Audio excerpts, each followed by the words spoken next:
Okay, I think we're live. Sorry about that, guys. I hate doing that. I hate kicking people, but every 12 hours we have to restart the stream. Or at least try to prevent the video. We gotta try to prevent the videos from going over the 12-hour mark, because anything beyond that's not saved by YouTube. I hate it too. I sometimes confuse viewers. This confuses viewers, and they sometimes never come back, but I would hate to wake up from my daytime nap here, which I need. I've been live for about 13 hours now, monitoring things throughout the night, and I need to sleep to be awake during the worst parts of the day. 39. They're both coming out of Susanville, staging there, so their reporting location is drop point 296, and contact Papa on Packer Command.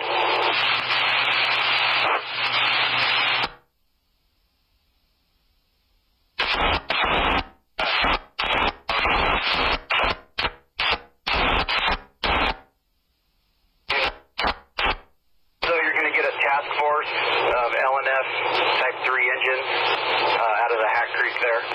So they'll have 4 Type 3s and a task force leader. I believe I told Shannon for them to head to drop point 295 and get a hold of you.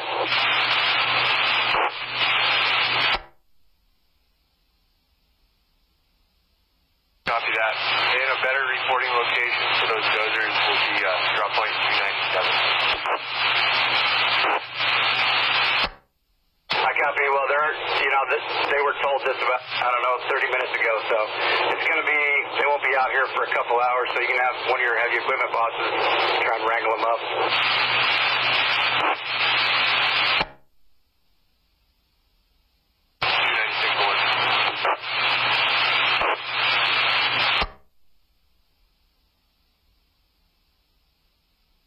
Okay. If you feel others could benefit from the message, please hit the like button. That helps the video go trending, which is apparently what the YouTube algorithm needs.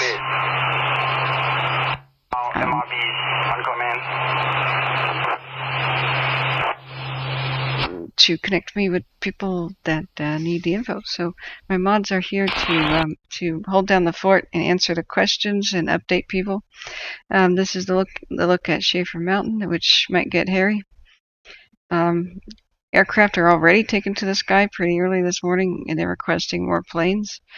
So I'll sleep and check in with you as quickly as I can wake. So yeah, thank you guys for being here, and I need some rest after 13 hours of being live, and be back with you when I can.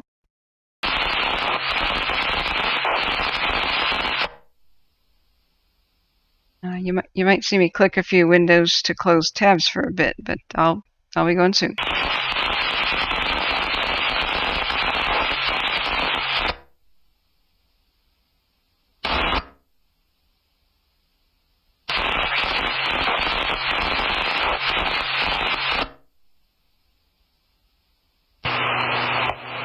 Communications Junction Group on command.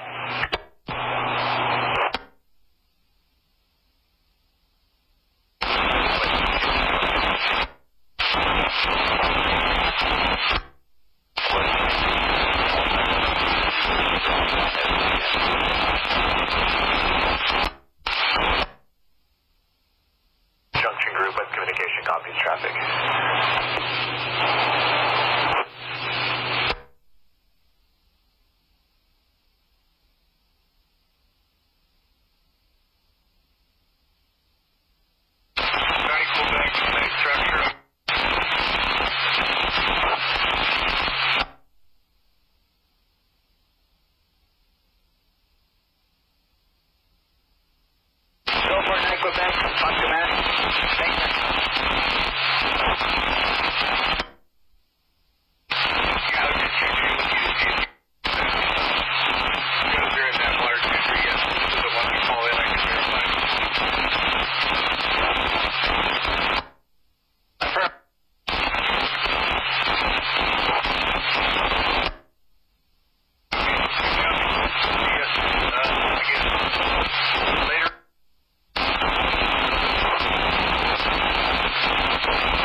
Still sort of clicking around on the computer and arranging something to eat. There's a very interesting view here on the Beckworth that I wanted to show you. And we got a remarkably clear view. And I'll set this back up in a sec. That's bad in a way, to have the smoke blow away. When it's all clear skies, fires can really come to life. Those are 1443, Milford Group on command.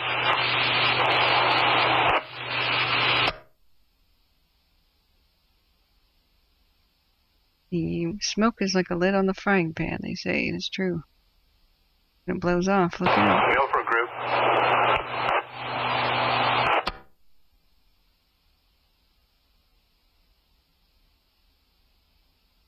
There's a 12-hour.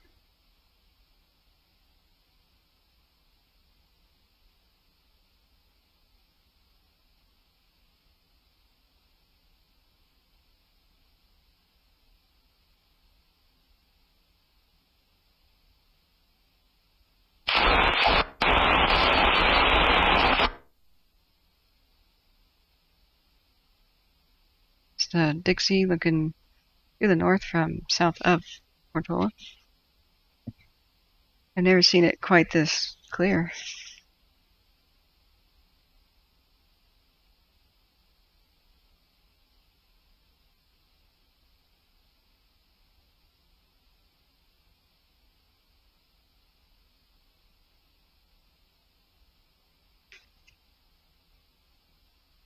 And there's sunrise.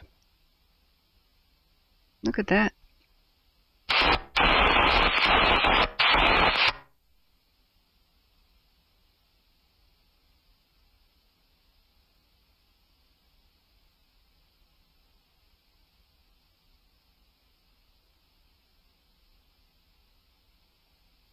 Wow.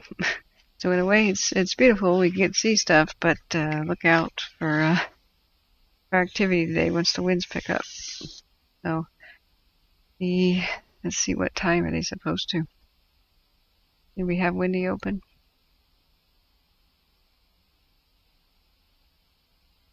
And we have closed it.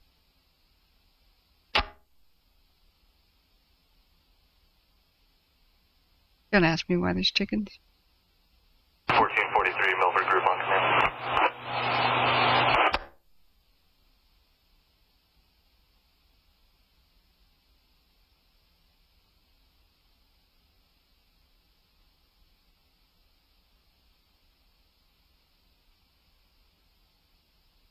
Closing tabs.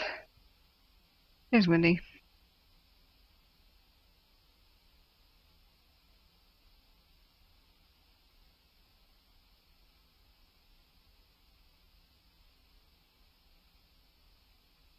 Hang on a second.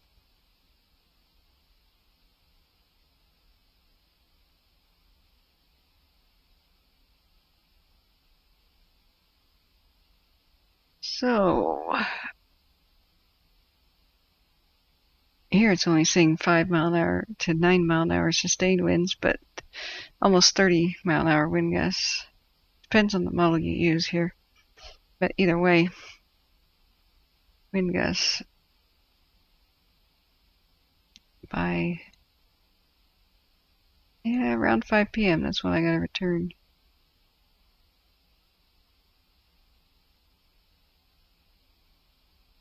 And you know how this is treacherous.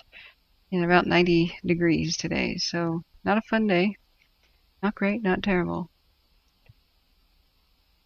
Which is a quote from Chernobyl about the radiation level. It's not great, it's not terrible. Yeah.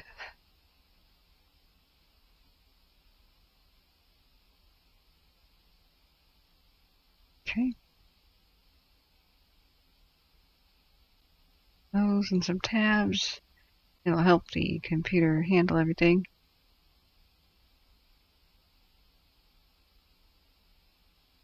There we go. Duck and Cover is back in schools again. They do it for tornado and earthquake. Yep. I can confirm. I'll leave it on Shaver Mountain right there. I'm going to go rummage up something to eat. I'll be right back at the keyboard. Radio's still on. Looks like they requested some aircraft. Be right back.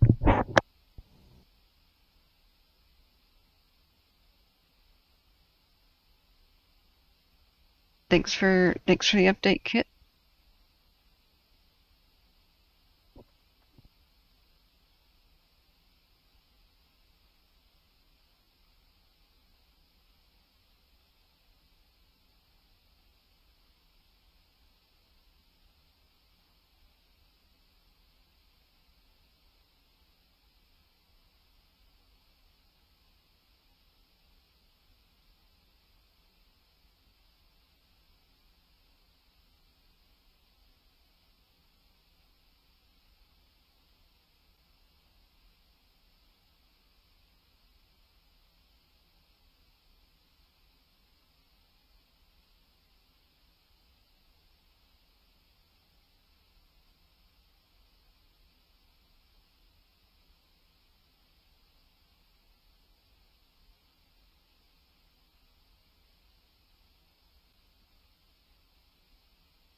2 in charge.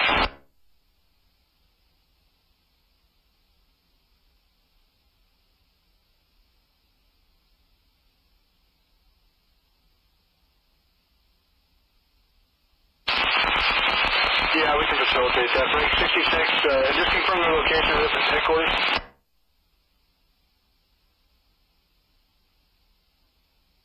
Okay, I'll give him a call and find the location. Yeah, we'll make that work. Is ETA or estimate on the engine?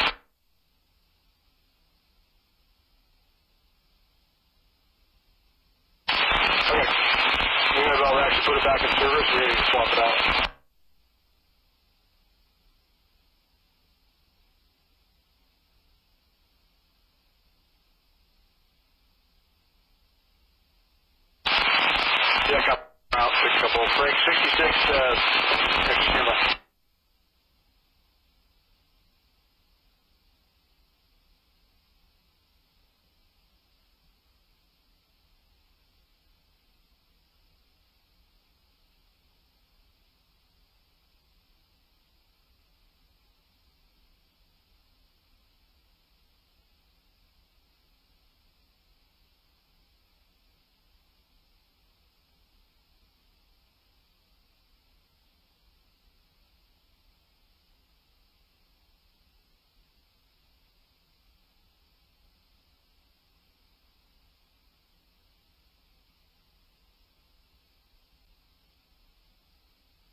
Still here for a bit because I'm messing around the kitchen. Still catch me if you have some sort of a question or something you need to know. Trying to prepare to sleep as fast as I can. I feel like it might be a little bit rough later.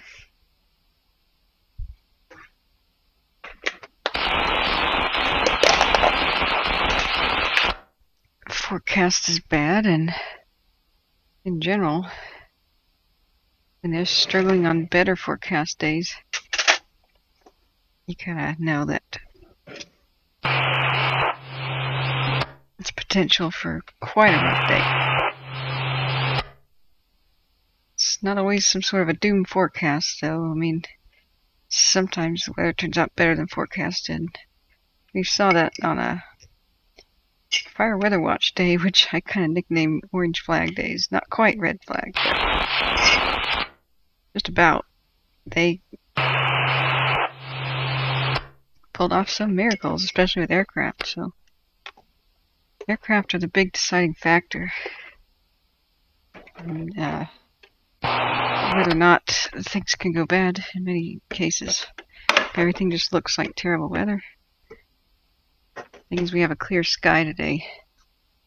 An aircraft really saved the Herlong Junction area before. Maybe they can do it again. Yeah, I've seen some firefighting videos and played some for you guys, like last year especially, where crews are struggling to hold a highway in California, and then the aircraft comes by as it spots over on the hill above them and just splash, and it's out. It's pretty riveting. I can't share too much of that because copyright claims and blah blah blah. But it really does make a difference. But it's high risk, high stakes stuff, because when things especially like helicopters miss a spot fire, and retardant is just supposed to go on green vegetation to keep it from becoming burned. But usually water is to put out a spot fire, and when helicopters miss, that spot might be out of control by the time they come back. So it's one of those Hail Mary type deals oftentimes. Contact Sam, radio check on Command 89. We also have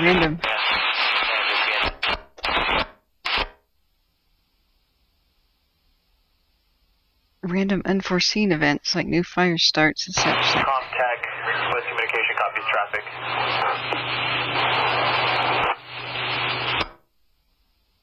Can Branch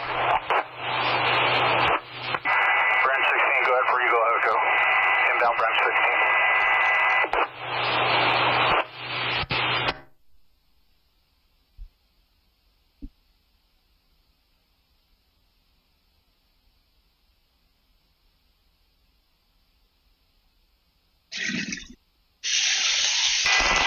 Go, Echo.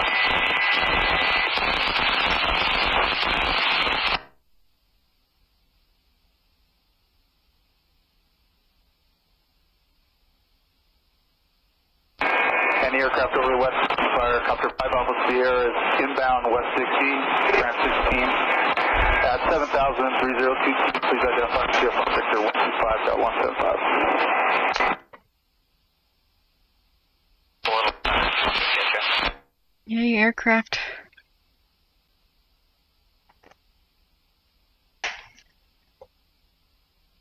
Yeah.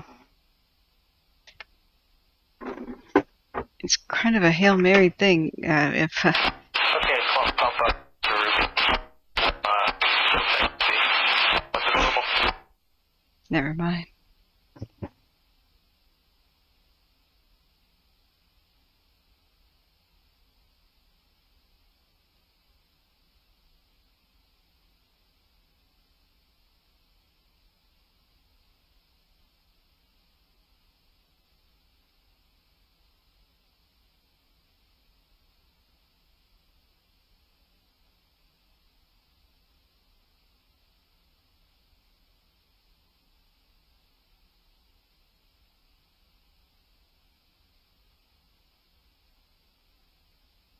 aircraft over the West Dixie fire. Copter 5 Alpha Sierra is inbound from Eagle Hell Base to branch 16 at 7,000-3022. Please identify on the rotor 2 Victor.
When I sit in bed trying to get to sleep, I retweet a bunch of stuff.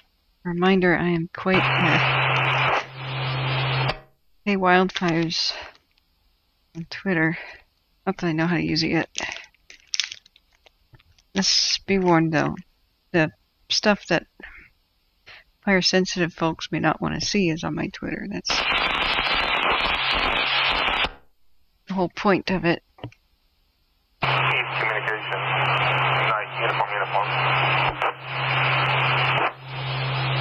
This is a safe channel. That's the other one. Uniform resources back at camp. Back at camp, 922, copy.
Those are 1443, Milford Group on command.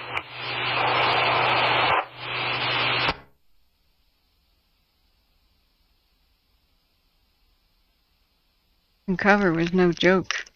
The gamma rays go right through glass windows. And those are what kill you in the flash. And flying glass was the second #1 killer of people in the structure. In Japan, the difference between life and death in like Hiroshima was there's a guy doing yard work and he leaned down to pick up a rock. He was behind a retaining wall. Another guy had his head above the level of the retaining wall. He received a lethal dose of gamma rays because his head was above the wall during the flash. So it was.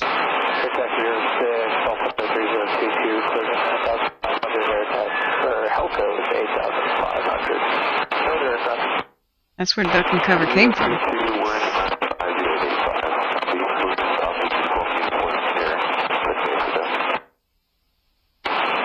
duck and cover wasn't a fantasy. It was a lesson learned, written in blood. And support the scissor line that they got in all the way to the ridge line until toilet gets split. Okay, copy, question 6.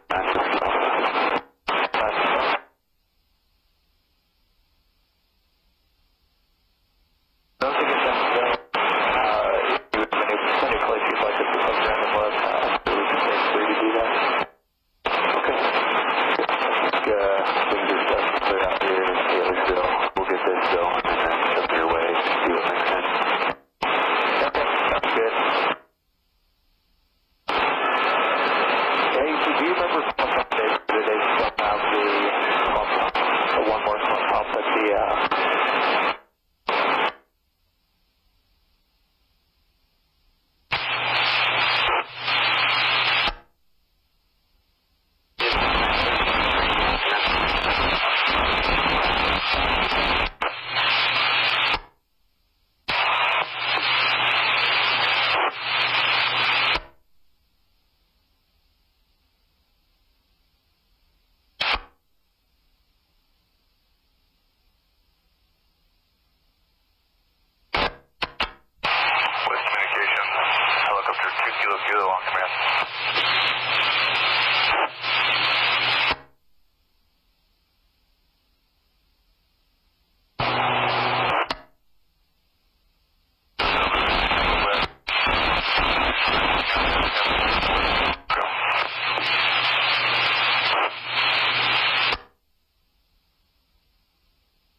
Contact Union on command.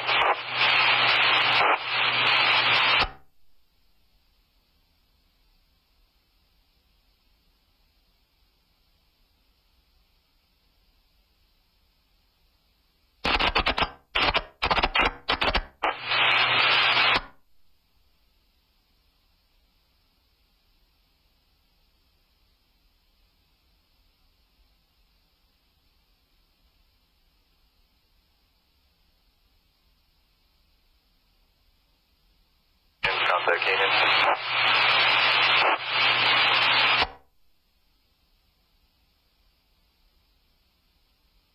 For West Communication.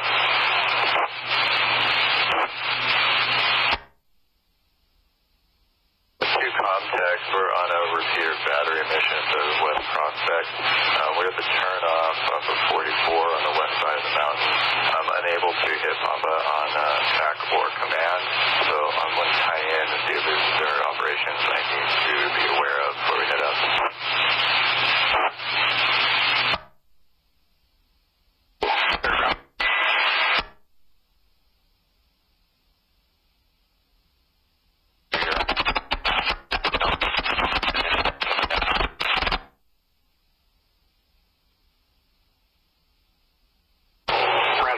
Trinity on command.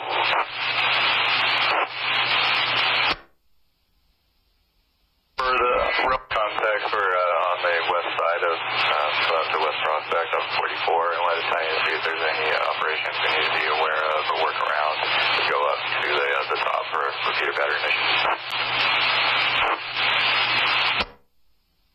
Okay, firm. There's going to be a dope going on in there and some mop up, so just be heads up.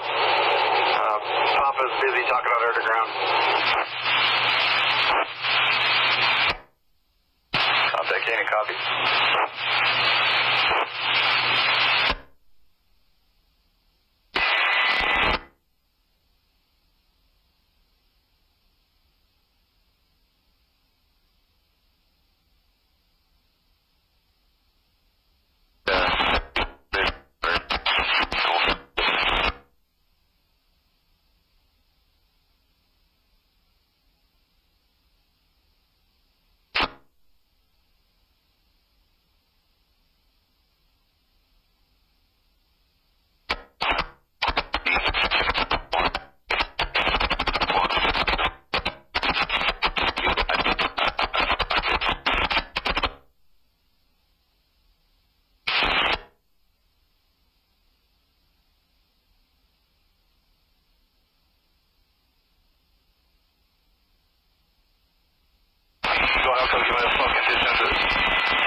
long line, type 1. Water drop emissions. Contact Helco left and check.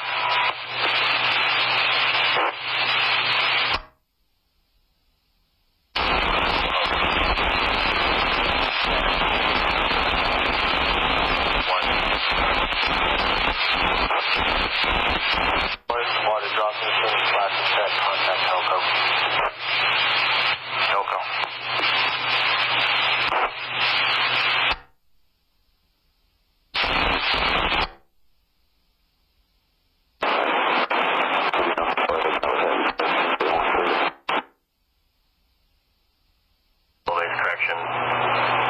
We'll be sending 7 Charlie Hotel and 5 Charlie Kilo.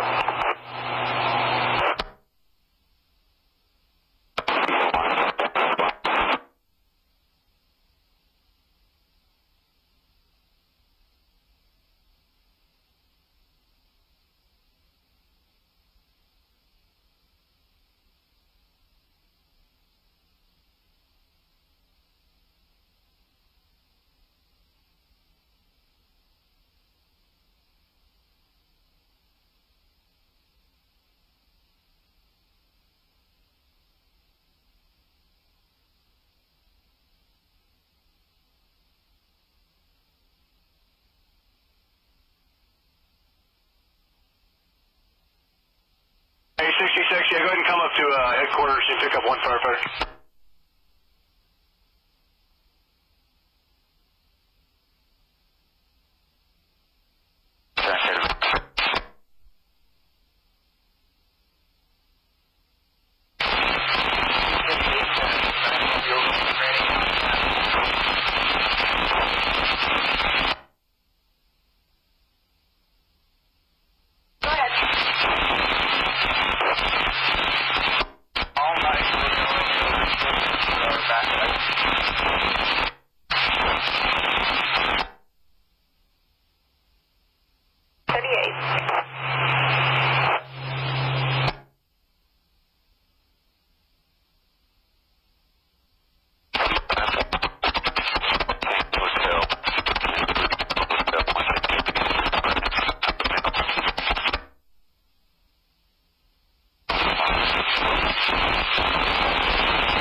We're heading up to West Prospect to change batteries and repeaters.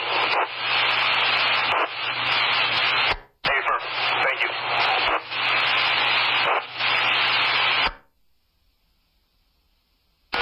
Around where those values are, you can have those maps, and also the 395 side there.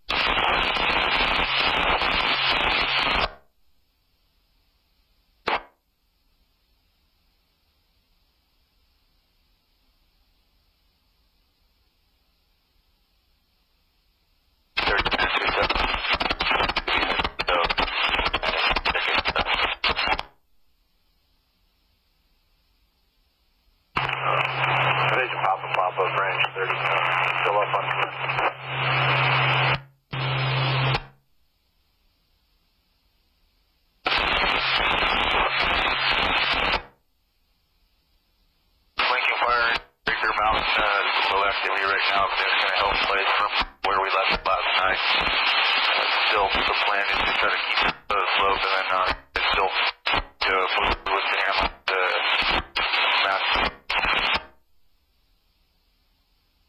Yeah, just let me know. Center over there. I'll just pass that along so folks have an idea. Tell me. And I'll put in face.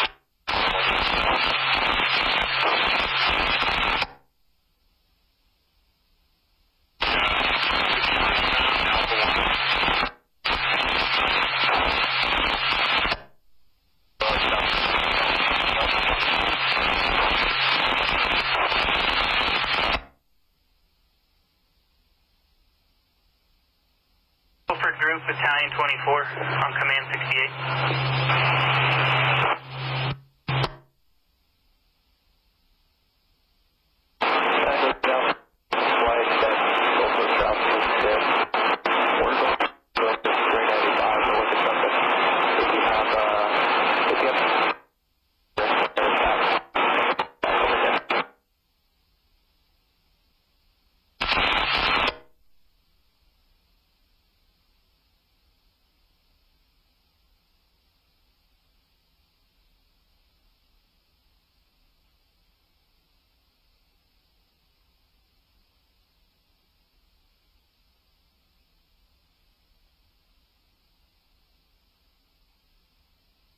Milford Group Division Supervisor, Battalion 24, Command 68.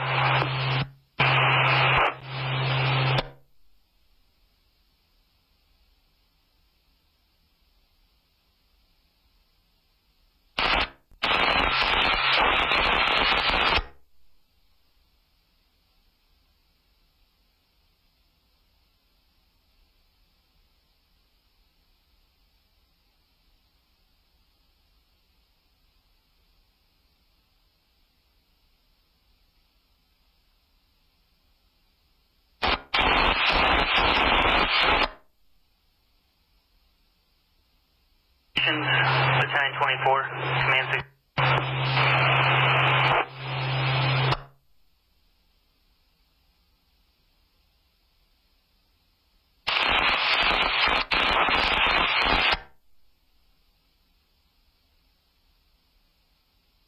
Go ahead. You sure it's around the drop point? 44.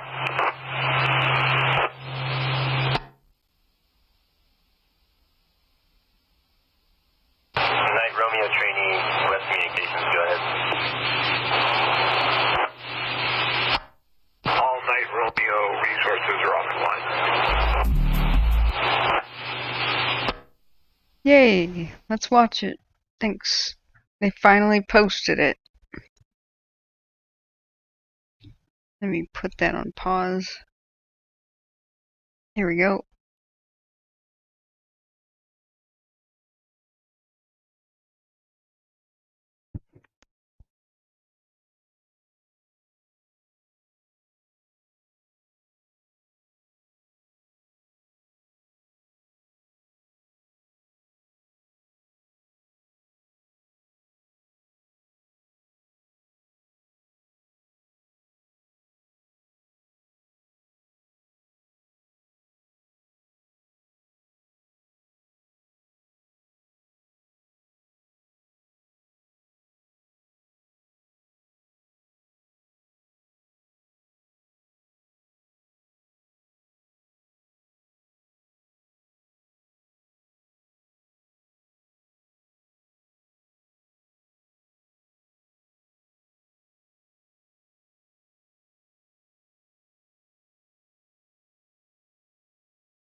Oh no.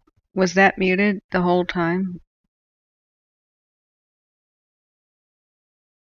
Guys, I'm sorry. You didn't get the advantage of the robot voice, did you?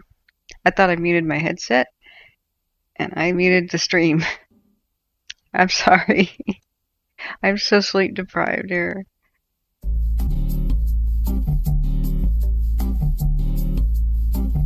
Tell me when I'm screwing up, please. Thank you. Welcome to the North Ops Fire Weather Webcast for Tuesday, September 7, 2021.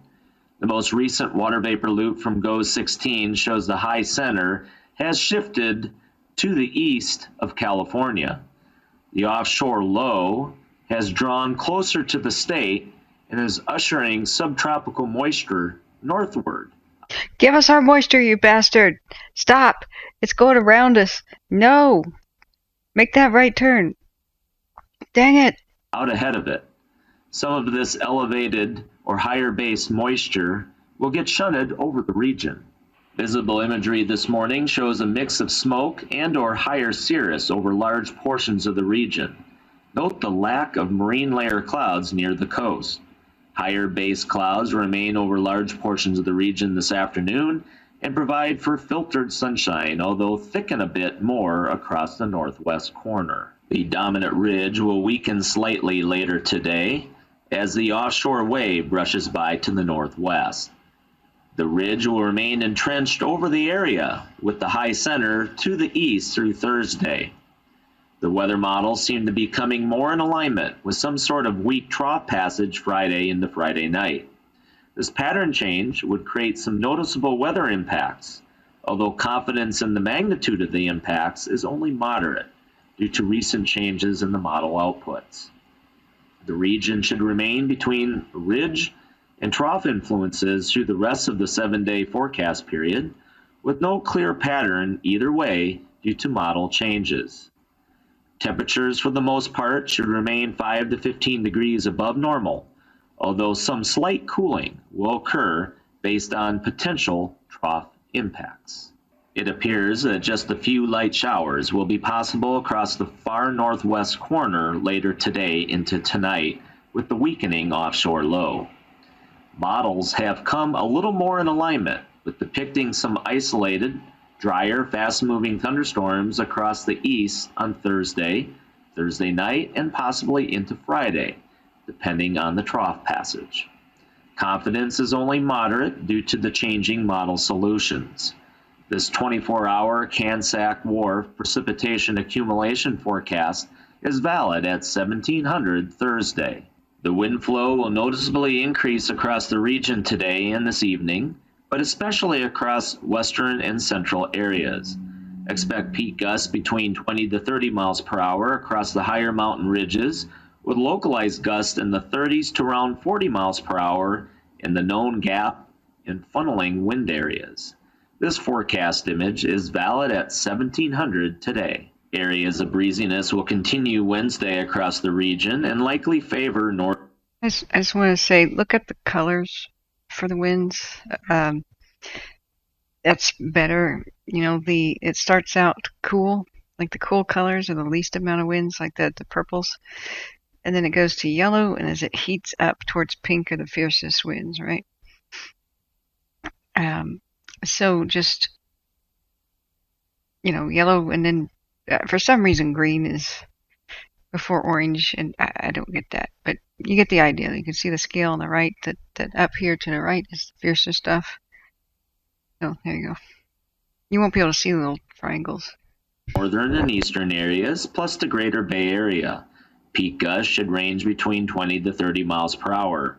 This forecast image is valid at 1700 Wednesday. An uptick in wind speeds could occur Thursday and Friday due to the possible trough passage. Thunderstorm downdrafts and outflows can also be seen in this forecast graphic across the far northeast. This forecast image is valid at 1700 Thursday. Humidity values won't be quite as low today and tonight compared to recent days, but still expecting upper single digits, teens, and 20s for minimums across the majority of the area. Overnight recoveries will be poor to moderate. This forecast image is valid at 1700 today. Humidities will remain pretty low through the remainder of the week, with minimums largely in the teens, 20s, and 30s, but some single digits will be possible. Overnight recoveries will remain on the low to moderate side, although some increases late week. This forecast image is valid at 1700 Thursday. The 7-day significant fire potential product reveals mostly moderate risk.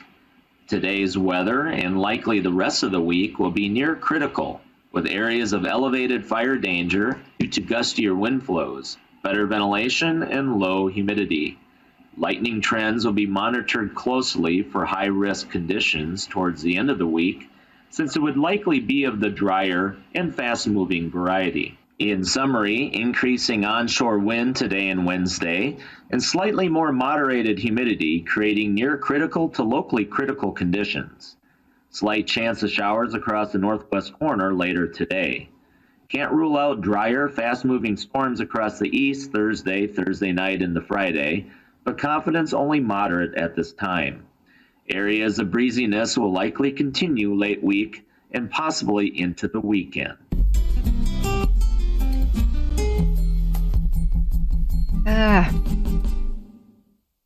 One of those. Cue the sound effect. Chernobyl. Not great, not terrible. Sound effect.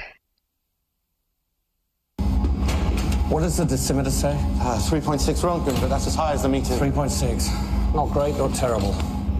Yeah, not great, not terrible. So, we still have no dang moisture, and we have breeziness, and, well, maybe we have thunderstorms, and maybe some lightning on Thursday and Friday. Oh, and today, like, almost single-digit humidity, and gusts, and wind. And our rain is going to Oregon instead. Arrgh. So, yeah, it's not great, it's not terrible. The terrible would be the red flags, but it's still not great. Let's turn back on the thing. If anybody has any last questions, I'm about to wrap this up and face plant into the pillow because I'm streaming like 13 and a half hours now. Looks like there's a gravy train, though, of National Guard helicopters. Remember, the blocked one is a helicopter. It just doesn't have a call sign. So they put a placeholder of a plane there. Looks like we got a craft somewhat, I don't know, trying to, oh, that's probably on the Caldor going somewhere. Got a helicopter by Doyle right now. And some other craft. So hopefully what I want to see is the VLATs. I want to see them call in the very large aerial tankers. I think that's the best hope for the Doyle Herlong Junction area. The smoke's starting to clear. Oh wait, that's Antelope Mountain at Wairika. I didn't mean to do that Antelope Mountain. I went to Schaefer, excuse me. I was just looking at that sunrise. Schaefer is smoked out. But that'll change when the winds pick up a little bit, and hopefully they'll get some aircraft. Let's turn back on the radio. Once again, do you guys have any? Copy, 7.5, hit silver, number 1, 7.8. Any questions or anything? That's good copy. You'll be working the right flank of the Romeo spot. Most active smokes along the perimeter. Copy the right flank, 7.8.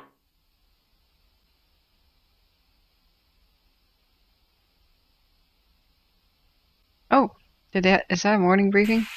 Oh, I forgot that one. Okay, we'll watch that too. Thanks, 3 winners. Thought I was forgetting something. Alright, once again, last call for questions for our faceplant. Def server operations section chief with Great Basin Team 1. What is wrong with his microphone? Morning update for September 7th. We'll start over here on the spot fire from probably 2 to 3 weeks ago now. We have the west side of the fire is helping us out over here on the spot fire. You can see a little bit more black edges today. That signifies containment, so they're slowly working down through this stuff.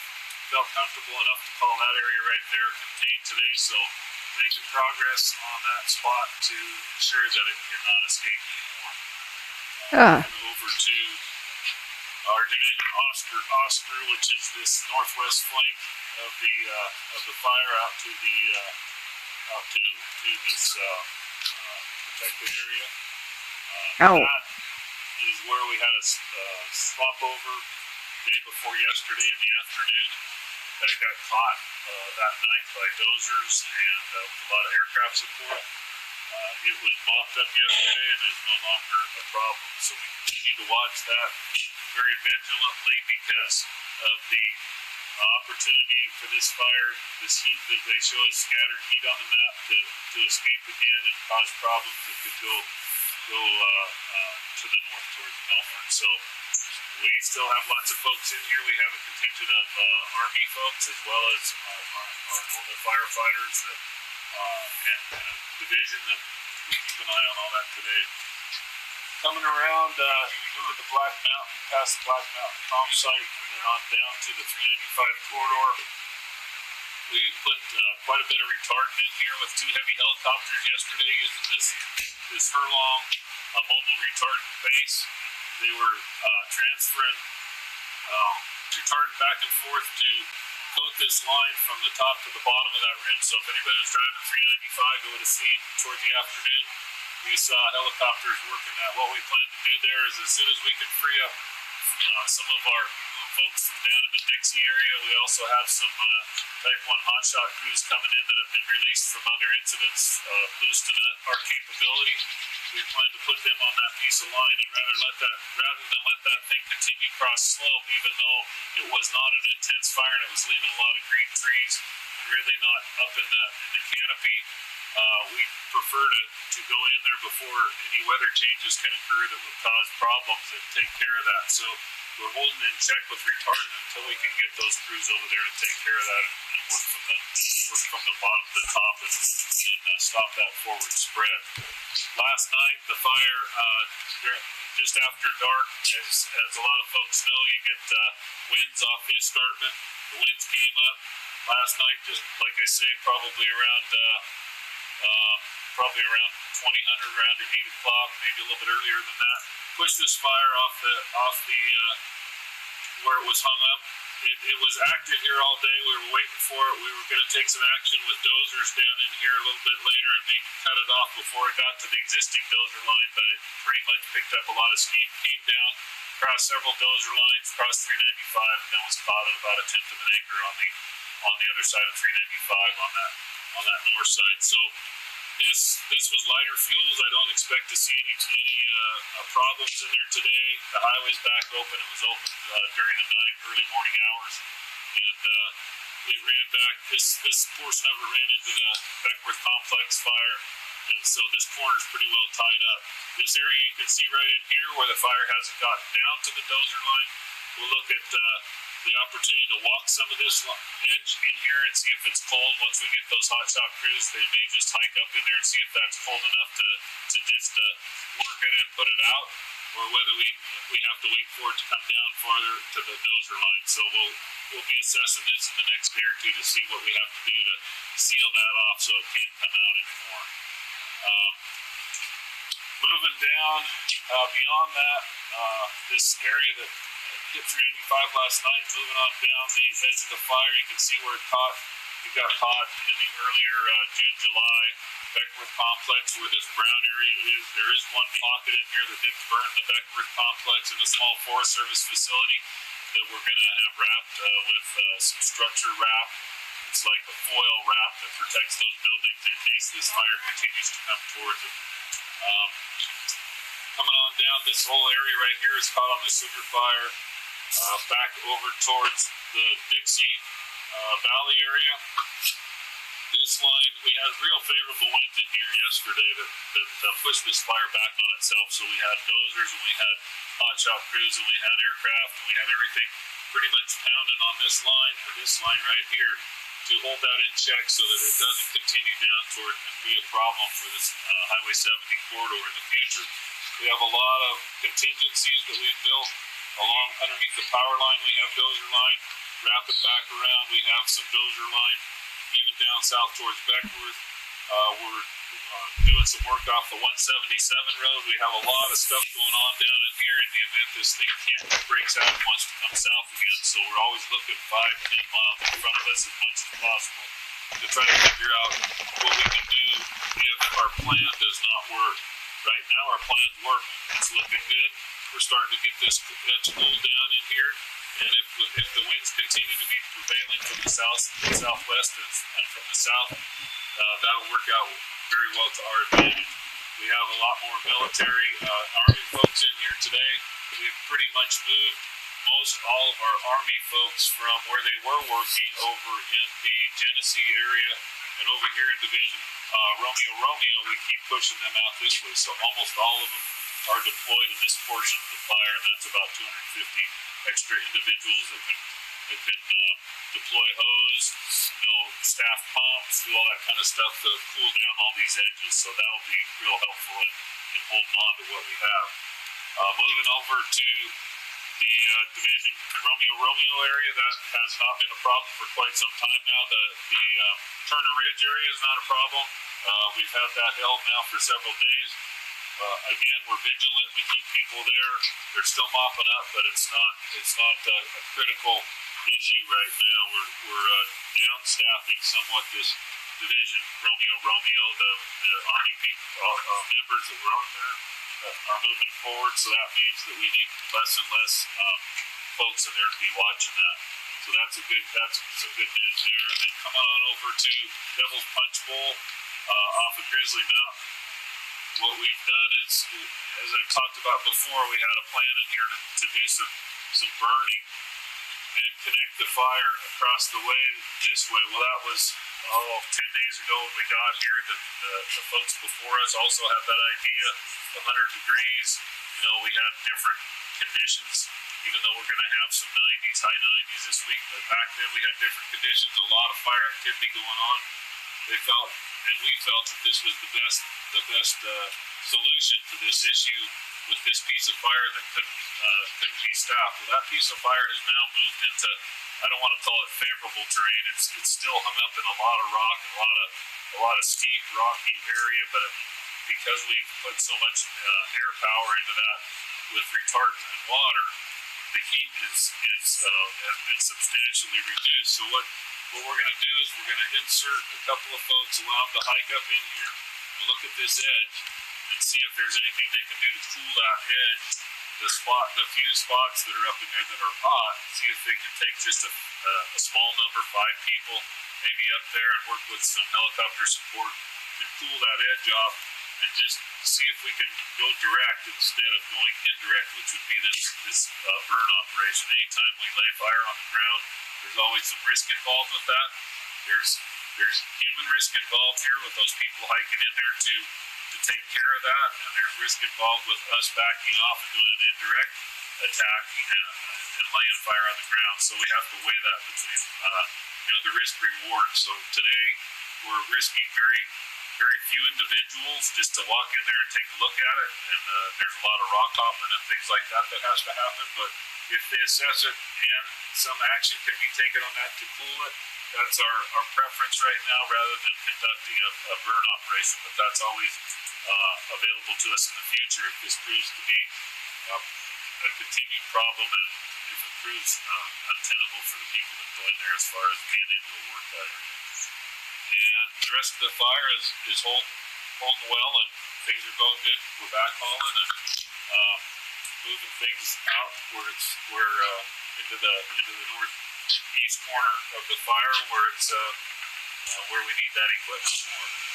And we have a lot of stuff that has been freed up from other fires. Apparently some of the other fires are getting caught, so We've been offered more hotshot crews and more overhead, more mid-level man stuff, which will really help our operation perform more smoothly, be able to hit these spots that I've discussed more effectively. Thank you.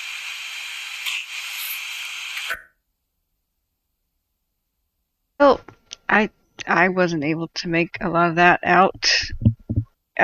But the other meetings from before, like the one from the previous night that I played, I think gave people the same idea. Hopefully, just that was painful. Sorry. This is why you monitor your audio. I learned, I think everybody in video production learns the hard way that you think everything's fine, you hook people up, and you do the filming, and then you play it back, and then the audio is screwed up the whole time.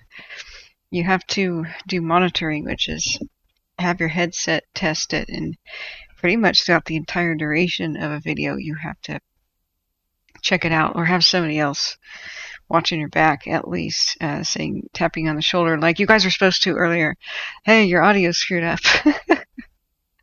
Oh my god. So when they're talking about drones, they're talking about their own on those. Hey Dusty, how are you doing? Yeah, the best way an actual drone operator could help this, like somebody like me who just owns one, is contact them and say, here, you can borrow my drone. Offer to pilot it for them if they want it, but just say, borrow it and hand it to them. But flying yourself in a wildfire area is so illegal and such a no-no. It's incredibly horrible. If a drone should impact an aircraft, it will bring the aircraft down. Occasionally I show people that video, maybe I should right now, the, what was it, drone versus aircraft wing? They tested that in a wind tunnel, I believe. A faster aircraft. Blah, blah, blah. Aviation International News, I think it was. So, yeah, they put wind tunnel. The drone did not shatter apart. It completely penetrated and it was buried inside the wing. You can see a hole in the leading edge here. The main spar is dented.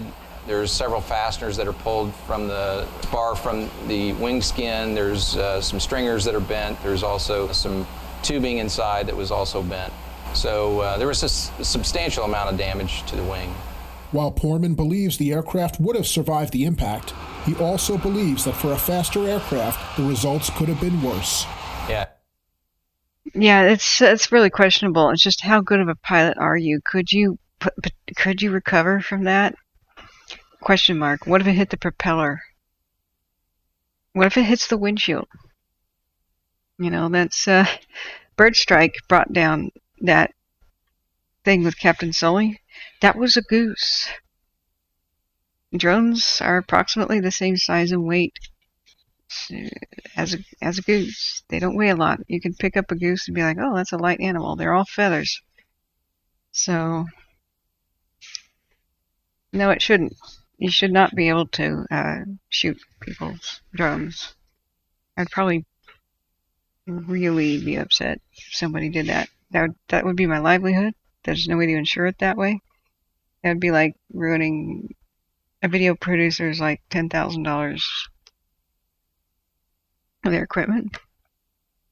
You just let law enforcement deal with it, just as anybody should. Just like, you know, there's a dog running wild through the street, you would call the dog catchers. It's really simple. They should just make a kill switch and disrupt. If you disrupt the radio signal that's controlling the drone, that's keeping it in the sky, if you disrupt that, they'll fall right out of it. The military has that already. I don't understand why. Beale Air Force Base is right there. Edwards is over there. With the Bobcat, they would ground all this aircraft, and they failed to find somebody near the Bobcat fire, near the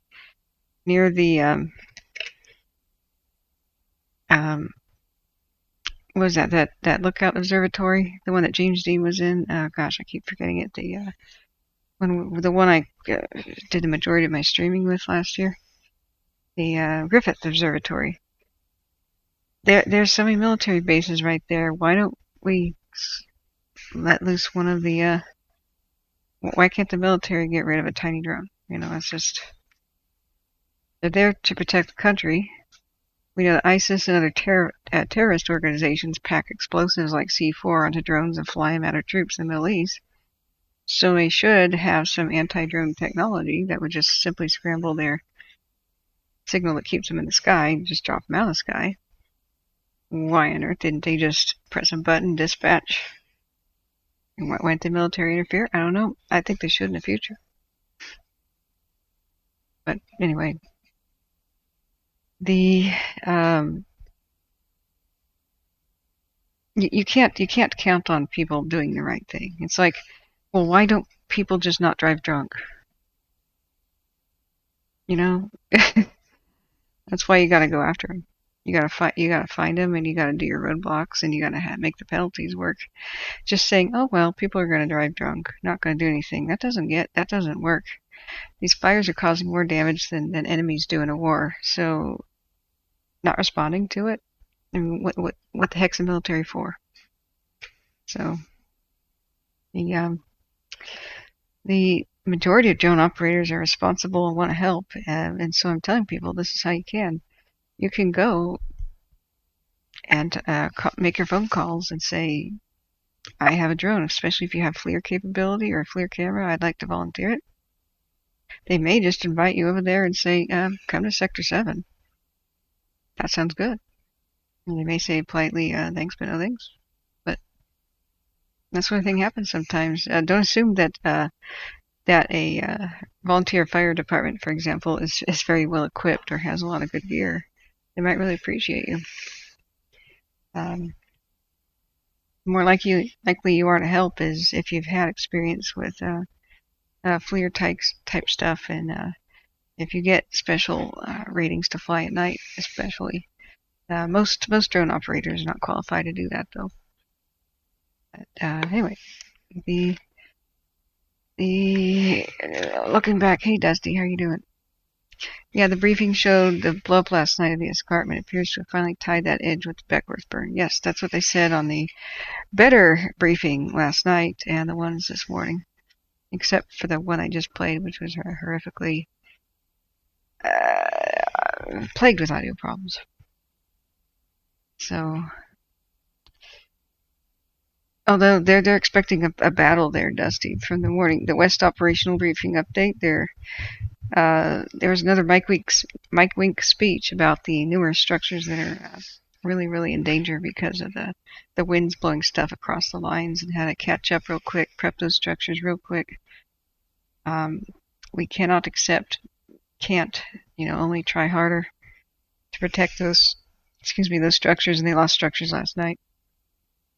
Even though they had some confidence about Dixie Valley, they couldn't do it.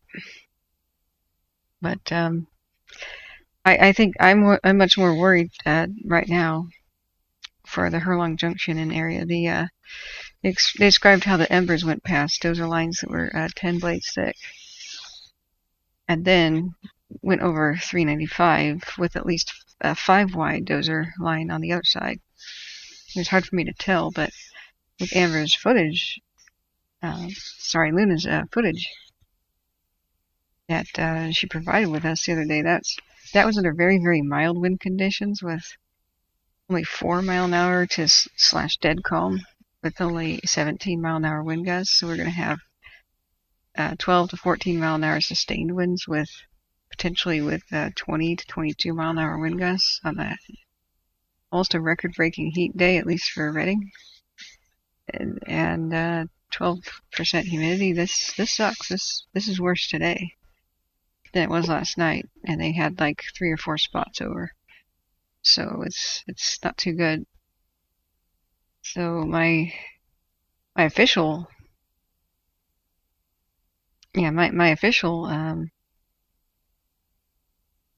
thing is, well, it sucks. So you shouldn't go to sleep on fires.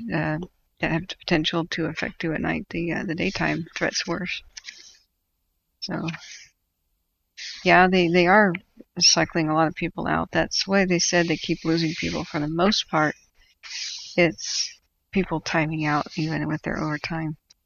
But they just got some Army personnel in. They got 80 troopers to help protect the Genesee area.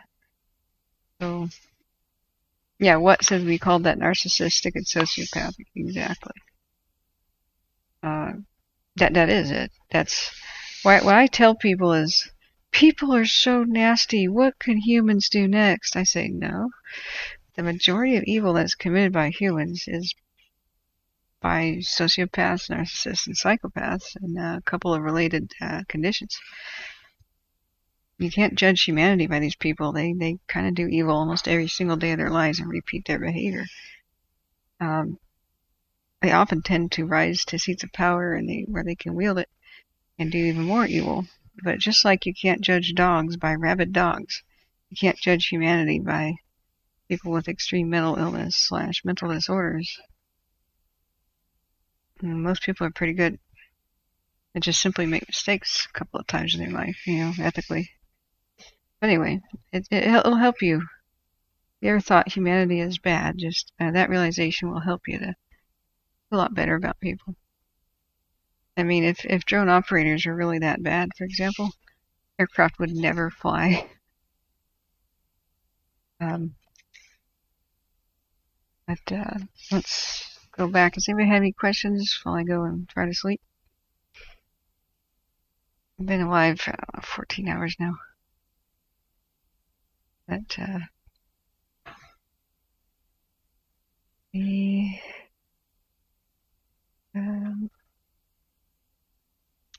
Dusty, do you know where I can get a briefing map of the Dixie? I am struggling to find one. And people are asking me, like, where's Romeo? I have these ancient ones that used to show up on goldrushcam.com, and I haven't seen one in ages. Dixie Interweb doesn't have them like they do for the Caldor. So people are saying, like, where's Romeo? The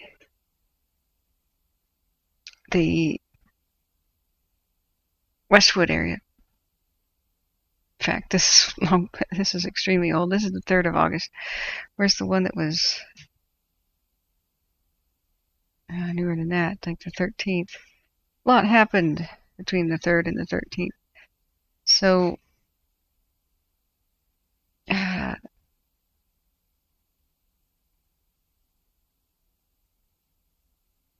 the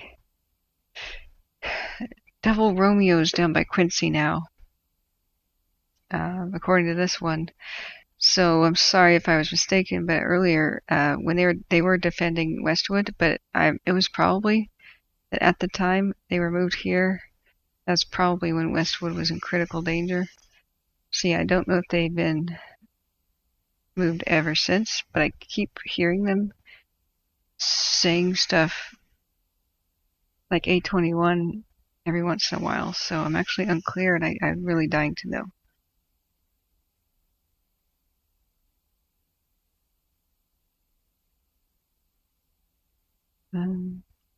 Yeah, I was asking Heis here. I said, do you have it? And I tried to scroll up for a reply. I got the... Oh, you have the Eastern Air Ops map, but is that... okay, it's loading. We know that after things really hit the fan, a lot of groups were rearranged and rotated to where they were needed most. Man, that's slow to load. Yeah, this isn't having... yeah, that's the Air Ops. I'm looking for a briefing map, ideally. I mean, this is good, though, but... let me save it. Okay, like, where's the briefing map they're pointing to? That thing is awesome.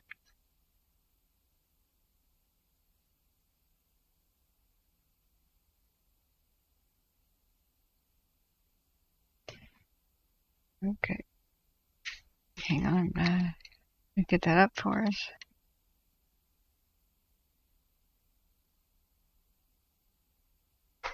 Okay.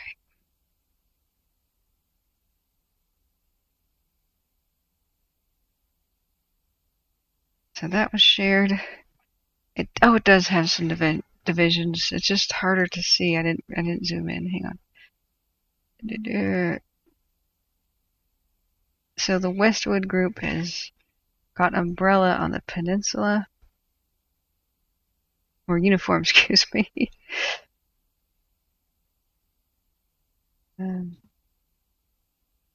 Is Romeo back at Quincy? And then there's umbrella down here, which is so confusing to me. Excuse me, uniform, whiskey. Why does it say whiskey, or Quebec?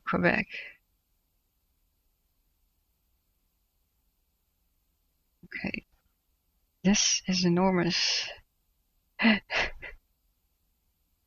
Oh, it's a PDF. Let's see. Wish I could just turn it to a PNG.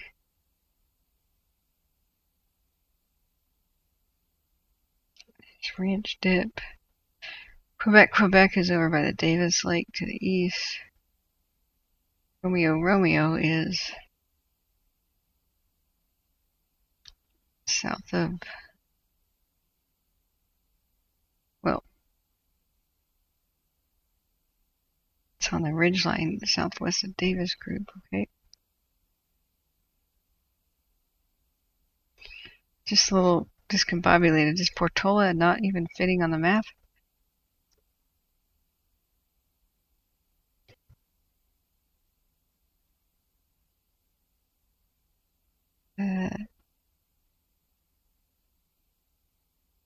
I guess. Wow, okay. There's Papa over there. It's got Doyle's back.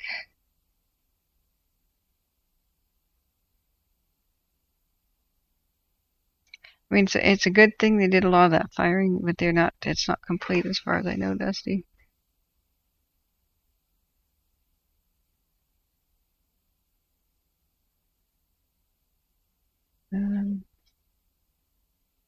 Brown Dip. Okay. Alright, I'm putting the radio back on. I'm getting too sleepy to function. There's 12 people listening to Lassen County Fire Special.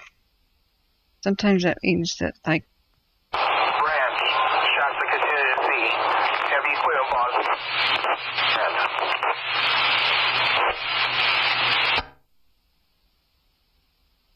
that's good, 3 winners.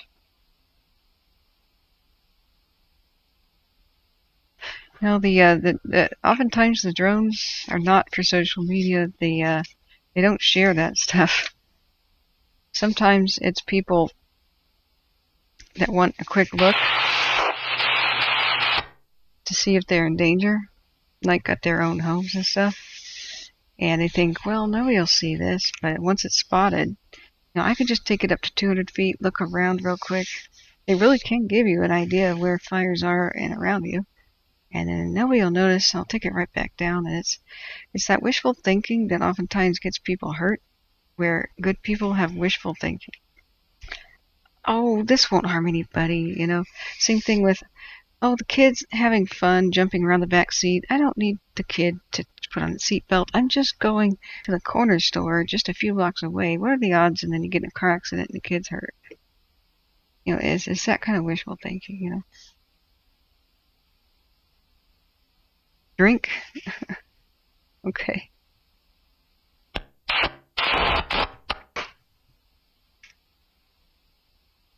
Branch 16, right. Training en route.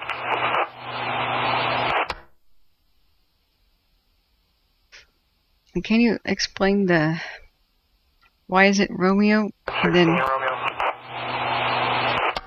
What's the difference between Romeo and Romeo? A couple minutes to meet. I copy.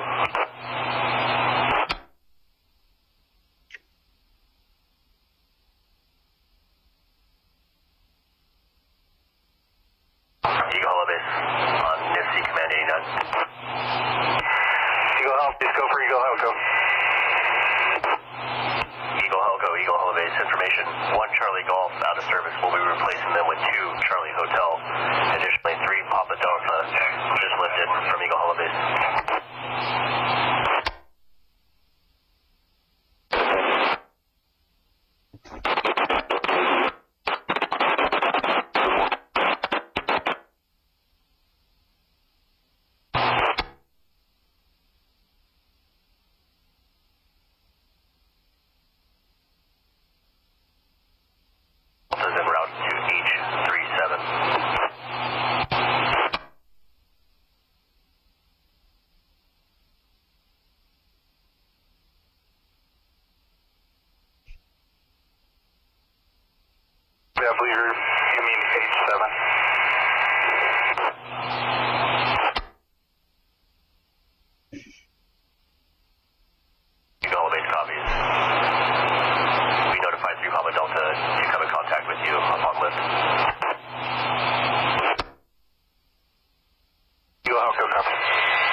Yeah, point Richmond. So am I. I echo the sentiments.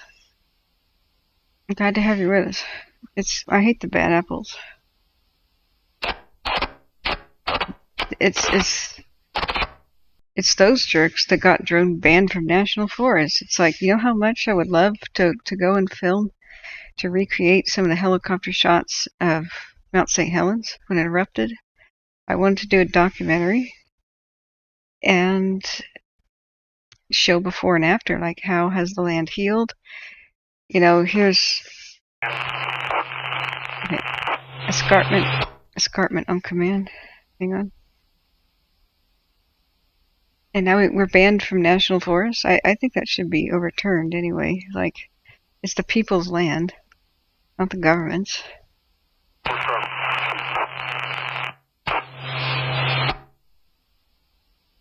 Charleston, so the decision's been made to halt the progress you're making on that down there. And if we could have you load back up to dozers and stay somewhere close to 70, we're going to have fun.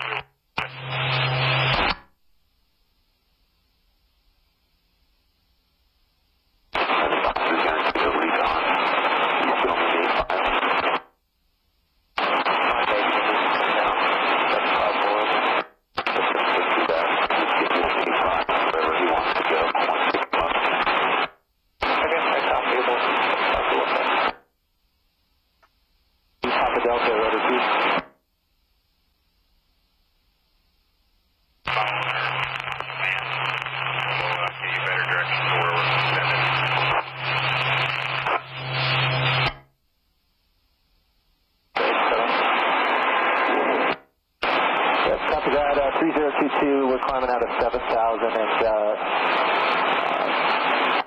we have it well outside of the fire accident.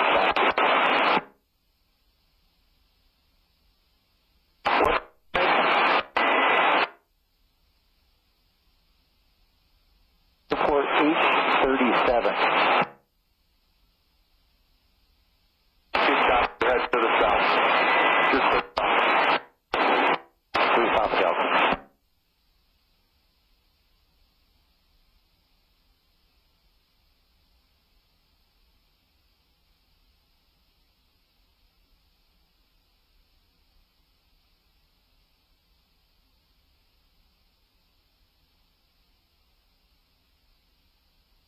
I'm not. To answer the question, my original channel was supposed to be this one, where I just talked about history and interesting places, and interviewed people of all walks of life. And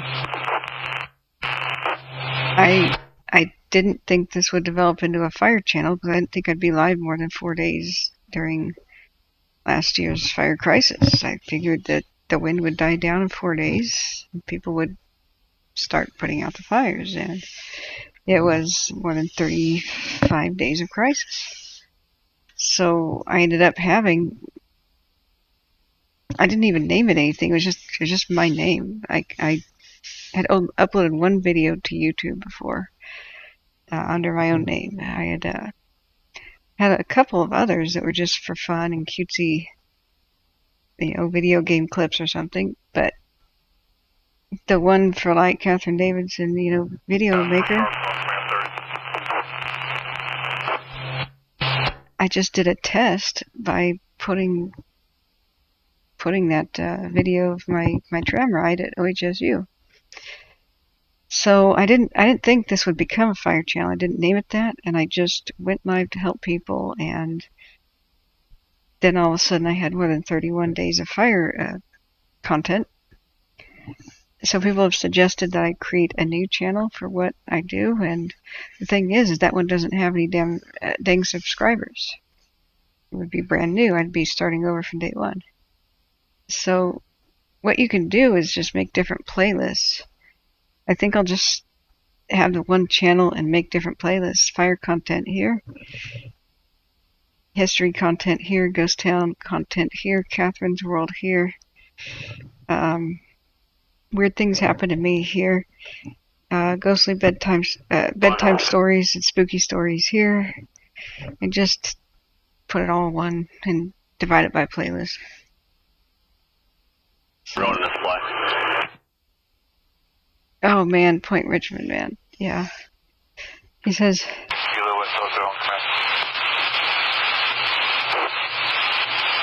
started a live radio show day 2 of the pandemic, and then I said 3 weeks to flatten the curve. And now it's day 541. Oh god, yeah. Smoke was in a few hundred feet of structures in the Warner Valley. So when you get the engine in there, let me know about that. And then I've got an area of heat building near the line within your control line near North Dover Mountain. I have a lot long when you're ready.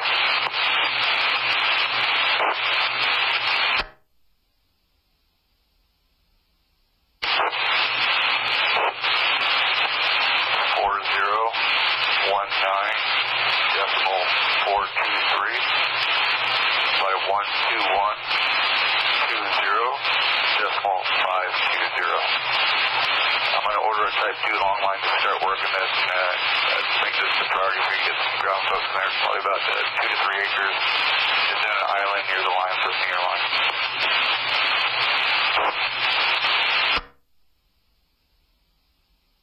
That is Silver Mountain. I just missed part of that lap lawn.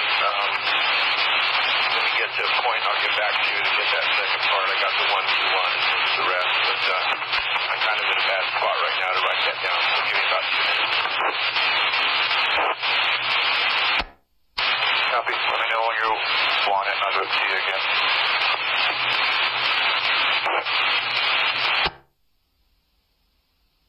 Number 3022, you're fitted to the cluster dip number 3.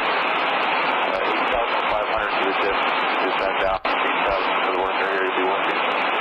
Same area, the east side of that flank. Dumping deeper for digression and holding the line. Dumping spot, jumping now. 8,000 the cluster dip for 3, working the east side of that work area to go before.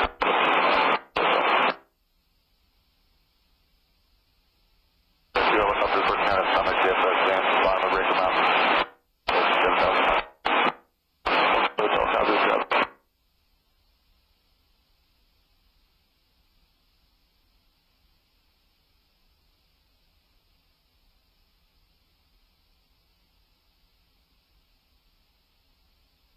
well, that's cool, Shaz. Thanks for the enthusiasm. Bugs had some good advice that I should split fire stream. And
Telco for water drop.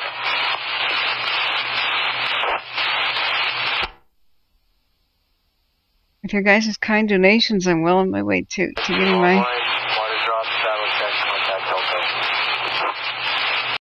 getting my camera fund. I just haven't done my documentaries because I've never been able to afford the gear.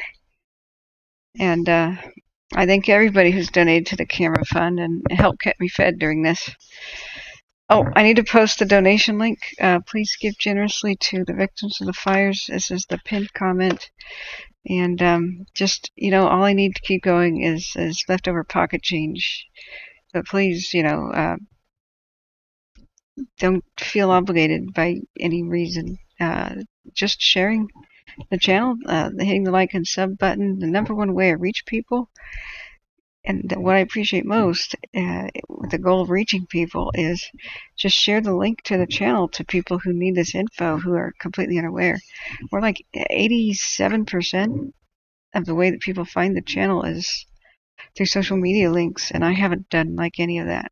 I have no idea how to network. I don't have time. You guys are the people who showed me that Twitter can be used for good. I avoided it previously and just barely know how to work it. I'm pretty overwhelmed. There's no time for it. But I really appreciate you guys doing that. And, that's the best way to help, is give people the information. If I've taught you anything about how to use these tools, pass it on. Pass it on. Show other people how to use CalTOPO, That's the goal. I just want to confirm the lat long. I got 4019.423 by 121.70.520. Right. That's the Stover Mountain spot fire.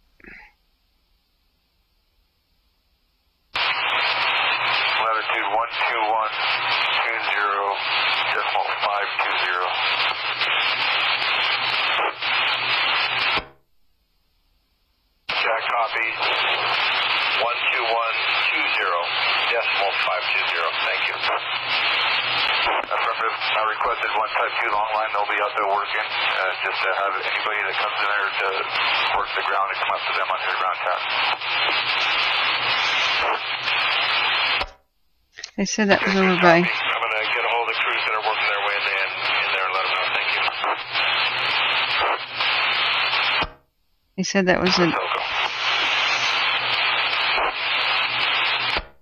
They said that was an interior spot fire by Warner Valley, I believe.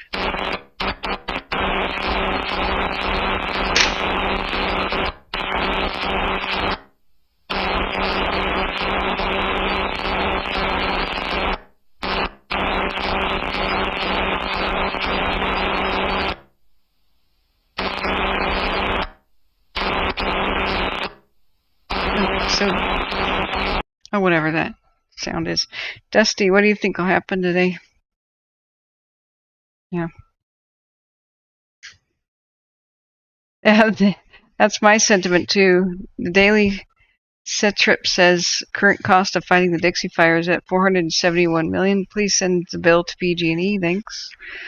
They got up on the podium. I don't know how they're going to sue a drone operator for very much. When they got up on the podium and said, well, we detected the surge in our lines, but it could be a fire, but it could maybe not be a fire. So we just kept it energized.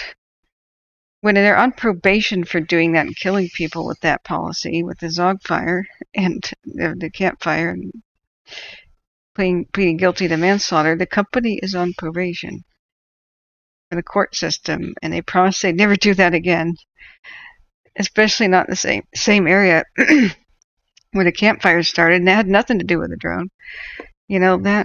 That steep, rugged terrain, I do not think the aircraft could have put that out. I just frankly don't believe. I used to drive the Highway 70 every single holiday, and much of my childhood and much of my adult life too.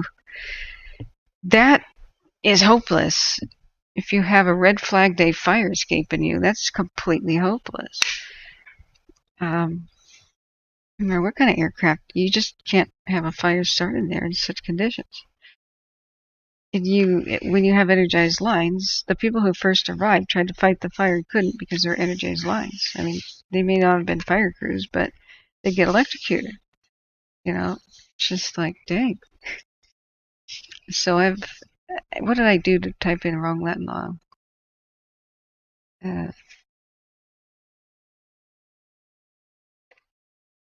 I don't know. I don't know how to take Latin long down, guys. I just don't. There's like 4 different ways. When they say something like 4019.423.121.20.520, you're supposed to put a minus in the second one, I believe. It's just, I'm too tired. Numbers dyslexia is striking here. I'm just going to say it's Stover Mountain. It's a 2-acre spot fire somewhere by Christmas Valley, or Warner Valley. Excuse me.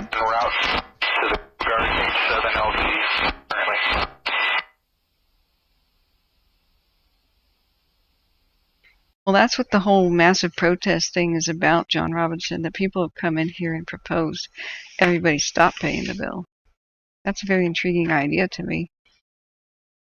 I don't believe that they can keep doing this. Now that Washington is paying attention, now that the more people are paying attention to what's actually going on, California will go bankrupt if and Washington, D.C.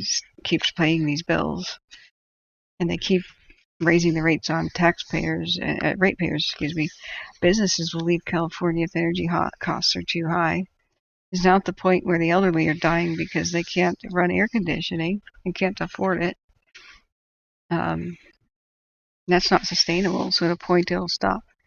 So rest assured that getting worse faster is one way to make it stop. I wish community action would make it stop. I wish politician and leadership action would make it stop. But eventually, unsustainability will make it stop. So it'll have to give somewhere. It'll be a temporary problem that we have with PGE. I don't know how it'll play out, but I can only hope it'll play out sooner. I'm not sure about that, but yeah, we can change laws so that corporations have to. Just one law: corporate manslaughter means jail time for those committing it. Boom, problem solved. They'll stop committing it. Anyway, guys, going to sleep. I hope we fare well today. And before I wake up, the more I just talk, then the later it is I'm going to get on to be with you. So I'll be in bed now, you guys. Dusty, I wanted to know what you think is going to happen with the escarpment. I'm not having a good feeling about it.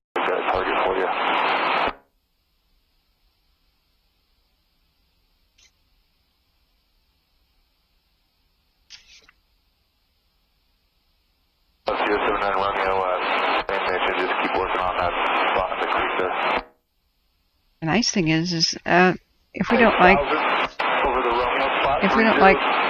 like what governments and corporations are doing, now we have new technology to kind of withdraw from it and say, I'm out.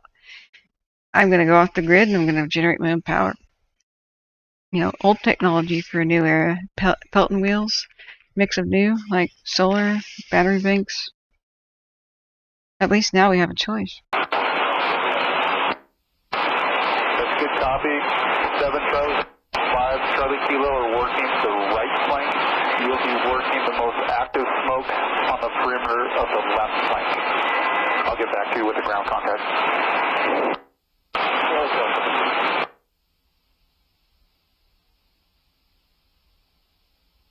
Elko 2 Kilo. Kilo is a cool call sign. The Hotel Eagle Helco contact from the origin to the road is 1521, and from the road to the flat is 2392 on the left line. I just know if I lived there, it'd be a high priority for me to stop giving murder company my money. I'd just be like, for that reason alone, I'd be like, let's look into off-the-grid options.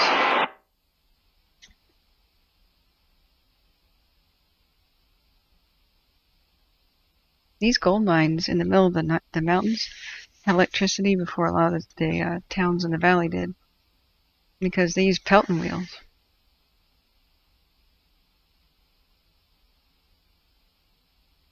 But yeah, I'm hanging around to see what your reply is, Dusty. What do you think might happen with the escarpment? I'm a little bit,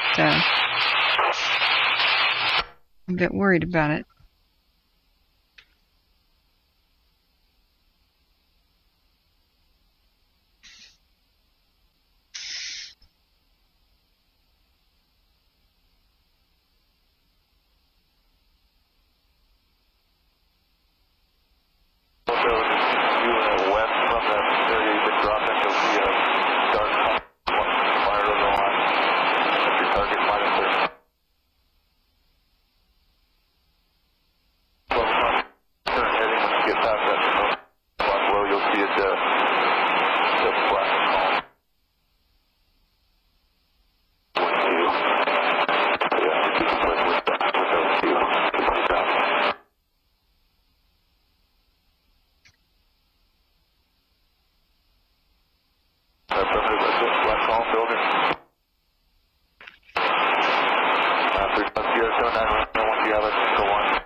From Portola on command.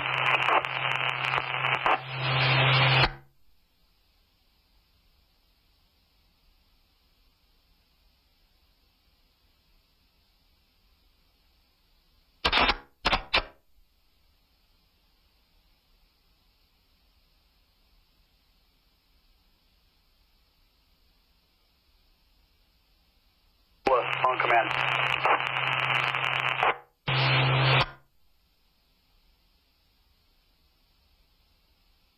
Dusty, do you want to comment about the escarpment thing? Have you thought about what might happen today?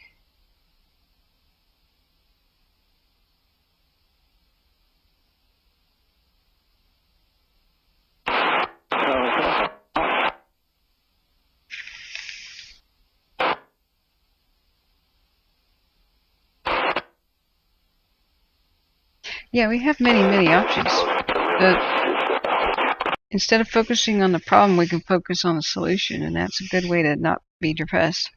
We have many options to deal with the power situation in California, Northern California especially. The only option we don't have is the status quo. That should excite you more than depress you.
The Beachy Creek fire was initially started by what was a lightning strike.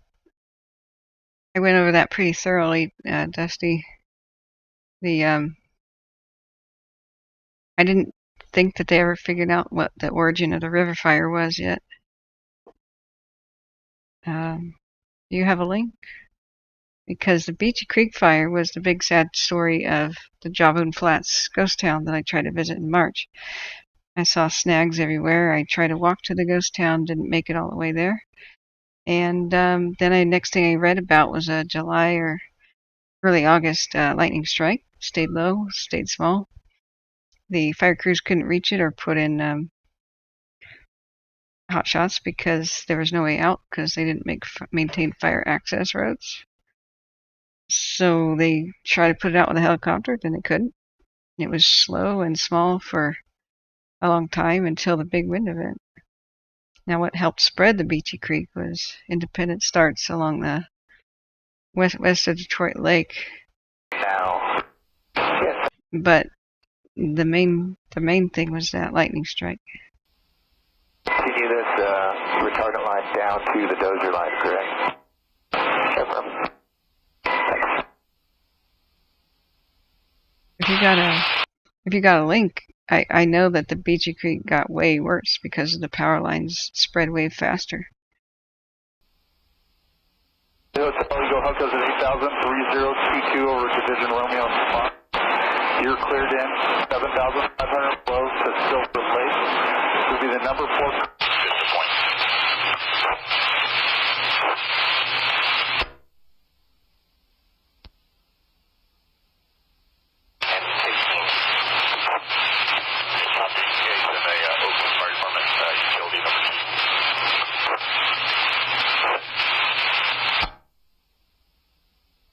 Up where it leaves off, encompass that little pooch of burned ground and down to the desert. So that goes like.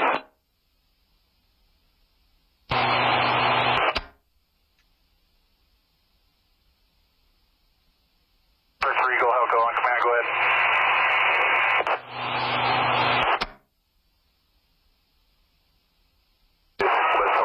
Charlie Tango, go ahead.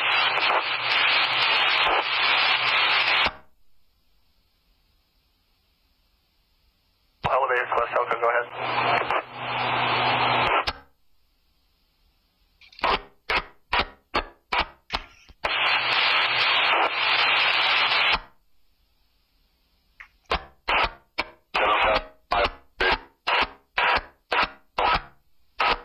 Do you have sound on, Dusty? I kept asking you questions. Engine at 1284 and engine 1261 should be working at it.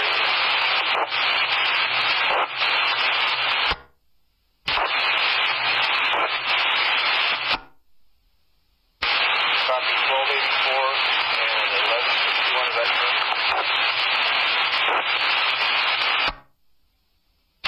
Negative, that'll be engine at 1261.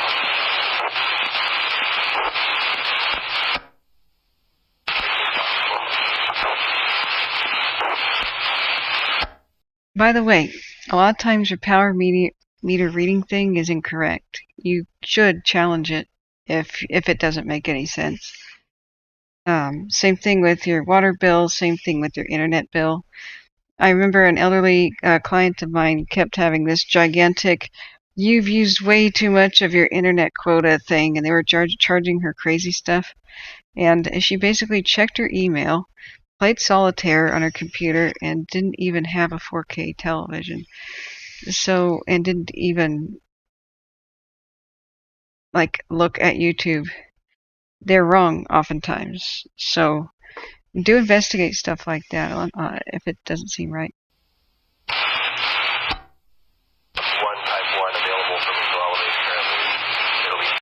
Yeah, it's okay. It's okay to express how you got hurt. I just wanted to gently remind people about what chat is, because a lot of times new people come in here, and while this is supportive and we can talk about our woes and our troubles, we also want to refrain from that type of thing, because we're not screwed. The people have way more power than they think.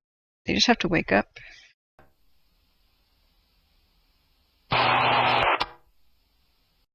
Yeah, my mom kept getting bills from the city, $250 water bills, and she lives alone and doesn't water the lawn. You know, like, how much does a one bathroom and the dishwasher the size of a toaster, use in water,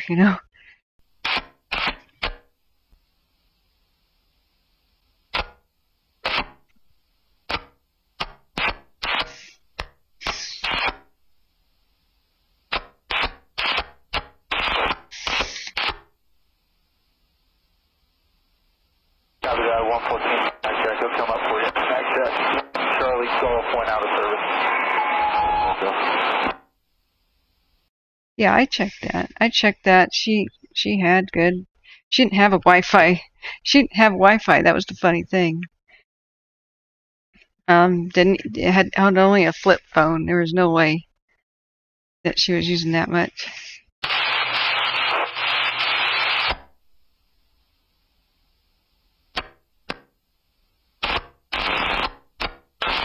But very, very good advice. It could be the neighbor kid downloading a gigantic porn collection or something on your dime. Tommy, where are you and Grant at? Grant's up on the road. I'm down by the equipment.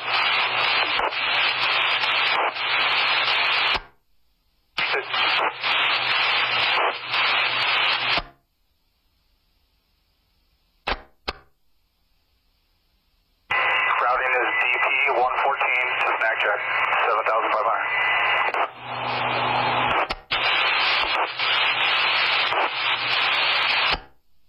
I copy that. Thanks, Tommy.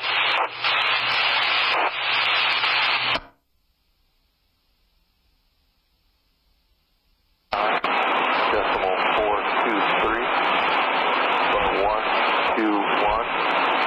12120, decimal 520.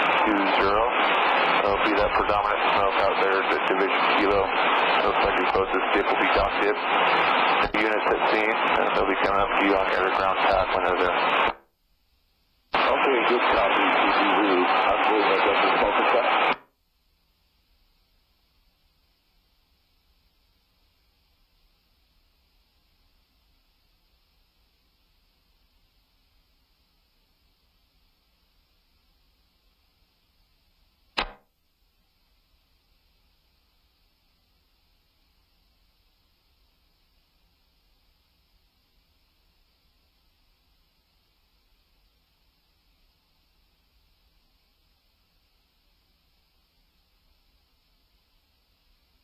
My advice to people is don't leave California. Take it back.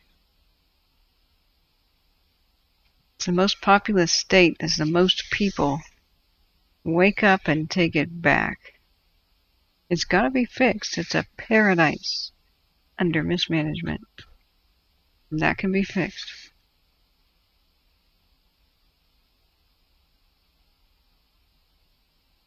Okay, since Dusty is not answering...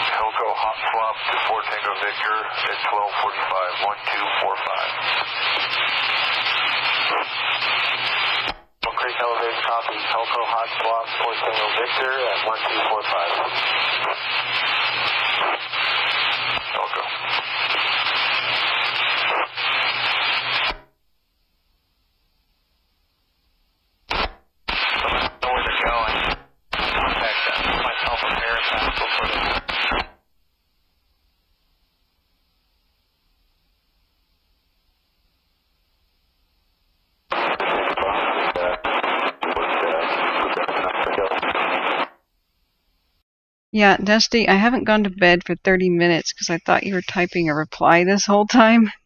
I kept saying, Dusty, I'm worried for Herlong. What do you think with the weather forecast today? What is your opinion? Because I'm much more concerned that they would see impact to the town or have it cross 395 and get loose in there. I'm much more concerned about that happening during the day with likeliness. It went over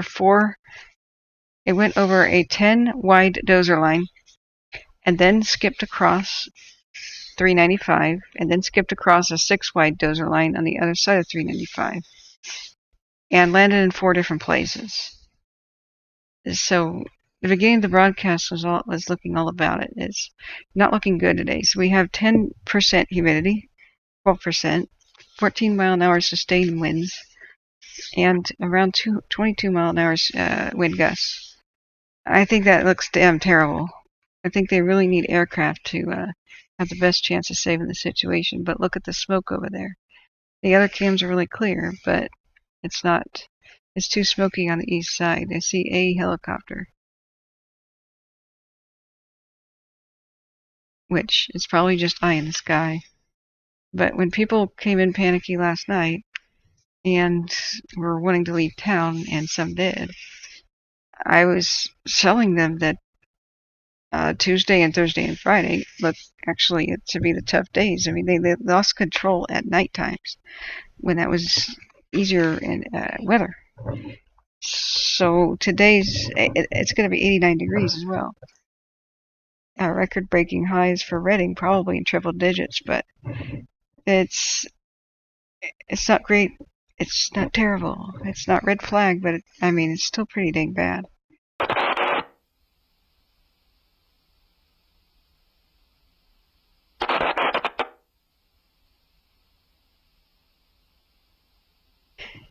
Wait a second. There's still plenty of fuel, and there's plenty of the embers and stuff right in front of the Herlong Junction.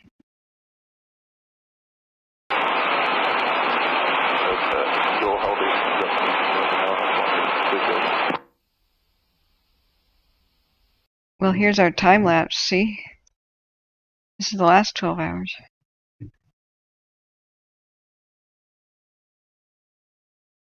This is the same spot where it spilled over, and this is right in front of where it spotted over, still smoldering on the mountainside. There, see? It's still blazing up good, ready to, with interior pockets, I think primed and ready, and looking with the wind gusts aimed straight at Herlong. I mean, it could do that, go past it,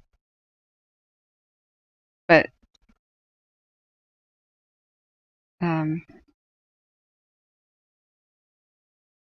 I mean, the backward scar is not exactly matching perfectly with it. I think the backward scar is something like that. If I could look it up, I guess.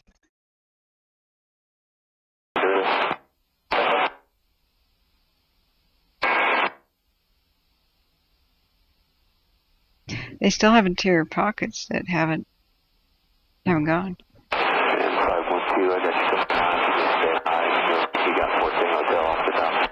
Okay. That's a good thing to check. You can't see it on Caldor.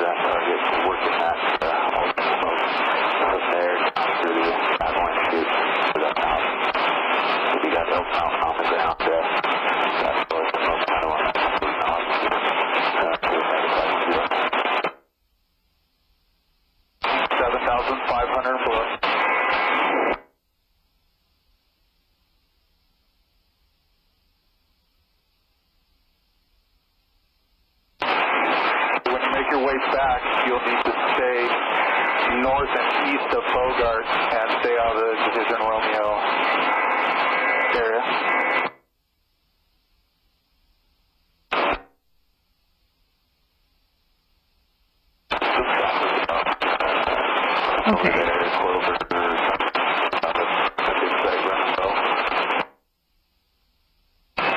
Okay, that copy. Clover is running low.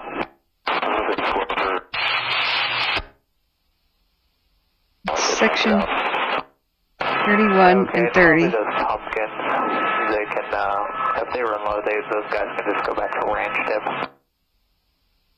Okay. Alright, thanks. Yeah, I don't know if I'll be able to hit either of those two guys. Command 31,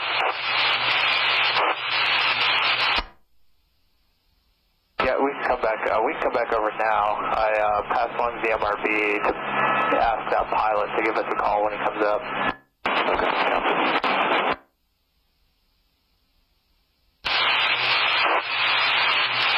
For Lima on Command 31. Lima, issue crew 2 on Command 31, how do you copy?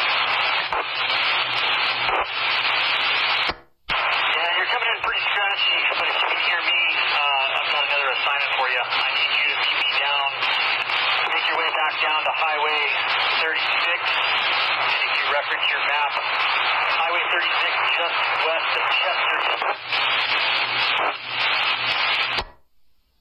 Yeah, okay. Thank you. Division Lima, issue 2, partially copies, make my way back down to 36 west of Chester. I'll re-contact you when I get better reception. Whoops. Lima copies. Yeah, if you can hear me, just head on to 36 back towards Chester. You'll see me on the side of the road. We'll face to face. I draw it in the wrong 32. Okay, I think I did. Chimney Canyon. Yeah, we're right here. Thank you. West homicide gate.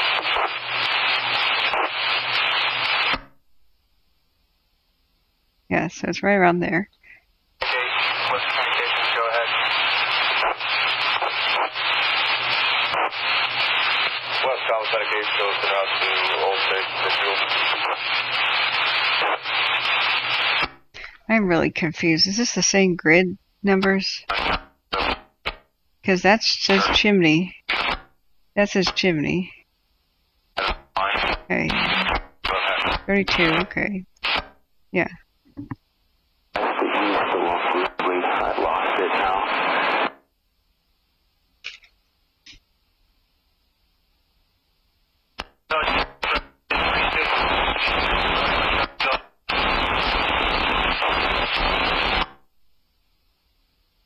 Copy. Just for the warrant helicopter to those to be available. Let's go. Warrant helicopter. I'm not worried for Doyle, you know, like it's only met 395 in sections. You see this is unburned. So here's your 395. And over here, it seems to have spotted. What about all this stuff here?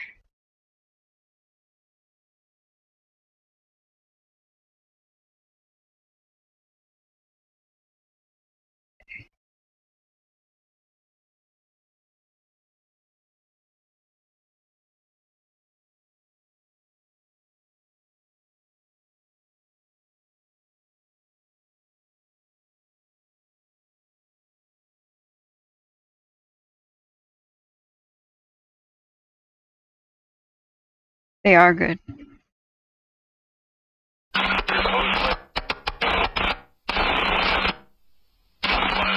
circle back around. We'll drop number 2 behind you, Charlie.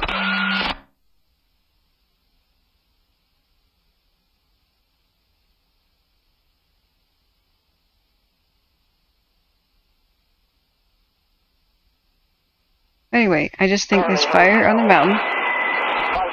There's fire in the mountain. There's plenty of places it hasn't burned yet. There's plenty of stumps and logs still on fire that are just chugging along.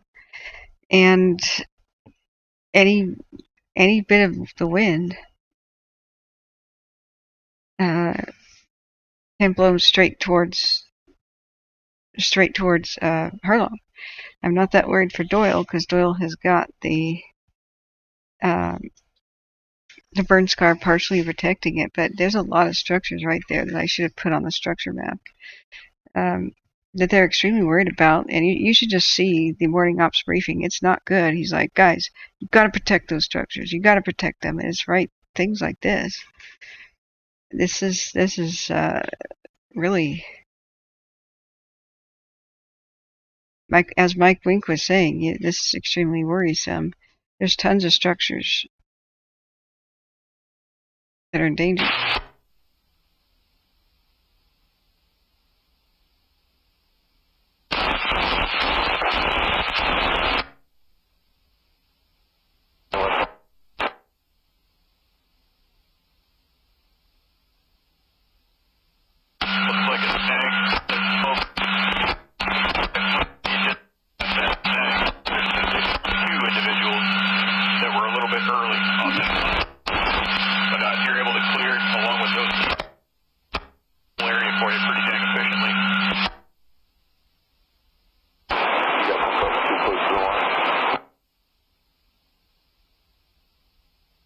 Yeah, I mean, I think it would rampage around in front of the town and maybe not reach it without some really driving winds.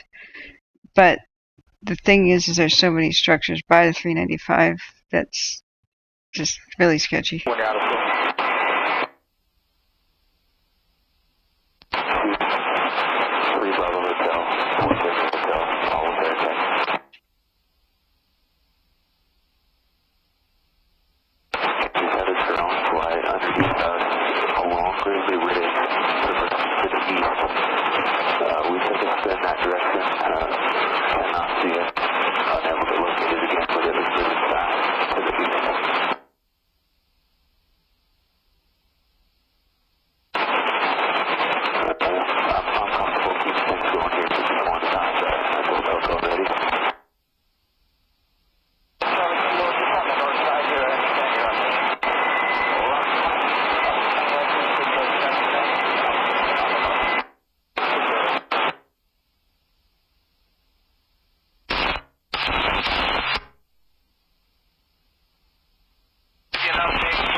Group.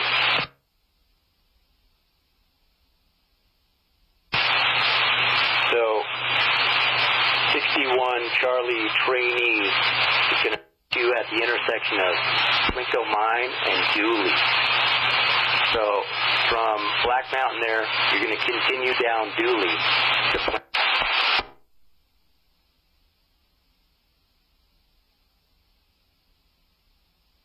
down to meet you.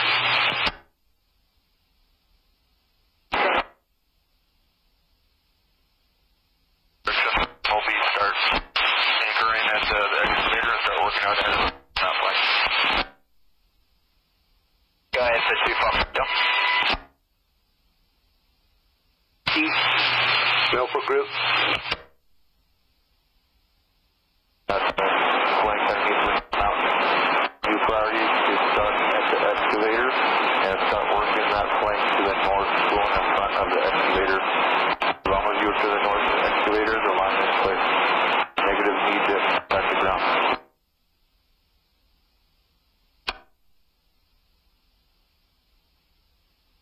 So, are you at drop point 602?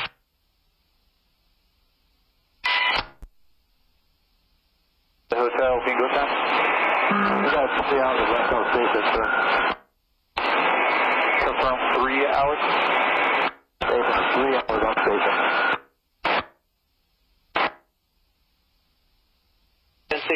sounds good. Tie into that Stony Creek. You're going to do O2 Alpha.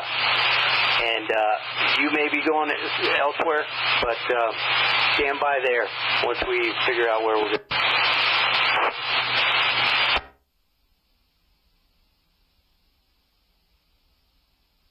You heading south on Boulder until you hit Stony Creek. There's a sign. Just stay on Boulder Road for Stony Creek. Correct.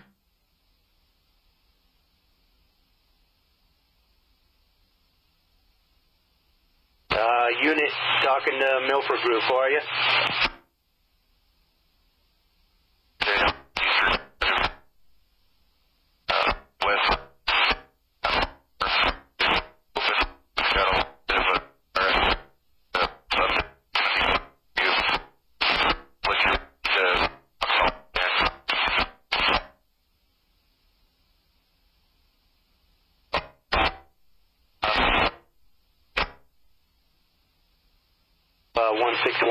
I thought you were on the Last Chance Creek Road.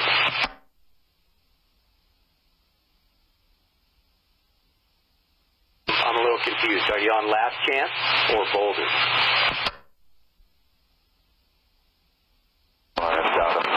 There'll be 8,500 maintaining 8,500 working clockwise around the place.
Yeah, I tried 628. He's not coming up on the radio.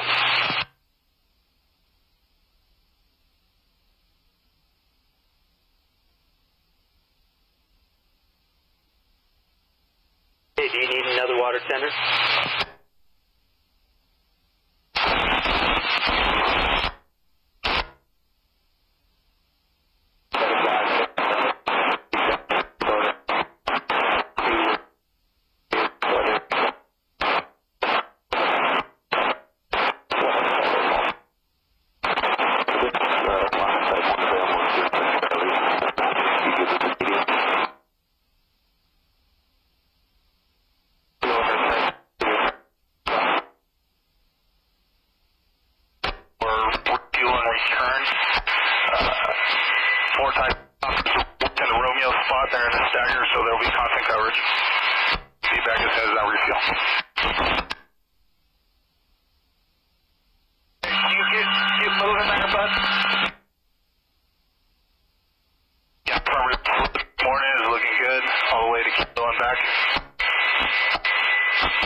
7,500 below to snag check.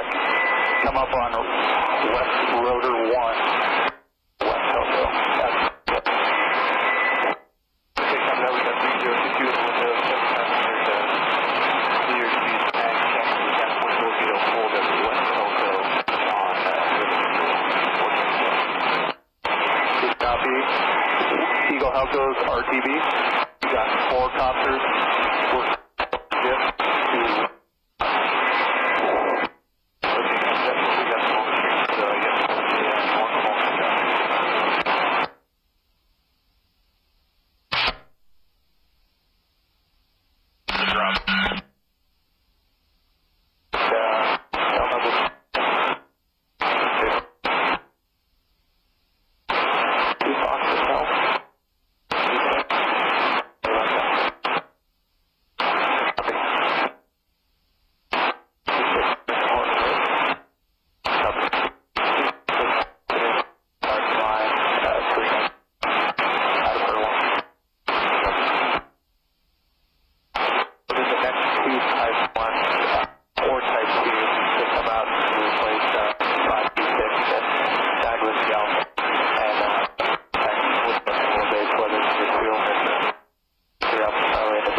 Up the line, does that mean you're going to head a little bit further to the south? Them come up for a radio check.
Dozer 1939, Captain 32, Nifty 57.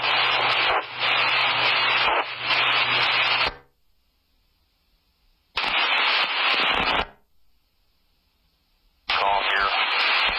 Yeah. Thanks, I'll see what I can free up. Also counterclockwise. Whiskey Alpha, I just flew one return. Let me know if you want me to send a replacement for 526 or if you plan to do one return.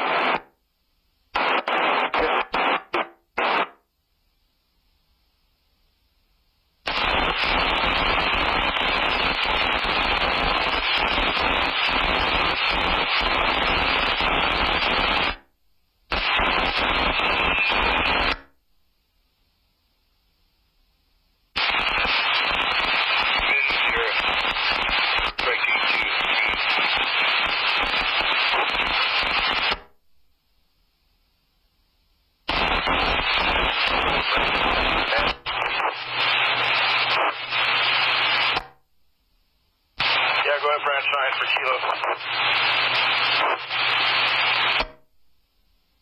Yeah, this thing heat up a little bit. Start working those dozers and that whole strike team in here. And how it goes working on getting a little more work. Okay, good copy. Get to the dozers now, head them that way. And then I'll get 9112 Charlie headed that way as well.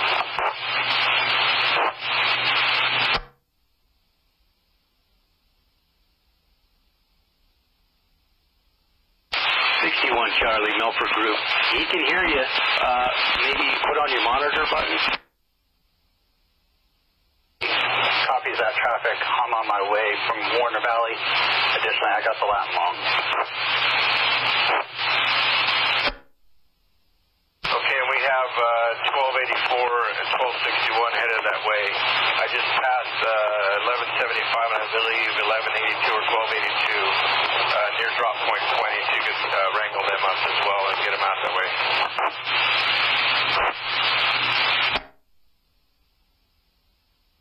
Affirmative. I'll get those two engines started that way.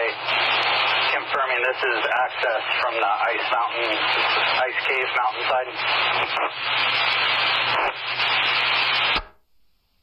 There appears to be two access points. Basically, if you look on your map, it's the southwest corner of square, I believe 32. Hang on one sec. And there looks like there is an access point off the east side of that green peninsula we've been working off of. Let me confirm the square number for that platform. Yeah, that would be square 32, southwest corner. So take a look at the roads inward from, looks like near the drop point 10 area, and then also from that ice cave mountain.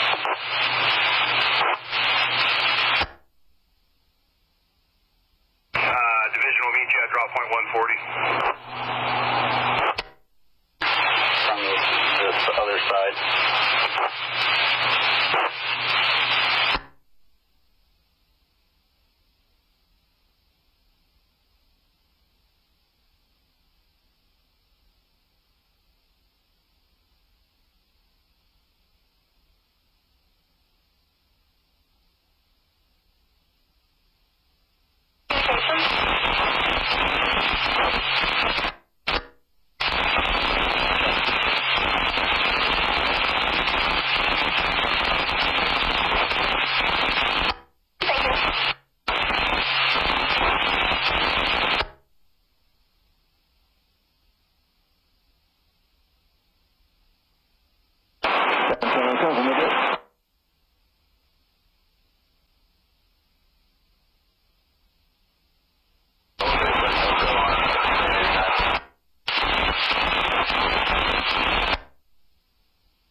That's good. I need you to stay there at drop point 161.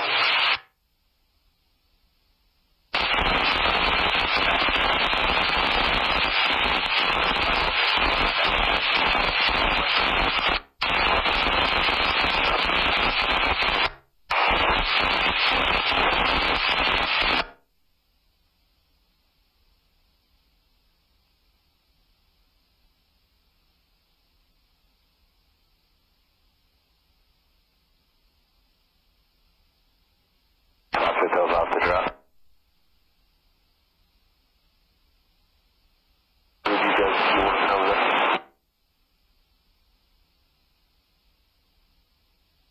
1,500 6,500.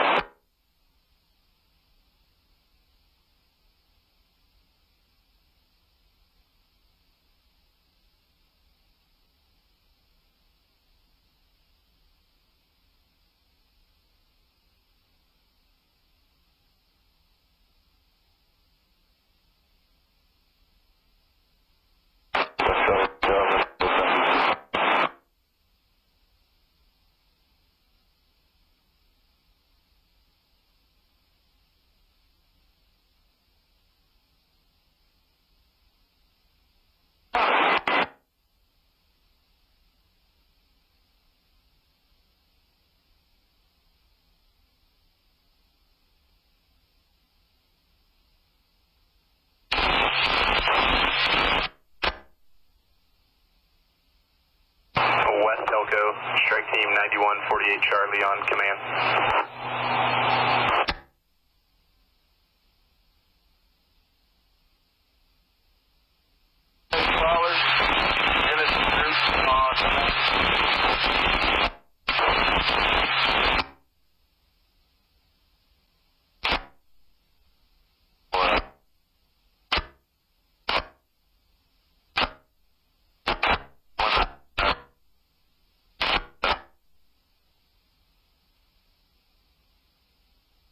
Charlie, understand.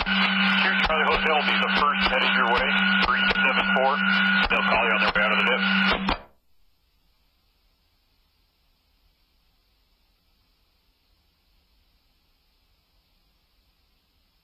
Spot 374.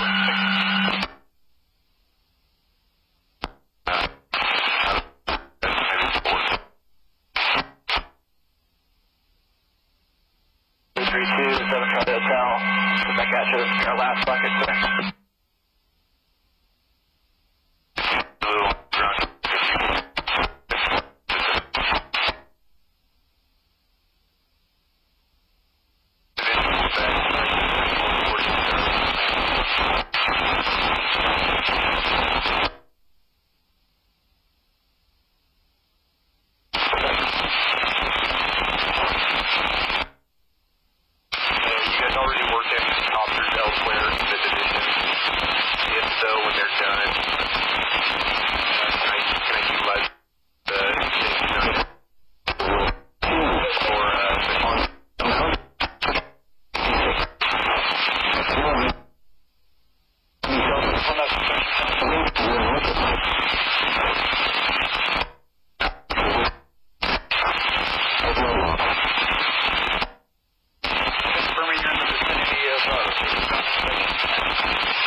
Okay, come back over left flank then.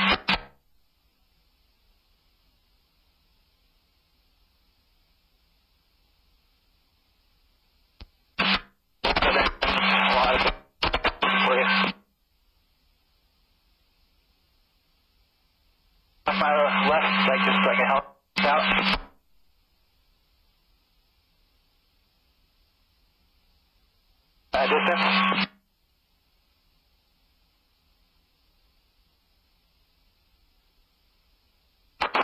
Go to this.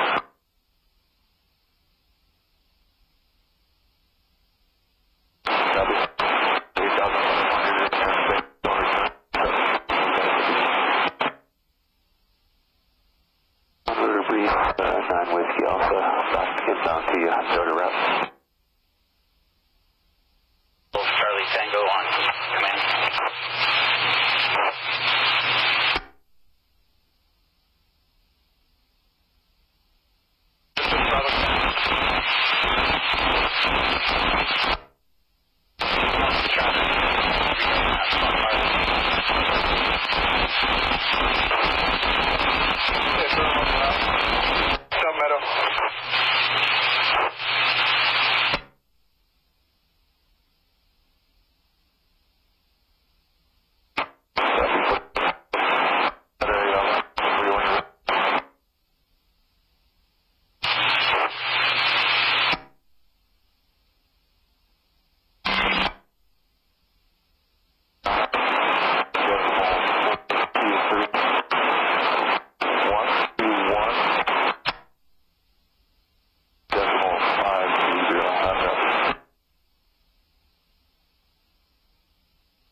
that. Looking like you're in a pretty good shape.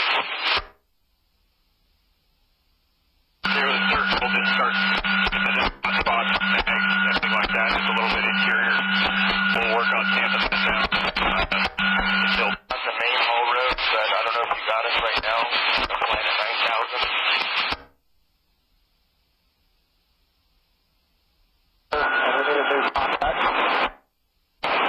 I'm unable to coordinate with the UN target. That target's opportunity that has the launch players and the fleet to go ahead and address those. Well, sir, there's smoke all over. You want us to just finish out our bag of fuel on these targets of opportunity? There's trees flaring up all over on here.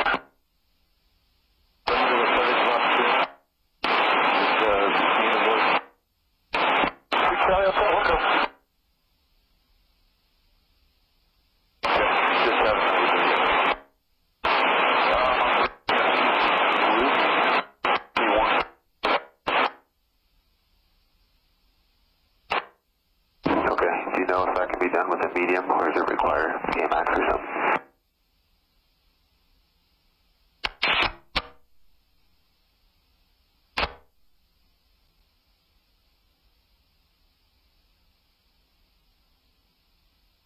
Okay, I'll handle getting it to you.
Copy.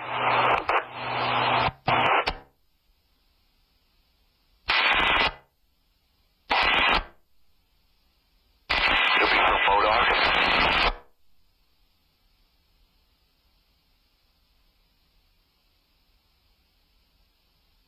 Charlie Hotel, good one.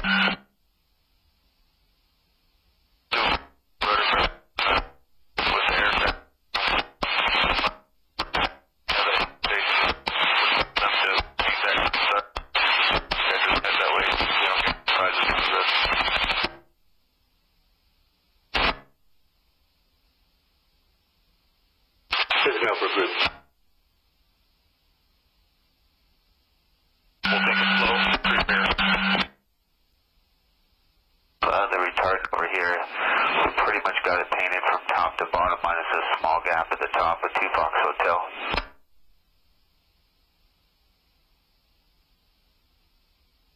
Go for a copy.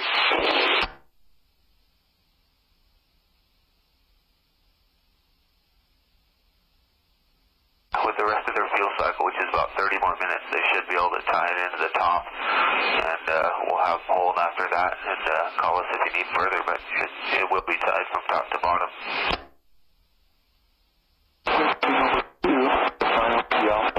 Clover's up and running if you want that.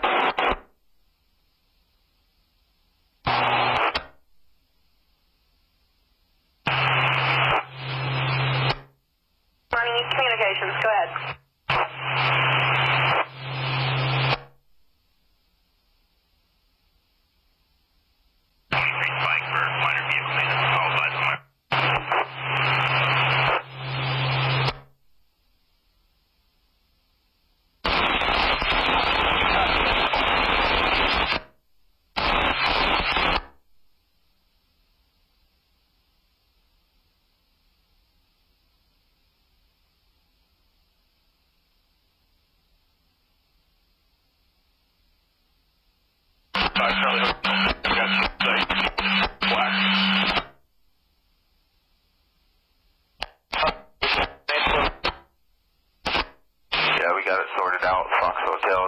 There's just a little piece at the top to connect, and they should be done.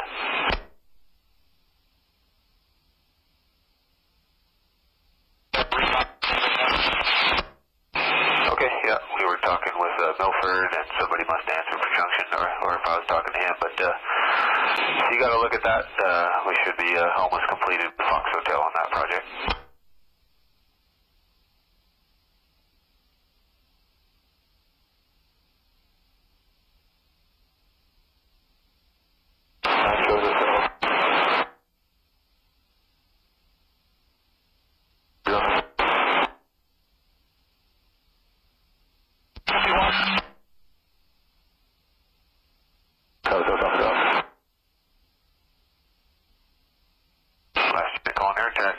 Go ahead.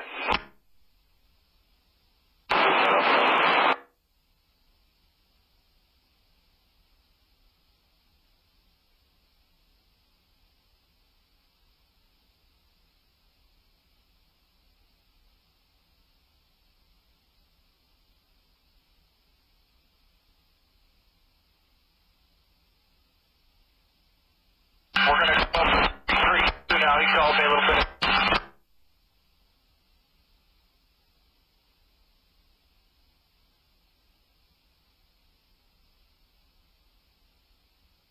Yep, tons of traffic on the underground command. You got walked on. Go ahead with your last.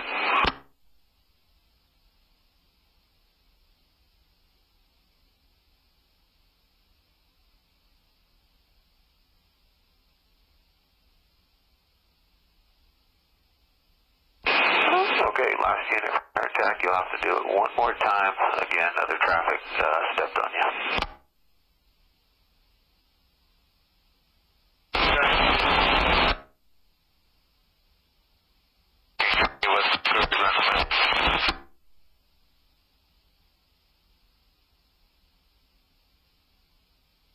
Okay, copy. Yep, should be no more need for retardant here in about 30 minutes. It'll be connected from top to bottom. If they have further needs, though, they can come up with me.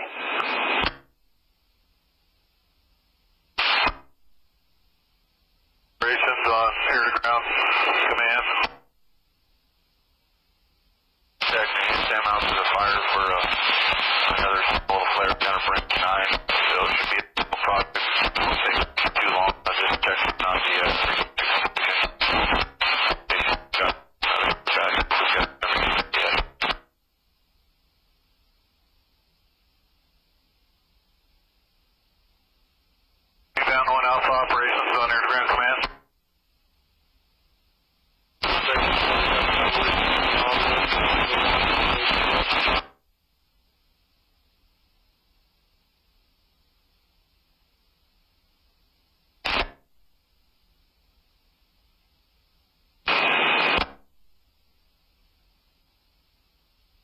November training, officer.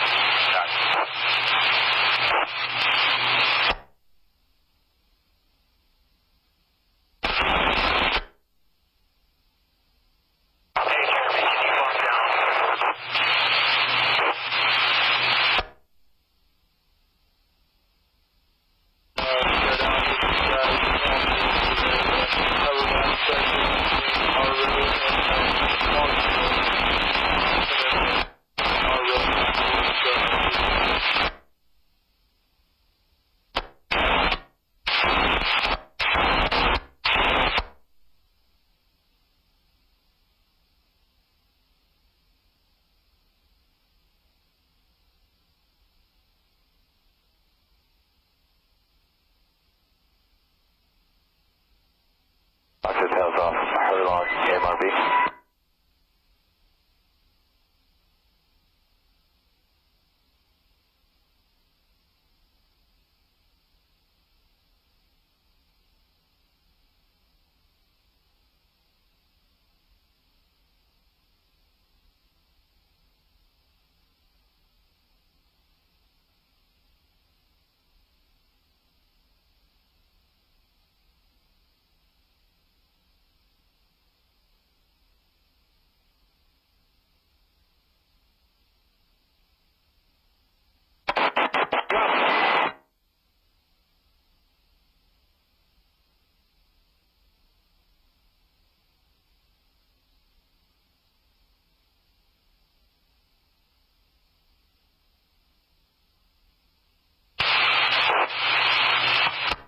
Medic 8.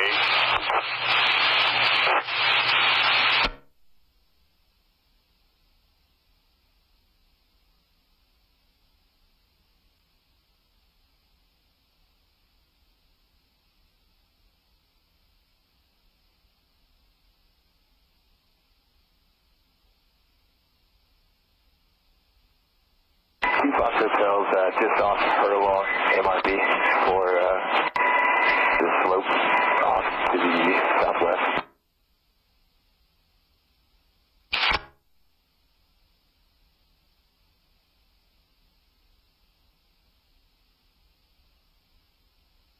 Telco, Eagle Helibase on Dixie Command.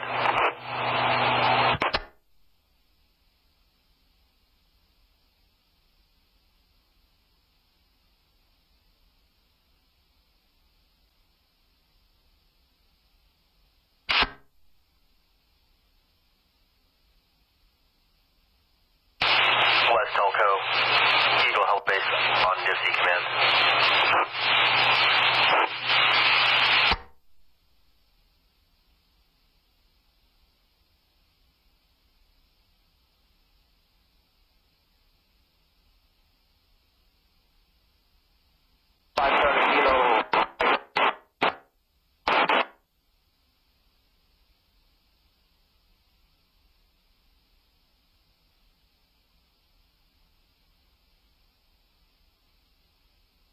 Battle Creek Helibase, Eagle Helibase on command 2.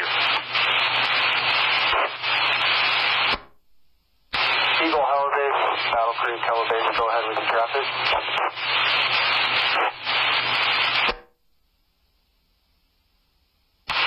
Battle Creek Helibase, Eagle Helibase, just like to confirm through West Telco, we're trying to make notification. If he's wanting C2 Type 2s leaving from Eagle to go to DP 141 or 114.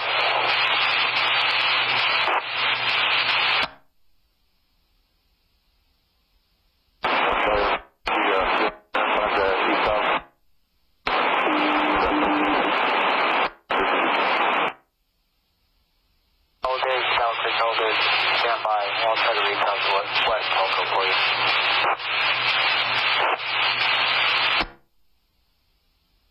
Down to the back check. I'll pull the contact to you first.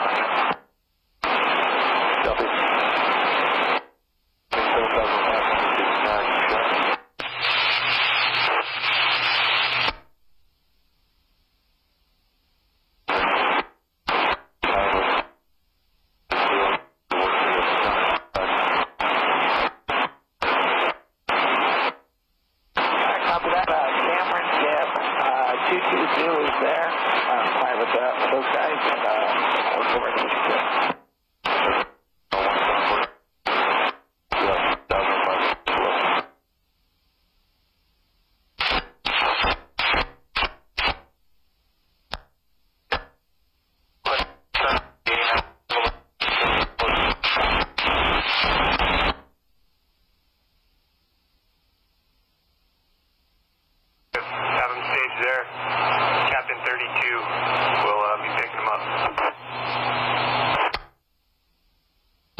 dispatched this, and we're wondering, with those two Type 3s you ordered out of their base, were they going to drop point 141 or 114?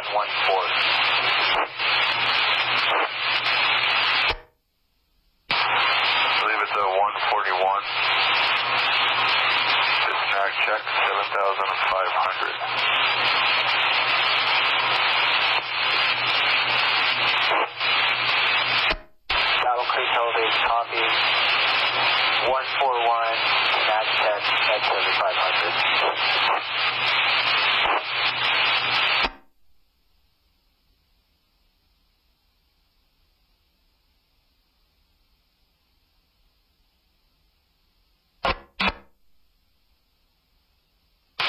Eagle Holidays, Battle Creek Holidays, come in.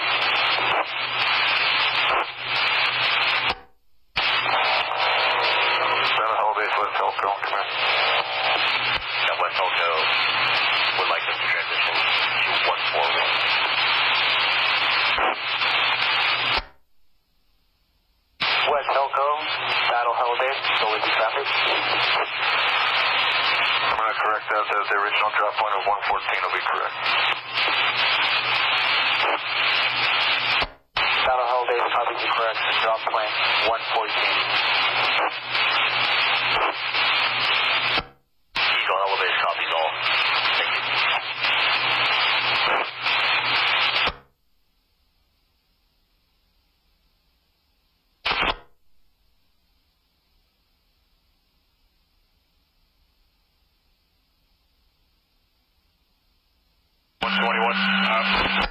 Like both aircraft, another drop there.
so receive.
Miles to that house up there on the hill. I just watered it off.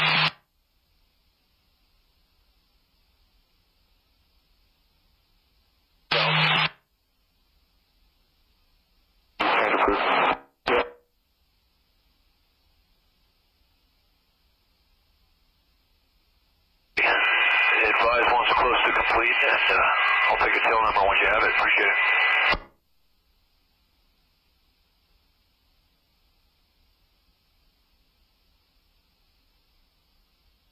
DuPont Hotel, Helco Rotor. Hotel. Okay, we're going to exit your area, head back over towards Horton Ridge. Good working there. You got any other priorities here on the side of the mountain before we drop this one last bucket?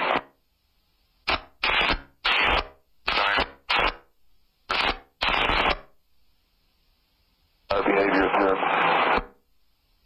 Sounds good. Yep, I think we got one last bucket, then it's RTV. Okay, sounds good. Close out with air attack on TFY when you're short final interview. Look up, 2 Fox Hotel.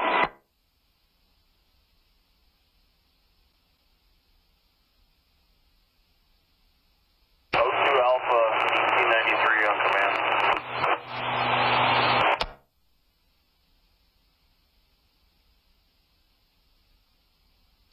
Alpha. Do you have another water truck on the way up here to assist the OES guys on the lower platform?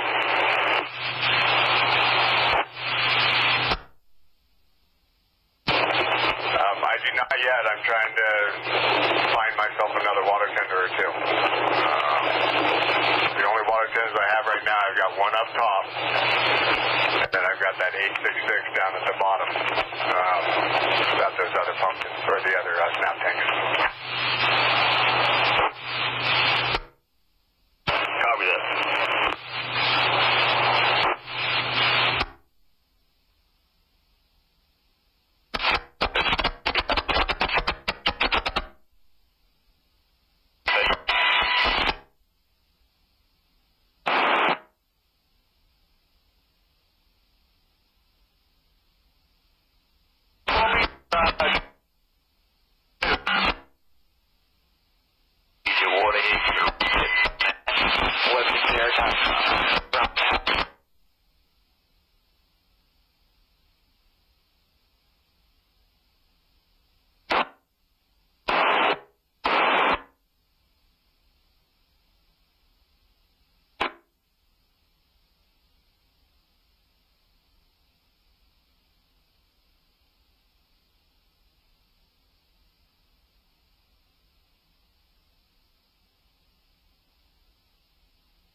target, half the road.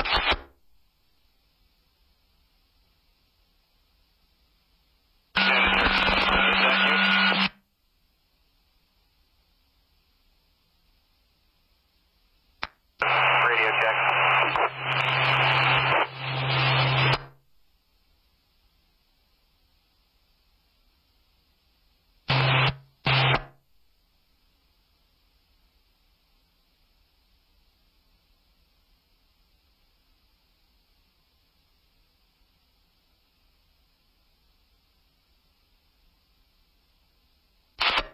I think you'll be the contact through the counter, so I just say I'm on the frequency.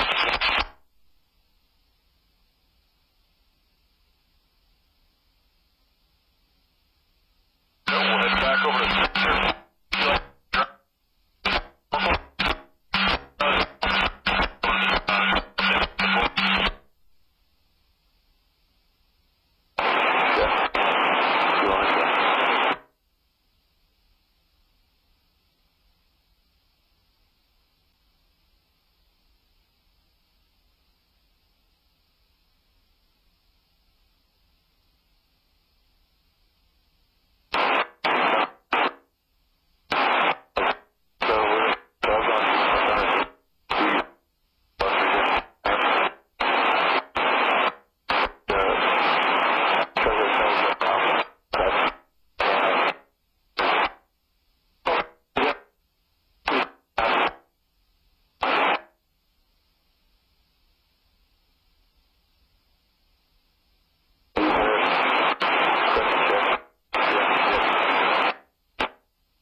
Charlie on West Rotor Wing 2.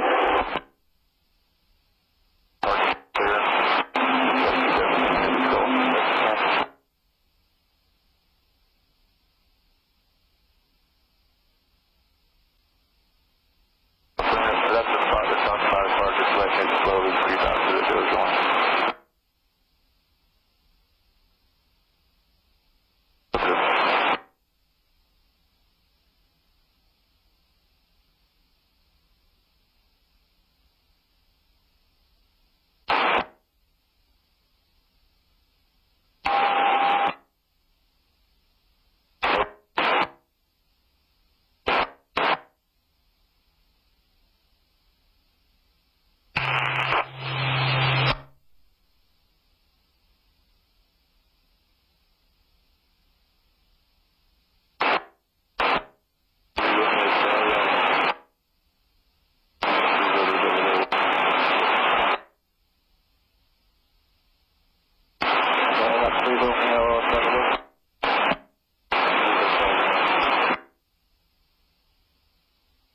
Down from the north for landing about 3 minutes out.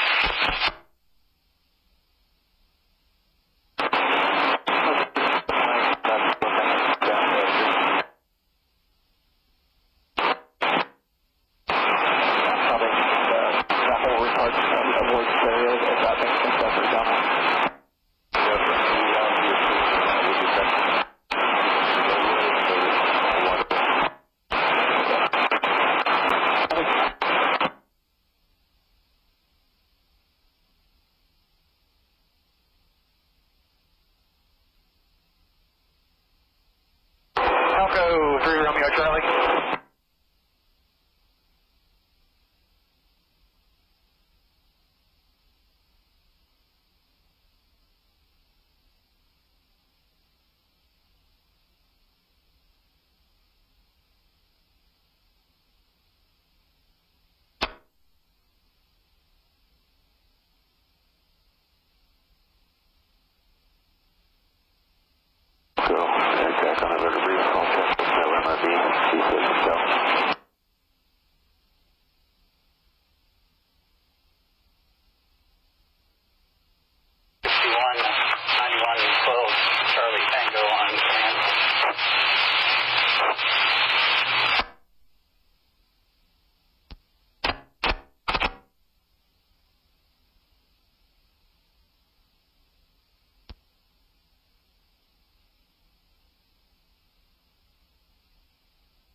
Romeo Charlie on rotor wing 1. Romeo Charlie with Tulsa. Yeah, the Romeo Charlie's off at Eagle Heli Base en route dip EP114 snack check for the west side, just checking in. Copy. 022, you're cleared into point 114 to snag check 7,500 to Cameron dip. You'll be number 4 under the dip. 6,500 we're on station. Exact limited daisy chain, they'll show you the work area. Alright, after snack check, Cameron dip, number 4, 6,500 departing snack check. That's over.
Eagle, Hell Base, inbound to Division Romeo.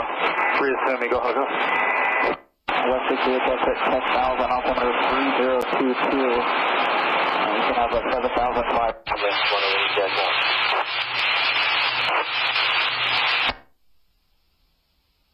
Copy, thank you.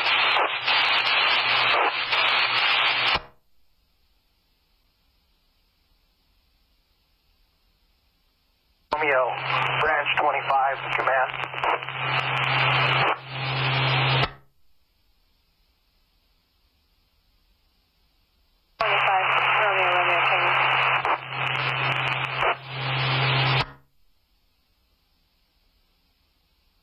Coming around to the point of Lake Davis, looking for a place to tie in with you guys.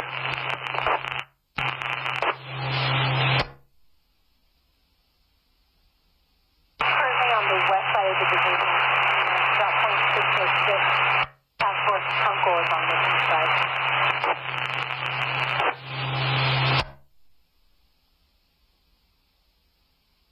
Copy that. I'll do a little looking around and over here, head your direction, tie in with you here in a little bit. Are you going to stay over there for the time being?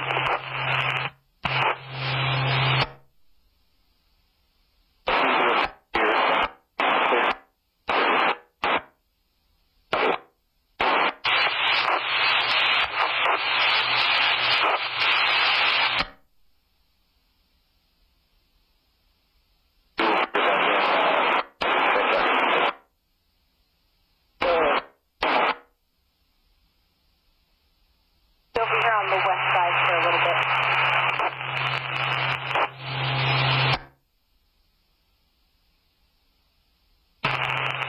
We'll get in a little while. Branch 25.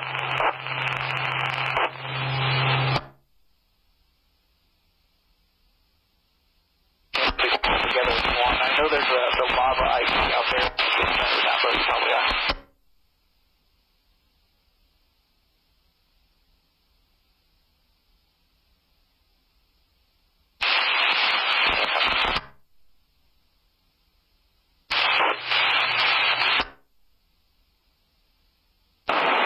Kilo at a time.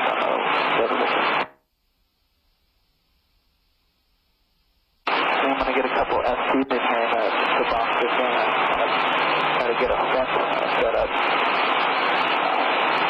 I see where you guys are dipping at. Maybe just like halfway between there where that dip site is. And it looks like a couple of structures. Do you see that river that runs through? There's a couple of structures in there.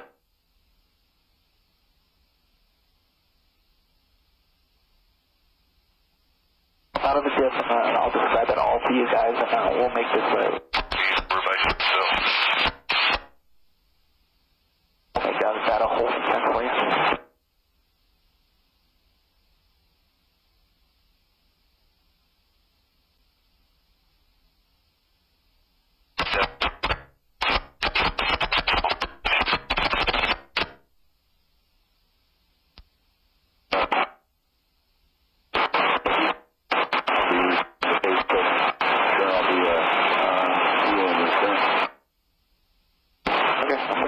How big are you returning to?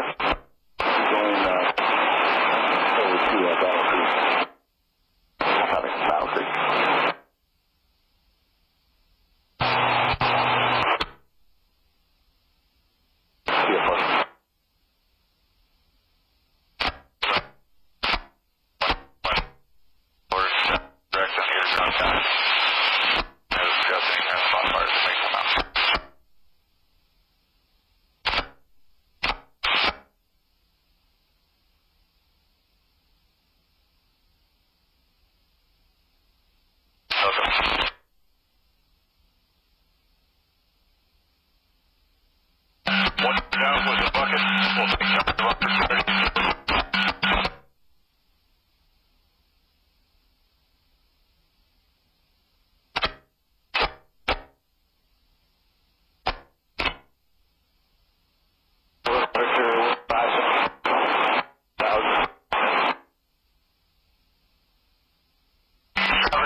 Copies.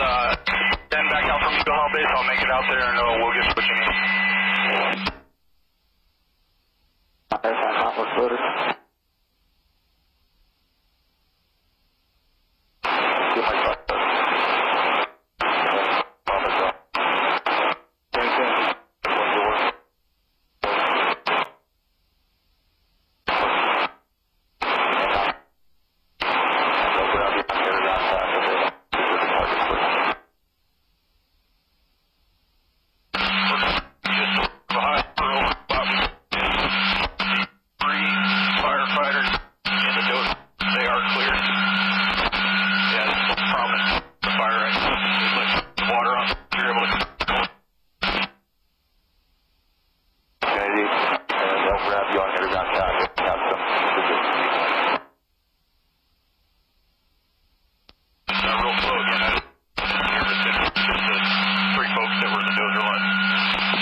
Hotel Lima was here correct too, right?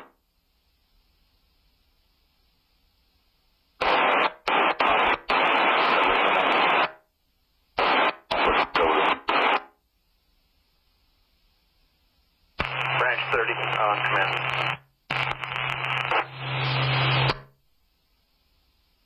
See there. You and 4 Charlie Kilo.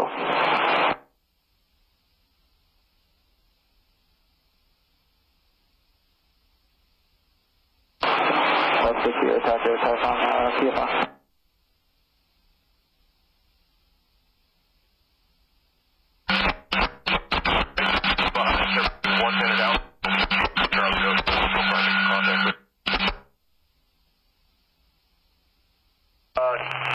No need to bounce up here to the north to Meadowview. I'll fill you. Just concentrate on that stuff in Dixie Valley, and I'll get with you here a little later. Copy. Good copy, Jason. No. Meadowview break.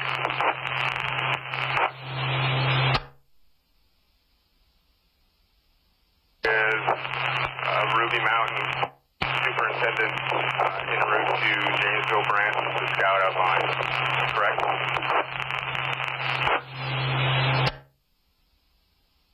Yeah, stay firm. Meadowview is secured. No need for any structure stuff, so contact those folks, and we'll start working on that piece in the 95 corridor. I'm headed that direction right now.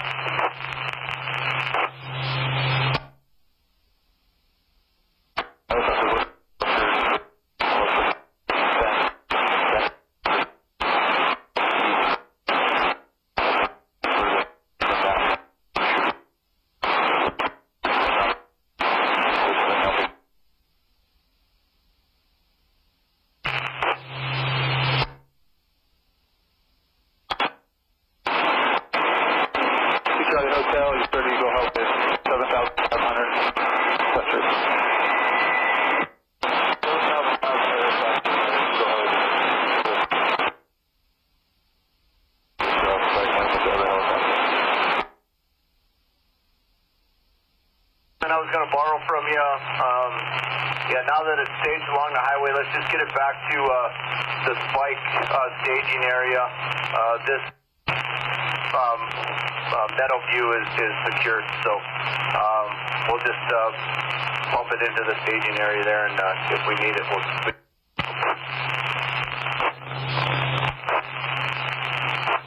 Okay, good Copy. I'll probably take the task force leader with him. So that.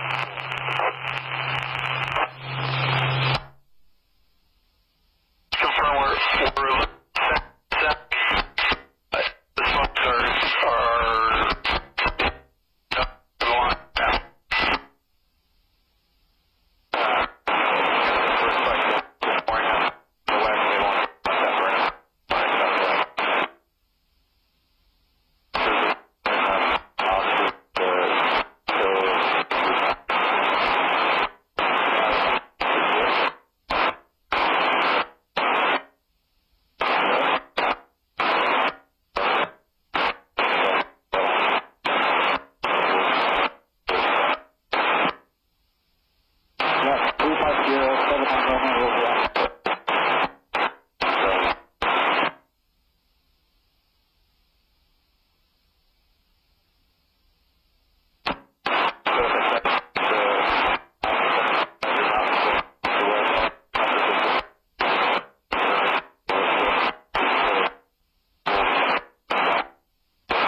on Wilson Lake Road, and there's a little open flame that might get into some of that down fuel.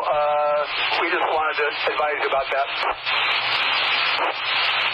Copy, that's Wilson Lake Road and Highway 36, direction just east of drop point 26.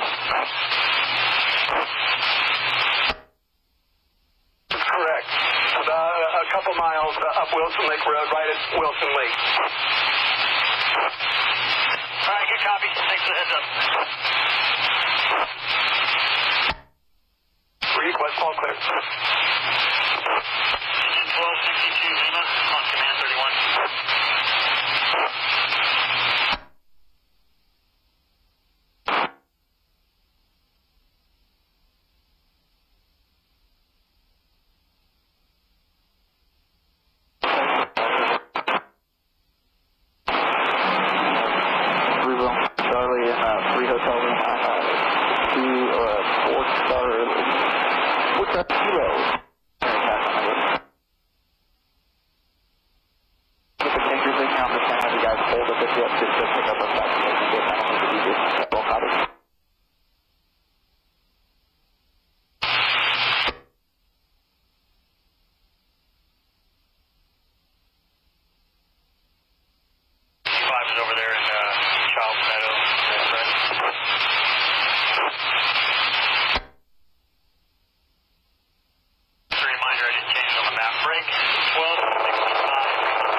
equipment, Natalie, command 30.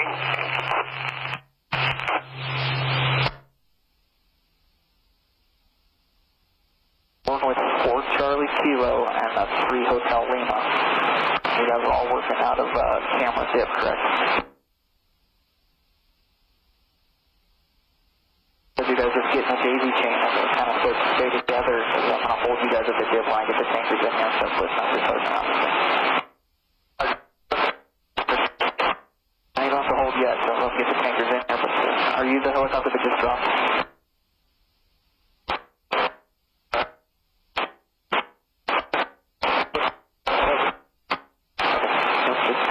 Same pattern. We'll work this out and I'll have you guys hold on and get the tankers in.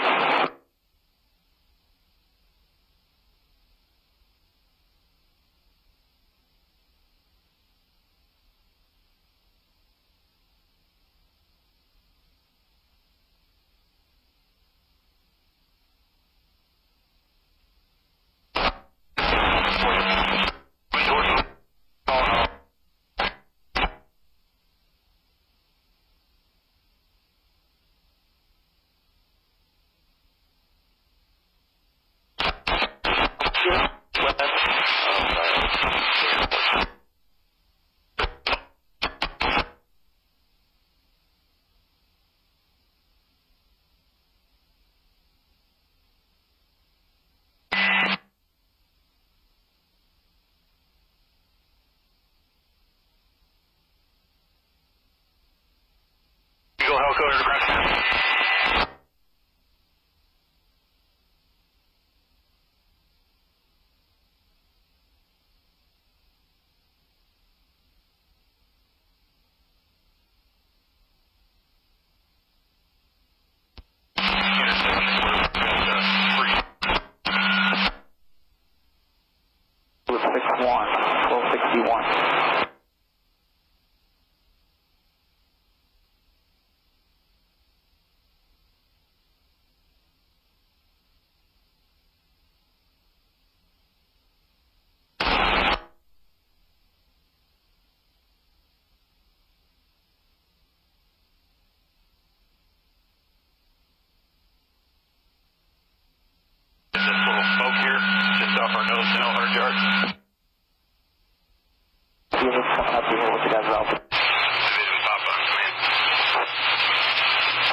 Sounds like the area they were having some issues yesterday as well.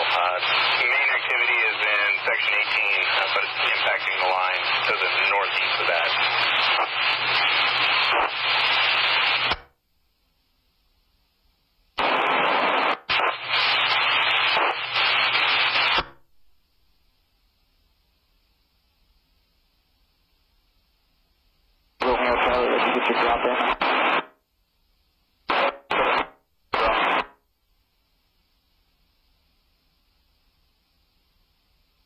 Charlie, if I just hold up again.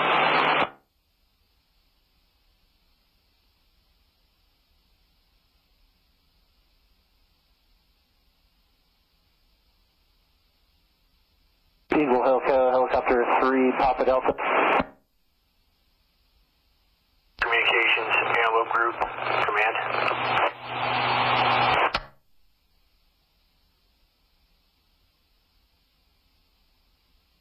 Antelope Group, West Communications, go ahead. West Communications, Antelope Group, I'd like to request one stick side for backhaul of hose in a 3,000-gallon pumpkin.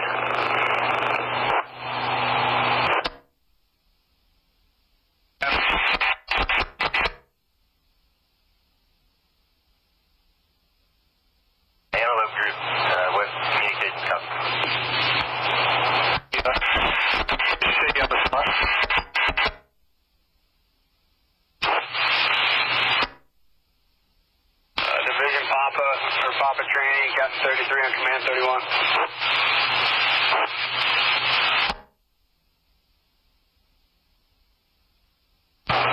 West Communications, copy.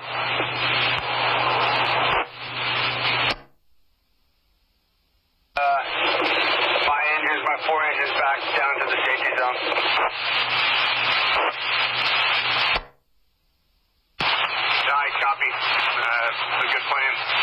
We'll let this thing do its thing, and if we're able to get back in, we will. I'm also headed that direction.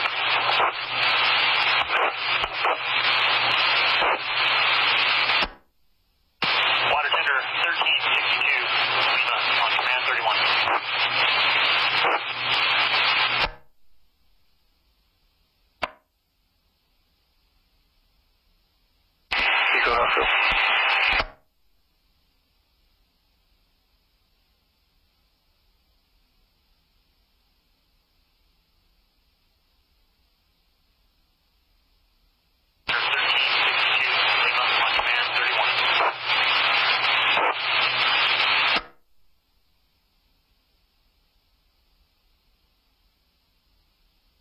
Have you hold my div, I'm going to drop the tanker. 9120 Charlie, leave on command 31.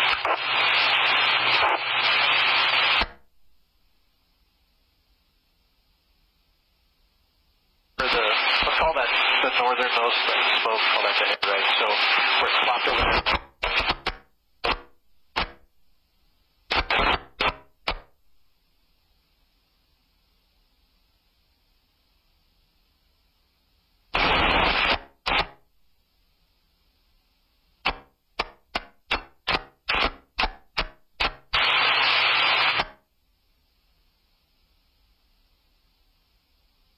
Equipment, Natalie, command 30.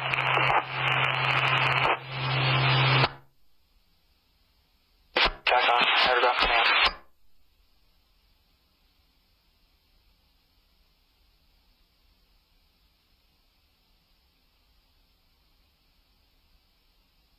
Branch 9, West 6 air attack on air to ground command. Okay, along the road there, we got the engine along that, like the right shoulder area. We're going to anchor into the road. I'd just let your folks know that the line's clear.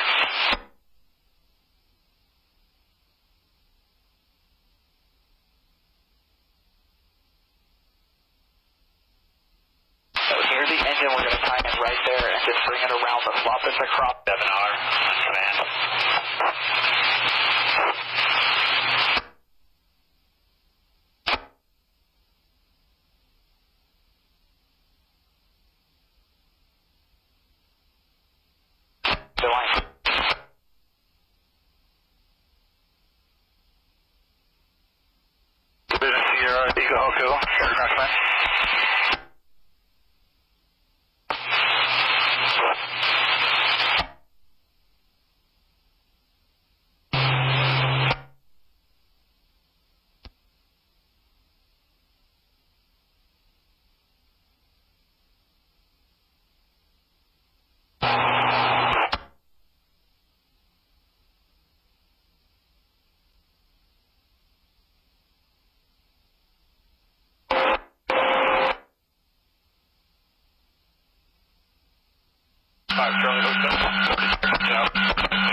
That's affirmative. You're cleared 7,500, direct to 114, and then to Eagle Hell Base.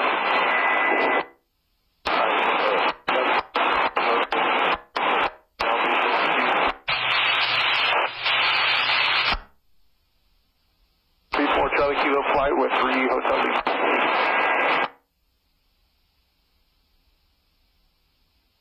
Division 7R. November option, go ahead. Do you have any resources patrolling the Park Road back by the visitor center?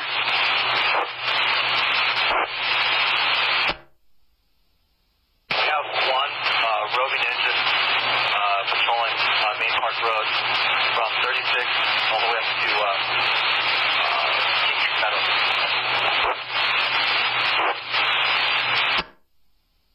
There's one area heat in a stringer just south of the visitor center.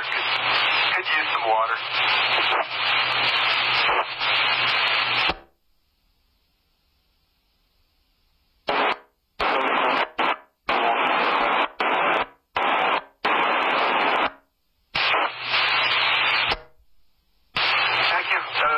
Myself and Battalion 7R, we can stick here until the engine shows up.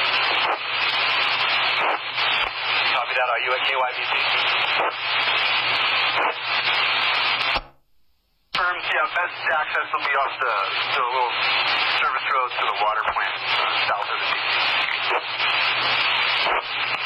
I copy.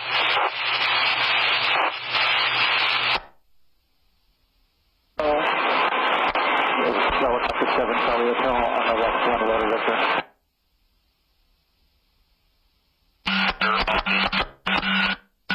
Of that main road standing up, how would you like us to pour any water over there?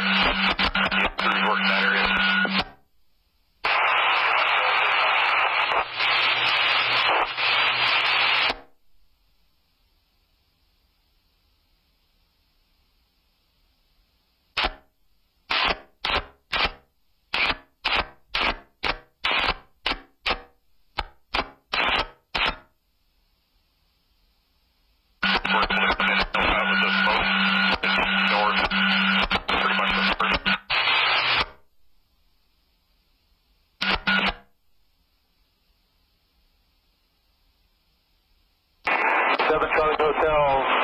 Goes 8,000-3022 over the Romeo spot. Your surgeon Silver Lake, 7,500 below. Number 2 copter working with 5 Charlie Hotel.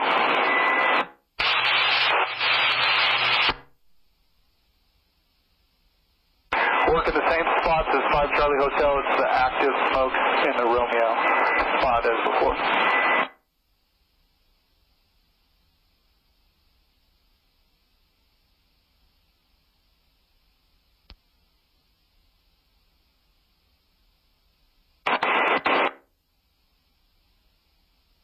Additionally, you have Charlie Kilo and 3 Hotel Lima inbound Eagle Hell Base from drop point 114 to the no sector 40.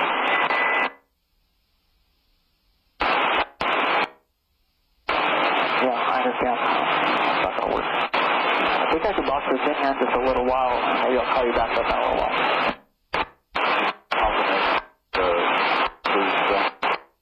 Yes, we can leave it in there. It just has to stay out of the way.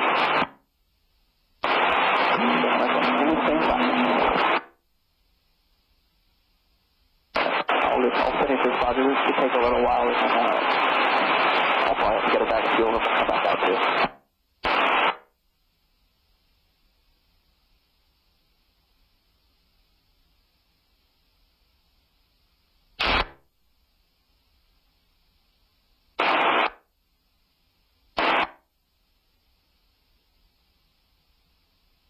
We just kind of want to double that up with a little attack.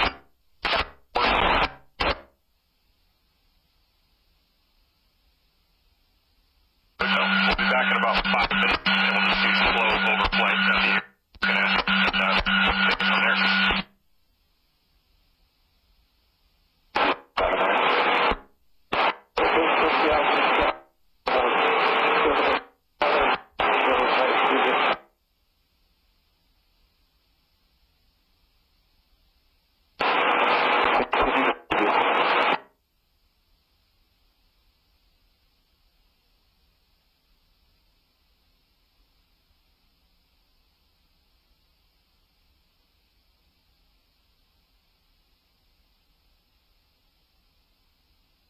Tractor drop coming in.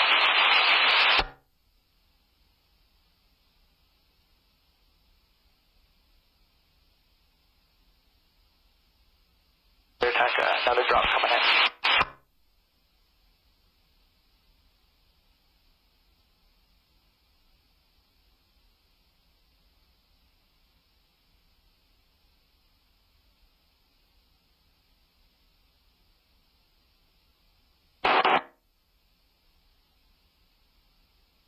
Division Romeo, Eagle Alpha order, back.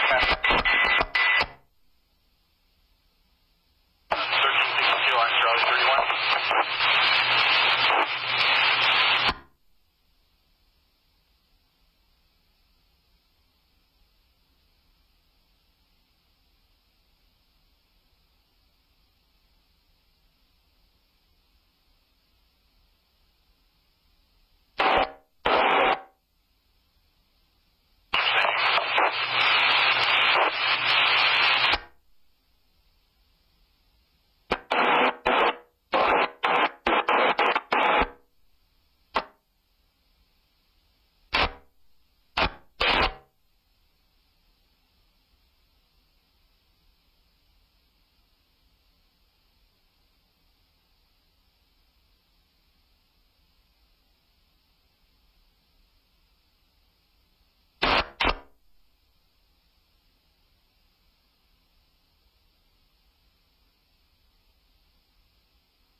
Yeah, shut down that gate way up top.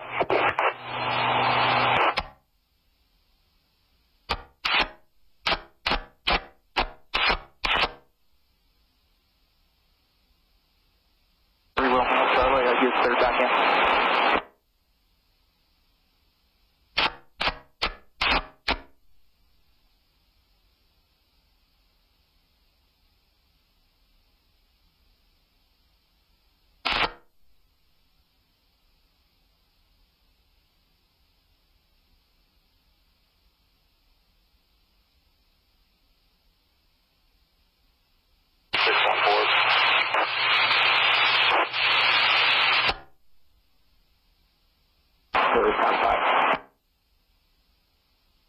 Contingency on command.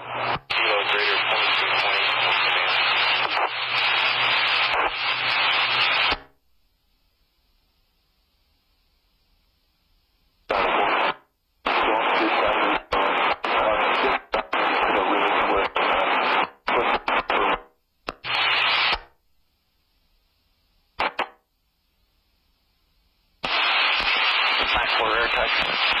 He has kind of call coming off the runway. So you guys.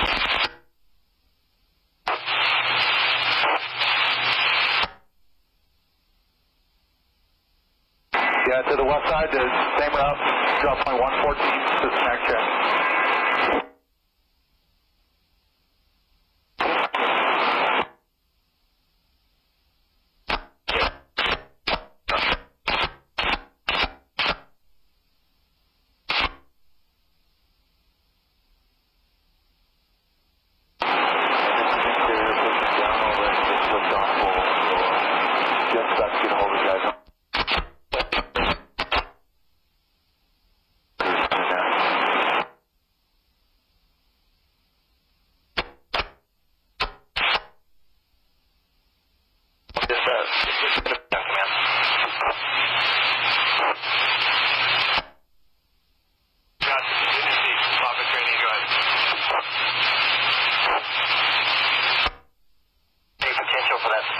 section 10 to shoot through the section 2. If so, it's going to go between our 2 primary and secondary, and it's going to hit a laser point structure defense.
Just maybe on the border. I'll see how far I'm seeing it attack.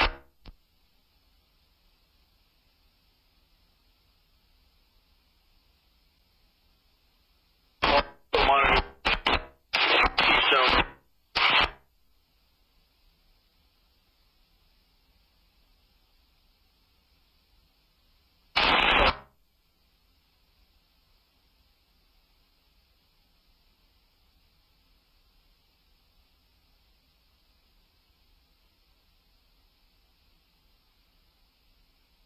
Line 7 Charlie Hotel on ready ground.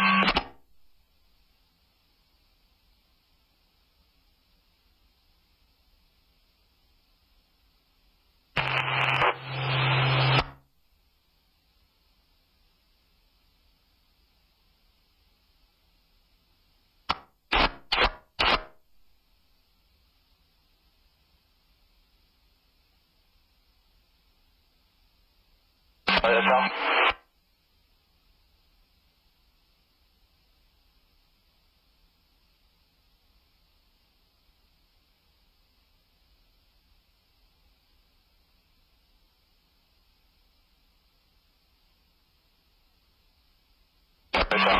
Ready ground. 5 Charlie Hotel on road 2. Go.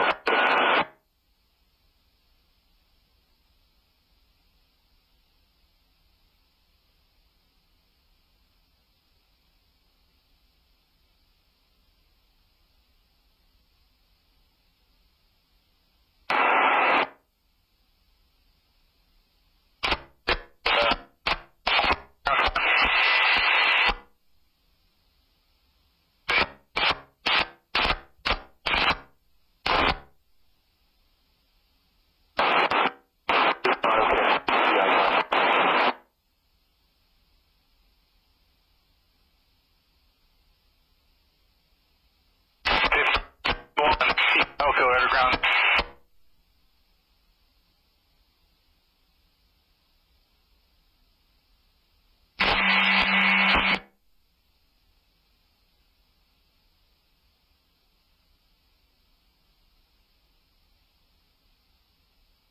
Are you still the ground contact for the left flank?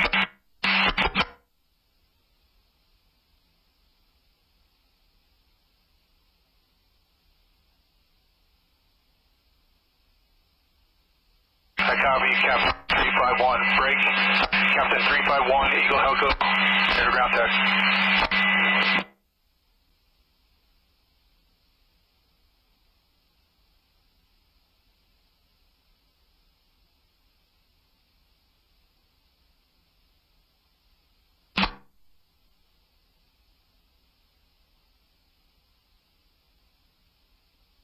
You got 7 Charlie Hotel now with a smaller. We're with you with the bucket here, looking for some guys.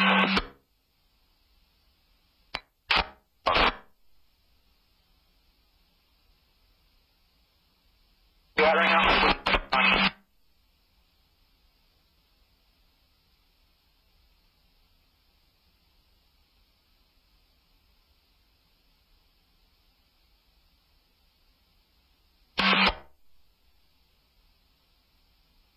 One, underground text. To right, far east outside 0. And then, Bravo Hotel, they're coming off the drop here in a minute. Some east transition back to 1 east. So we're going to work in the hotel as well.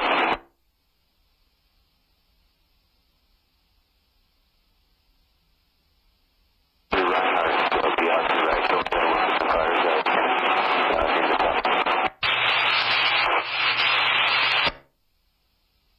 9112 Charlie. Yeah, can you raise Lima and coordinate with MGN senders to that 36?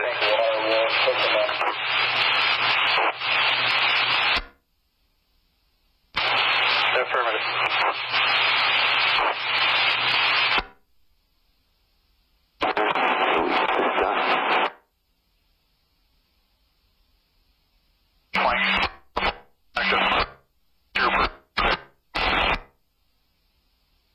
Together, and then we'll see how much is left to us.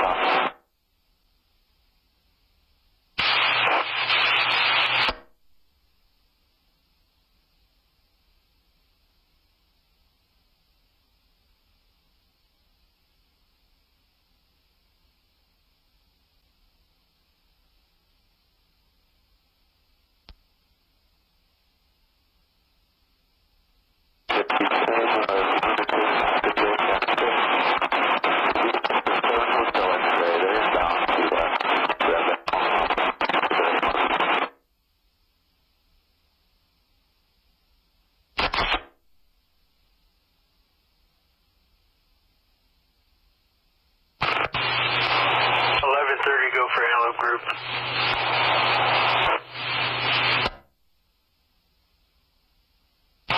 Is there a way we can go ahead and get a face-to-face with you?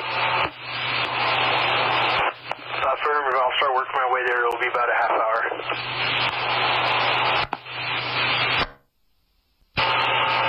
Copy that. We are by drop point.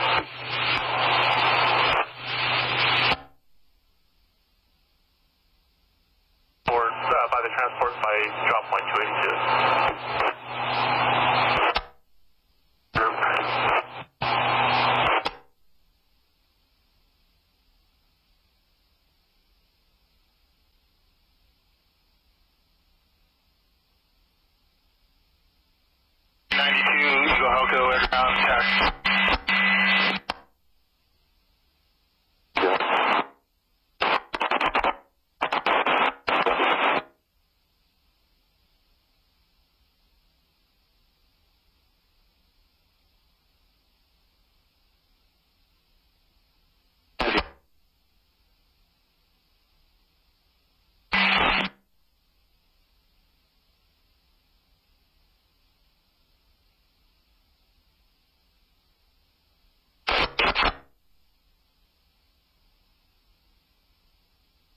Scratchy, what division are you in? Hotel, X-ray, inspection site. Continue through, make a left turn, descend to LMRB.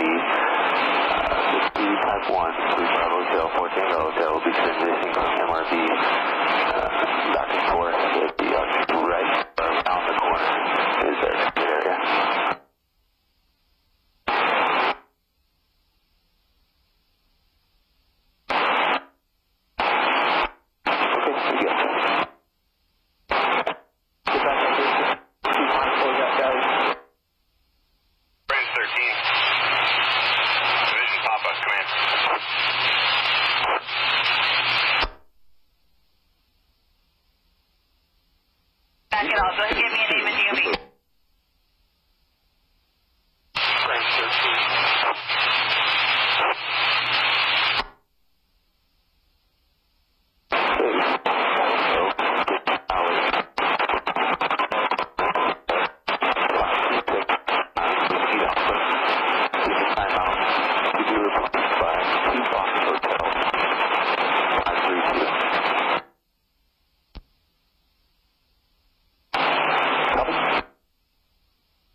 Shasta sector currently, and yeah, just let me know what you guys think and what you're going to come up with.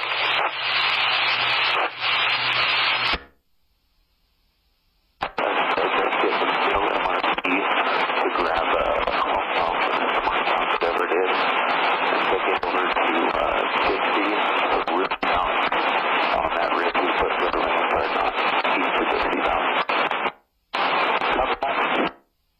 We had to burn a bunch of gas, a little bit out, be on the edge for when he starts. Okay.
the fire brigade to the left here of the number.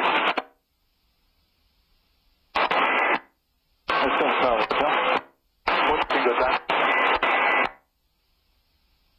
Thanks, man.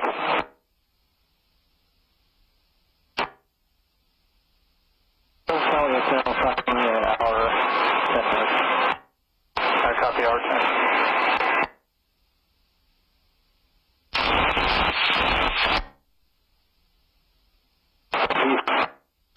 Yep. Other than that, we looked at this stuff over by Taylor Lake. It's all burned down and swamped it up.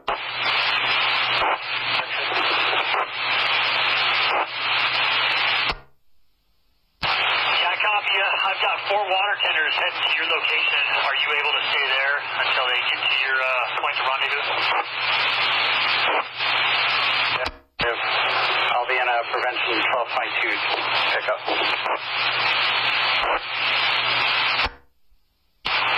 Copy. I'm going to head your way, Red LA County fire truck, and I'm going to bring 2 of the engines assigned to Lima with me. We'll probably be there before the tenders, but I'll tie in with you there.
You're clear to drop point 114, 7,500 below, and to snag check.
So I've got it almost completely boxed in. There's a little gap in there, but we're going to fire station. Let me look at the map real quick, but we'll keep pounding it. I got all the copters on a fuel and Kern also. So once we get it boxed in, hopefully the copters will be able to cool everything off for you.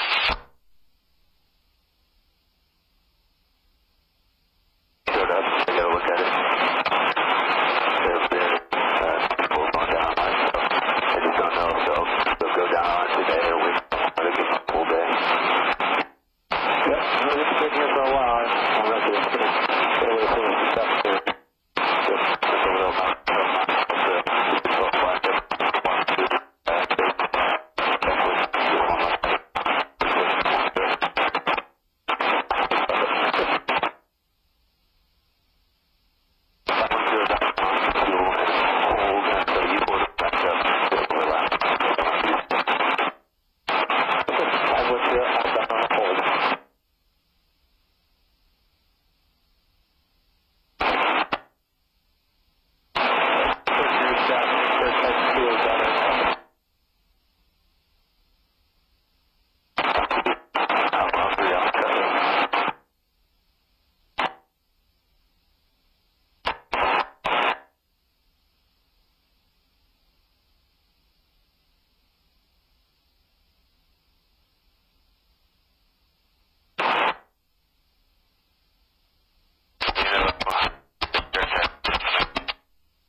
boundary in section 7 and moving along the dozer line, going to the west.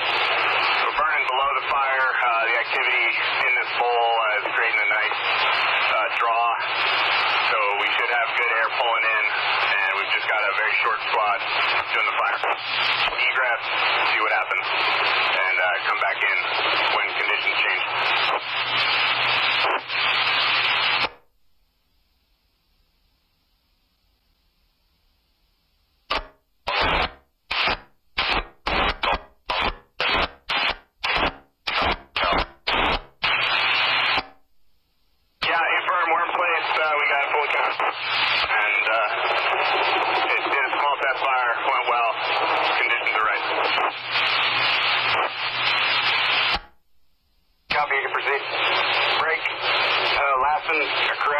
Shasta sector, branch 13 Trinity.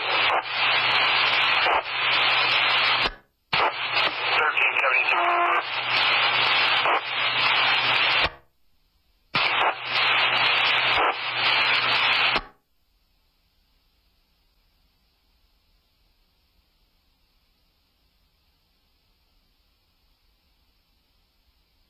Alpha Hotel, copy. Branch 13 Trinity, Shasta sector on command. Did you copy that traffic? American, just confirming. Did you copy that traffic with Division Papa?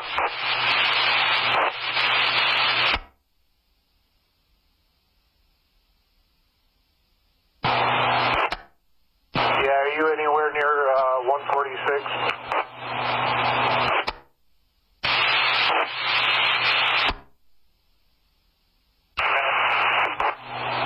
Copy. I'll tie in with you there. Copy that.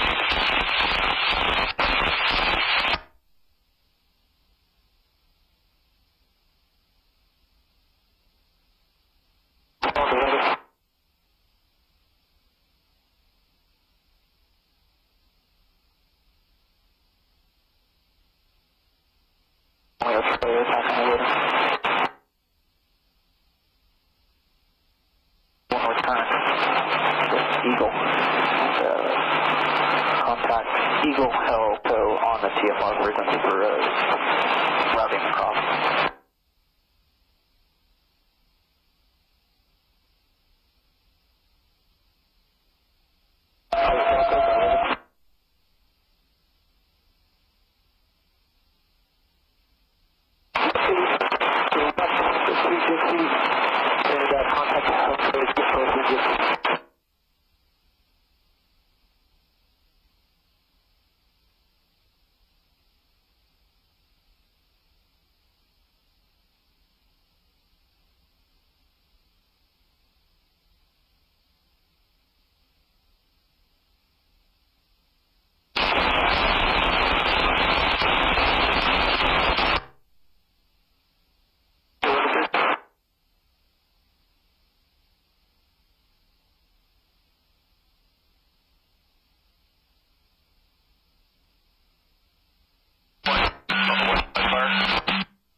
copy 3 Romeo traffic.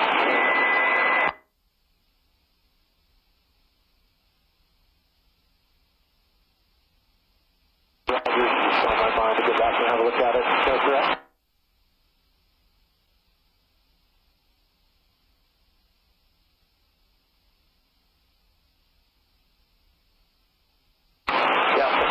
It looks all right. I mean, we're reasonably close to the dozer lines, but they have people around it, so try to keep an eye on it.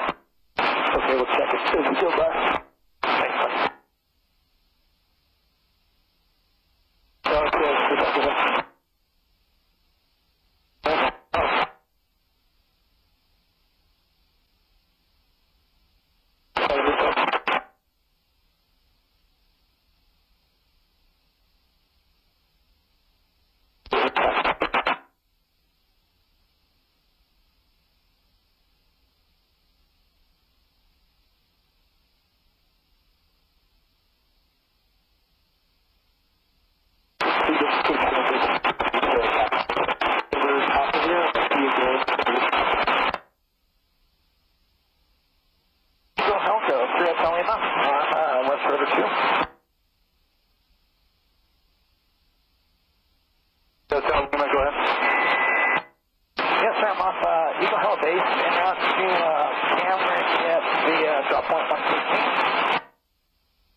Okay, Hotel Lima, Helco's at 8,000, 3022 over the Romeo spot.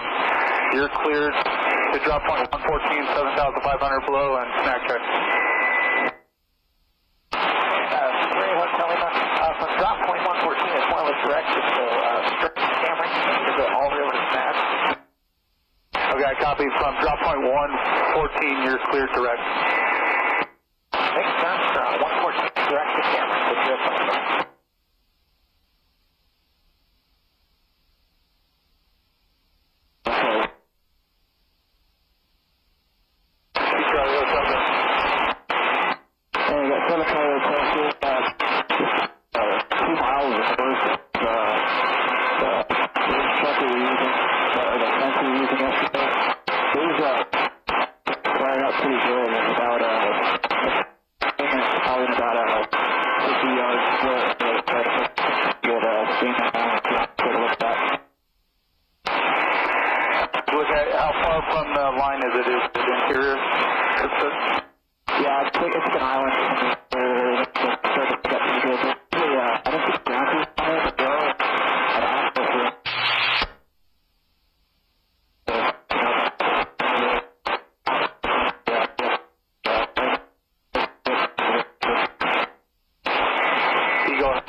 With Helco, so yep, we just keep working hard there. You guys are putting up a good fight. See what happens. Copy. Yeah, do you agree with those priorities with Hack 16 number 1?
4 Charlie Kilo, 160, attack on the field line.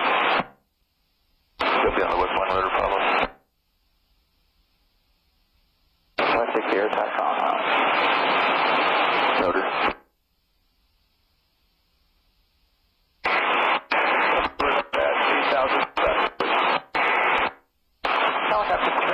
Copy that. Looking for you guys. Let's say I should be in our stuff now.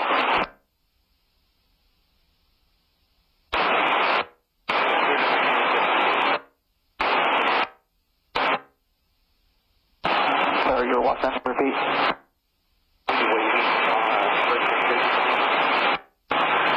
Yeah, I got a hold of it. I have the 3 of them. I'm just doing daisy chain out over the airport.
Up 114, you're looking out for 3 Hotel Lima inbound to the west side.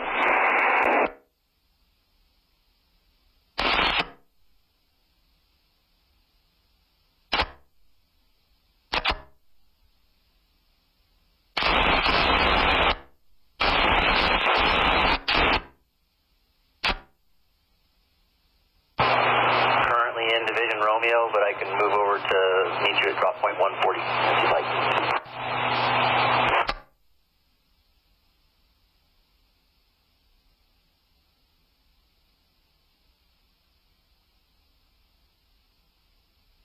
Silver Lake area. Right next to the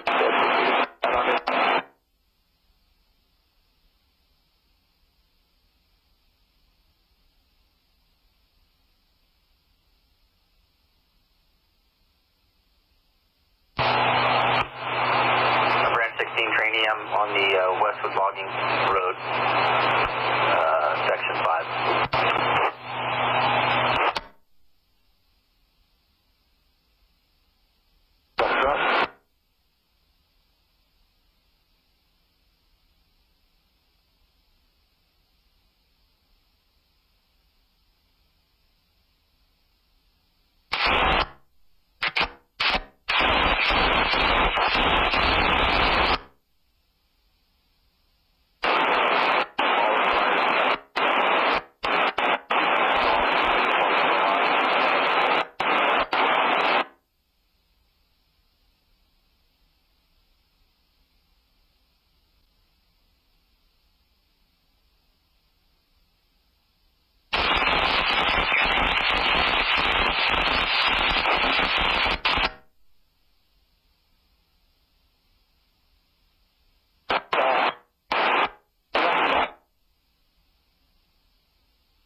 You're cleared in. Okay, Lima, go ahead.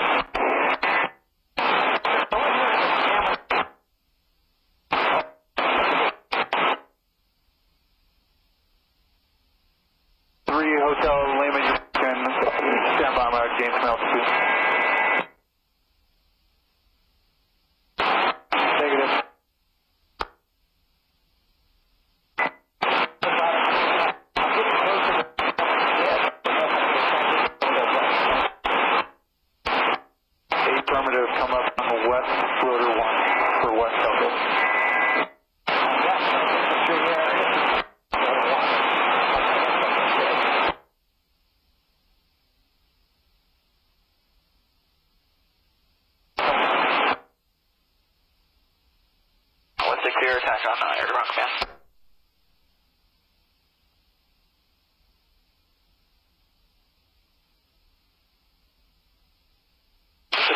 return pretty much all the way around this thing. I'm just going to double it up and make it a little more to the kind of to the north, and then come down your left shoulder again. But it's looking a lot better.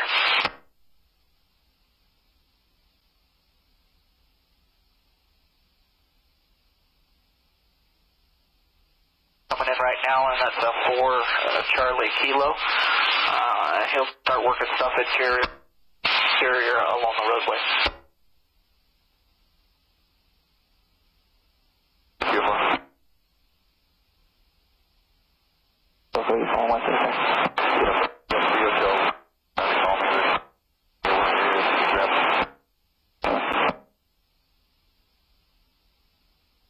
West Dixie attack on rotor.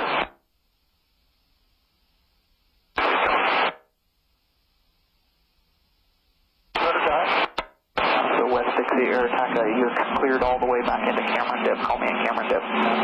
Air attack still at 10,000, altimeter 3022, and your number 2, we have 4 Charlie Kilo.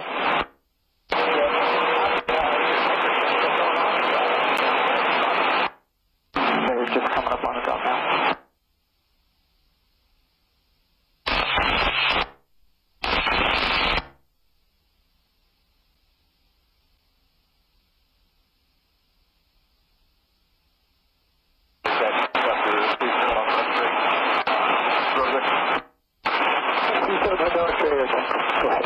Yeah, I just got a lot of traffic on my iPad here looking to deviate around in the direction of this.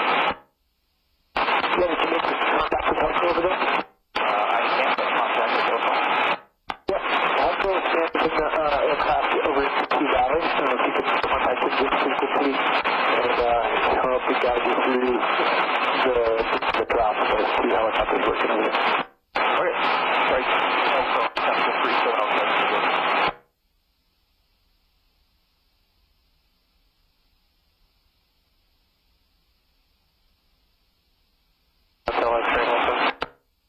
They're just coming in with the MRV. I just want to decode the direction.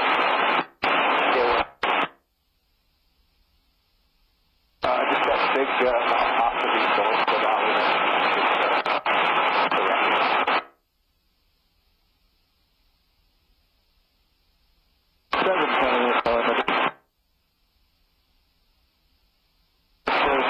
Two helicopters. 532 Fox Hotel back and forth from Horse Ridge to Range.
Lima, Command 31.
Hotel aircraft.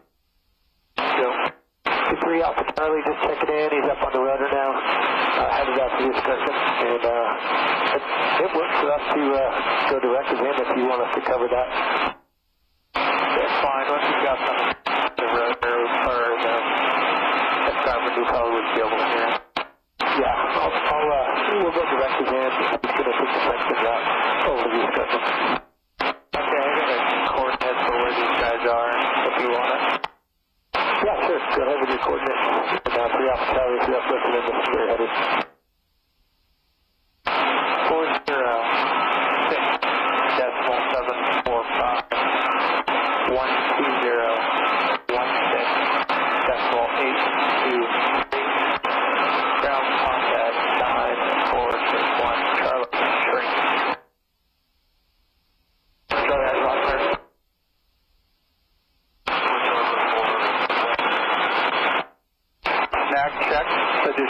3 Romeo Charlie inbound to Eagle Housing. Yeah, 3 Romeo Charlie.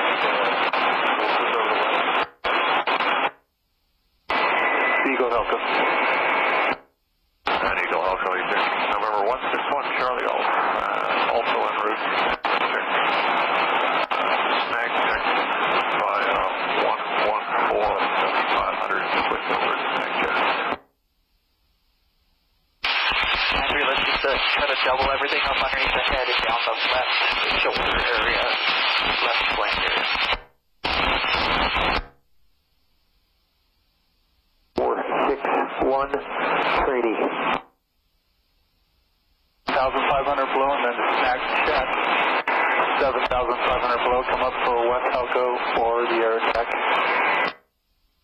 Okay, we're on that number 3 in the line to 114, snag check 7,500 below, 3022, and over to West Halco. 7,500. That's good copy. And Eagle Halco from 5 Charlie Kilo. Victor. 5 Charlie Kilo, go ahead. Just coming over the ridge check here, in between 1 Charlie Golf and 2 Charlie Hotel, en route for 114 at the tag for 5 Charlie Kilo.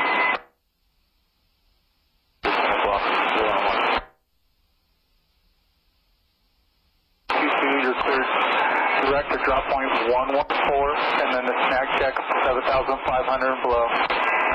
That snag check come up for West Helco or the air attack on their Victor. Alright, understood. 3022 in the window, clear for 570, okay? Good copy.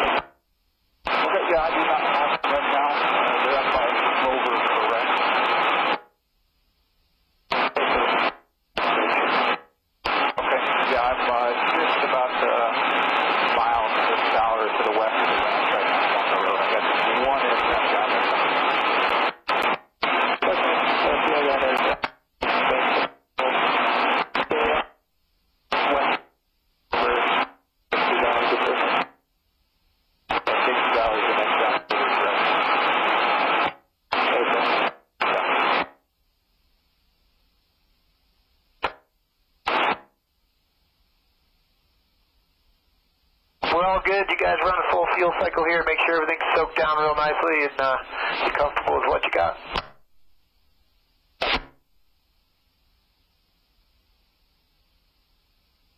Latin long.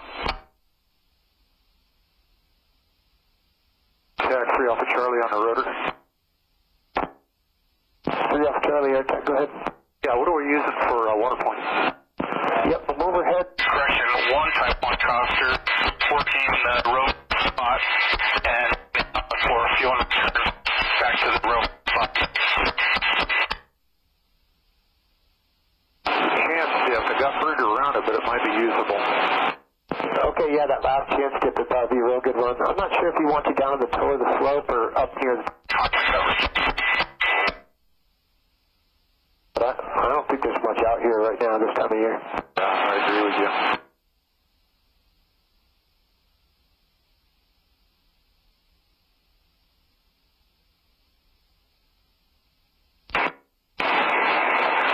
West Helco, Eagle Helco, skip one.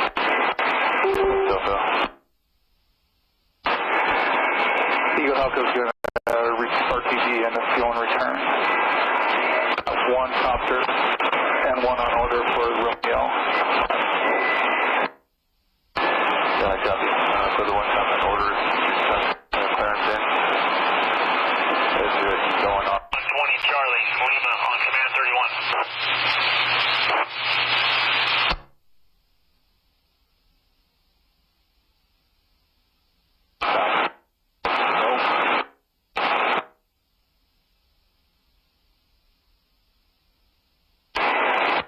Eagle Helco, additionally cleared in 1 Charlie Golf, 2 Charlie Hotel, and 5 Charlie Kilo to transition to the west side. Thank you.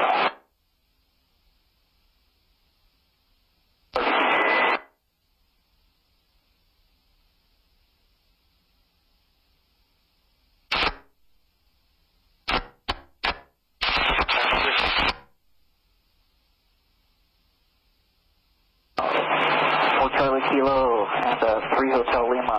When you guys see this last tanker drop, you guys will be cleared back in. 5 Charlie Hotel, rotor 2, positive comms with Eagle Heli Base.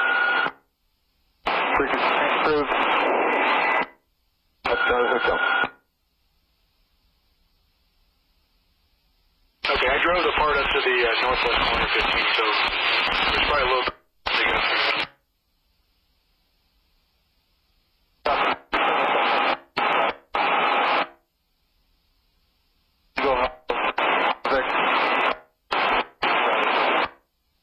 Charlie Hotel, you're supposed to be a little further south.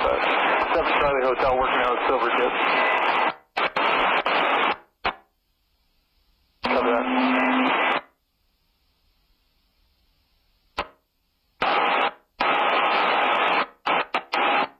Okay.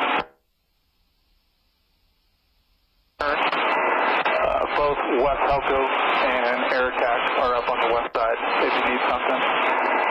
And we'll be right back.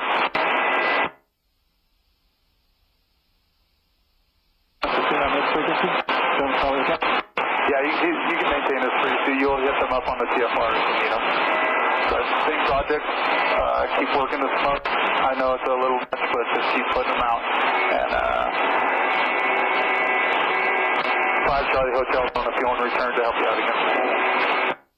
Yeah, okay.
Trinity, 3 Alpha Charlie. I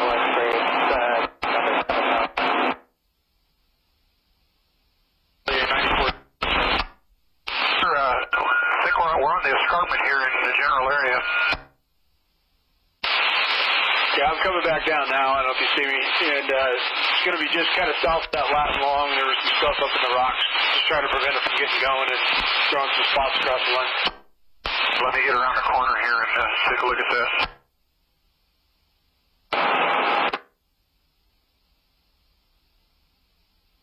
Yeah, couple 5 Alpha. Still about 5 minutes Alpha, not 1. Stuff right down here.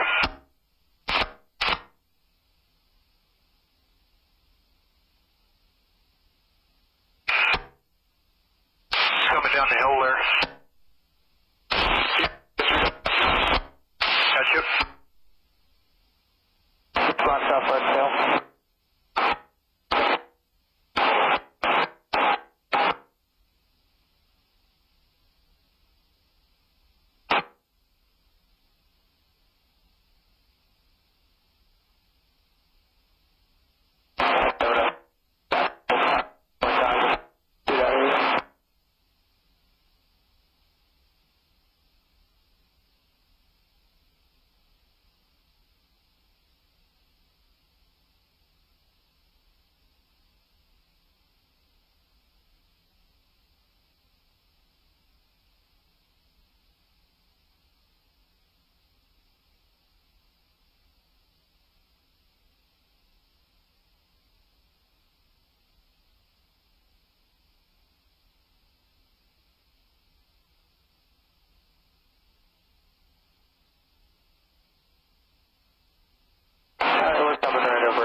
I was just in a kilo now.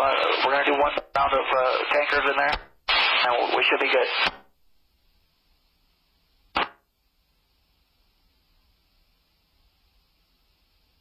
We'll keep all the copters.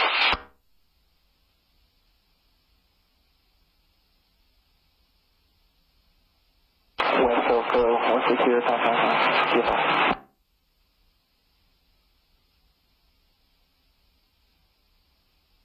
Around the tankers, and I've already called for my relief, so I'll come up there and take a look at that real quick and see if we can't at least get started.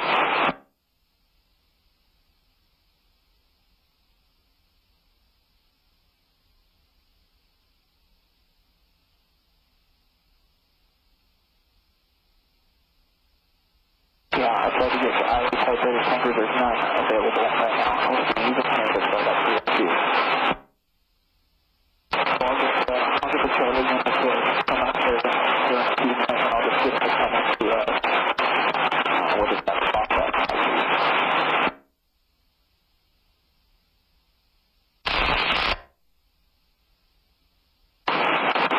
9,500, you want him at 10.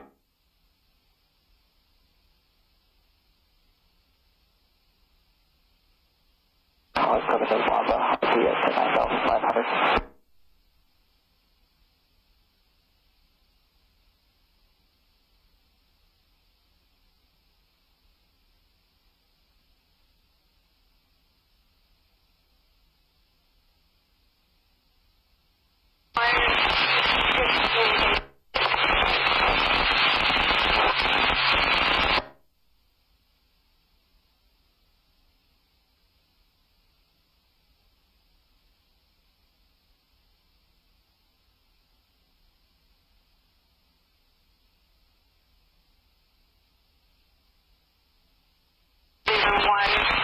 No contact. 1412.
doing, Charlie?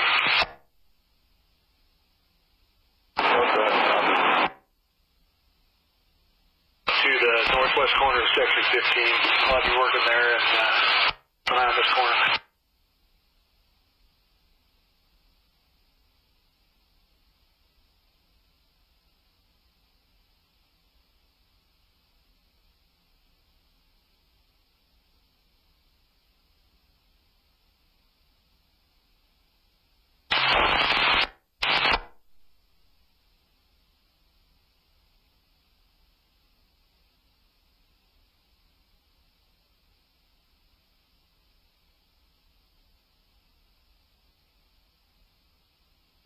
One four.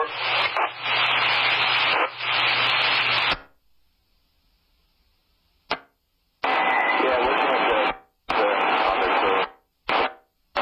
walk down and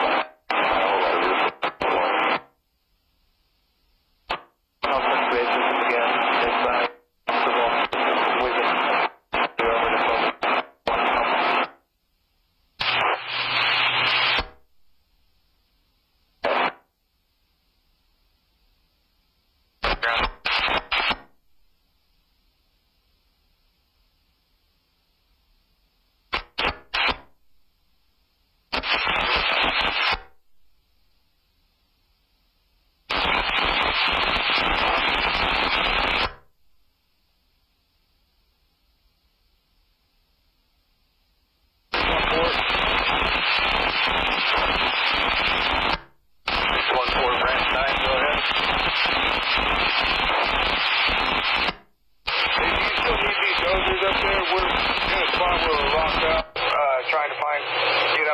Off this dozer line, but we're gonna have to come back around and tie in off the road.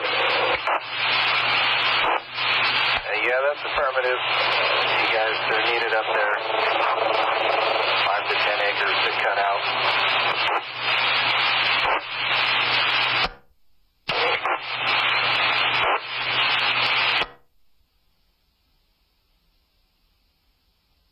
Yeah, we'll get your fuel cycles worth over here.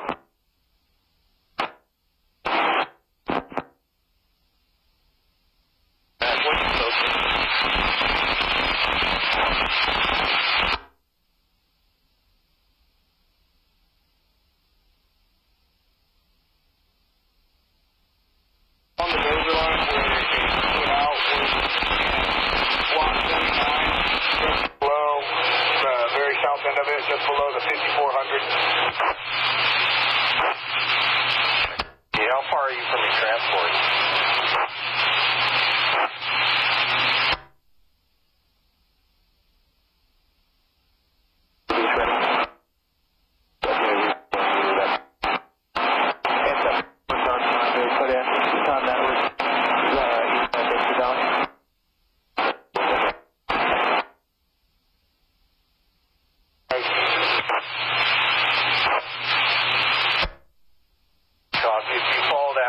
System that goes from 29 into 32 and south along 32 and turn west along the border of 32 there. That'll bring it back up top.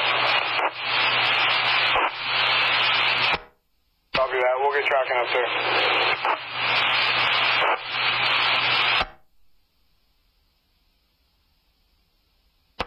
Last one is Ruby.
9461, Charlie, air attack on the underground tactical.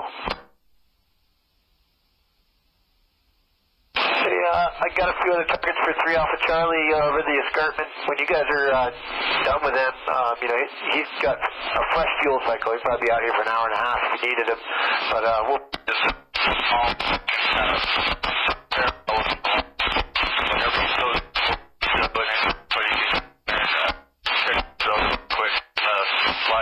no brush, on it down, so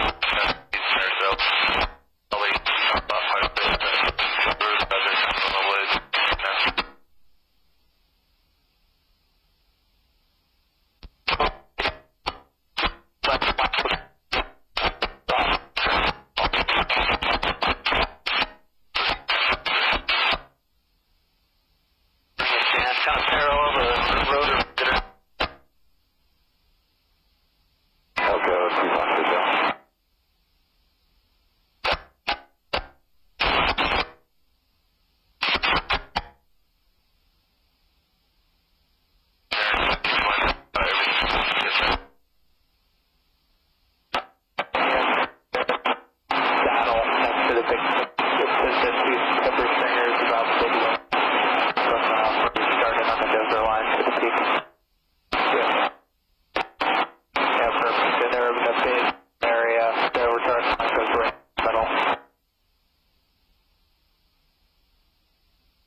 That one. You're right off your nose on the east side of Dixie Valley. Attack on the underground command.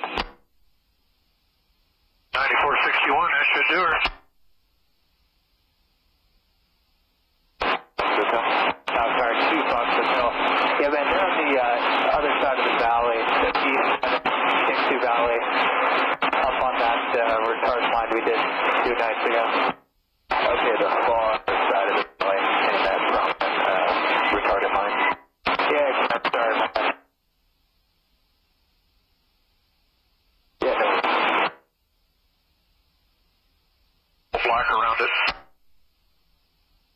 Yeah, follow that line up there, the saddle with the timber stringers in it. On command. Come down here.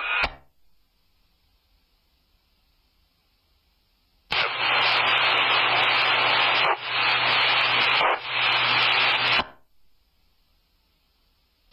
10, come back out to their previous mission and cycle behind 512.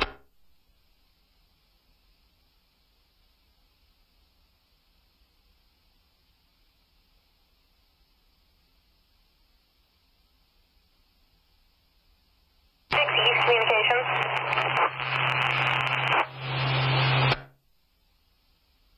Dark line, almost exactly halfway.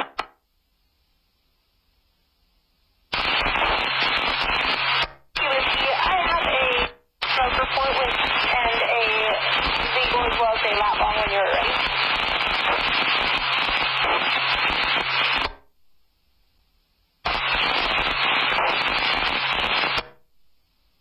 It's going to be a quarter mile south of Sheldon off Highway 70 and 89 intersect.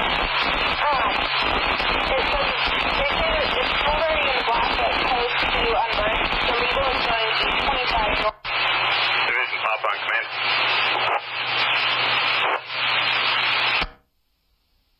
Hey, go ahead, Brian. Put Coco's calling you back. Just real quick, we do have a spot on the close to the Tika Badger west aspect.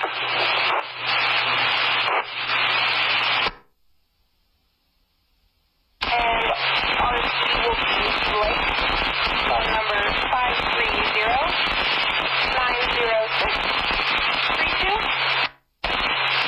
Copy.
maintain your same ground contact position there.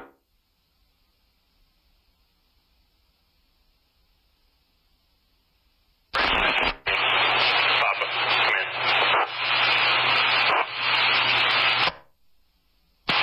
Good, bro.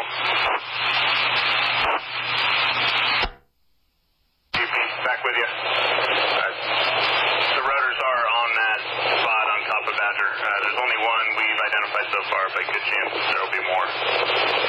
So this could significantly change our plans, but I think we'll just keep running rotors, keep up with what we can, and see where things at towards the end of shift.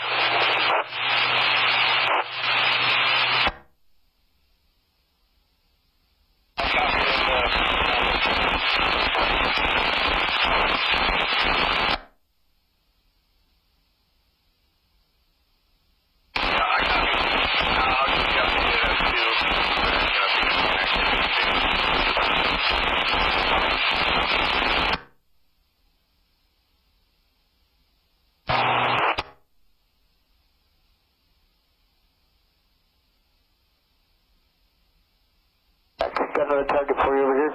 You come down off the escarpment towards 295.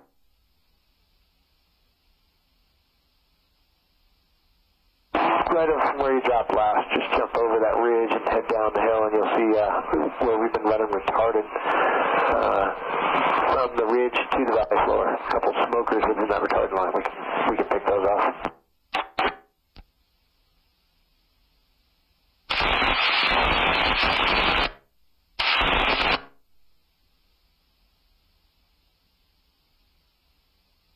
Copy. I'll meet you over at the...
medic unit assigned, SATCOM at a level 0, 1446.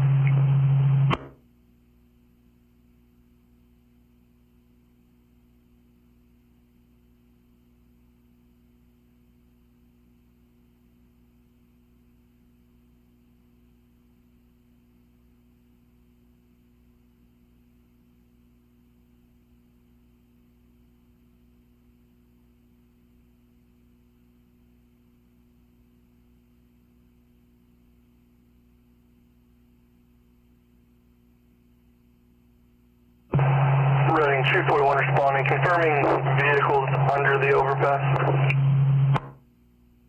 241 responding, this is a report from the Forest Service of the man down. Vehicle has the flashers lights underneath the overpass. 1447.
you guys pretty soon here, and yep, we'll get back to you.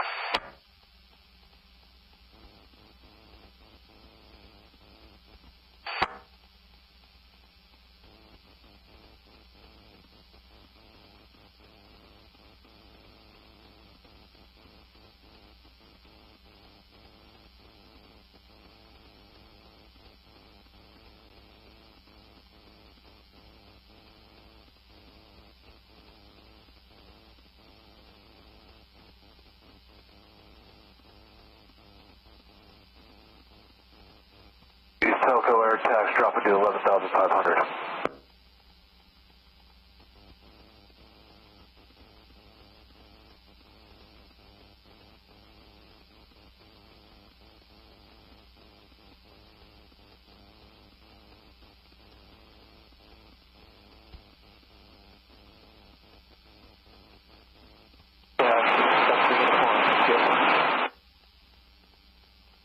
Uniform air tax.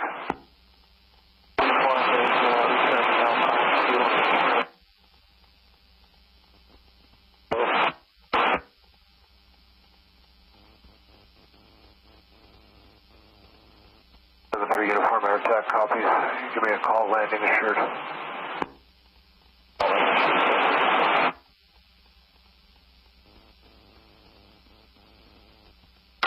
we're headed east. Let me know when you see us. We've never been up in here before, so we don't know of any cabins.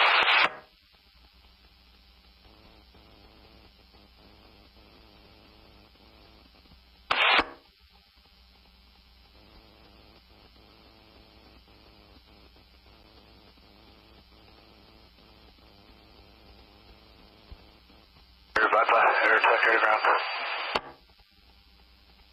You have us overhead.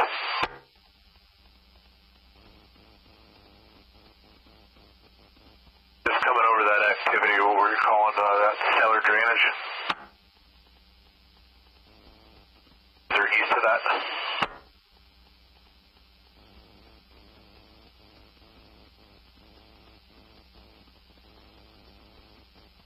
That's the activity is going to come up, make a nice run, and then it's going to bench out, lose some steam. Right now I think you're okay. Let me just come back around and find out exactly where you're at. 1,500, going to work in Division Delta Delta and Papa Papa for a couple hours, and then depart. Back around. Altimeter 290901.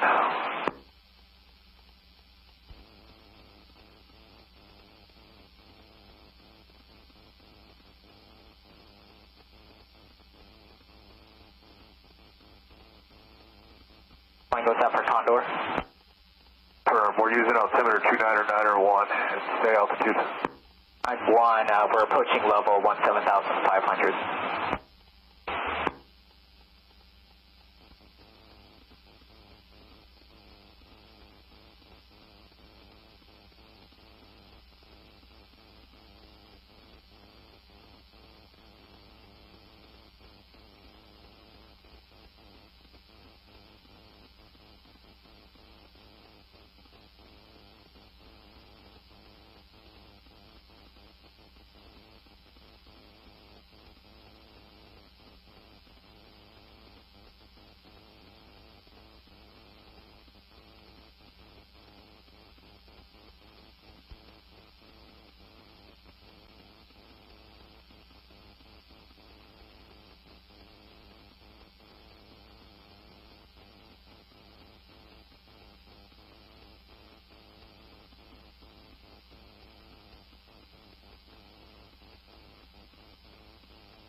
Uniform air attack.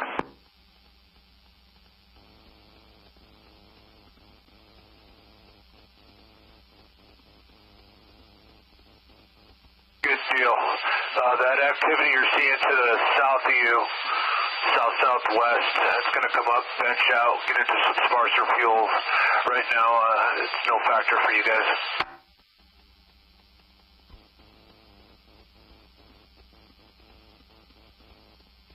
Caldor air attack, Camino.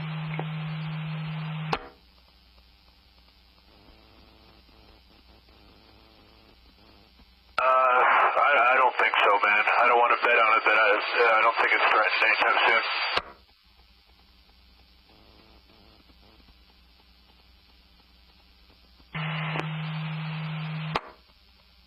Caldor air attack, Camino. Yeah, traffic.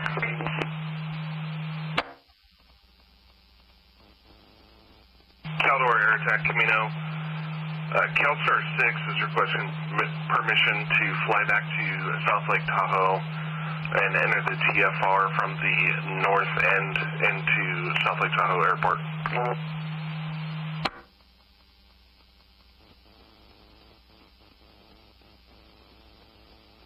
You want to skirt the north side of the TFR into South Lake, correct?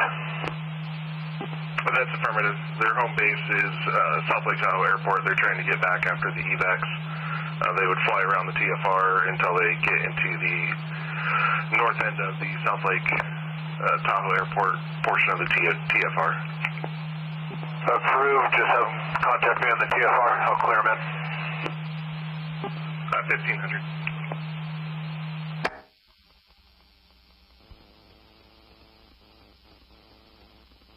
Prayer check.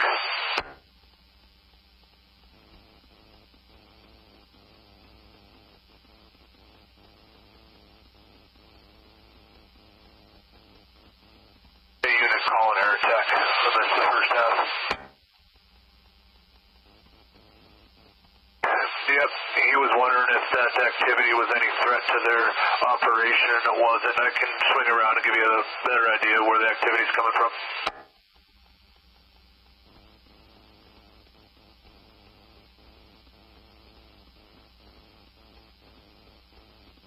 Best I can say is section 4 or 5 has a northwesterly on it. It's going to make a run pretty continuous timber to the south, then it's going to bench out.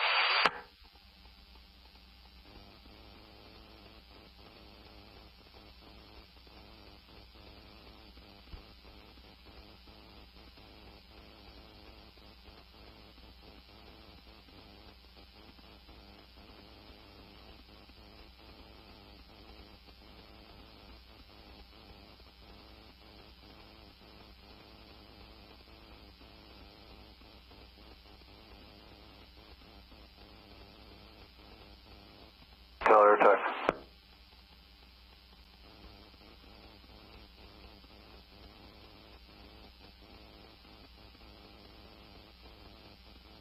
Give me a call when issued.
Man, just a lot of rotors that I can't see all where they're working, and just add more and more to the mix.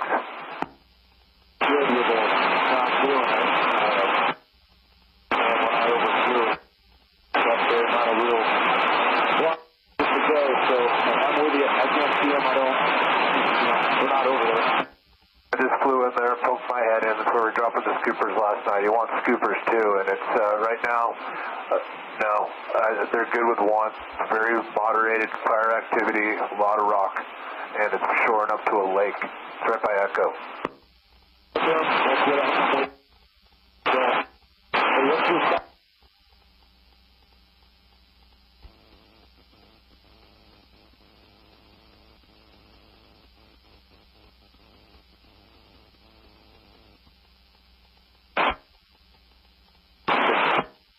I was looking at that as well. What do you think about, too, instead of Black Route, just having them go direct from Placerville all the way over to all that stuff that's working on the northeast side? Right by that, if they come to like Cody Dip area and call it Cody Dip, and that's just keep them south of here as well, south Alpha, what do you think?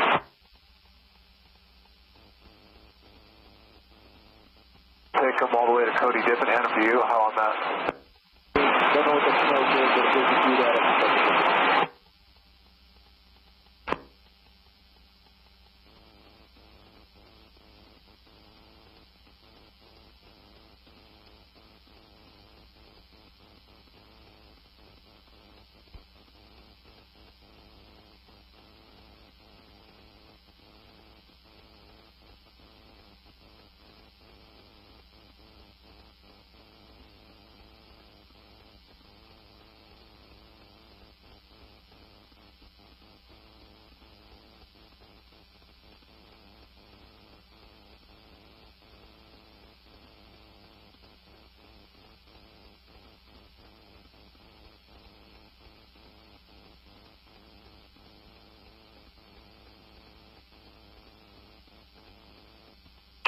Base Air Tech.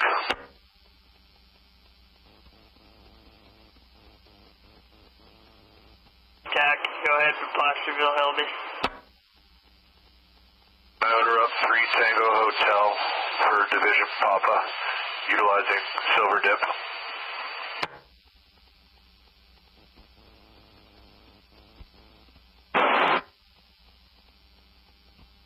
Tango Hotel, Division Papa, utilizing Silver Dip.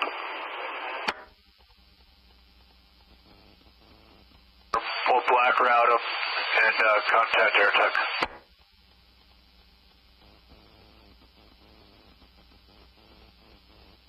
That Black Route, contact Air Tech.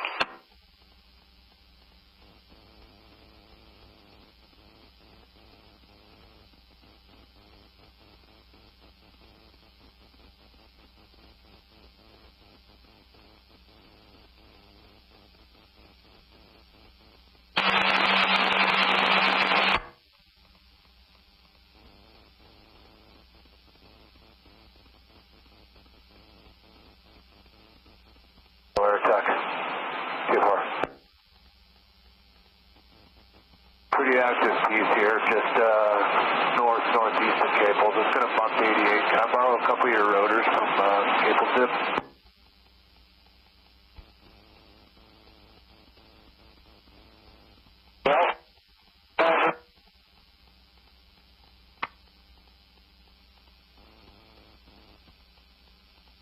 The Hotel Air Tech, too far.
Yankee, Air Tech. Hell's coming up and over the Sentinels from to join you in the fight here.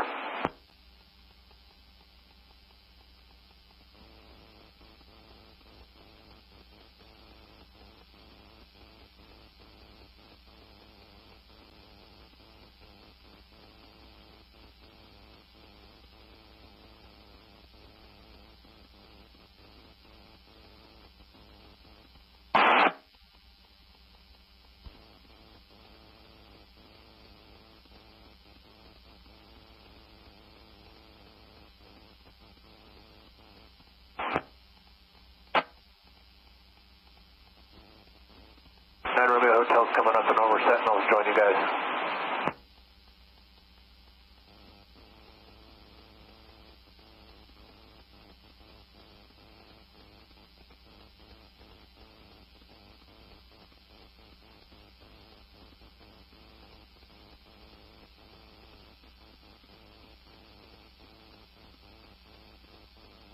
Ranch 20 Trinity air attack air ground.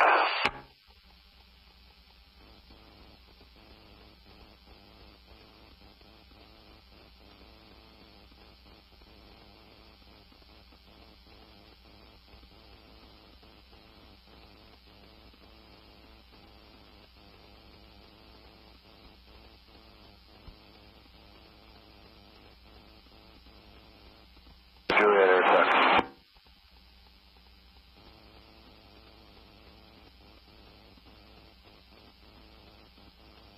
Dorado, altimeter 29901, you're cleared at 9,000 below, air attack 12.5, Helco's 10, Truckee route to peak check, contact East Helco peak check.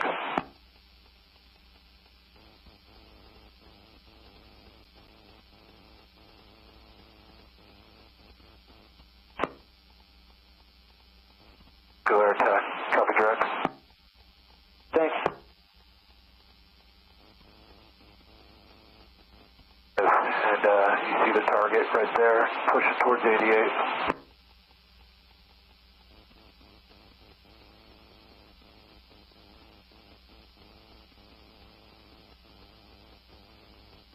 So what are you calling on the TFR rotor?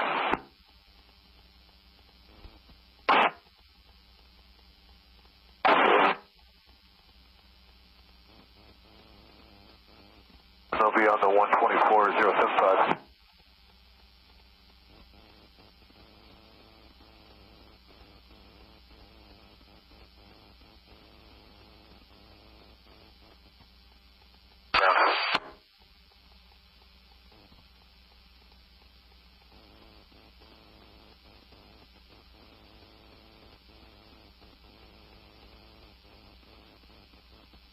Type 1's about to have 4 in there, and we'll just try to smash the head, keep it from bumping 88 for you.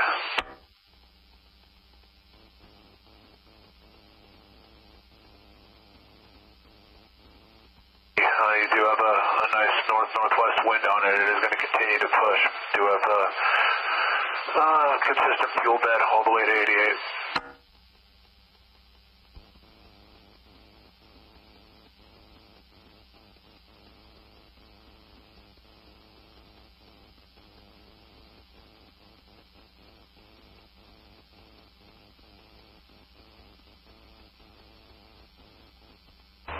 Yankee air attack.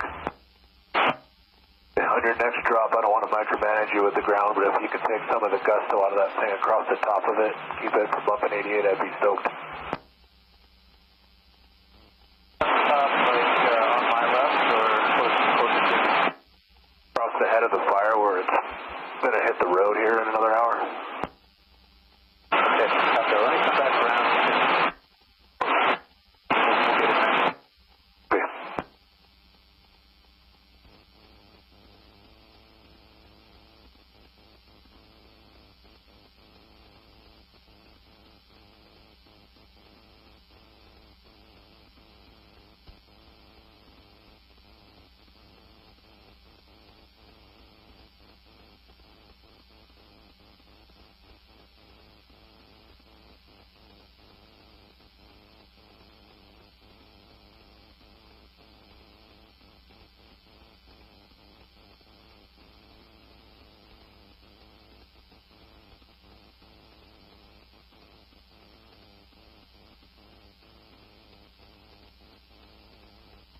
air attack, nice drop.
Delco, air to ground command.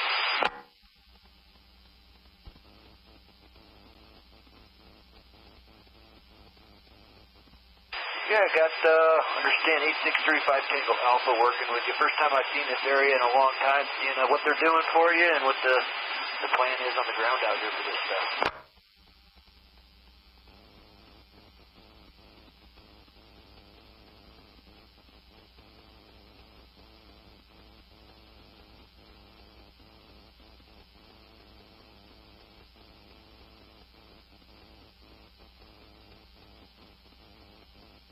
Going to be a direct action, or are we looking at a big indirect piece and we're just keeping it in check?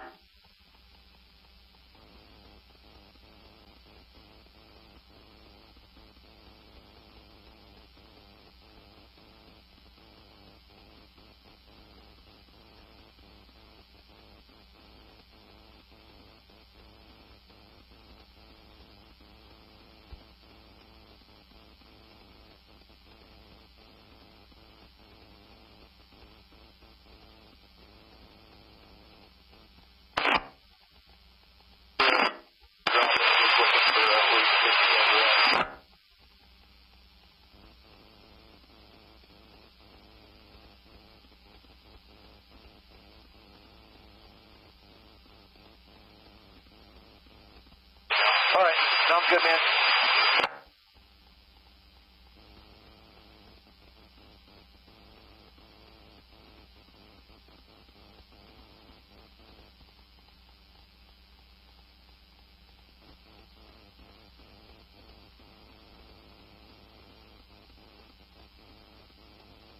Papa, East Delco.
Line Medics 10, West Caldor Communications on command. Go for Line Medic 10.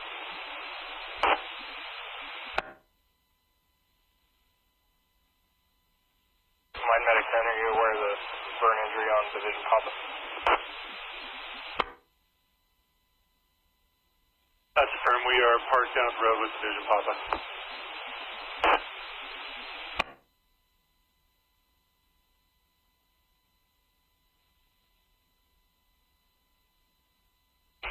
Line Medic 10, can you start hiking in towards the patient and rendezvous with him?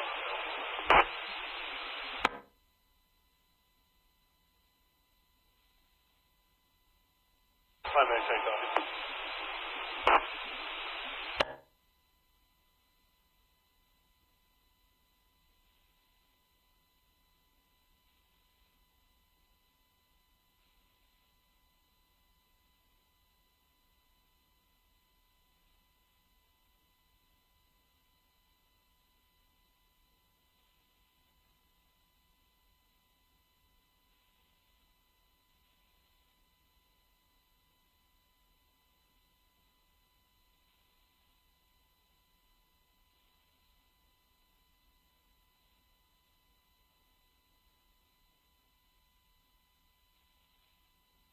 He's on command. Go for Line Medic 10.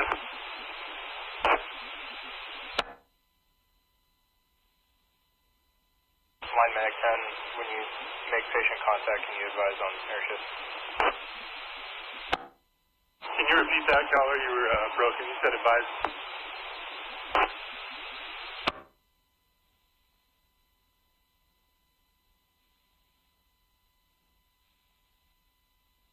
When you make patient contact, advise on airship.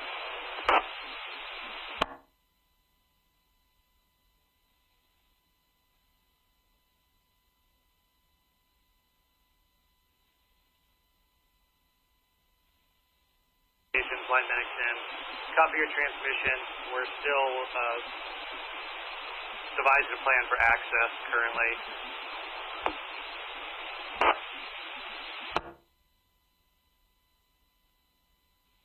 Communications copy.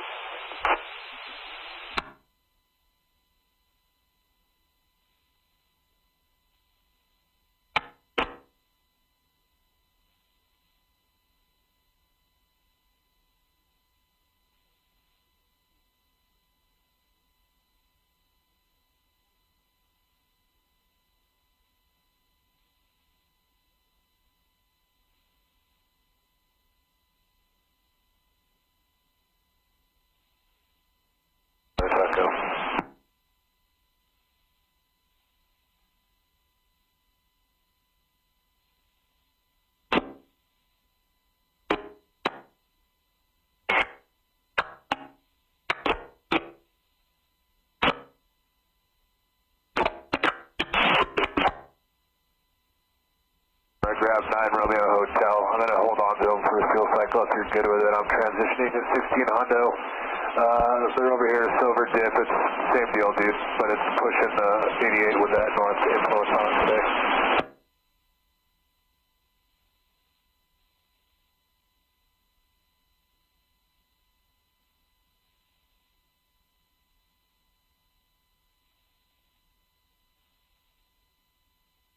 Nope, I have 48 Yankee. I'm going to put 862 on a fuel and return. I have 9 Romeo Hotel now and 3 Tango Hotel I ordered up. He should be spooling up shortly. I'll take him as well.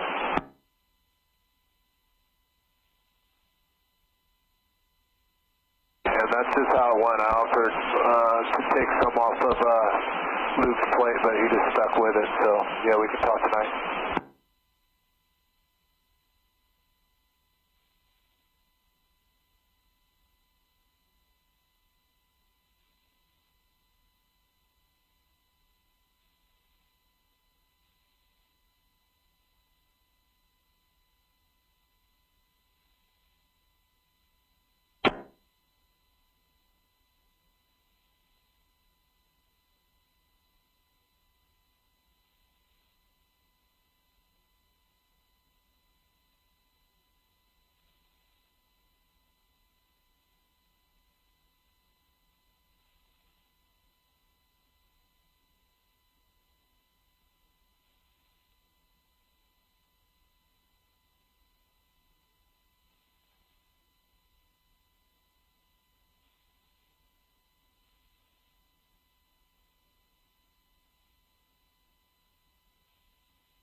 Protocon 2. Be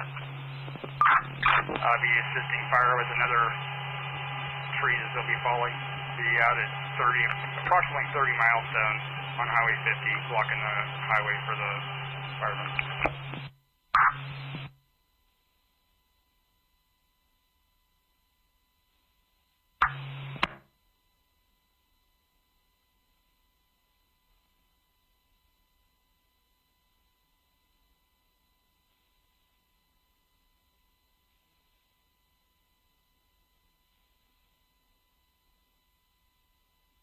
Flight Medic 10 on command, 113.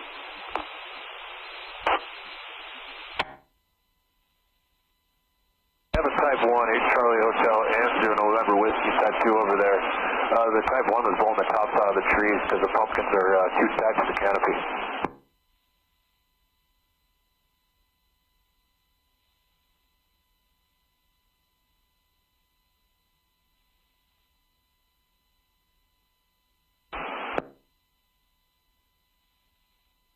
It is 516 still in Placerville.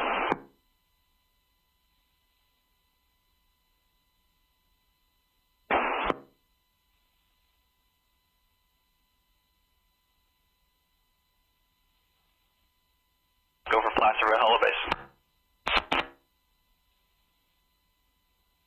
Yeah, November Whiskey is unable to complete that mission. Is there any way you can ascertain if we can use 516?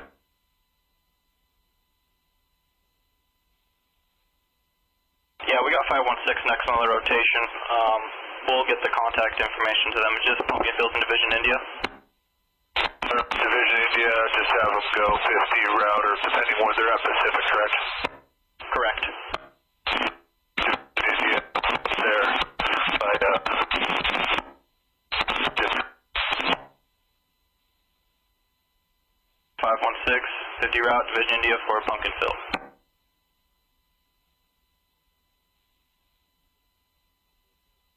Send the uniform, go.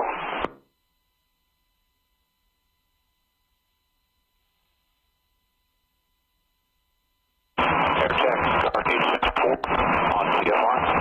Okay, one inside, gentlemen, multiple units calling me. We'll start with 73 uniform.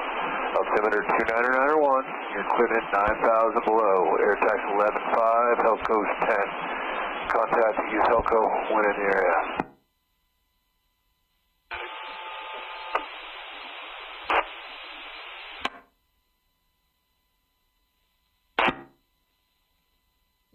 Guard 864,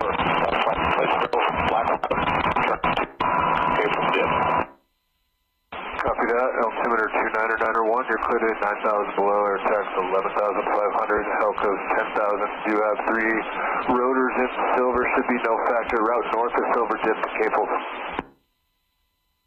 Copy 29901, 9,000 or below, 11,5 and 10-3 for TAC Helco, and north of Silver Dip direct Caples. That's a good copy.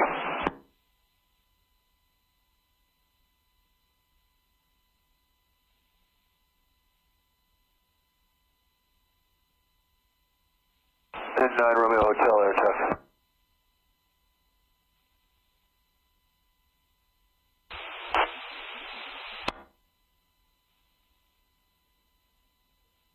Perfect. Well, let's put you on a fuel mission.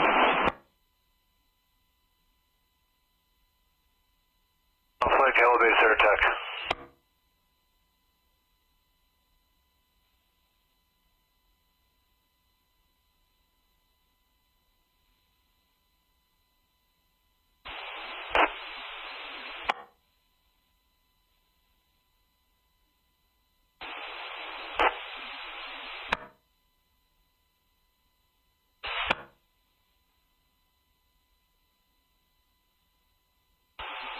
We copy those coordinates, good copy.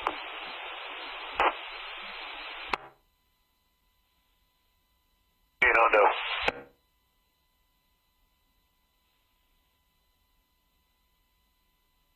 We copy that. We're going to put your coordinates in and we're going to start making our way so we can meet you halfway.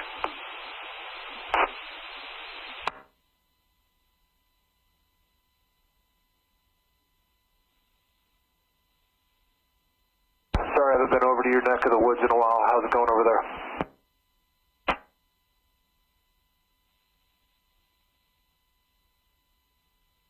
Are they going to want you back for a fuel return?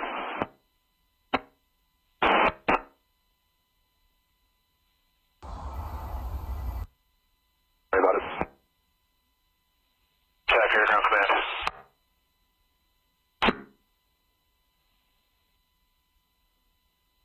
Yeah, Air Attack Air Ground Command.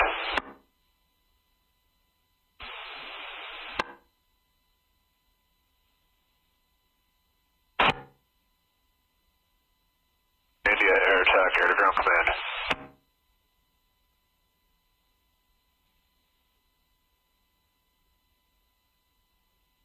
Charlie Hotel has 30 minutes left on station. Are you going to want him back for a fuel return?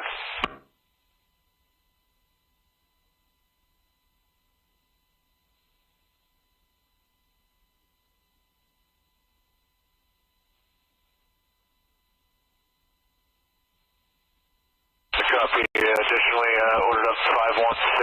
He'll be the right tool for the job to fill those pumpkins for you.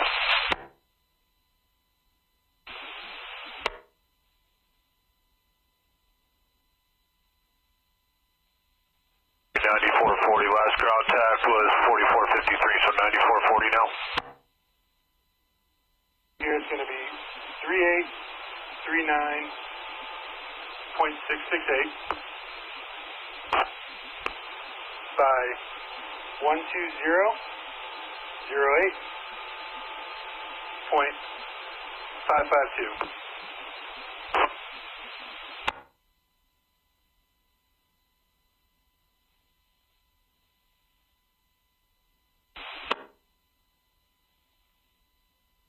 Air attack, they're going to want you on a hot fuel return.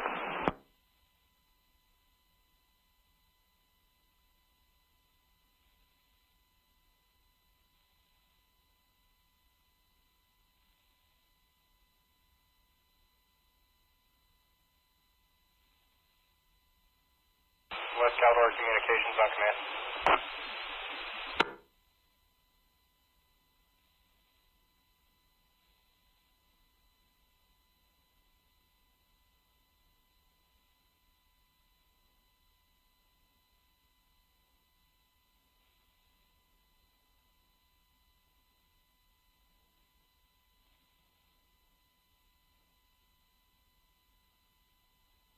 On command.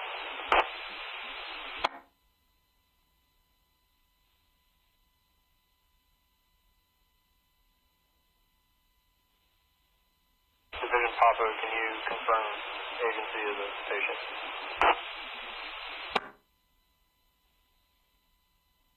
White broken, repeat.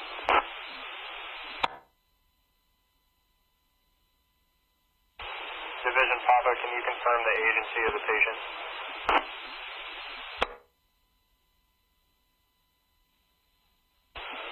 You're going to be CDF firefighter or National Guard?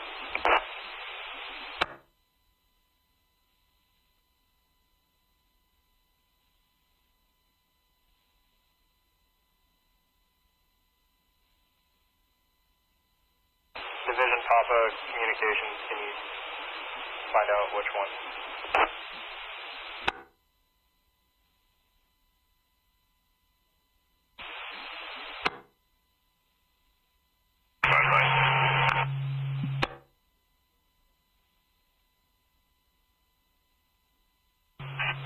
David 1929, cover.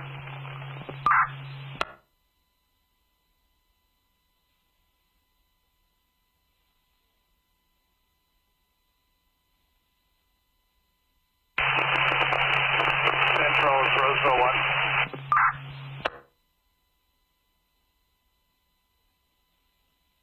Go ahead. We're out with homeowner at the 446. We're on break.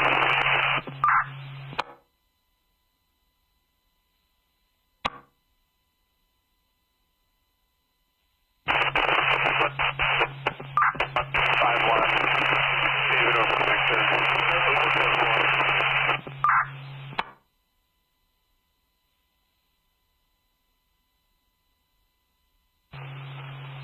Roseville, your radio was 10-1. I copied that with the homeowner. I couldn't get the address or your 28.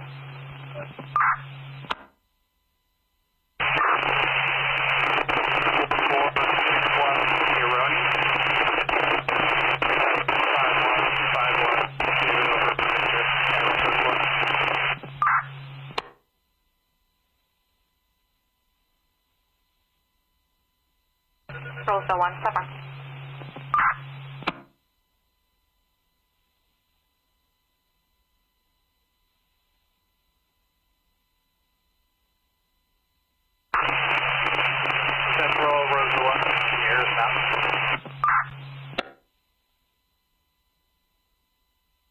You're a little better. We're at 446 left, Kia running, and place 75151 David over Victor, and we're code 4.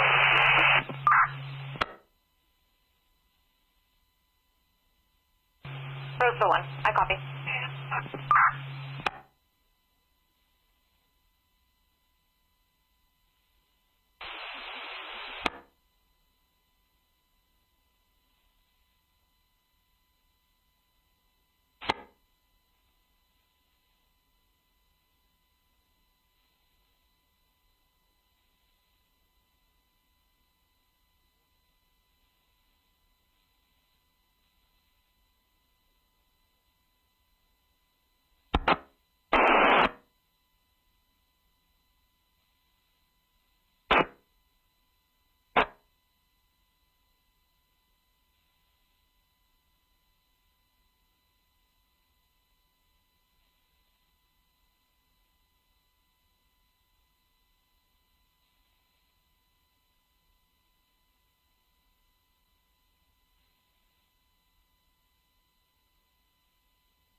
And 516 on order has not yet lifted.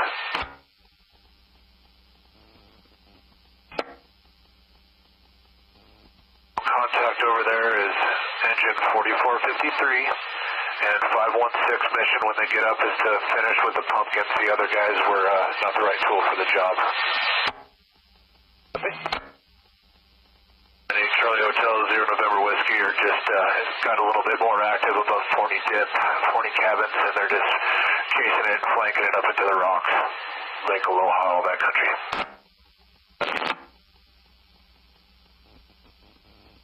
All the rotors out of Silver that I just named off.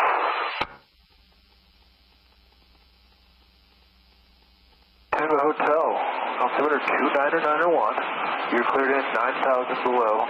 Air tax 11.5. Helco's 10,000. 9,000 below, or 29901 in the window. And it looks like we're going to Division Papa, so we did not get east or west air to ground or who we're working with. Directly for air attack, take black route to Leone Dip, and then step up to 9,000, come directly to Silver Dip. Leone, step up to 9,000 over to Silver Dip for 3 Tango Hotel.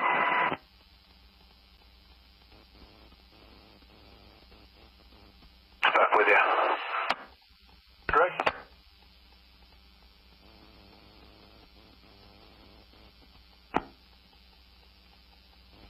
So, I've been clearing all the rotors in and out and routing them and passing them off to Helco East. I ordered their relief for 1620. So she's coming up here shortly, back to Silver Dip area. Fire came to life.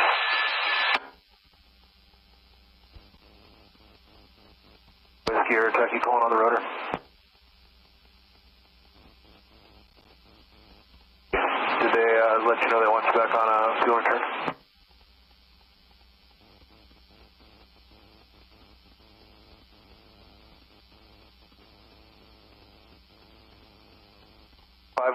Coming out there, and we'll probably put 8 Charlie Hotel and yourself back suppressing the fire over there.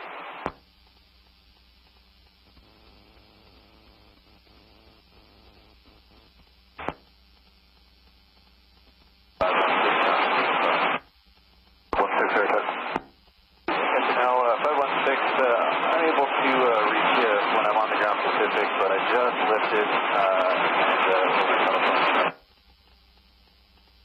Altimeter 29901, you're cleared at 9,000 below, air tax 11.5, Helco's 10, and caution you have 0 November whiskey inbound for Hella Base. 2991 on the altimeter, copy the red, 516.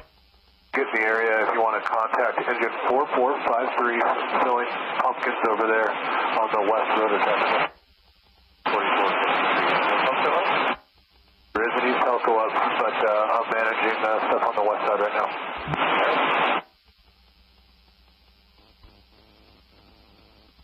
So back with you, 07.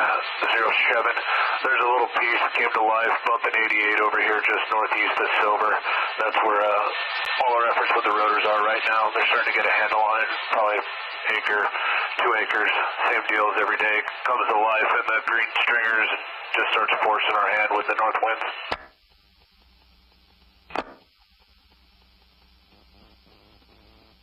Tango Air Tech.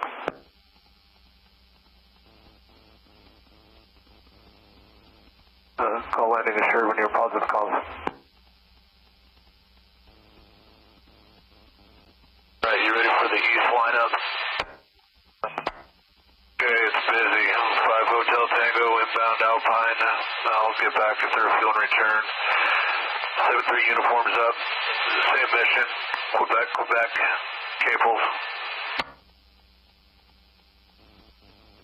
Bravo Hotel, he's at Mike, still using grass dip with TC.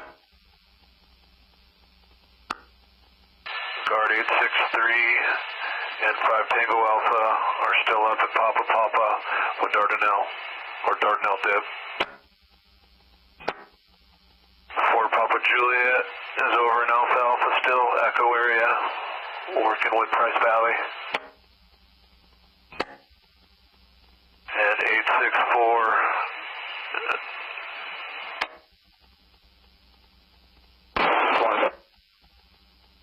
East Rotor Victor. Or keep you up on. No, stay with the TFR until I clear you over to Caples. Once you get to Caples, switch over to the East Rotor. Altimeter 29901, you're cleared in 9,000, air tax 11,500, Hell goes at 10. Route north of Silver until you get to Caples Dip. Contact East Helco at Caples. Caples, we're currently 2 miles north of Silver. Or inbound for Caples.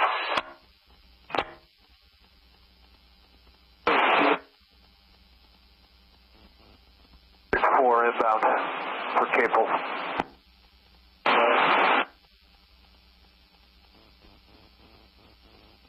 873 uniform.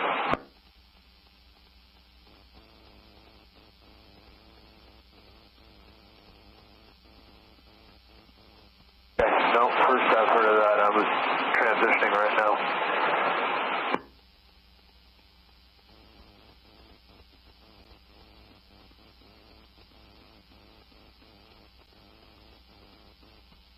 EVAC going on either, but if it's a structure threat, just have them continue over to the structures.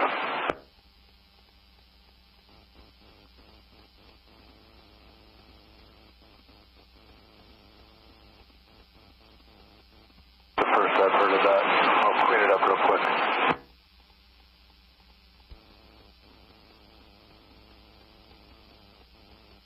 Air attack, Intel 12, 17,500 over the top for some mapping.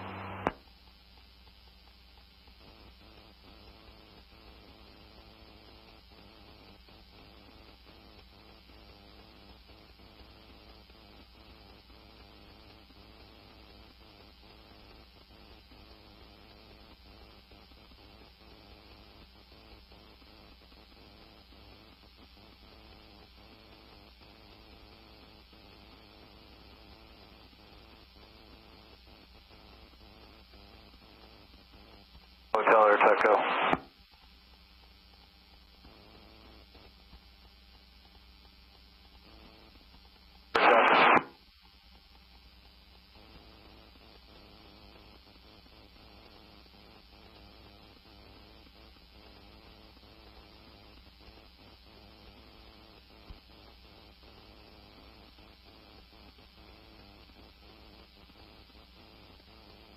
Range 20, Air Tech, air to ground.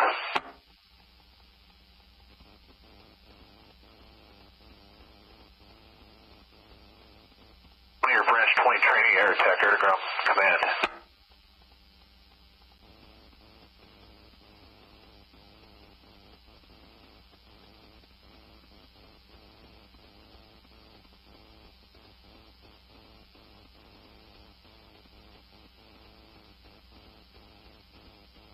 Caldor air attack, CFR, Intel 12, advancing 12,500 for entry over the CFR. 16,500. 16 sounds a lot better.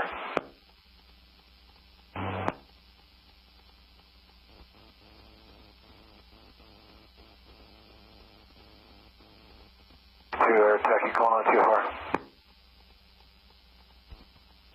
Rotor. Last drop, and then you'll be back. We only black route. Positive calls and positive roll. Give me a shout.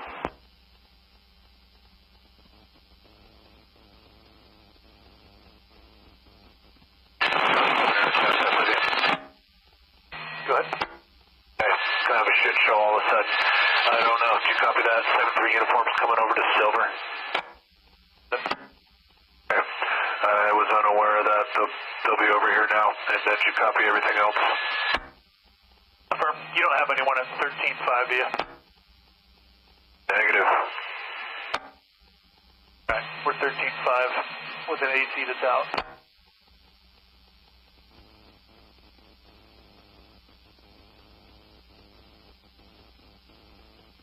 Okay, copy that. And then there's mission-wise, 5 Papa Tango is going to be doing a sling mission, 16 Hondo. Where's that going? Sling 6 area, Cedar Spike. Mission that I have right now is that one. Okay, and I'm ready for the East Rudders.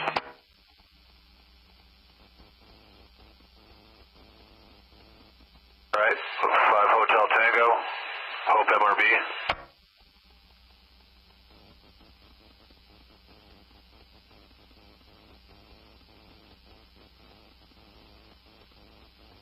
Bravo Hotel, is it Mike?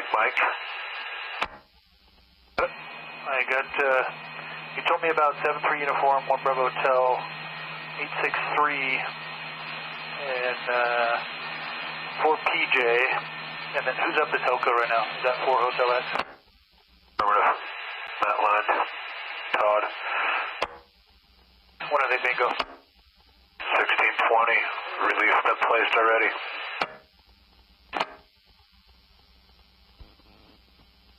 5 Tango Alpha, you got them as well. Papa, Darnell, Viva. Okay, that's all I had, and then they just bumped back 5 Papa Tango, swing mission to 1630.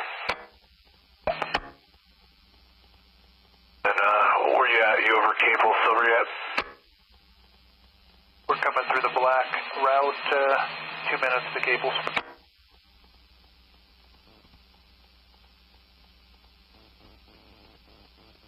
Caldor attack.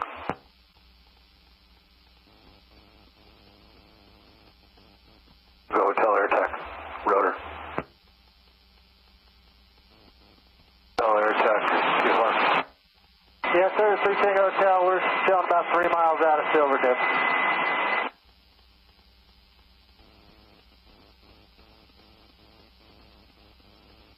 Do that. Come on in.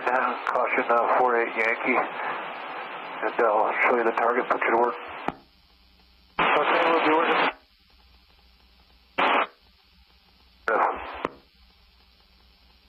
Working on the west rotor.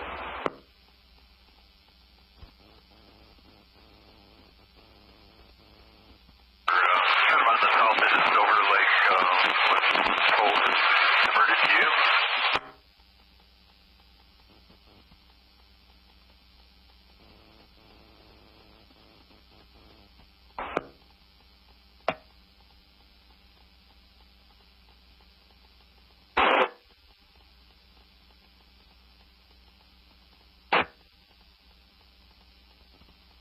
Contact Jackpot and then just land with 48 Yankee.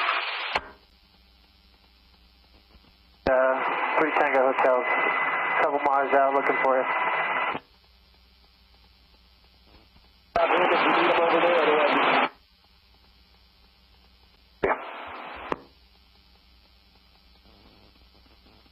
Good after F07. Perfect.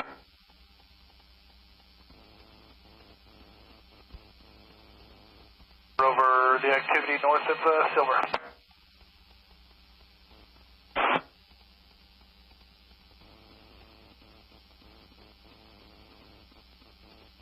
Vision November air attack.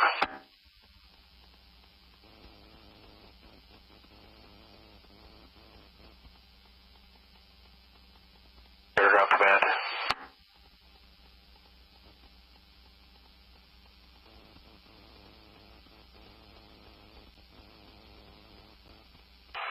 Alright, 07, back with you again.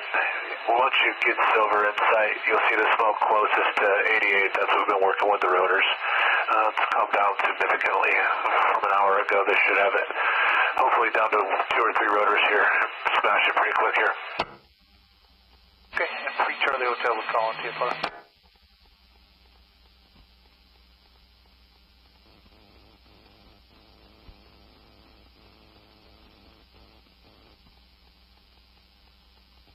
Hotel, air attack, TFR.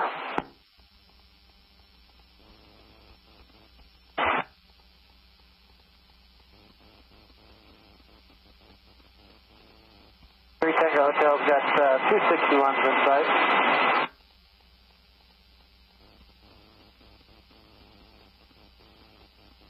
Hotel, air attack. Go ahead.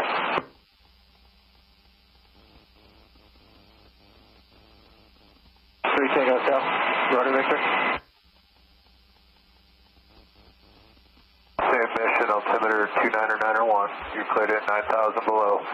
Air attack 11.5, Helco is 10. When you get in the area, switch to east rotor, contact east Helco.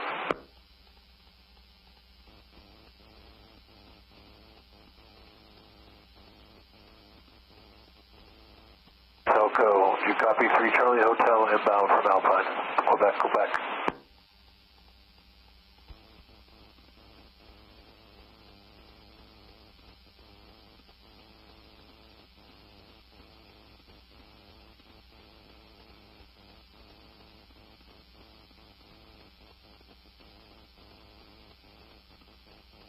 Air attack 3 Charlie Hotels inbound from Alpine. Quebec, Quebec. Hotel, we're just circling out to the east of the Silver Lake dip. We'll find a spot to put them and put them to work. Rotor Victor, what?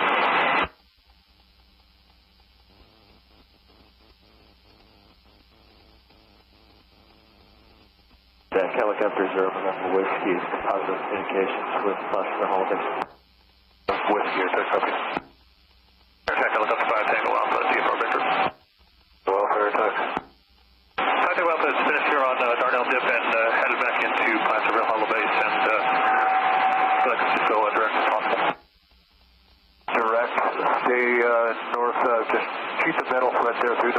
Give me a call when assured.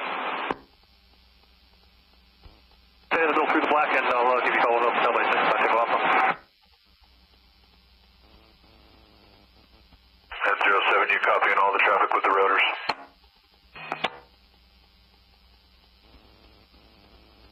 Questions away if you have them, man. We could fit 864 in here, or just keep them out of cables working with Teton or any of those guys? I didn't catch any of the traffic on air to ground kicking them loose like that, so I'm just trying to find a work area for them right now. I bet we could fit them in there. Play nice. 9 Romeo Hotel just left. What sort of time does he have remaining? Yeah, bud. Tango Hotel. Rotor Victor West. Go. Over this way for our target.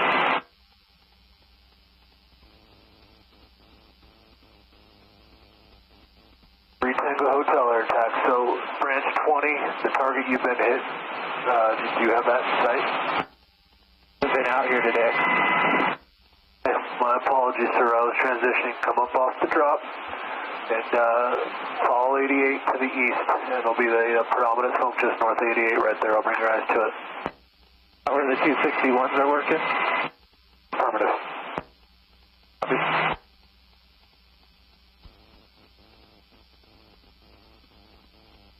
864 air check.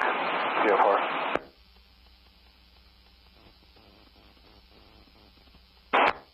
Time remaining on station, sir.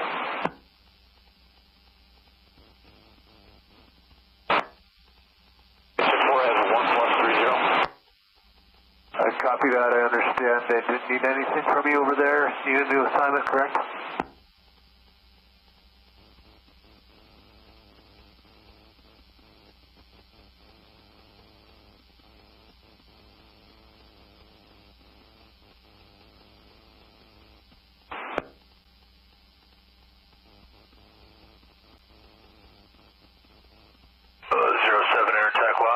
You picked my finest moment today.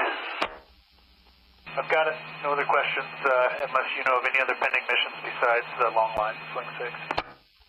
Nope, that was it. And then take a peek every now and then over in India. He's been calling probably every half hour, wanting stuff. It's going to run up into those rocks there. The cabins look good. Okay, was 9 Romeo Hotel feeling return to Alpine there? He's on a fuel and return, so is 862.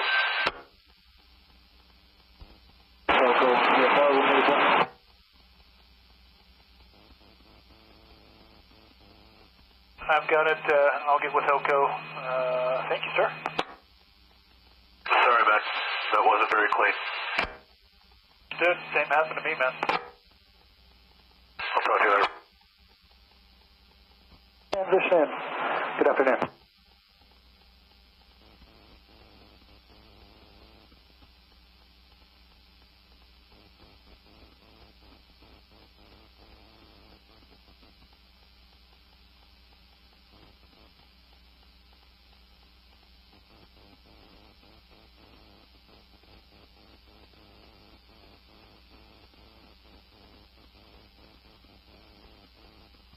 And just confirming, you still have the copters in Papa Papa, Quebec, Quebec. Yes, 17. Quebec.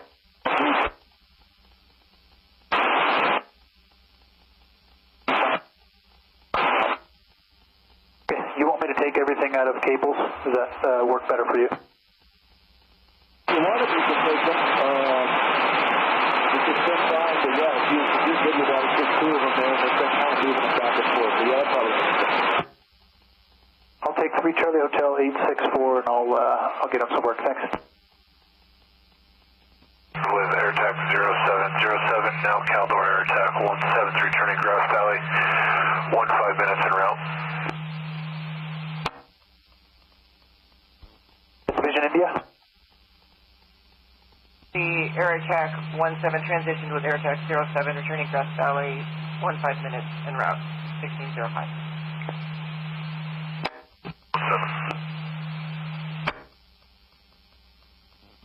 7. 500, outbound air attack 1500. Following a Daisy with 7-3 uniform, 3 Tango Hotel, and 4-8 Yankee. Once you cross cables, remain south, frequency change west rotor.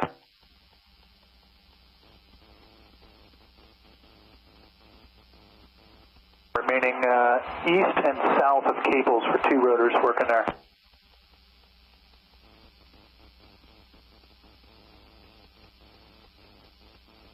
Guardian 62 on CFR, we have positive comms with last available be any refuel and return with distance. Guard 862, plant fuel and hold for now. I think we're good. Thank you. Fuel and hold for Guardian 62, thanks.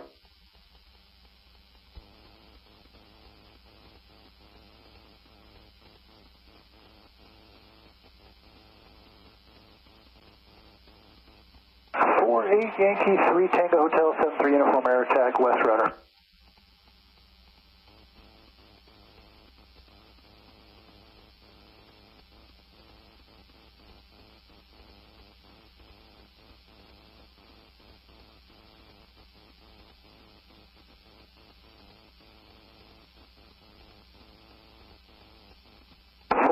Yankee air attack west rudder.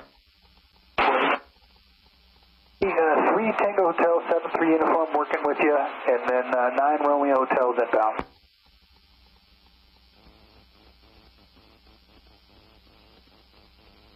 I'd like to consider you my lead copter there if you could get him lined out, show him the target.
Helicopter 509.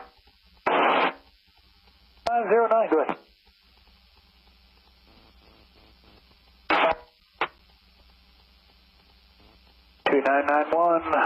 Cleared in 9,500, air attack 13,500, Helco's 10,000, meet him on the brief.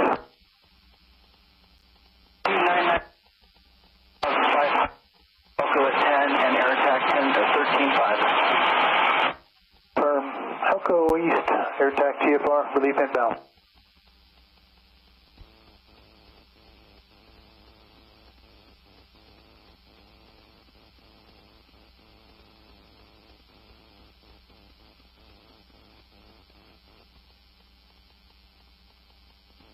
Air attack 17's clear your TFR. Thank you.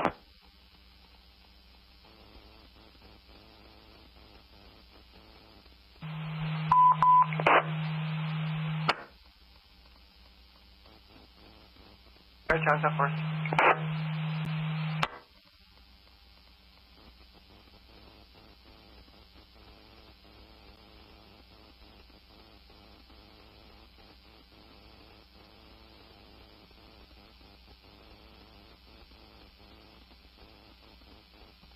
Go ahead. Stop, say again. Rotor west, air to ground tactical.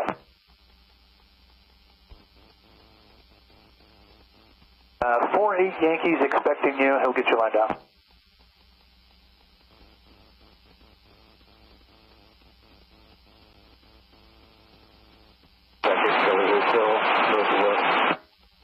Charlie Hotel, good.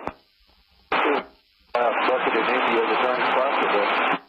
They tell you fuel and return or fuel and hold? We heard fuel and return earlier, but not sure. Verify, plan fuel and return for now. We'll plan fuel and return and you'll verify. Thank you. Who are you working for exactly there? We work at a ground unit 4609er. Sure.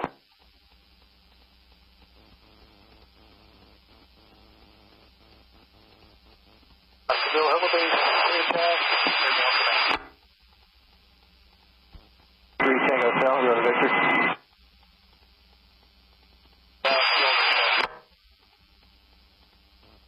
West River, go. 3 Tango South out there, exact class wheel with a bucket issue. Very simple issue, but we can't fix it out here. Okay, clear direct. Plan, are you able to grab a hot fuel and return? Yep. Direct hot fuel return. Okay. Tango Hotel and down, bucket issue, top off, return.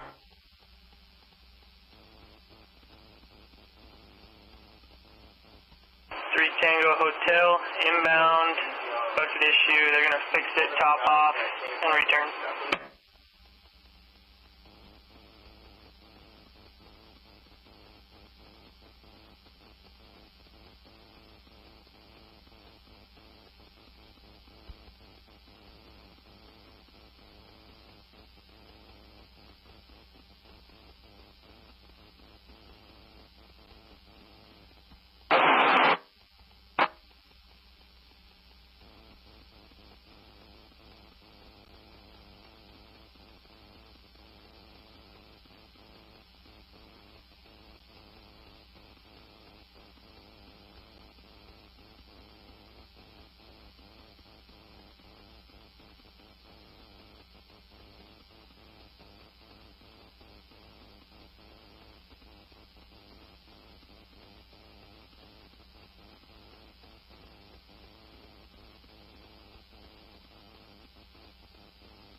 There you go.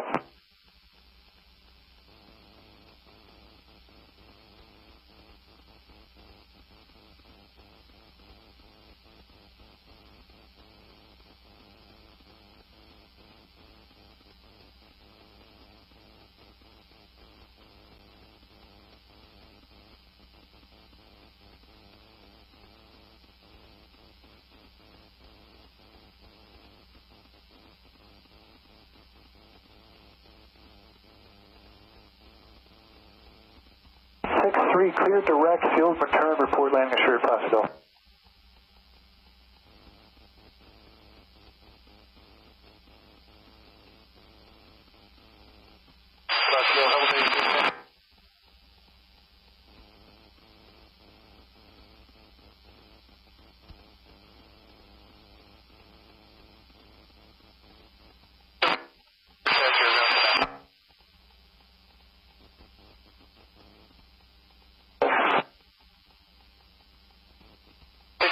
inbound, fuel return, Papa Papa, same assignment.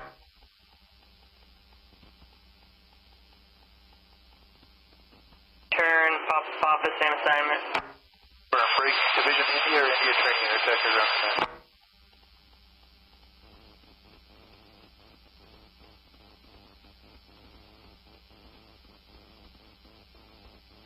Charlie Hotel is outbound. I put him on a fuel return.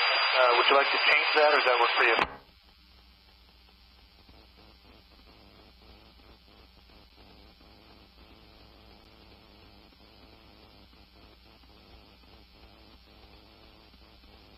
Ground contact of 4609.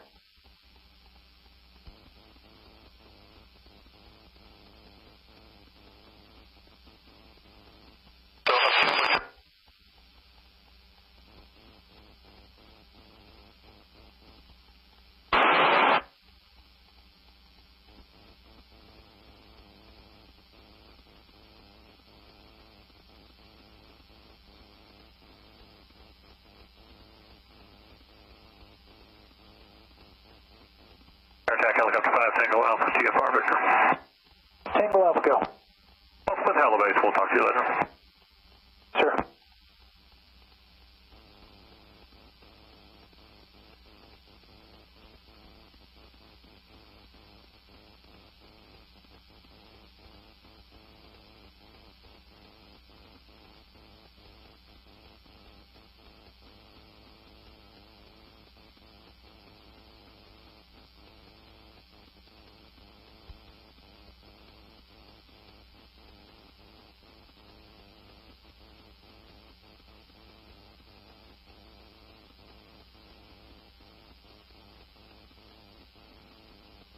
Air attack, Sierra November Whiskey, Sierra November Whiskey, go.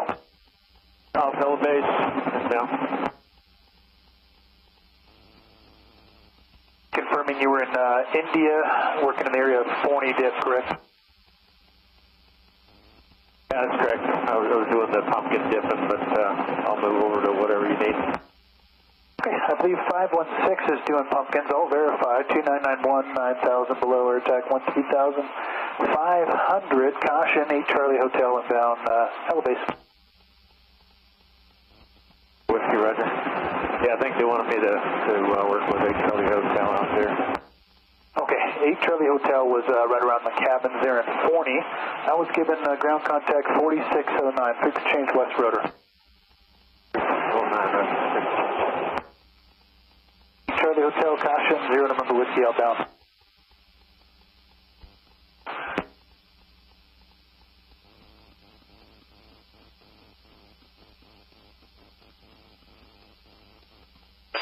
Air attack, air ground command.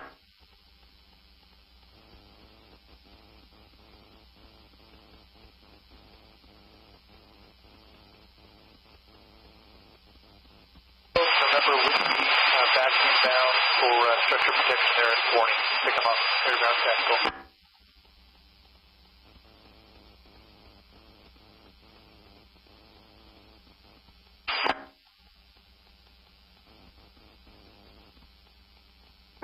With you for the remainder of your cycle, confirming you're filling the pumpkins. You need a second medium to assist there, or are you doing good?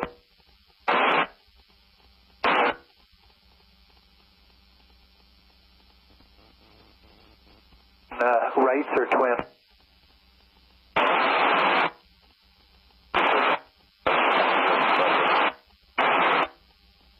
Daytime remaining?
You're attacking Charlie Hotel on Westfield.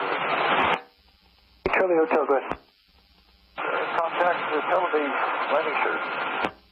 Charlie Hotel, thank you.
Charlie Hotel, attack, floater.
Camino, Caldor attack aircraft request.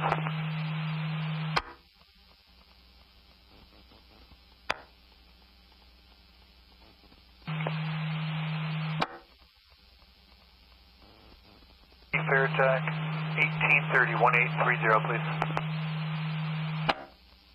Please, relay fair attack, 1830, 1620.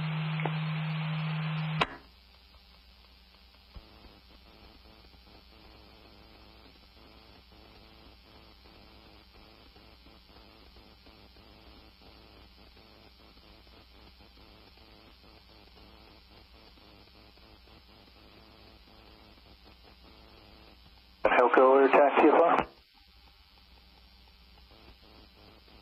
Copied, 1 Bravo Hotel outbound as he fuel and return.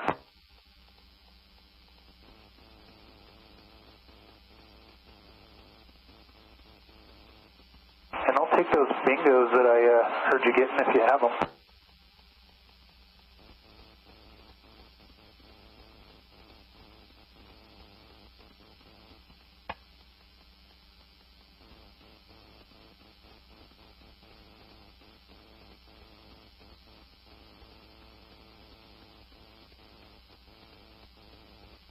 Thanks.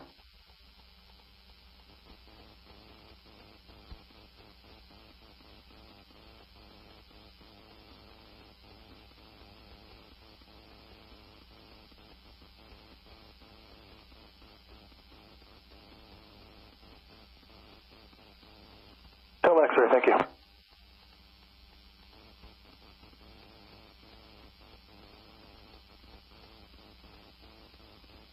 Hotel, go.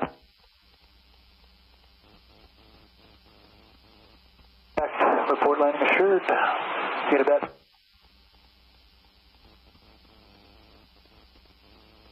Fine, LEB. Air check is out for now.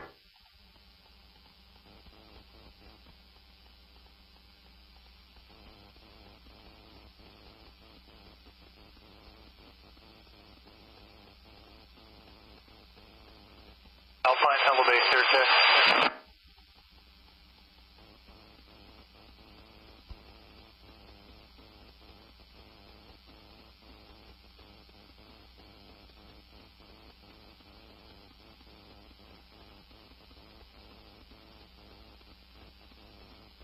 Alpine Hello Base, air check, air ground command.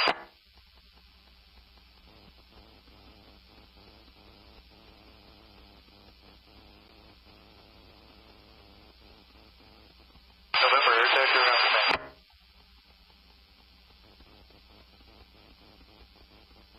No longer a need there where Teton was below the spillway.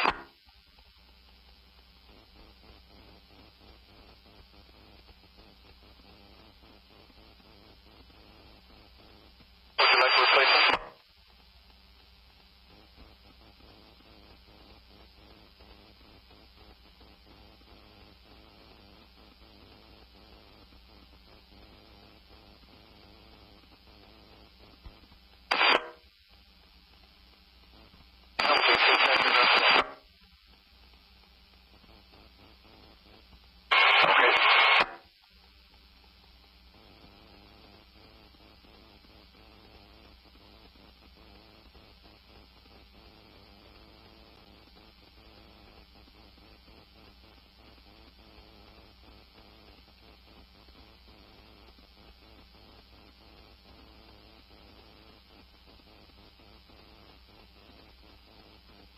Placerville, Hello Base, air check, air ground command.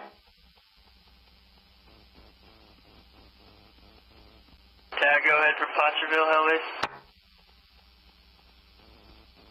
Hotel.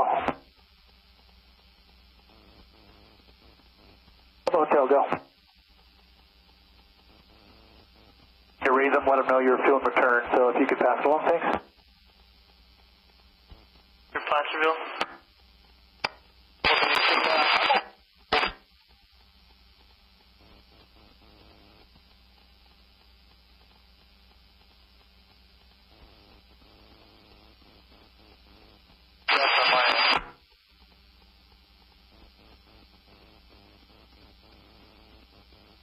Stand by, let me run that by Hell Base Manager.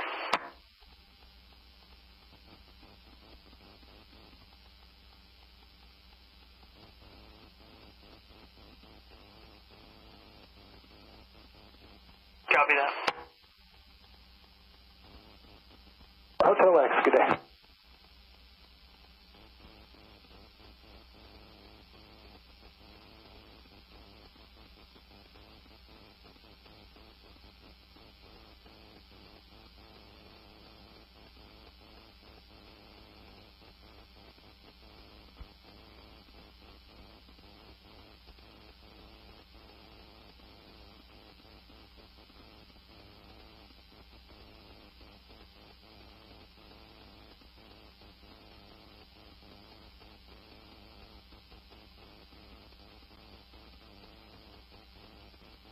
Backyard 863, CFR.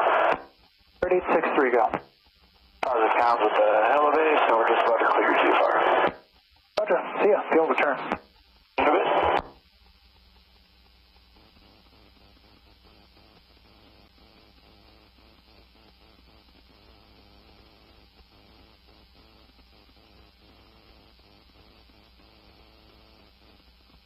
Air check.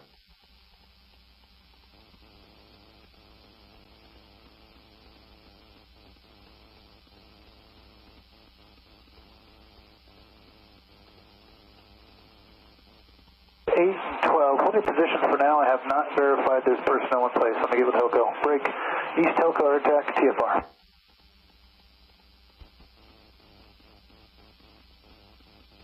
Not verified that there is personnel at flank 6, 8, and 12 for 5 Papa Tango. Can you verify?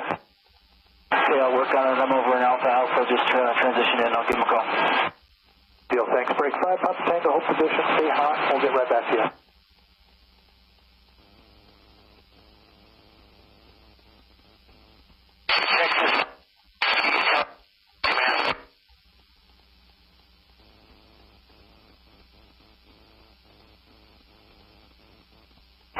Helicopter 3, Tango Hotel. Tango Hotel, go ahead. to the comms with Hell Base. We'll load and refuel and be back out. See you in a bit.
November Whiskey 4609 was the contact.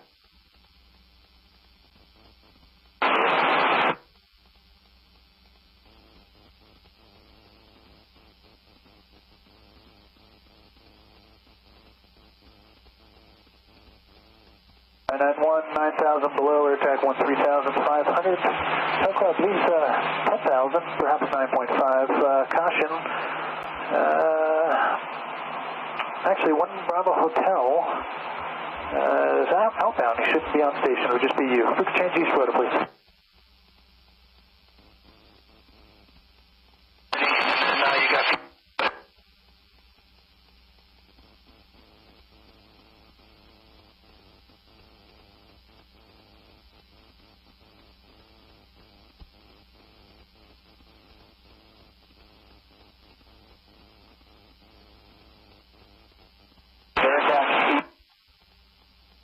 Go.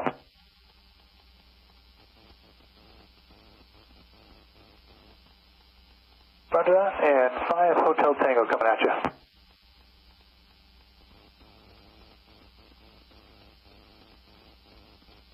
Okay, you copy 5 Hotel Tango's checked in?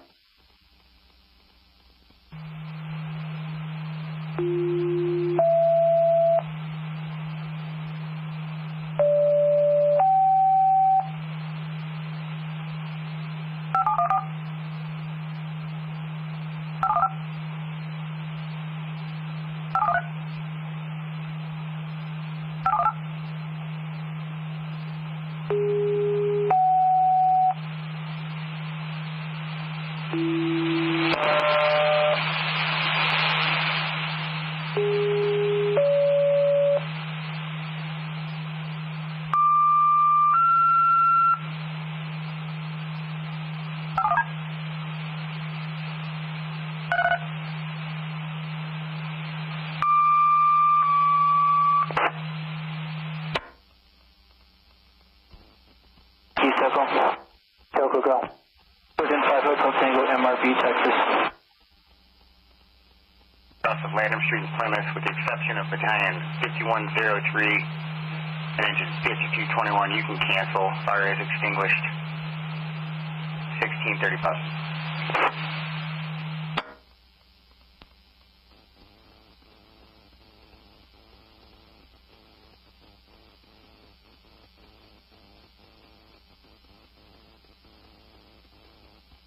Tango, go.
6, go ahead.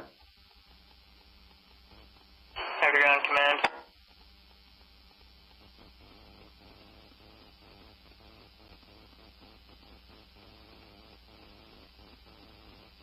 Position, sir.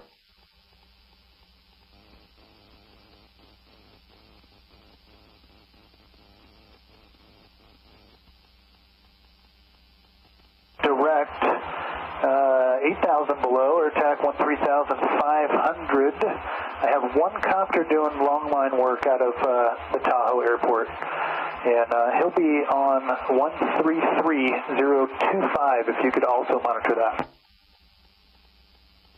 And right down there with the cabin and a couple of vehicles.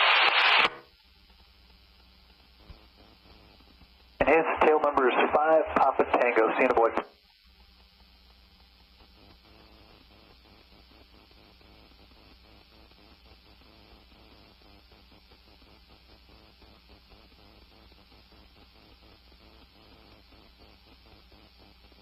Copy that. So this stuff that's on the northwest side of the meadow, maybe? Star Med 6, west shore for Tahoe Airport, should be no factor. Monitoring this and East Rudder.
Okay, go ahead.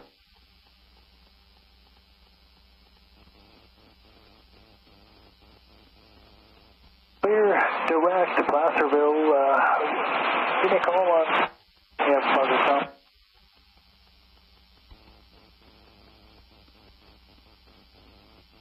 And we'll let you know when we get a hold of them.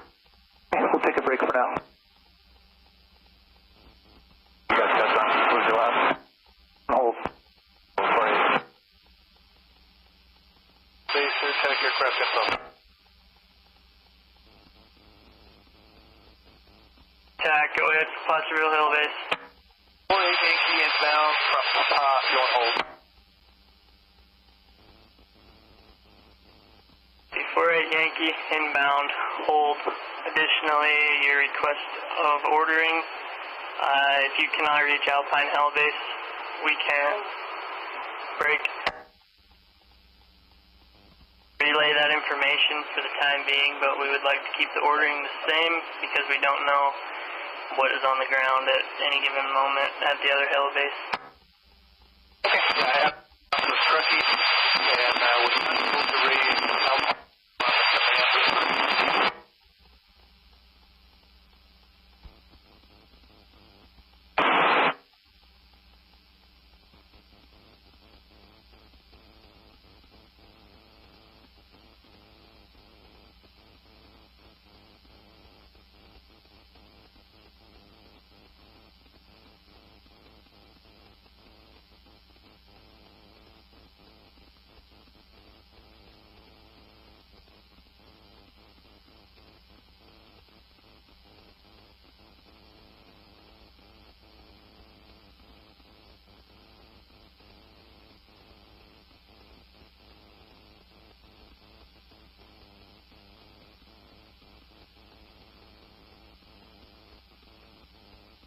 Thank you, sir. 5 Papa Tango is back inbound for another long line mission.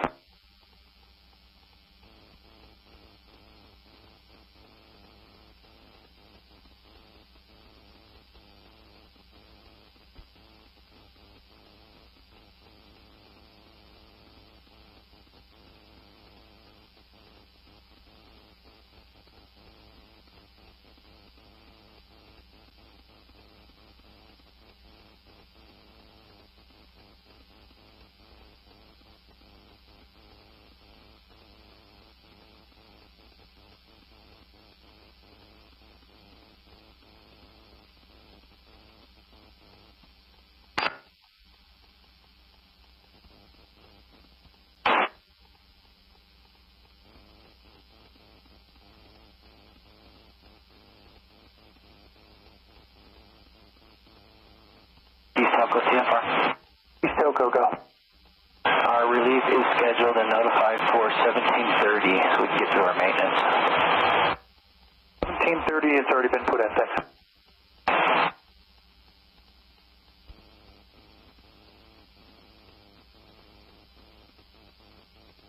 Hotel, TFR, go.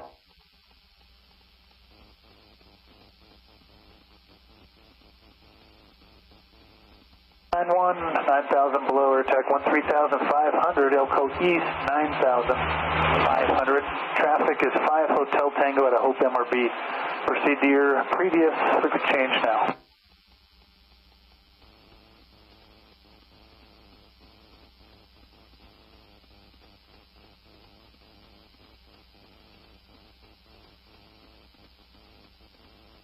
Okay, I was under the impression you were fuel and return. Contact East Telco for further.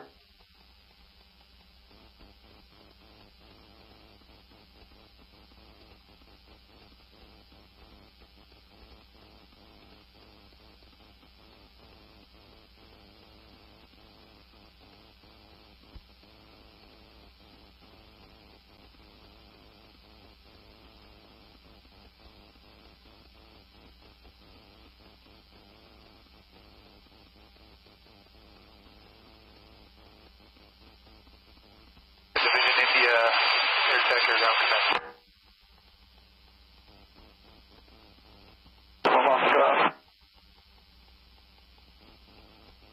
Ground contact, the pumpkin, sir. Right.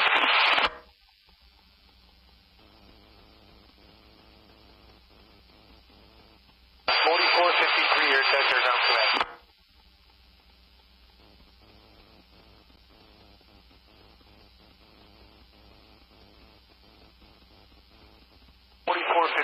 Attack, your ground tactical.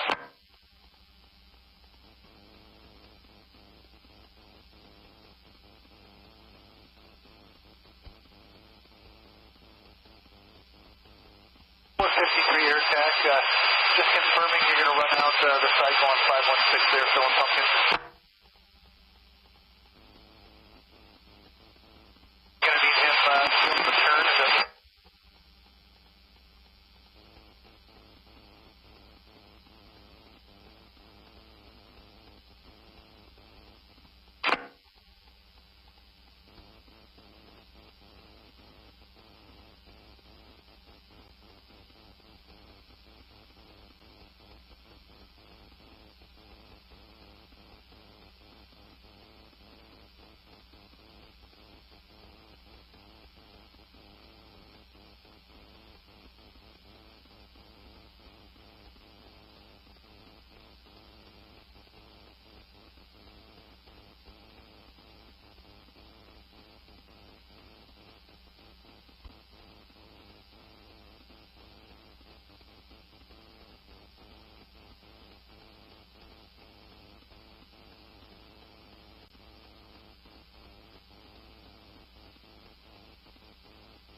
and November Whiskey, Air attack, West Rotor. Charlie Hotel was on a fuel and return to phone and Daisy with you.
Yankee, Air attack TFR.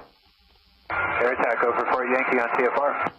Spec 3 Tango Hotel outbound for the same as previous assignment. For Yankee, copies all. We'll be on the lookout.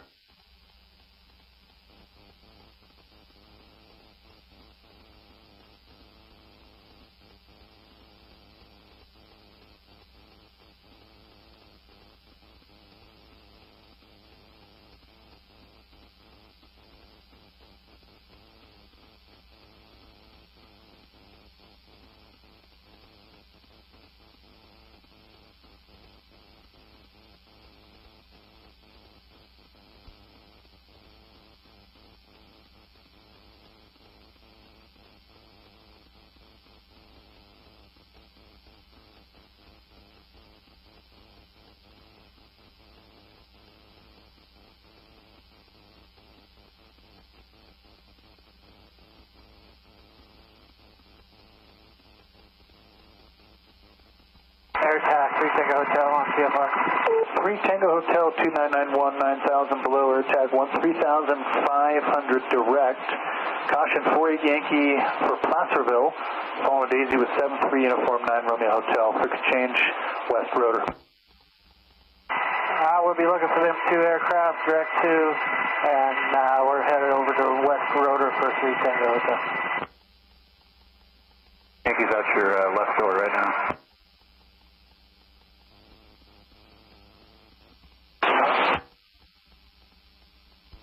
Uniform airtime.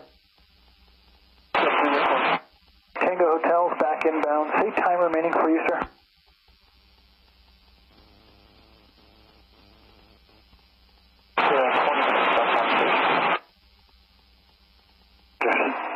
Thank you. And get 3 Tango Hotel lined up, please. Talking to any ground contact there? Yeah, we're talking with 1776. Thanks.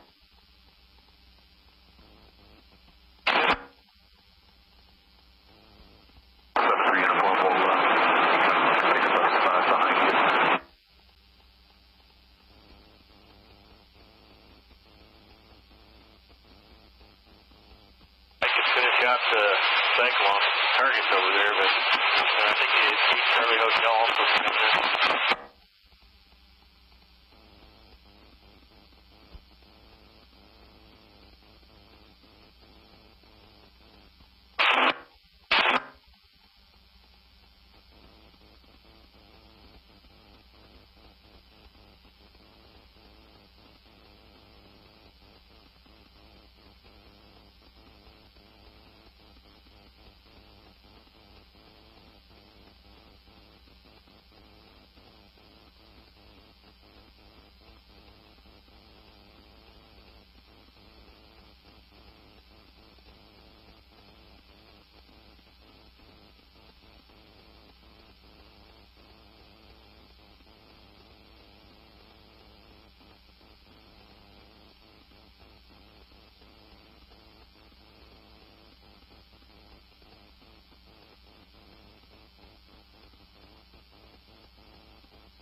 Papa Juliet, airtime.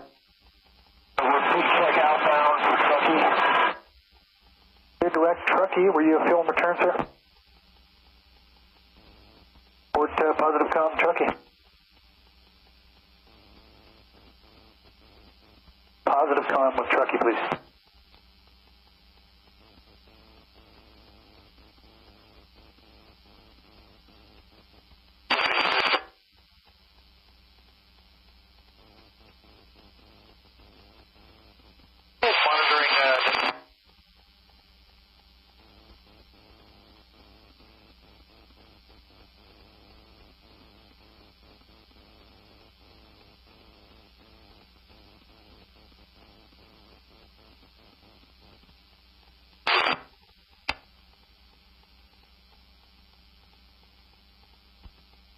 Yankee, see ya.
Juliet, good.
See ya.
your ground command.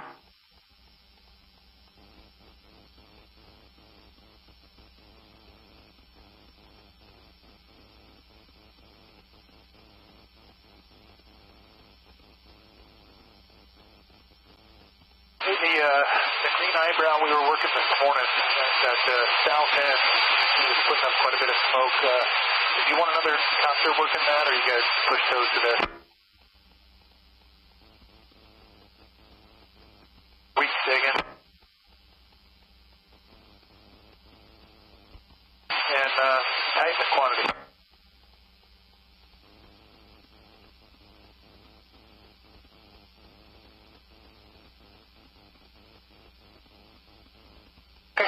And you'll be the contact?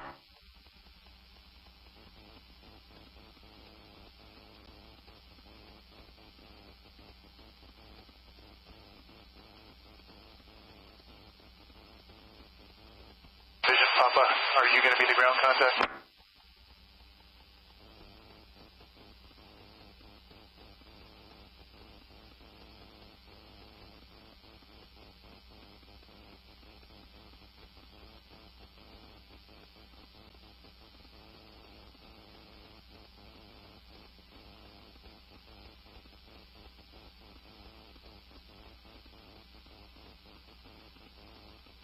Card 863.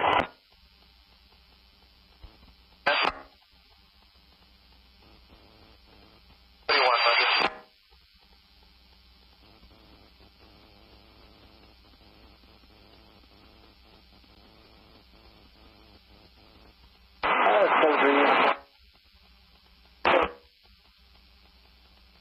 Behind you, all you around.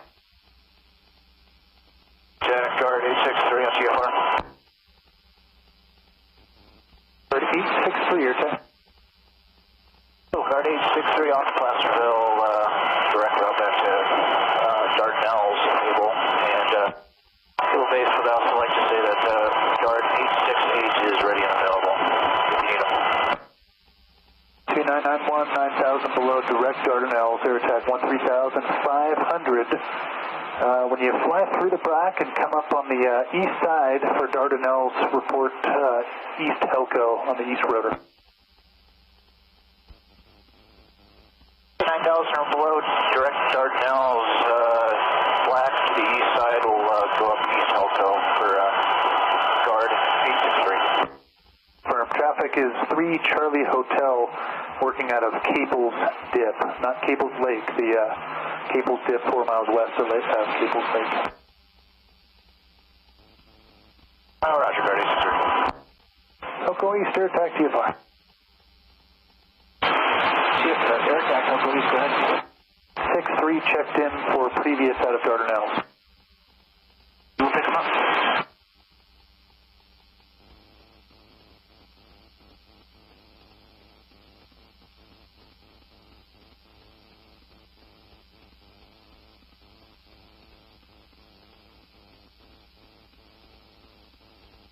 Unit for air taxi again.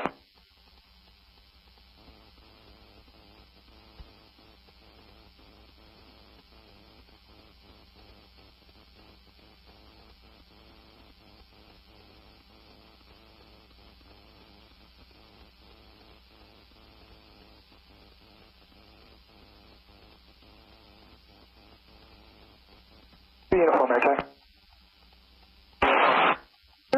Space for the 3 of you, otherwise I could move 3 Tango Hotel. We're down to the last couple drops anyway, and we're going to have to reset the pool. So there's work for 2? 2, sure. Yeah.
talking with Papa. He's got a request for a couple Type 1s, confirming you have word for 2 there where you're at.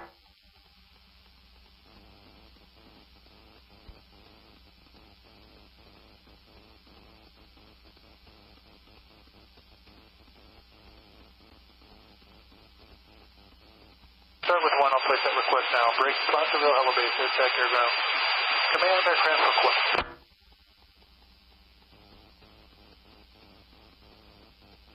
Attack, go ahead with that request, airground.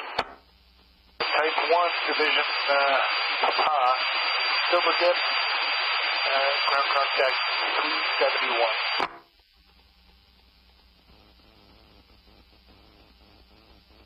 Copy request for 1, Type 1, Division Papa, Silver Dip, ground contact 371, and contact air attack went up. We'll send you guard 868. 68, thank you. Is that a Hawk or a Chinook?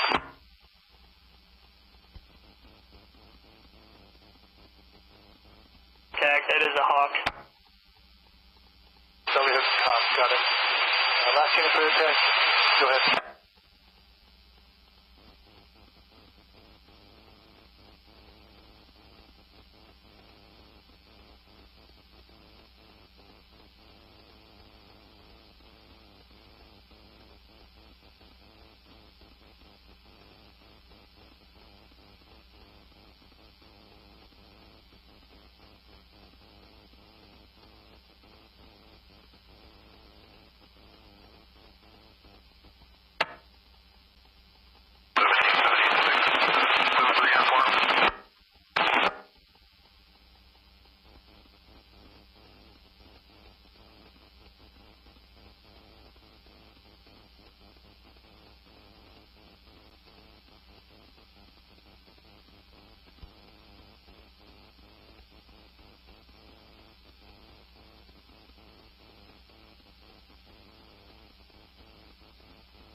Engine 371 air attack airground command.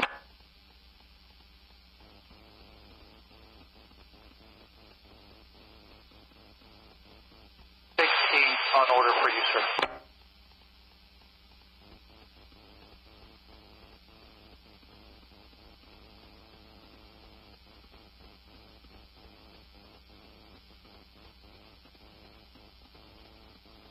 We got 10-5,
Intel 1-2 on CFR departing the area. Intel 1-2. Thanks, Dan.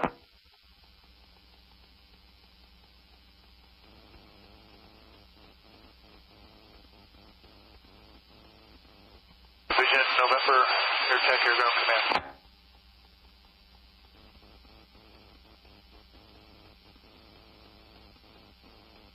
Starting to build there out of Convict Meadow interior. Should run into some good hard slack and or broken fuels. No factor, just want to let you know.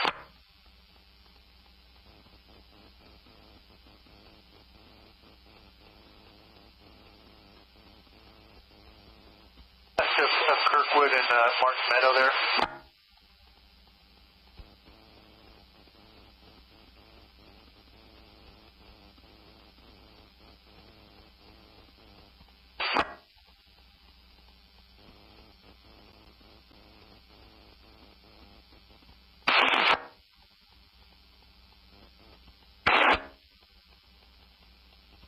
Coming up the slope, but like I said, there's broken fuels on top and then good black on the lee side.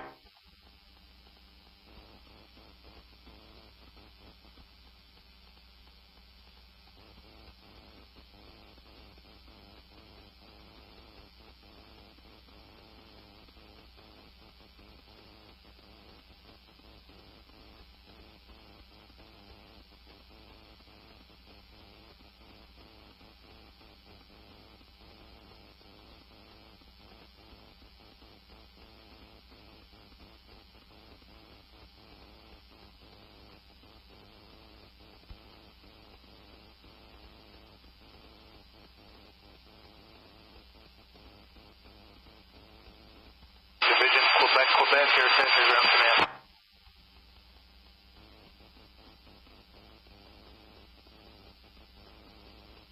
Charlie Hotel, Vanguard 864, working in the area of Task Force 51. Can you verify if they would like replacement?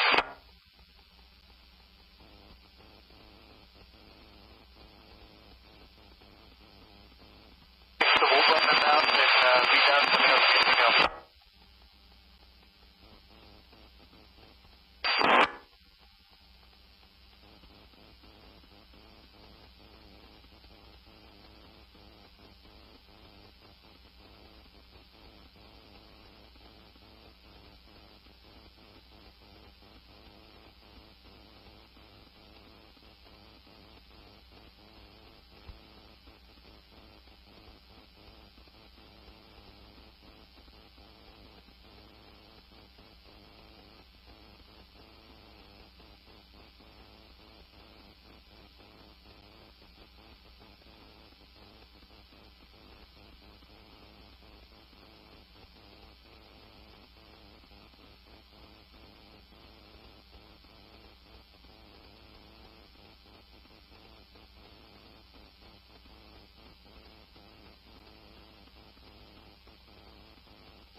Hello Base, Air Tech, Air Ground Command, aircraft info. Air Tech, go ahead with that info for Placerville. 09 on the fire for Trinity.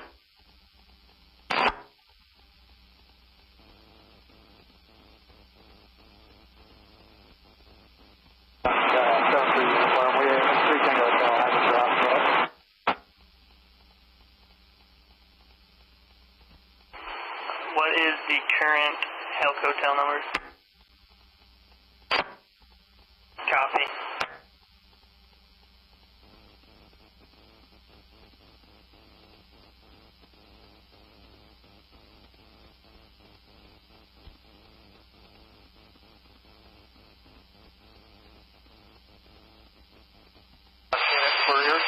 broken, unreadable, come up on command, repeat.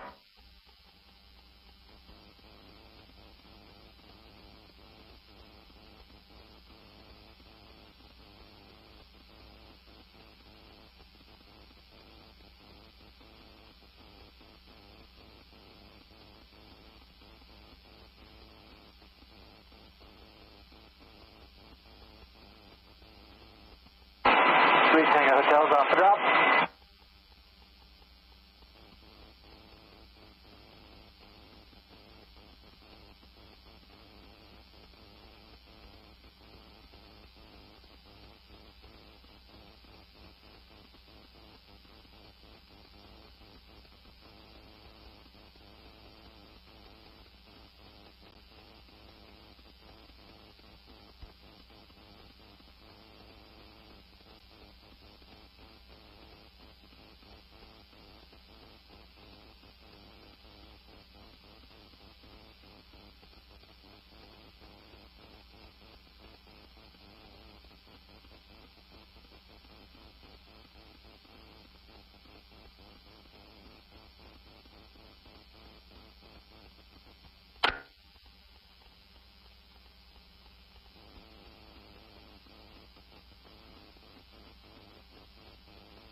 Attack 64 inbound fuel hold.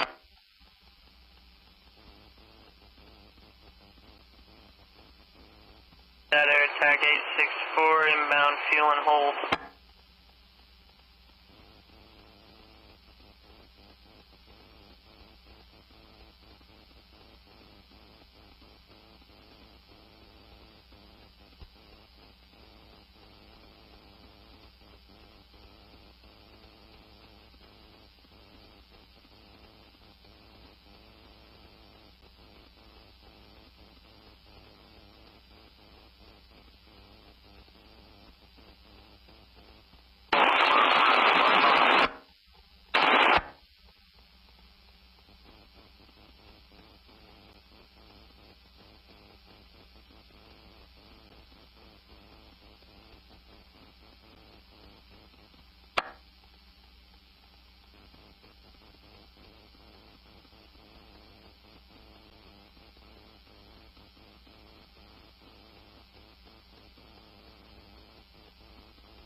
Over. 364, but I do copy 5 Papa Tango, landing sure.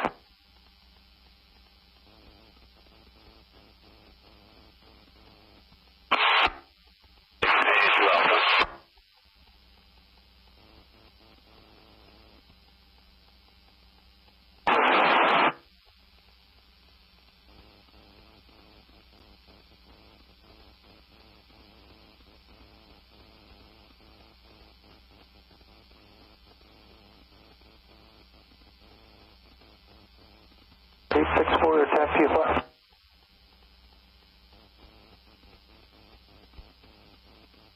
To mention, there's 3 copters working out of Silver Tip. Please stay north of them as you transition westbound. 6-8 is on order for Division Papa.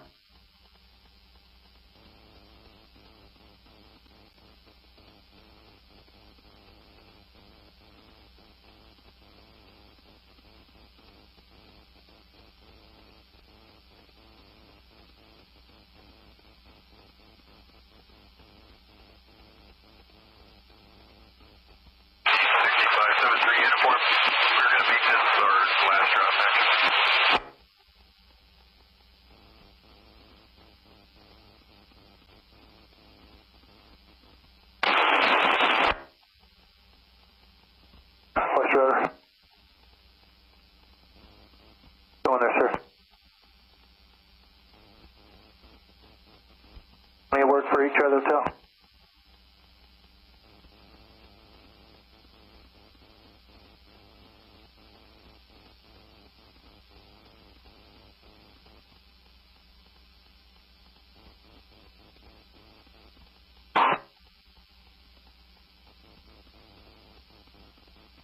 7-3 uniform, meet me on TFR.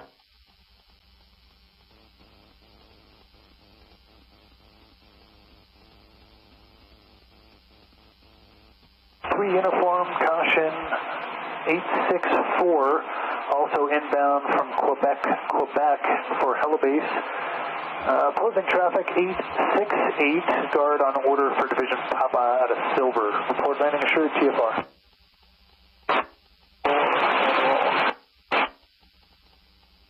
Plan fuel and hold for now.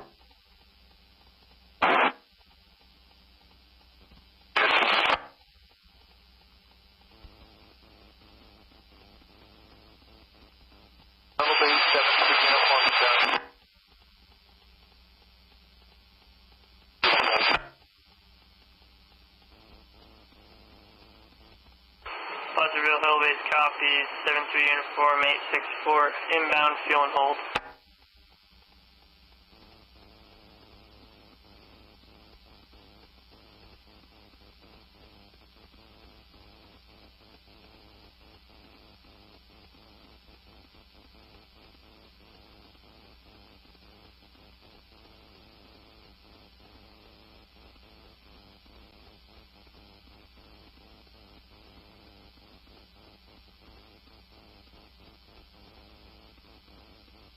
Stand by. We'll check with him. He's currently on the ground.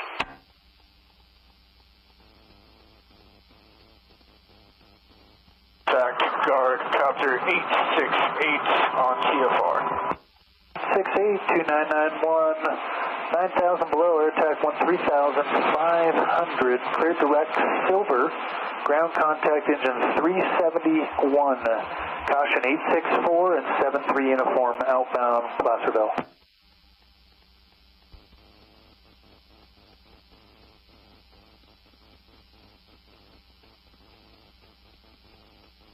Air attack guard copter 868 copies all. One question, do you want us to go direct to Silver or do you want us to go to Leone first? Silver, grab a bucket off the south end. There's two rotors working the north end. You'll be on a separate target. South end for guard copter 868. Direct Silver.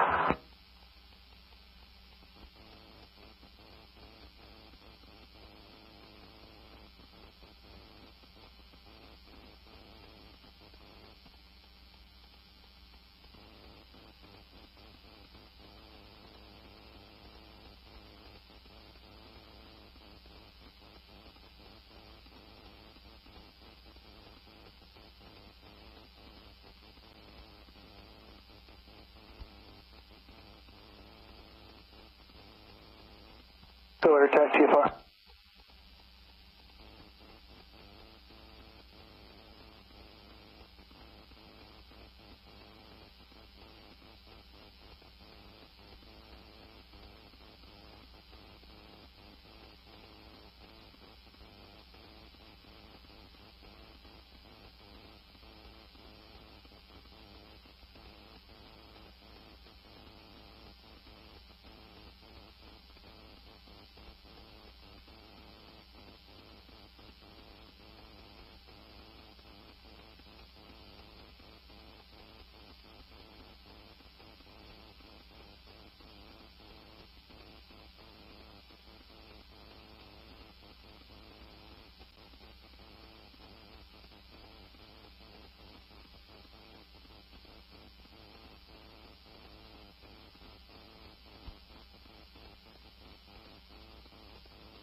Helicopter 509, TFR.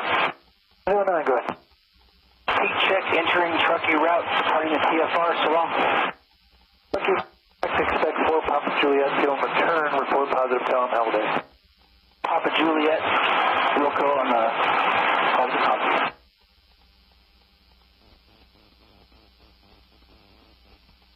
Charlie Hotel is getting ready. They just wanted to confirm that they're still needed. Fuel and return. Copy. Same mission as previous. They'll be returning.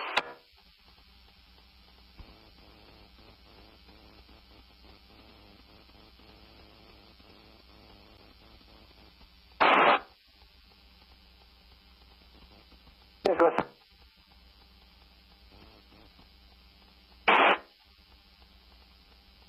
Attack 13,500, Elko 9,500, caution, Firewatch 509, Truckee route northbound, and same as previous.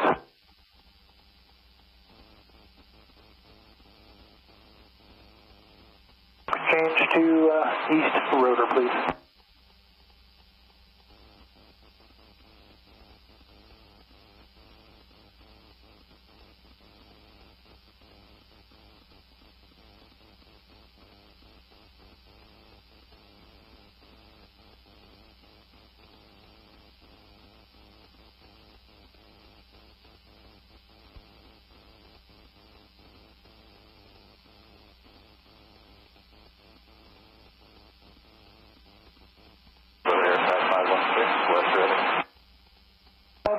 Go ahead.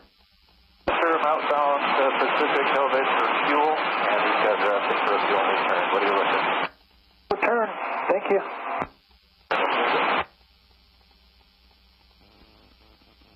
Uniform, go.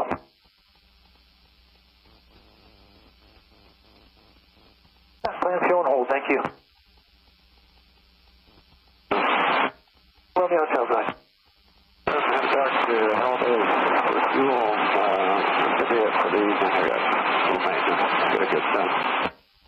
Clear direct, number 2 behind 7-3 uniform.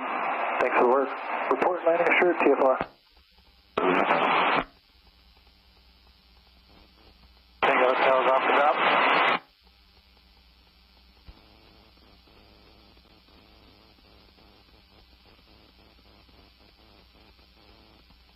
Thank you. Tango Hotel, rotor west 60. Tango Hotel, go.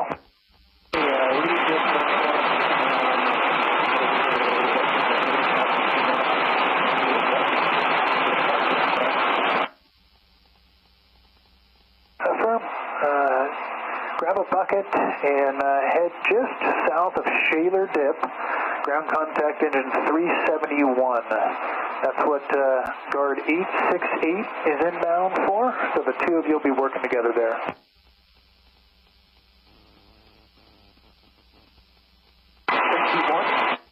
Guard 861, or correction, 868 is inbound, and the ground contact is engine 371.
Air attack, West Rotor.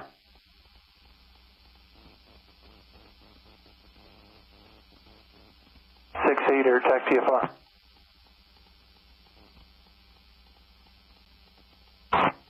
Ready, 68, free change, West Rotor, following a Daisy with 3 Tango Hotel, working for engine 371. 3 Tango Hotel for guard Caldor 868. Quick change 124075, please.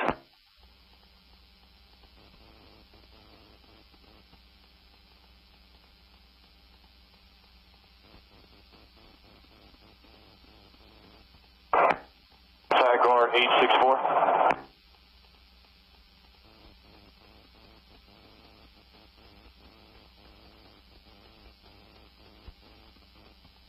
TFR. Asgard on TFR, go. 864, sir. We are in touch with the helibase, Western helibase, and if we come back out, sir, we have 1 hour.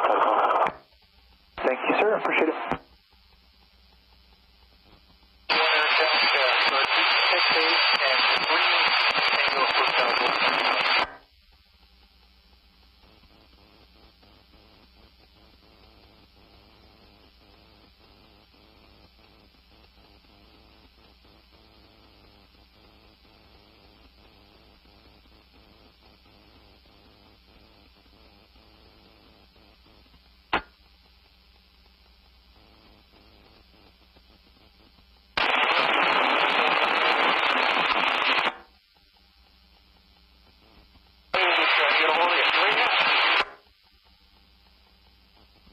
I want to confirm fuel and hold or fuel and return, sir? Fuel and hold. Understand, fuel and hold.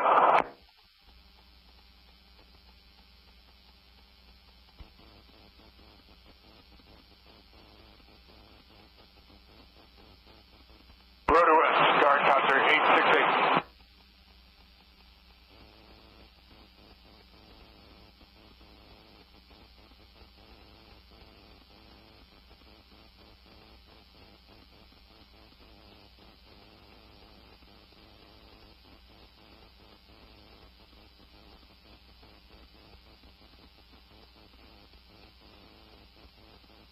All right, go ahead.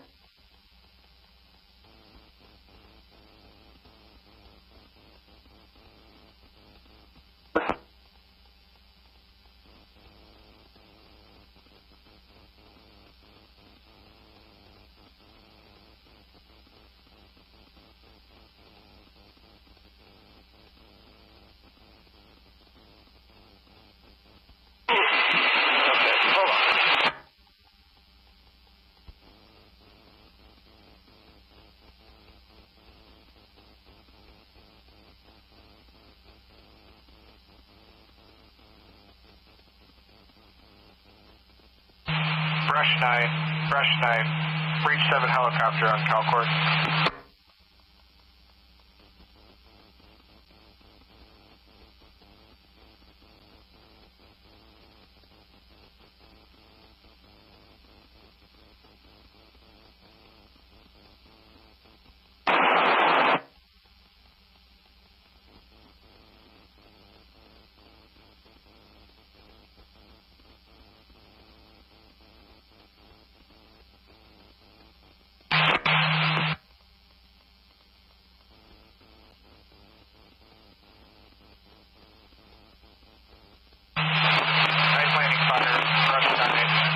Helicopter on Caldor.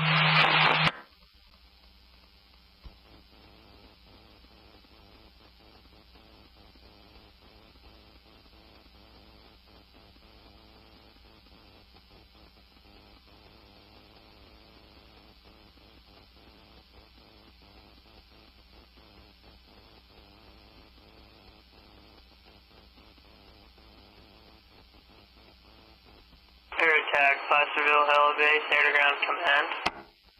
Placerville Helibase, good. Hey, just checking with you if guard 862 was fuel and return or fuel and hold.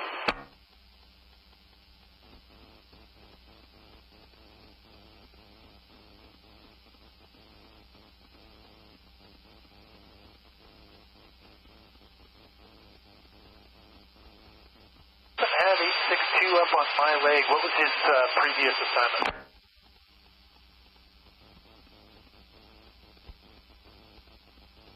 Division Papa, Silver Dip.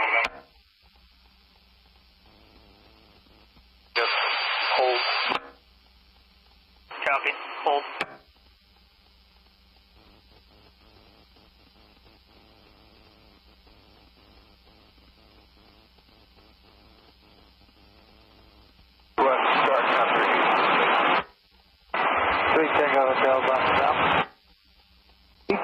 stand by, break 3 Tango Hotel, air attack, west rudder.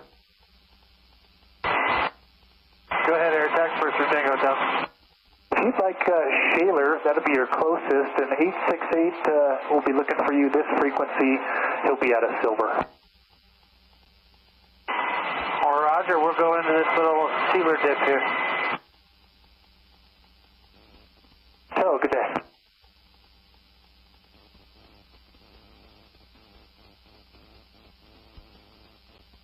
Air attack, go ahead. 868, we have you inside. We're falling into the dip with you.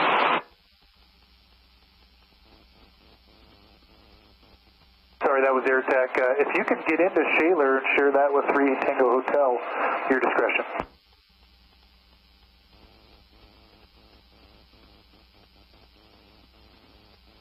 That was for 868 going into Shaler, is it? 3 Tango Hotels on final for Shaler. You'll be in a daisy chain with him. 6-8. Don't like that, feel free to use Silver. Same target.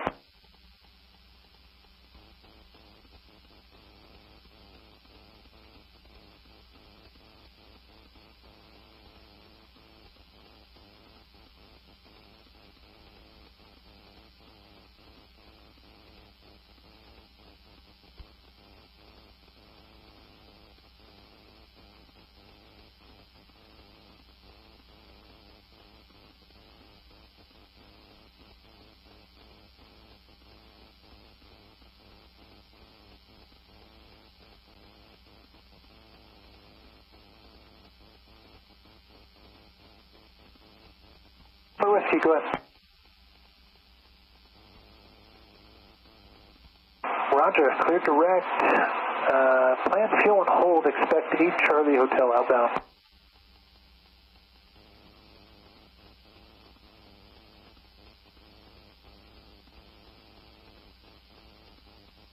The ground contact?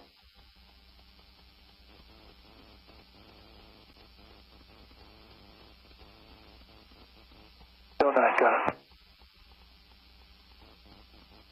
3 Tango Hotels out of the dip.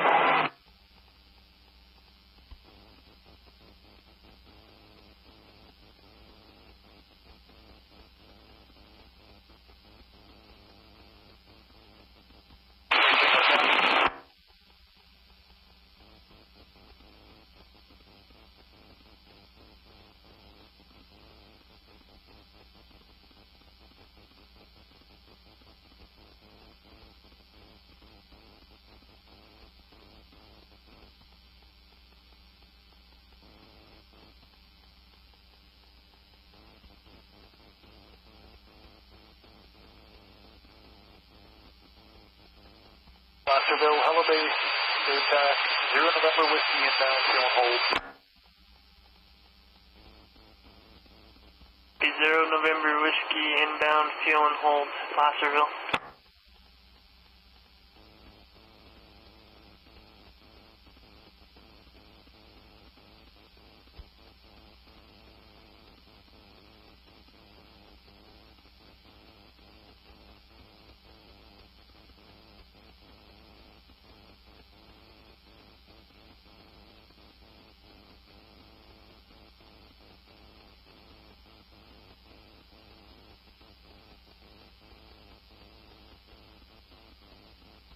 Hotels off the drop.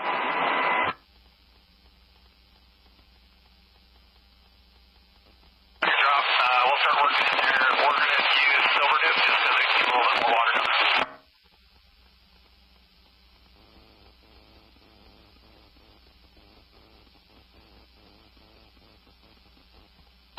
And 5 Papa Tango going to facilitate that. The ground contact and confirmation on long line qualify.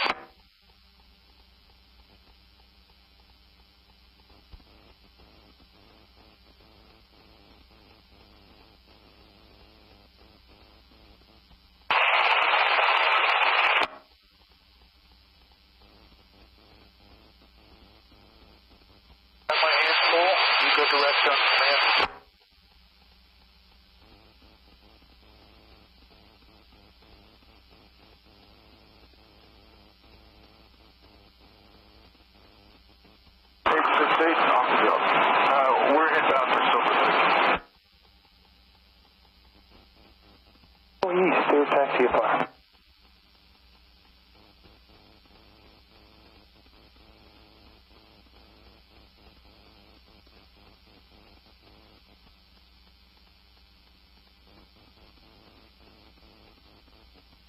Echo Air Attack TFR.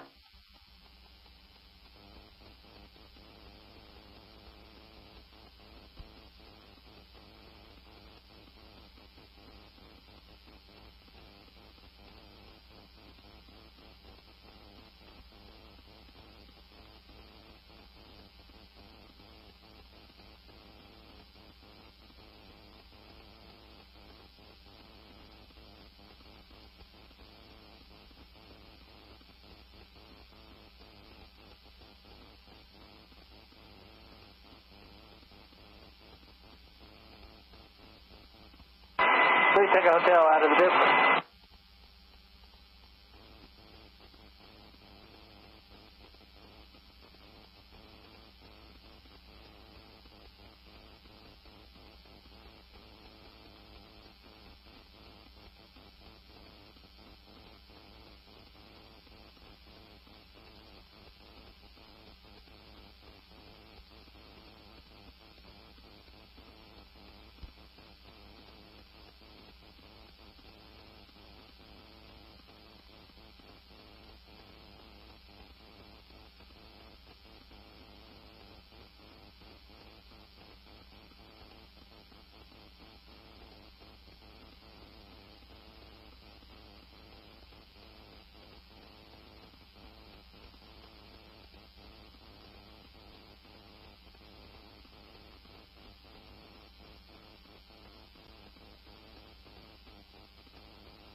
Please take a hotel off the drop.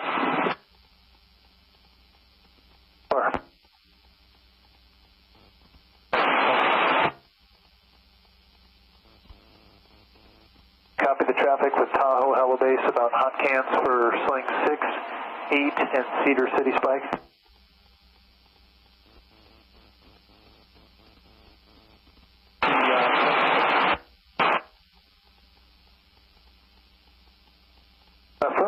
And if you want to just pick him up when he calls for clearance, he'll be yours.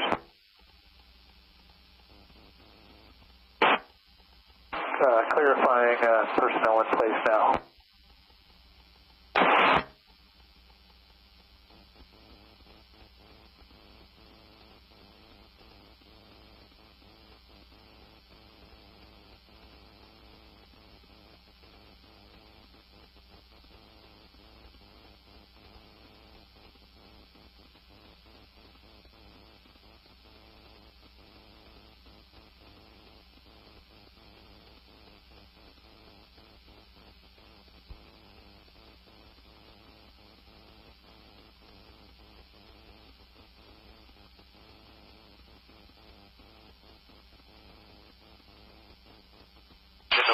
Take care of that.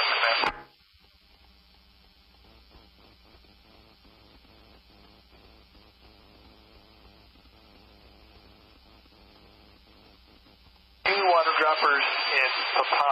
They're south of Silver.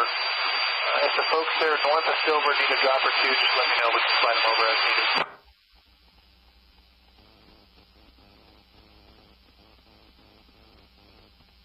Tango Hotel in 86 feet.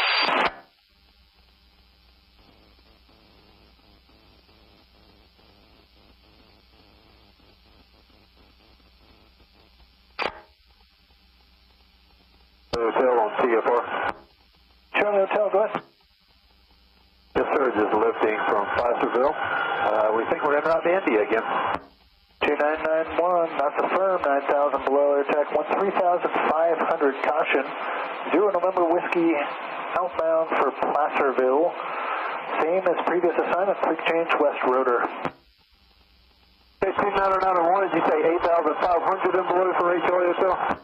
9,000 and below, and in addition, 516 is on a film return out of Pacific Helibase for the Pumpkins.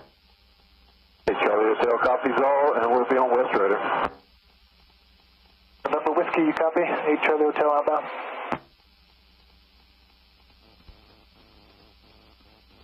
November Whiskey, air attack, West Raider.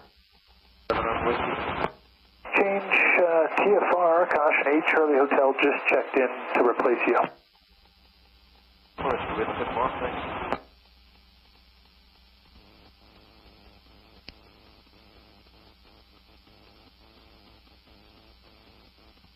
Three Tango Hotels off the drop.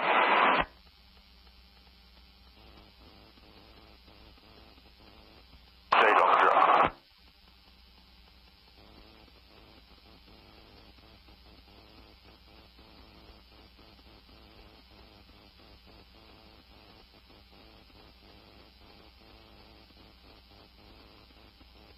Whiskey Hotels, one check.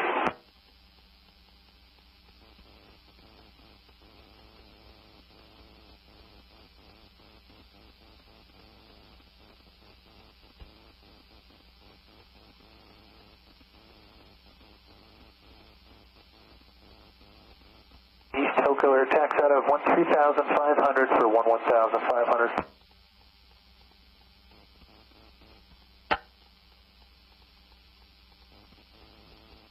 Be able to take it through the end, or you need a replacement?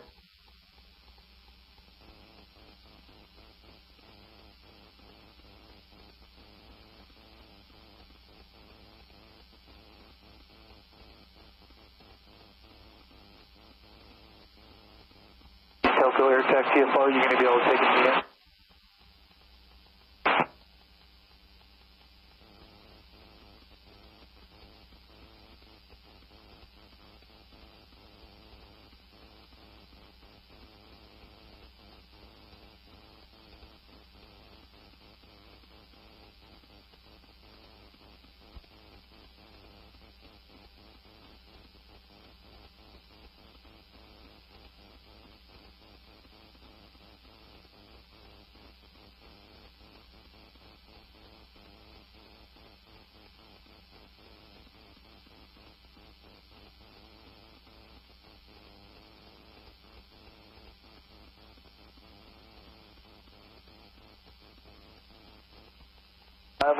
Go ahead.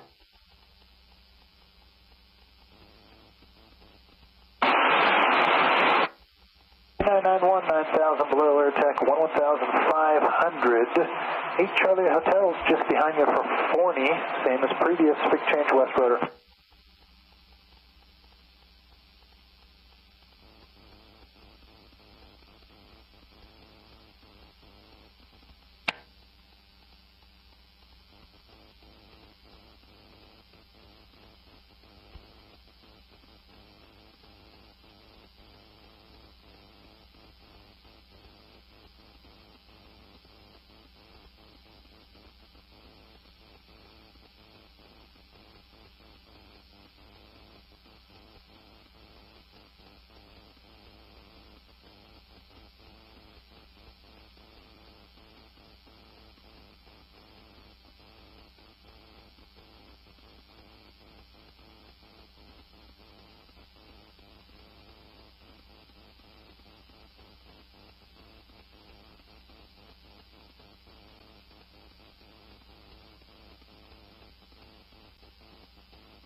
Big Tango Hotels off the drop, got you inside.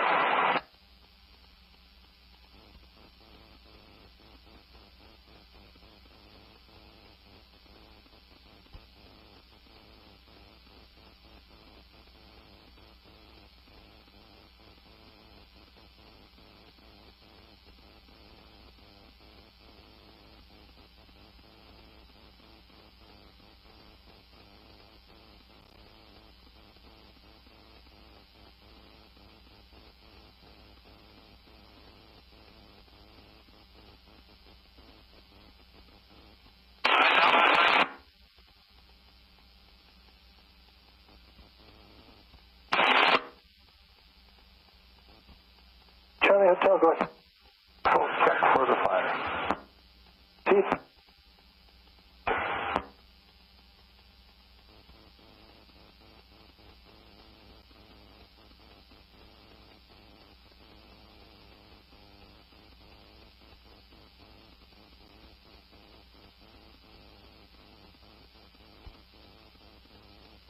Okay, friends.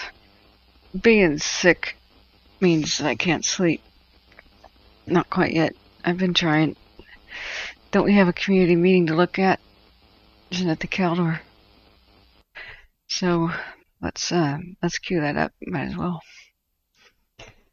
So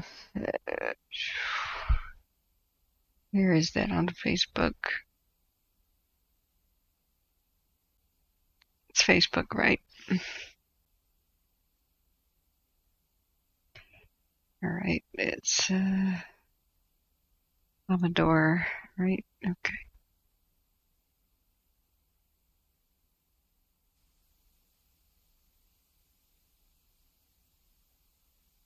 All right, we're not missing anything immediately, right?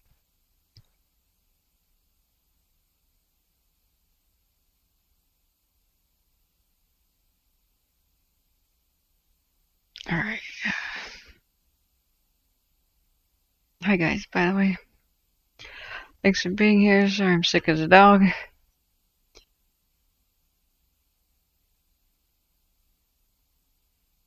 I'm eagerly awaiting this meeting. I'm hoping things are going well. I don't know why they have meetings in the middle of the day. And fires are most active, but hey.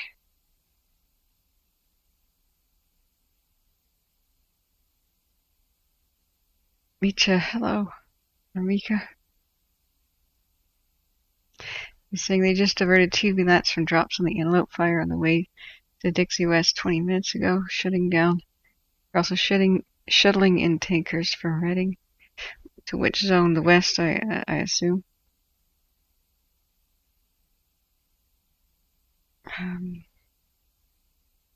Looked like it was blowing up there by Lassen and the Antelope. Tomorrow there's a community antelope meeting. It's going to happen at 7. It's, let's see. Is that Shasta? Shasta Facebook?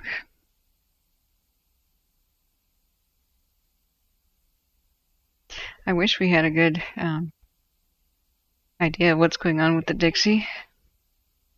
We'll watch this Caldor one. Oh, it was already going. Oh, I'm an idiot. So we're missing the Dixie. The Caldor one already happened. I'm sorry, I'm so confused. My bad.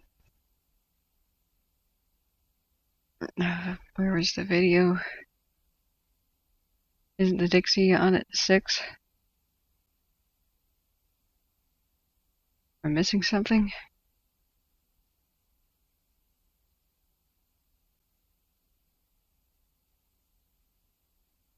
I thought they would have the East Zone meeting right now. I thought that happened at 6 p.m. every day. At Last National Forest.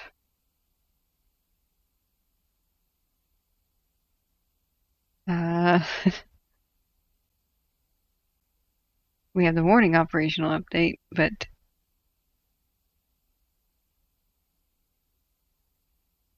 anybody know? Because we can watch the Caldor one now if nothing is happening, or if you want to go back to looking at cams, let me know. I'm wondering if anybody's listening. Chat's like dead silent, but there's 123 people here. Hello? It's almost like, is this thing on?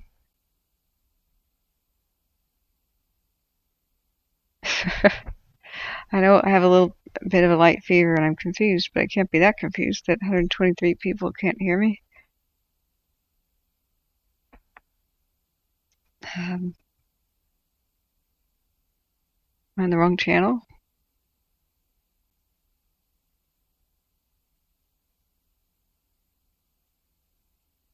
You can hear me? Okay, hi Tia. So, where is our Dixie East Zone update?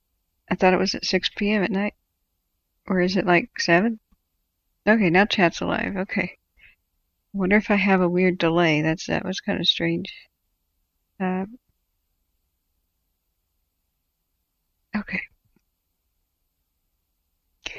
We had the morning's operational update. I'm coming in 5x5. Hey, welcome from Sacramento, Pablo. Well, I guess we can watch the Caldor update. Do you need me to check any cams? I know we were looking at the antelope a little bit earlier. That thing is big. Were you guys able to hear much in the way it comes from it? I occasionally watch this on my phone as I try to rest. And I call the doctor just to make sure that the anti-nausea medication is supposed to come in, and it's not there. So I have to wait on the phone for them to call me back. So I can't sleep. I have to wait for them, and I'm just like hanging on the edge of consciousness. But it's pretty important that I be awake for them to call me.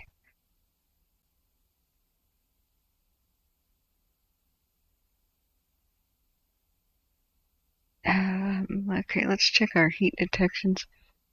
So, is it just me, or they do have East Zone updates every night, right? Is it 7 o'clock? Am I just thinking of the wrong time?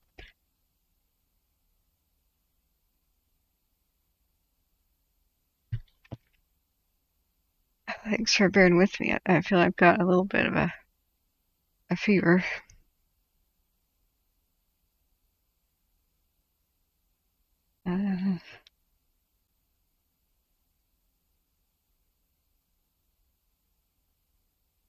Eating.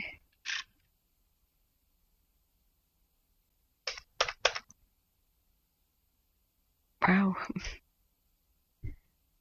Okay. Is it Facebook that I have to check? Oh, it's 7. Okay. Alright. So let's watch the Caldor one then that I was missing. I had that going, sort of.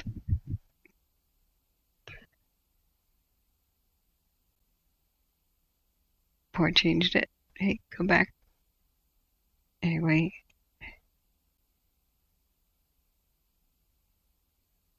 Hey, Pablo, yeah. Very, very good. I'm trying my best. Gary was supposed to get some medication and it didn't arrive. So I'm trying to make sure I get it. I hate bureaucracy. I just wish I could type them an email and say, refill, please. It didn't go through. There's a problem. You're here. And apparently I have to wait for callbacks. I'm just, oh man. Okay, so here's our Caldor one. My name is Carrie Green, and I'm a Public Information Officer for NEMO Team 2, working here in conjunction with CAL FIRE Team 6. I'd also like to extend a welcome to CAL FIRE Team 2, and we're also working closely with California Interagency Incident Management Team 4 in the East Zone. Today, the fire is 216,646 acres, 49% contained, and 4,723 personnel are assigned. We will hear a brief update from our Operations Section Chief, Law Enforcement, an Air Resource Advisor, Incident Commander, and an Agency Administrator, and then we'll also hear from our partners in the East Zone a similar update. Following the update, there will be question and answers for both the West Side and the East Side. You can submit questions on our social media platforms as well as on Zoom. Public information officers are standing by, reading your questions and passing them to our speakers. If you are on Zoom, if you have a specific question for the East Side, please message East Zone PIO. If you have a specific question for the West Side, please message West Zone PIO.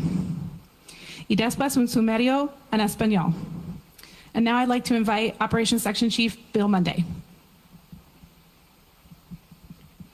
Hi, good afternoon, everybody. My name is Beal Monday. I'm with the National Incident Management Organization, Team 2, and representing CAL FIRE's Team 6 and 2. So I'll give you a little operational update. Just got back in from the fire line. Sorry, I haven't changed my shirt.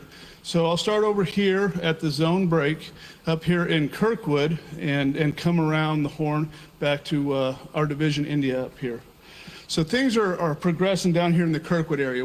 Today we're having some adverse winds that are continuing to push the Highway 88 corridor. We've got multiple hotshot crews, fire engines, and other hand crews trying to protect that fire from coming across Highway 88 and saving all the infrastructure here in the Kirkwood estates just by Kirkwood Lake itself.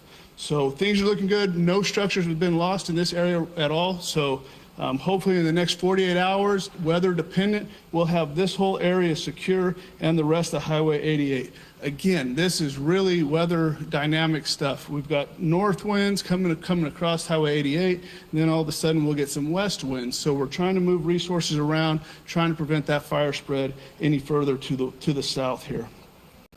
The rest of the areas that we show in black, everything is staying well contained.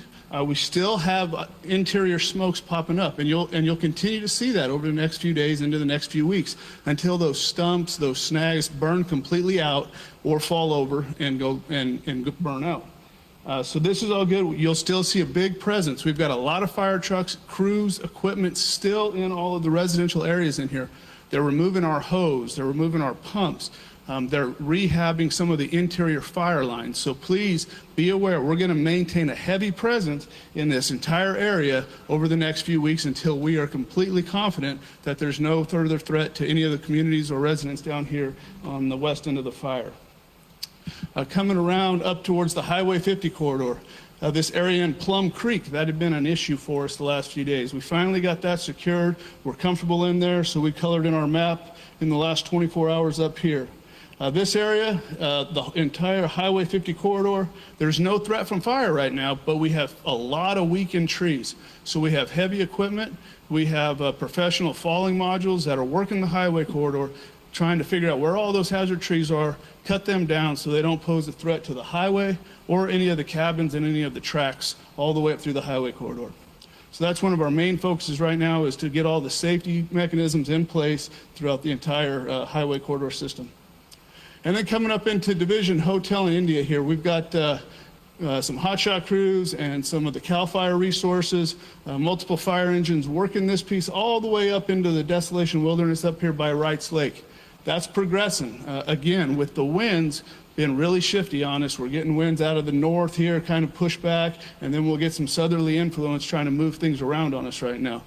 We flew some hand crews way up into the wilderness today. They're actually tying into a big granite escarpment and cutting hand line back down into some safe places to where we connect all the way down here to Wrights Lake itself. So things are progressing. It's a little bit slower with the amount of travel distance getting all the way up into the wilderness there. But we've got probably 2 miles of hose that these guys are working, trying to suppress the fire's edge all the way up until we get high elevation where there's no more fuel that can continue to burn back to the west. So with that, that's kind of a wrap up for today on the west zone, and I'll pass it off to our law enforcement friends and then go to the east side. Thank you.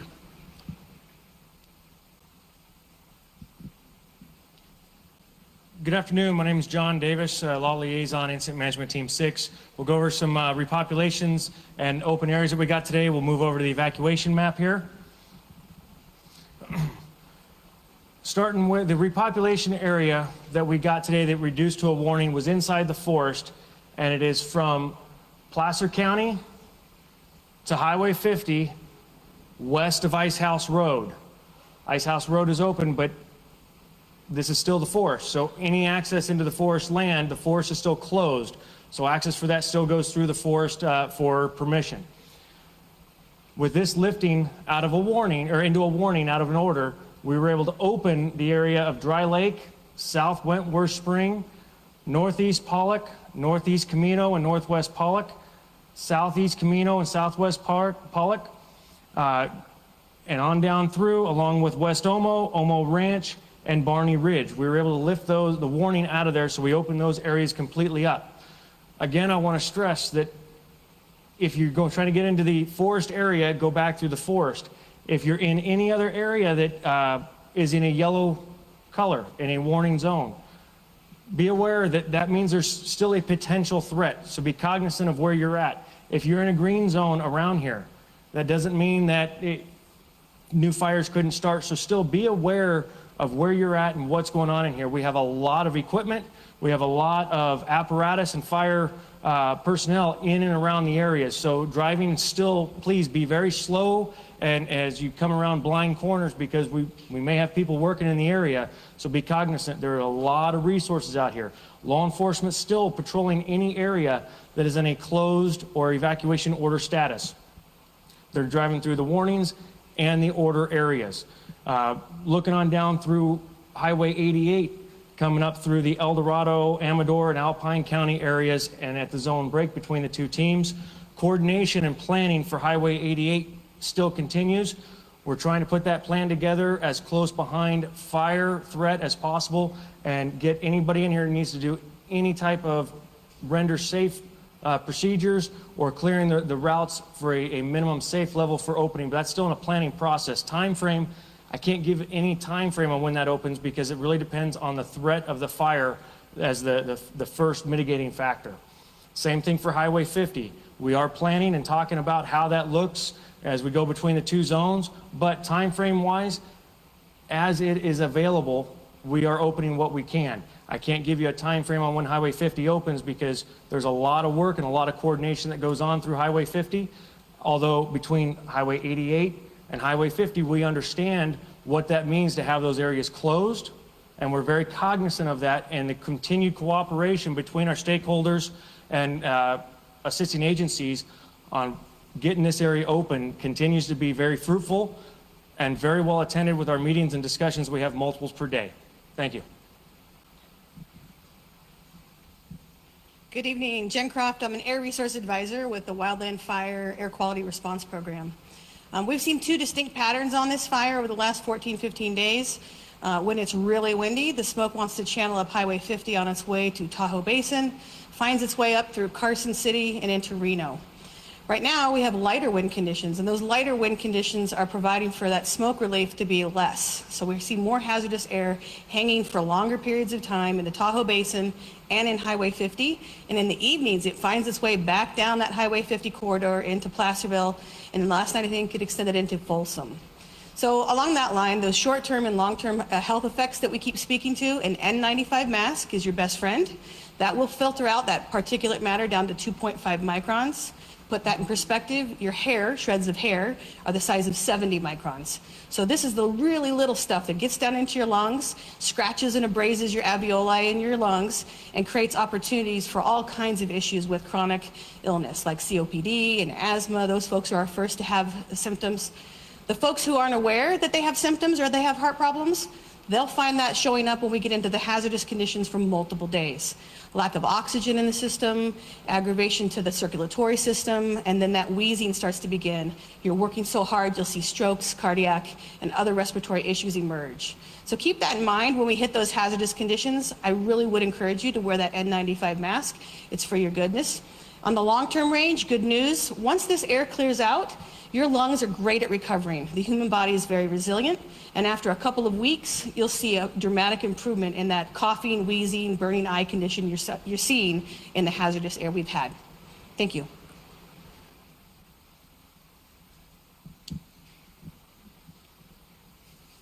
Good evening. Dusty Martin. I'm one of the Unified Incident Commanders for the West Zone of the Caldor. So today was another successful day as we got out on the ground, and we were able to continue, as Beal talked about, up in that northern side and Wrights Lake area, and with continued success, and as well on the south side. We continue to, as we've talked in the days prior, taking the little wins that are eventually adding up to the bigger win. As you look at this map here and you start to see the amount of black line on that map, that's stringing a bunch of little wins along the way to get to there. And we're going to continue to do that. Tonight we're at 50% containment, which is a pretty big feat over the last 3 weeks. However, that means we still have 50% of this fire left. So there still is a lot more work that needs to be done, that's been talked to me before. And along with that work, today will be the last day that CAL FIRE Incident Management Team 6 is in command of this incident. We're transitioning to CAL FIRE Incident Management Team 2 as of tomorrow morning. Team 2 has been embedded with Team 6 for the last 2 days, and we have made a successful transition and gave them all the information that we've occurred over the last 3 weeks. I'd like to thank the citizens and the public for all their continued support while we're here. And I'll leave you with this. You're in very good hands with CAL FIRE Incident Management Team 2. You should not notice a difference besides a couple of new faces. Thank you and have a great night.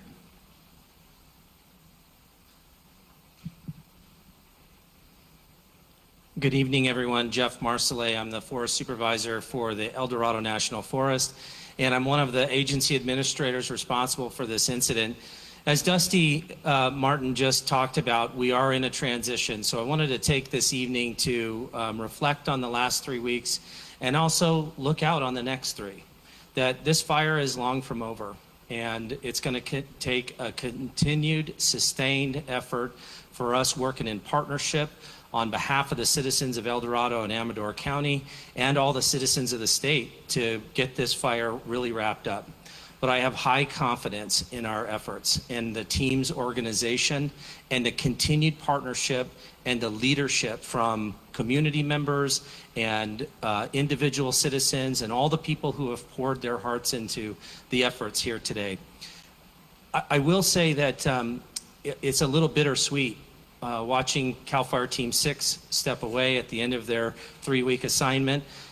They have met every expectation of the agency administrators on this incident, reaching out to community members and leaders, inviting stakeholders into our liaison meetings, talking about the things that are important, and most importantly, protecting the citizens and our firefighters on this incident. I feel profoundly thankful of their efforts, and I want to say to Dusty and the team, we could not have achieved this milestone without you here leading us. I also am hugely confident in the incoming CAL FIRE team, along with the incident management team on the East Zone and our National Incident Management Organization, the NEMO team that's embedded, and that organization will continue to move forward collectively, leading until we get our arms all the way around this fire. But there's much work ahead, and I don't want to mince words about that. There's significant suppression repair activities. There's, as you've heard, there's hazard trees that we need to remove. There are power lines and phone lines and fiber optics and a number of other things we're working in partnership to achieve. So a long path ahead. I ask for continued patience from our public and our stakeholders. Know that we're going to continue to listen to you and try to adapt our activities to meet your needs. And we're going to ensure that our firefighters remain safe in their activities every day. One question that came up last night at the public meeting that I do want to address is the forest closure. So it came in online, and I wasn't here because I was out actually on the fire line looking at some of the issues and couldn't address that. I do want to say this. I totally respect that your public lands being closed is hard to accept. That decision, when I made it 3 weeks ago, was really because we didn't have the operational capacity to evacuate public if this fire were to blow up. As you heard from Dusty, we're making great progress, but we're not there yet. And I will tell you that the resources continue to be stretched. If this fire slipped out one of those control lines and took off in a wind, we would be evacuating people from out in front of it again. And if we could do that, and I knew we could do that with all the resources in mind, I would clearly be looking at opening up the forest or a portion of it. But I'm not now, because we are stretched thin. And as you can see from the repopulation map, there's still a significant portion that's closed, and that's for good cause. So as we continue to be moving. Yeah, I was having fun in chat, and that kind of snapped me awake. I think he was talking about why they had evacuated South Lake Tahoe, because he was basically, no pun intended, I'm sure. Didn't he just say if things had gone south, we would not have been able to evacuate you all in time? I think that's what he meant. So let's go back. I like his frank talk. I was looking at jokes in chat, but here we go. Individual citizens and all the people who have poured their hearts into the efforts here today. I will say that it's a little bittersweet watching CAL FIRE Team 6 step away at the end of their 3-week assignment. They have met every expectation of the agency administrators on this incident, reaching out to community members and leaders, inviting stakeholders into our liaison meetings, talking about the things that are important, and most importantly, protecting the citizens and our firefighters on this incident.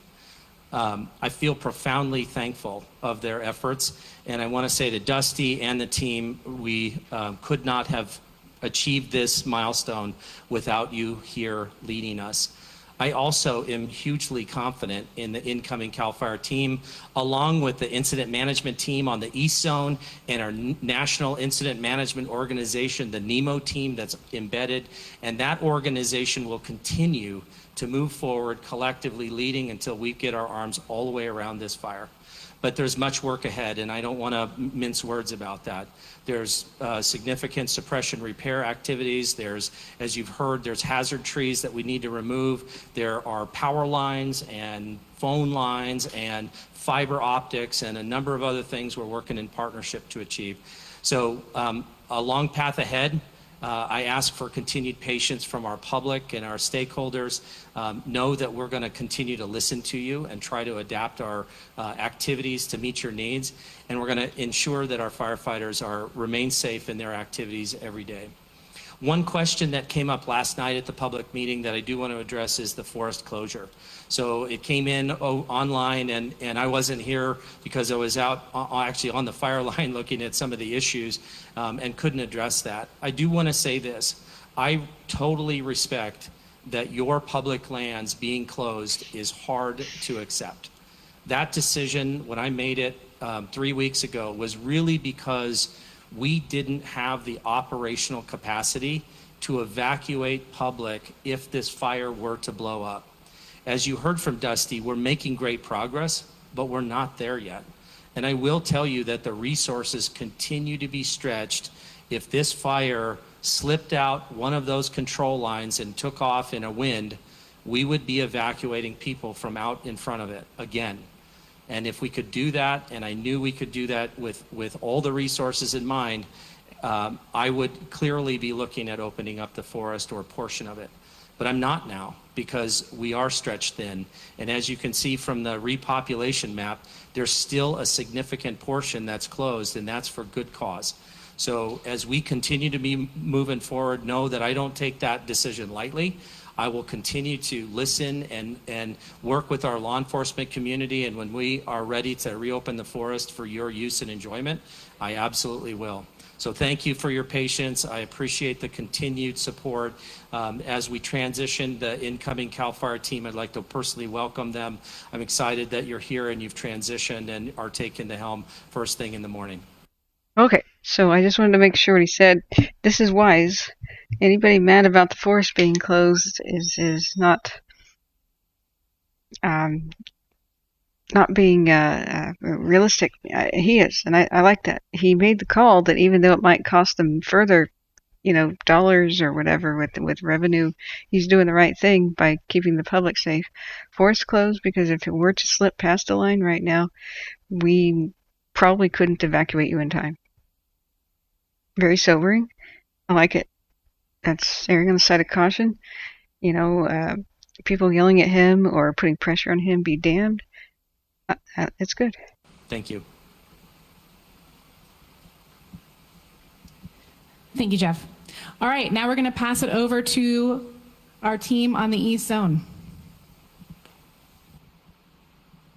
And I want to welcome everyone that's watching tonight. And I wanted to also remind everybody that we are streaming this event live each evening on the Lake Tahoe Basin Facebook page, so you can find us there as well. So my name is Bobby Filbert, and I'm with California Interagency Incident Management Team 4, and we are here on the East Zone based out of South Lake Tahoe. So with that, we're going to go ahead and start with our Operations Section Chief, Kyle Jacobson, and he's going to give us an operations update. Good evening. We had another extremely productive day on the fire today. I'll start here in Alpha Alpha up near Echo Lake's Crews continue to patrol and mop up through Gun Mount, moving all the way through Echo Lakes out to the dam. Crews are just continuing to mop up, patrol, and do everything they can to go ahead and make sure that this line stays secure. As we move along the south side of the lake, crews are also engaged in here, making sure that the fire stays out of any structures in these areas. As you get in between the two lakes, the fire is continuing to back down towards the hand line. We're letting this slowly back down, extremely moderate fire behavior, just cleaning things up. We are strengthening this line to make sure as the fire gets there, we are able to hold this line. As we move into Upper Echo Lakes, there is fire in and around the structure, so crews are in there mopping up and securing all of that line.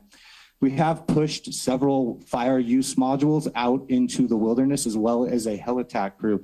So they have gotten all the way into the wilderness, and we're hoping by the end of shift to be able to start turning the corner and pushing that line south, securing this area and making sure that the fire is not able to progress any further to the north. As we move around into Delta, everything continues to hold within its current footprint. Looking good. Crews are continuing to patrol and mop up, doing everything they can to make sure that this line is secure in case any winds do pick up, so nothing happens to anything in this Upper Apache area. As we move around the power line trail area and up into the high meadows, same thing, crews are engaged in mopping up. We have increased the number of resources in and around these communities to make sure that we can secure these lines. Line is still continuing to hold up along High Meadows all the way to Trimmer Peak. We have multiple crews moving south towards Trimmer, as well as multiple crews moving north towards Trimmer. As we get into this middle section here, it gets really steep and really rocky, so it's slow going, but we are making good progress, hoping that within the next day, we will have this line tied in all the way through Trimmer. As we move down into DP 70, just south of Trimmer in the Trout Creek area, crews have been able to get direct hand line all the way down through Sling 8, Saxon Creek, all the way down into Luther Spire. So that was a good stroke today, being able to get all of this line tied off on the south and east side of the fire. As we move down towards Caples Lake, crews continue to mop up and patrol in here, as well as to continue direct hand line construction towards the west, trying to tie this back into the zone break. They've been very successful in there so far. Our structure groups, we did beef up the structure group in both Christmas Valley and in the Upper Apache areas, doing everything we can to get people back in there as soon as possible. We know that getting these communities back in is a #1 priority.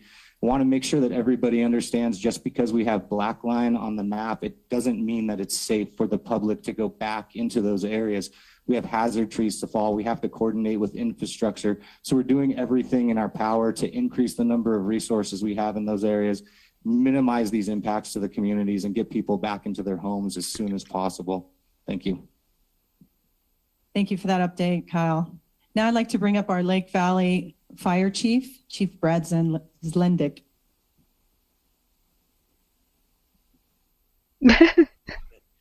Good evening, everybody. Brad Zlendick, Fire Chief for Lake Valley.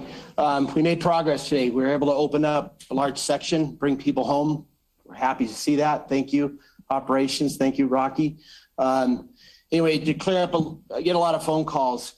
It does not include Elks Club yet. It's up to and including Bush Way. Glen Eagle's going in that way, but everything from Black Bart and Pioneer Trail down to Bush Way.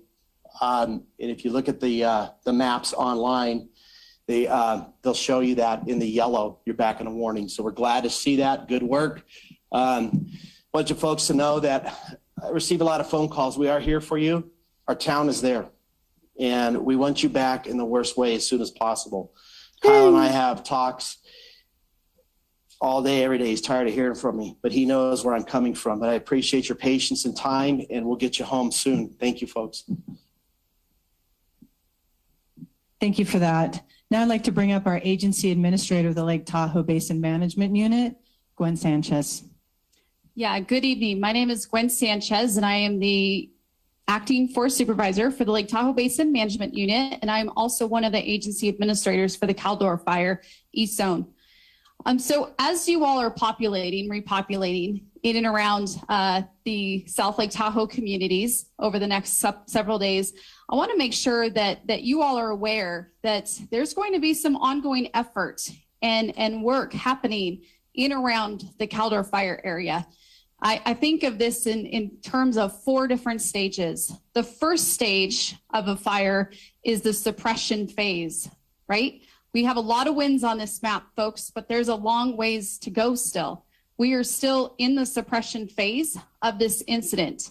The second phase that you all can expect as you come into your communities and as you see resources in and around the South Lake Tahoe area, as well as the Caldor fire area, is that repair phase. So the repair phase of the fire will include kind of that immediate hazard mitigation phase, right? So what were those things that we might have impacted as a result of suppression action? And what do we need to do to mitigate things like snags, right? How do we make sure that those fire areas are safe for you all to come back into?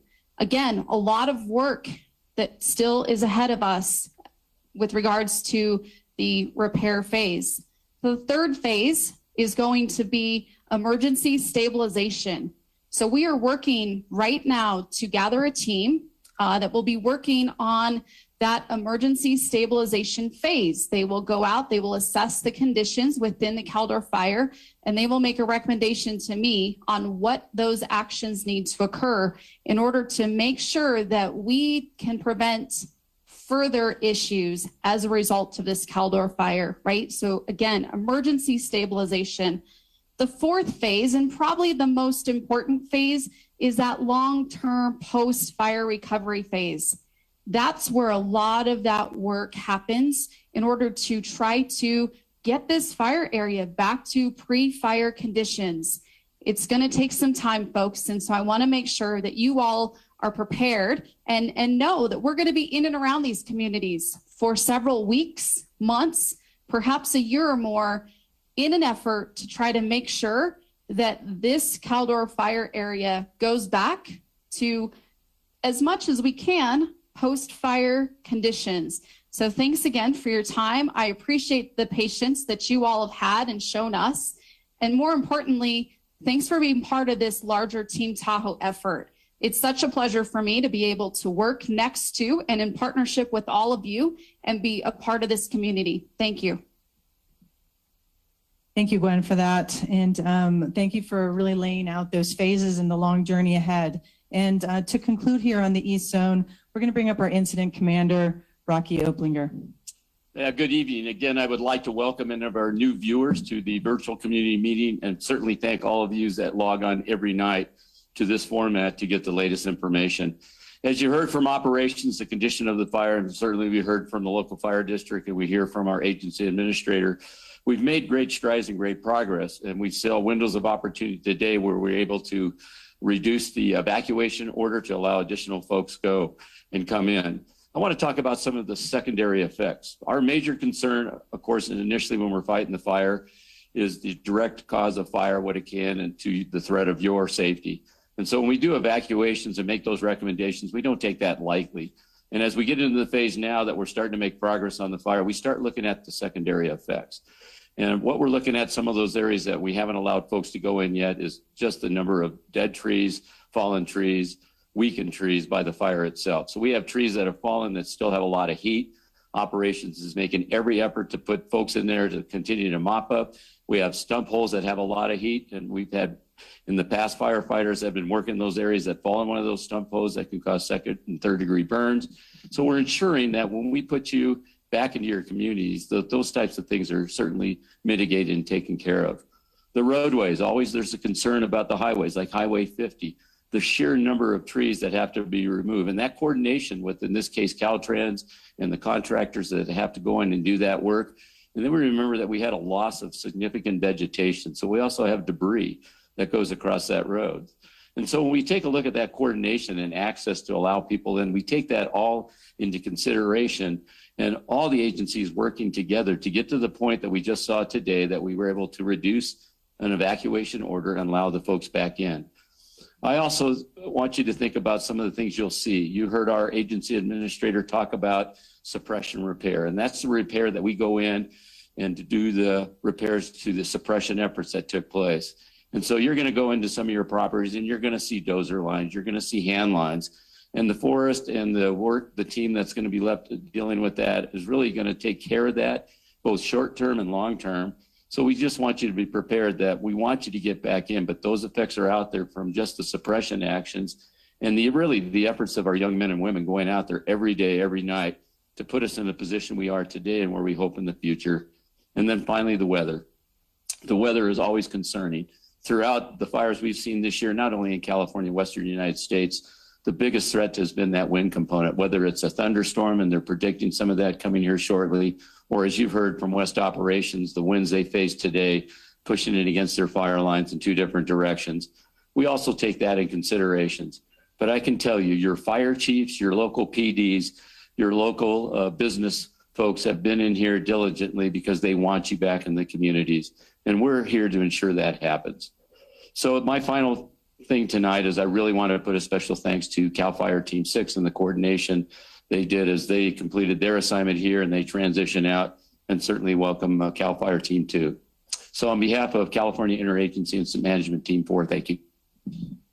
Thank you for that message, Chief, and just really outlining the challenges that are ahead for all of us.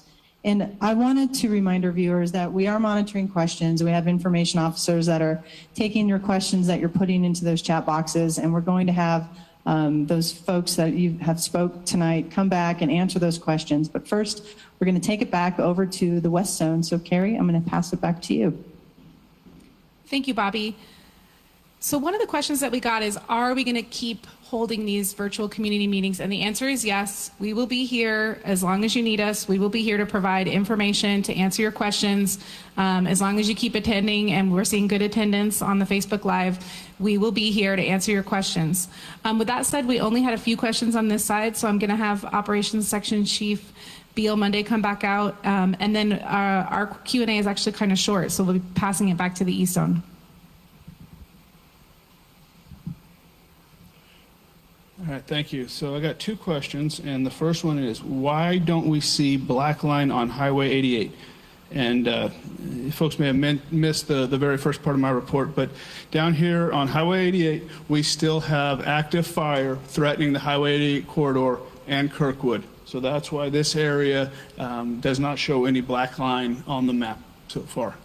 And then the second question I had was, what is the difference between the red and black lines? So I think that kind of explained that there is the black lines are areas where we have extinguished the fire front right there, and we do not expect to have any more fire coming across that line. The areas in red are still active, and so that's how we change things. Is as things get controlled or contained, we start to change the color of those lines.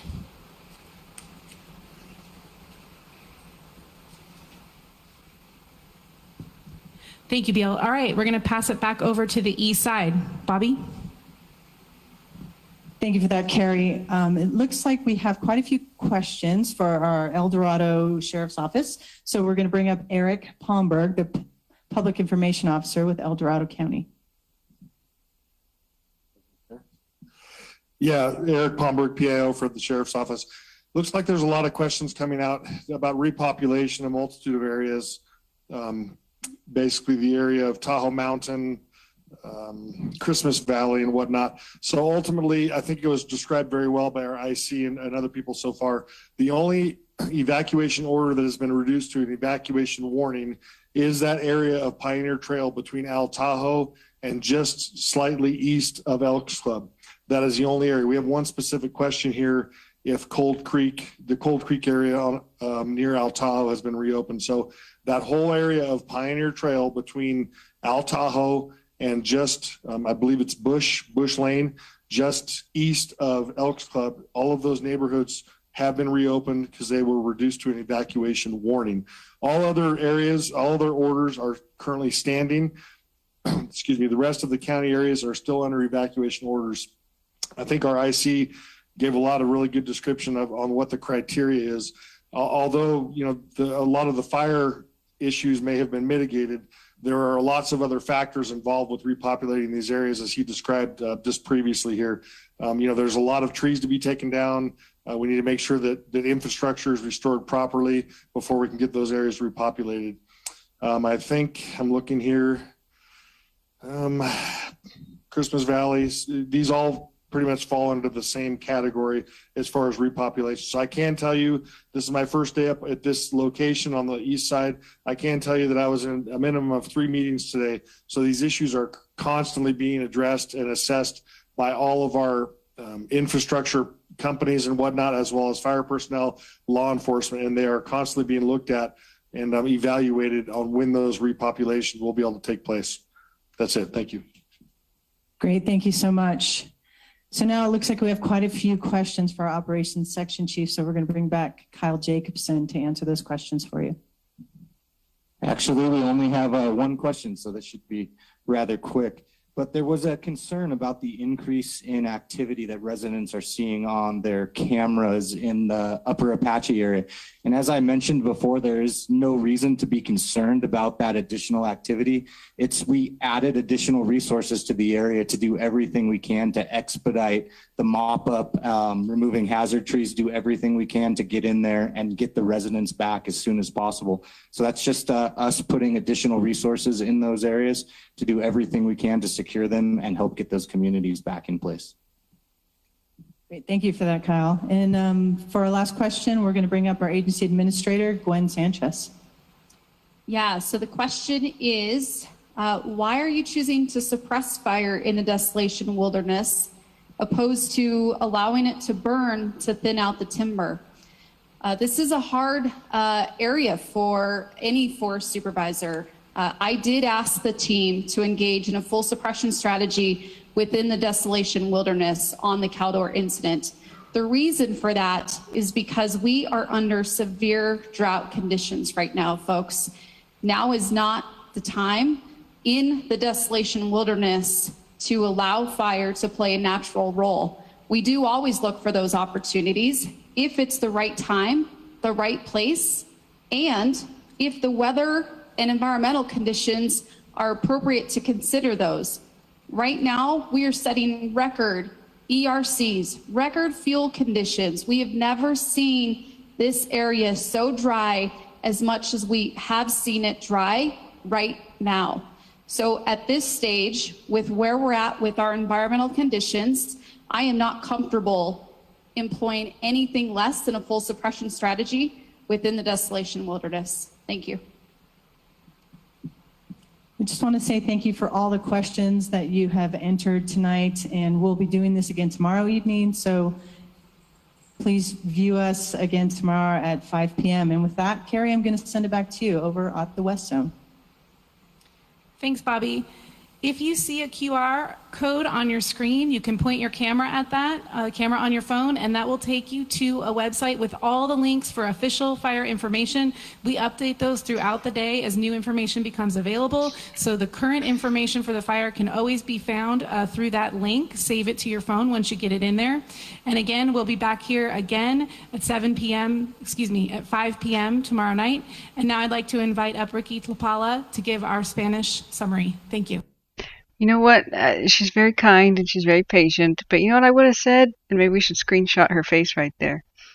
Let it burn in a mega drought up on heights directly above a vulnerable community called South Lake Tahoe and Myers, where high winds could pick up at any moment. Next week, for all we know, we could have a high wind event that would rain embers down upon your town as if it was a fiery blizzard, with every snowflake being a little piece of fire that could light everything it touches on the ground, including your neighborhood. Are you nuts?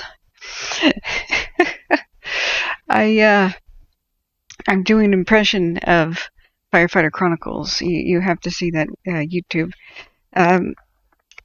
Sometimes I think, though, that you need to lay it out that straight. Now, if you want to watch the Spanish portion, I'm putting the link in the chat. Right now we've got like breaking news evacuation orders for the poor Hayfork area.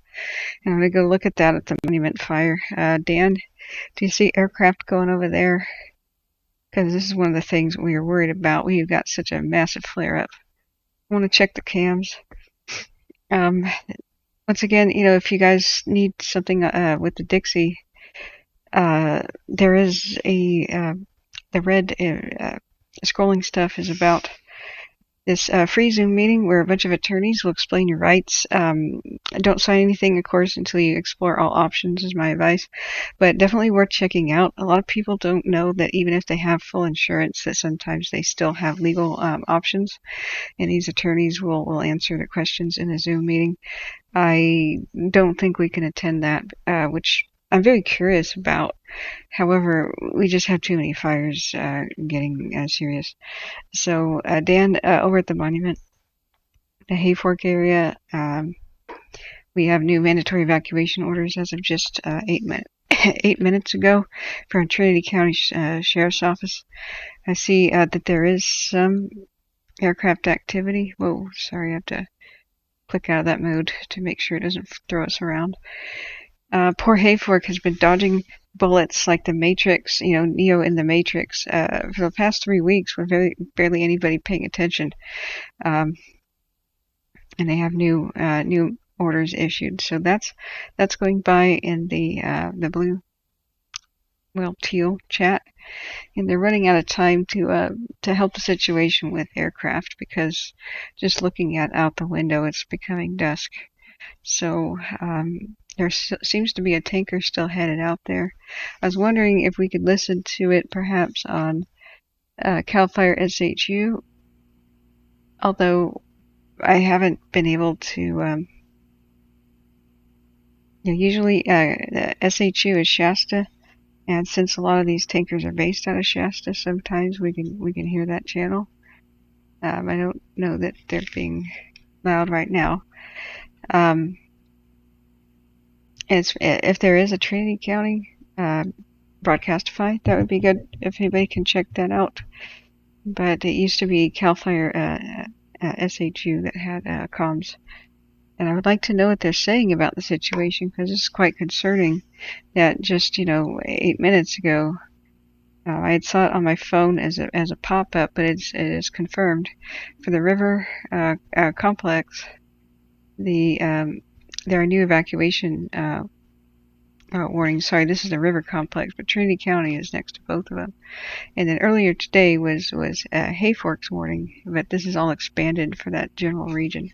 So if anybody is, in that general area, like Billy's Peak Road, I can read it out right now. For the Trinity County Sheriff's Office and the Trinity County Office of Emergency Services in Zone 3, SR3 North, effective immediately in evacuation order. Sorry, meaning mandatory. Go now. State Route 3 north from the Trinity River, campgrounds, I think CG is campground, to Ramshorn Road. It's west of Ramshorn Road to the Trinity Alps Wilderness, south to Billy's Peak east to North Derrick Flat Road. This area includes Billy's Peak and Eagle Creek Loop Road and Ripple Creek Cabins. Map grid sections that are going south to north include, but are not limited to, Section 31, 32, 29, 30, 20, 21, and the southern portions of Section 15 and 16. All residents are requested to leave that area immediately. Utilize State Route 3 South out of the Coffee Creek area. Temporary evacuation center is now at First Baptist Church in Weaverville. So, if you know anybody in the region, now would be the time to text them, call them, and make sure that they know, because this is hot off the press. It can take some time for sheriffs to go door to door, and sometimes they just don't have the resources to do that. It is best to double check, and if you know anybody who might possibly be in the area, make your calls, let them know now. If somebody may be recreating in the area, because it is still, it's the day after Labor Day weekend, but some people stay late, it would be good to contact the Trinity County Sheriff's Office and say, hey, I may know somebody who's out there in the wilderness hiking or camping or whatnot, and this is where I think they are. That would really help them out to do a welfare check. So that's the breaking news. I don't see anything I don't hear anything with CAL FIRE SHU. 725 ready. Oh. was hoping there would be aircraft that might explain what's going on, because the aircraft are based out of Redding. We can try to find Trinity County Broadcastify if this won't give us any joy. But I've never had too much luck with that. It says Trinity County Public Safety is offline. There's nothing that I can see there. So, sorry, that is the river complex. But man, you know, it's so close to the monument. Any day it seems like they're going to become one. So, Hayfork is also struggling to survive. You can see where they're trying to touch each other. This is like that Sistine Chapel where the two fingers are touching God and Adam, and it's the saddest thing. There just isn't enough staff out here on it. So Dusty says the Hayfork 2 cam doesn't show fire, but wind's very fast with a lot of smoke. So yeah, thanks 3 winters. I'll check that out. Yeah, Dan was monitoring it. Zoom into Hayfork and notice the wind direction. Okay. Both those regions are in trouble, and as you just heard, you know, there's new evacuation orders that are copy-pasted right there from Trinity County Sheriff's Office. Now, if you want to check it out yourself, if you are in the area or know somebody, here's the link to the Facebook page of Trinity County Sheriff's Office. And keep abreast of it, keep refreshing it, because I may not be the first person to know about this. If this changes, do let me know so I can change the scrolling information. I'm oftentimes, monitoring multiple fires. It's tough to keep track. So thanks everybody for helping me.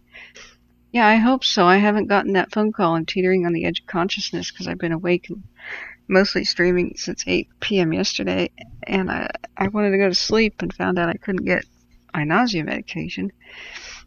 My friend that went to pick it up is like, it's not here. So I have been calling and calling and calling.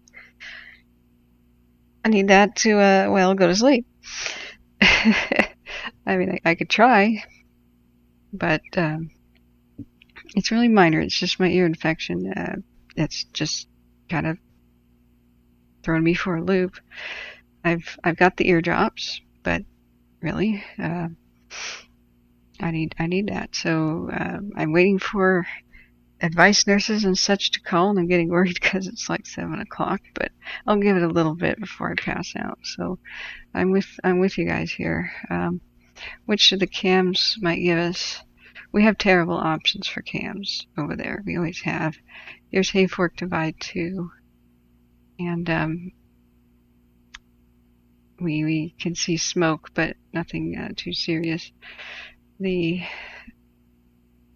cams of the area just are sparse, and there's quite a lot of smoke. I don't know if we can really get eyes on what's going on in the entire region.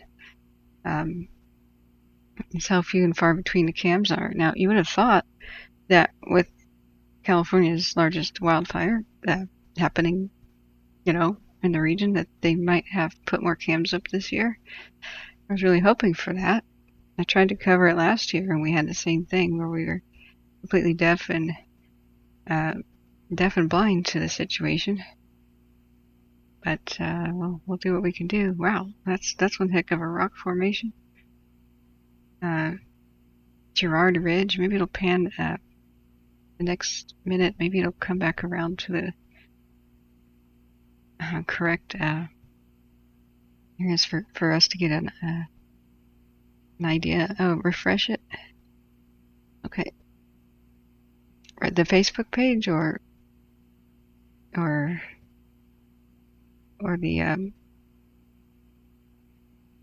Broadcastify. Run Hayfork 2 on an hour replay and it'll tell us a lot. Yeah, okay.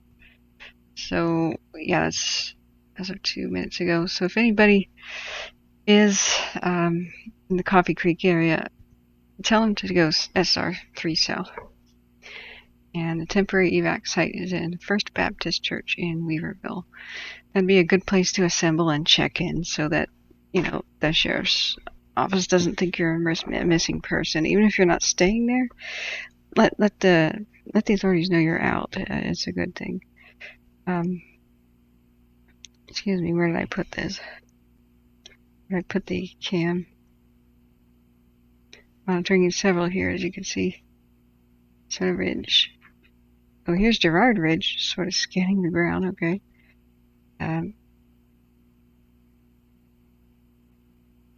We'll go back to Hayfork 2. Hayfork Divide 2. Okay, so what, a 3-hour time lapse? There's nothing on this feed. There's nothing on this radio. Yeah, look at those winds buffeting the trees there. That's not cool. Hayfork is one of the cute little spunky towns that is a little engine that could. That time after time, they defend the town, and fires and embers go past it to the other side of the ridge and spare the town. But it's, like I said, it dodges bullets constantly. I'm going to drag this over here. See if any aircraft is interested in the area. Yeah, there's Caldor 26, the wannabe U-2 plane that has really good reconnaissance. So I want to look see where is Coffee Creek, Trinity County. Hopefully, Hayfork will survive again. So this is the new mandatory evacuation zone. Let's turn on the wind. Yep, blowing straight towards it. A west wind blowing due east. If you guys can't see what that looks like. Taking direct aim, and I could see what they're concerned about, because here's fire and here are wind tunnels, also known as canyons, which kind of are taking direct aim like the barrel of a gun straight at Coffee Creek. So this is there's lots of structures to lose here. I hope that they can help the situation. Very wise to evacuate it. Yeah. What a bummer of a just like last year of a Labor Day weekend. This is almost the grim anniversary of when I went live and viral last year. My first broadcast was yesterday.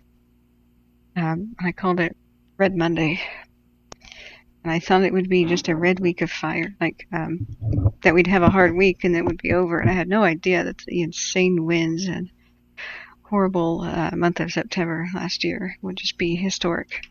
All 3 western states having insane fires like we hadn't seen in 75 years in Oregon and Washington too. Plus,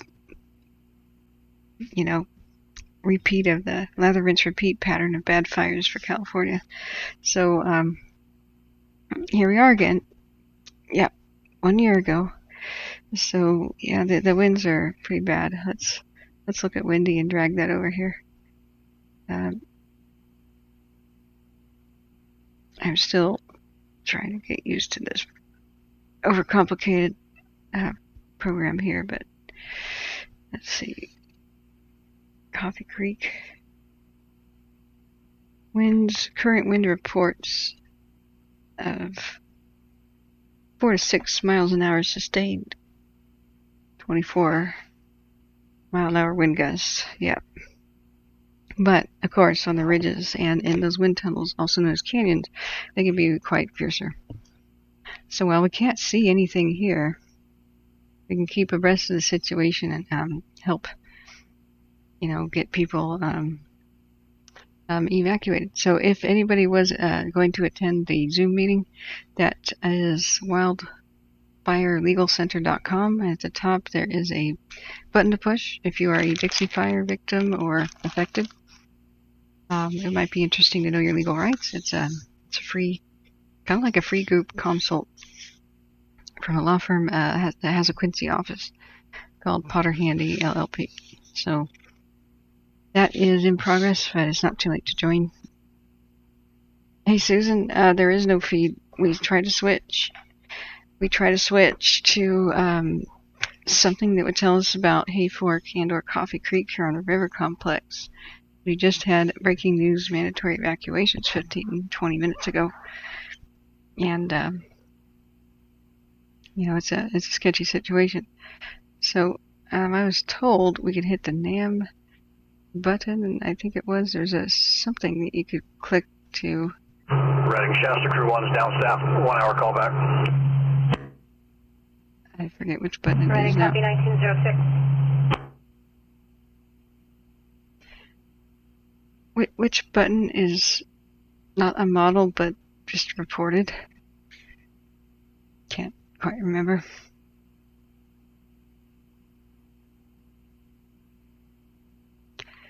Yeah.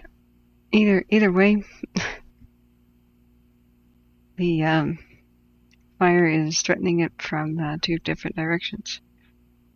So, got the hay press and the monument, they might actually merge. It's just really, wow. Sad. At the same time, we have the poor town of Hayfork that has been in danger, and I didn't see the mandatory evacuation type stuff that was issued earlier today. They've been jerked around with like, get out, come back, get out, come back, or part of the town, evac, come back. But year after year, they sometimes just man their stations and it goes past them. Here's to hoping that they have another miracle like that again. So we know that it's working, but CAL FIRE SHU is just not giving us anything to listen to. I think I should put it back on Caldor Fire Operations and take a little break to order food and lay down. Is there anything else that we need to look at as far as the cams are going? I was hoping tomorrow is a Antelope community meeting, by the way, at 7 at the Shasta County Shasta National Forest Facebook page, I think. I'll try to. I wish it was tonight, because boy, did the antelope just kind of explode today. But it is indeed tomorrow. I was hoping that Schaefer Mountain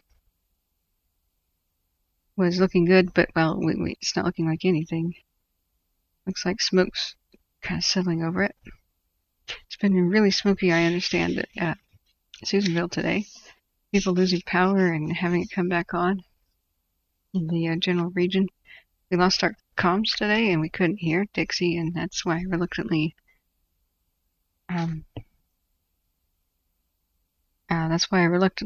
switched over to Caldor, but I can't even get the Schaefer Mountain cam to respond. At least not with a time lapse. Oh, you have oh boy, yeah, a new fire near Bootleg? No. Just please say that ain't so for Oregon, because the Bootleg was Oregon's most hideous fire that we've had in modern recent history. That was one crazy fire. A red flag warning is in effect until 8 p.m.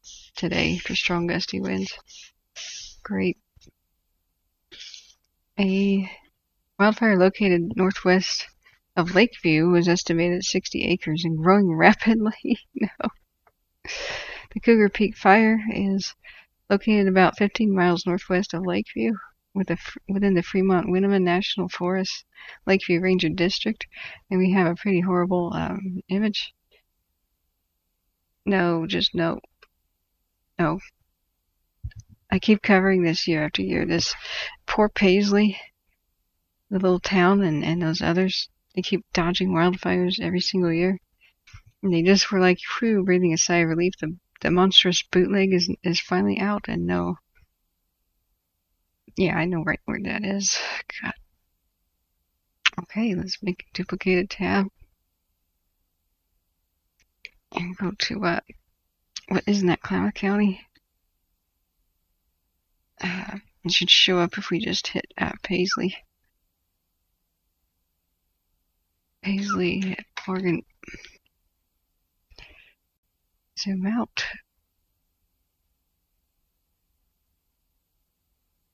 Ghost detections. Yeah. Just no. I just cue that, horribly overused sound effect. No, just no. I think we're all feeling that now.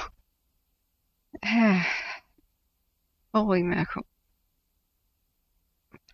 I didn't want to jinx today, and I didn't want to name it Terrible Tuesday, but it just might turn out that that's the case for Oregon.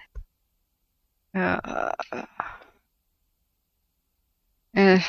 think all the firefighters just mostly went home, and it's headed straight for Paisley. Really? Not again. Well, the good quotation mark good asterisk news is, boy, for all the other fires that they were faced with within the last 3 years, including last year, boy, do they have some fresh dozer lines from the Bratton that I was covering, and the others, and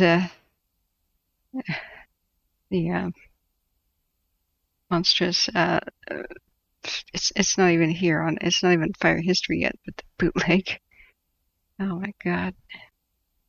So, fingers crossed. Looks like we have Explosive Growth 2 east of Roseburg. What is that? The Jack Fire and the other complexes.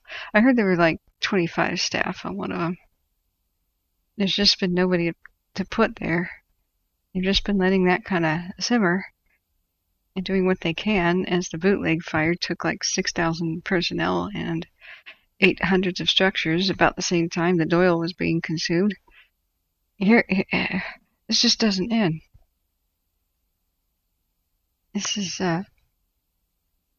like day 86 of being fire freaked out for those communities near Paisley and near the bootleg and near the Herlong Junction Doyle area. Just, oh man. All right. Well, thanks for letting me know about it. All right. Do these cams go to Oregon? I don't think that they do. Oh, there's a couple. We have anything? This is a bad time to have a fire break out because you can't slam it with aircraft.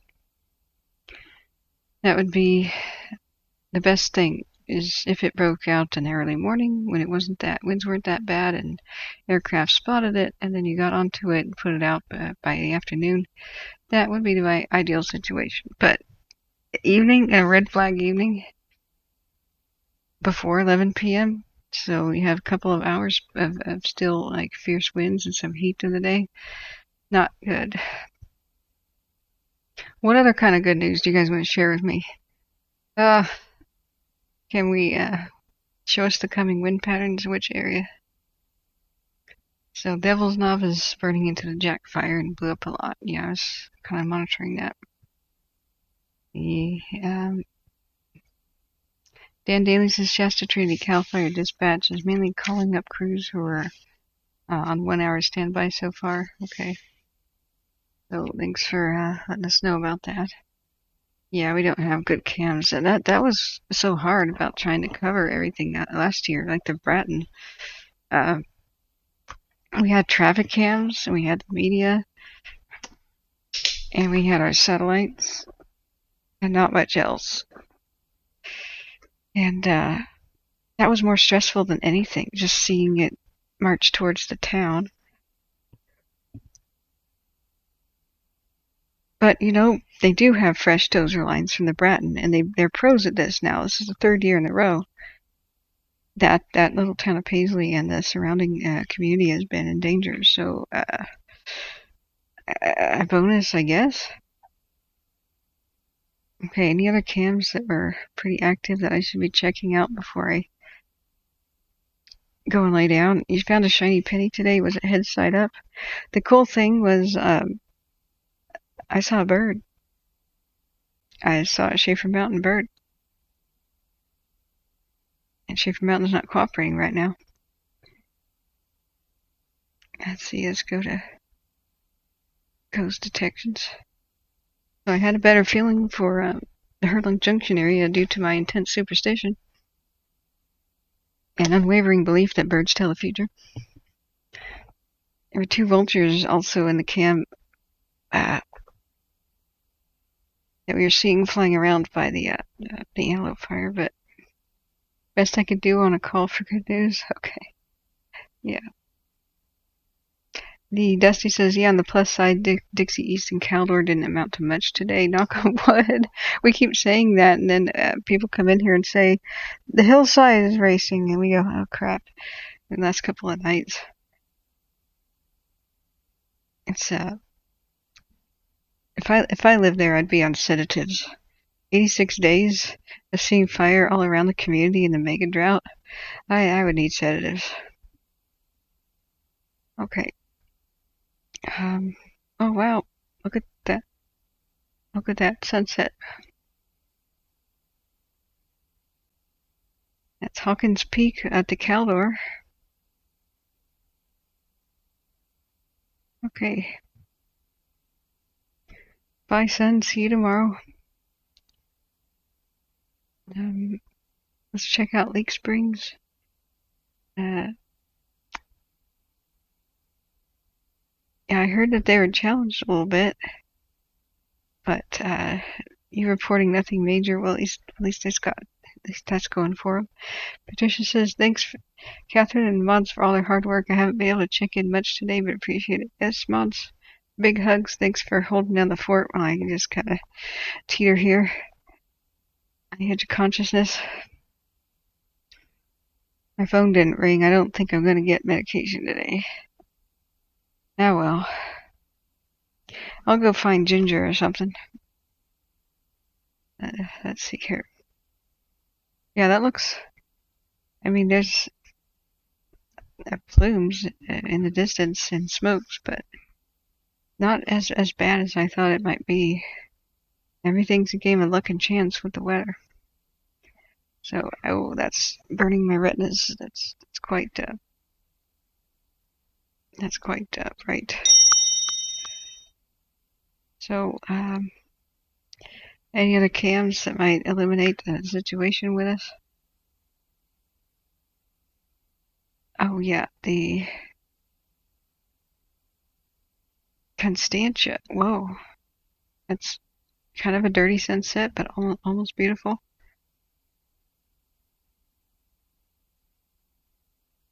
We're at 10 hours here in the stream, and I had streamed for 12 hours previously. I've been live approximately 22 hours, but not here at the desk 100% of the time. Oh boy, did I try to go to sleep. Just wasn't able. Yeah, when stomach says no, you don't go.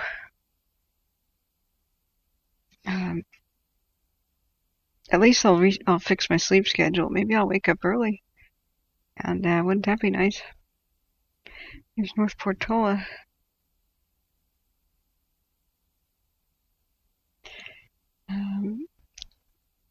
Dusty says he doesn't expect an escarpment rush. Fingers crossed. Bob Fraser says the ash falling at my house isn't still on fire. How's that for positive? Yay. One of the scarier tweets that I put on my Twitter, which is @K_Wildfires, was somebody holding a palm-sized ember, chunk of bark or something in their hand. It had obviously burned, and it had flown through the air from the somewhere south of Heavenly at Tahoe. It had landed in over there on the other side of the mountains.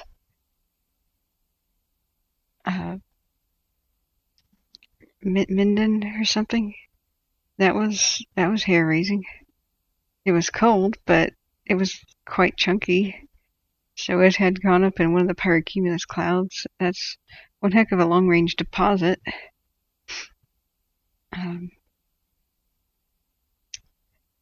So I'm going to turn off this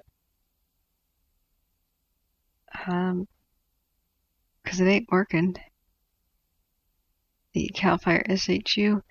We could put it back on Caldor, I guess. Calling from 4075 Pearl Road, Gusty Garnet. Oh. That's pretty police activity. But I want to put it on a cam. What we're going to see is them start to switch into infrared, and we'll know much more about situations, including maybe we'll see further towards Hayfork. Do we have a traffic cam or anything like it at Hayfork? Kara says, oh hi, computer desk is tops and no way to charge. We do have a generator, but it's small and only runs the fridge. Better than nothing. There you go.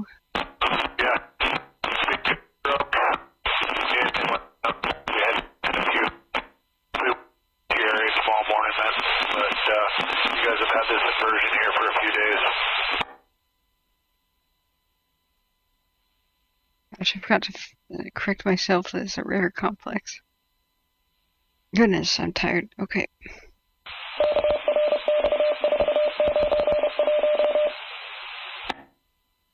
Wow, Bob. The Great Fire of Idaho in 1907 is said to have had pieces of bark the size of a horse's hindquarter fall miles ahead of the fire. Yep, that's what we're seeing as a capability whenever a pyrocumulus shows up at high altitudes, because the center of them appears to be mostly vortexes, also known as fire whirls, that are very much like a tornado, but they don't seem to move much. That can be 0.6 miles high. And so ember cast from 0.6 miles high on the top of ridges can be epic. No other way to describe that.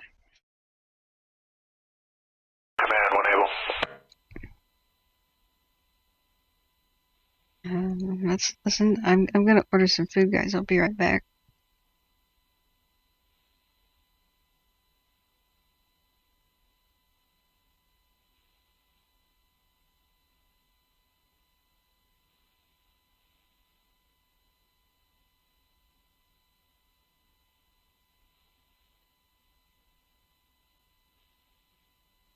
Or maybe they won't talk, and I'm trying to figure out if I can order my food right now. Did I miss any meeting? Oh, is it 7:30? The East Zone, the Dixie East Zone, right? Dang it! You remind me with my goldfish mind. You can watch that.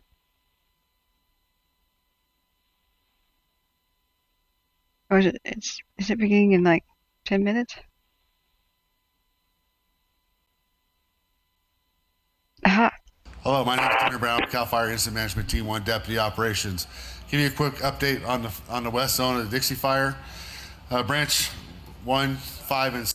No, I'm wrong. That's West Zone. What? Why did they... 59 minutes ago? 1 hour ago, they posted something that happened 9 hours ago. It's like they just want to confuse Kathryn. Are you seeing this? It says posted 59 minutes ago.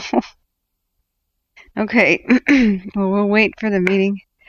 And let me adjust the bottom static test. Waiting on East Zone Dixie community meeting at 7:30, correct? Am I correct on that?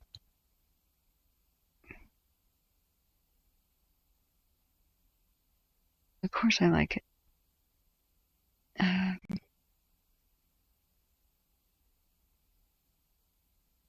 Am I following them? Yeah. All right. Let's check some more cams. I like this purple.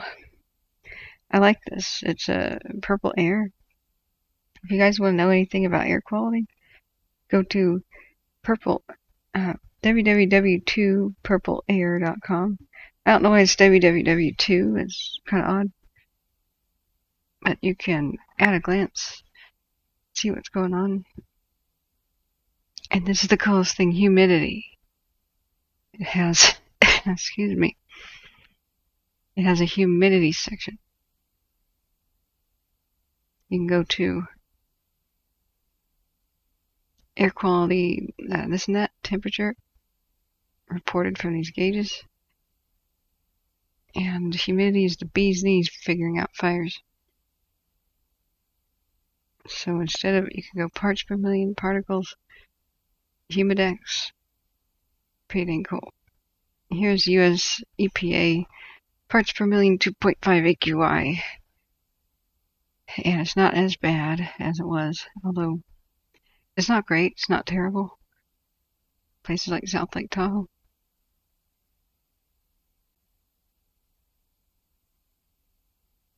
And looking much better, so much clearer and so much better around Lake Eleanor.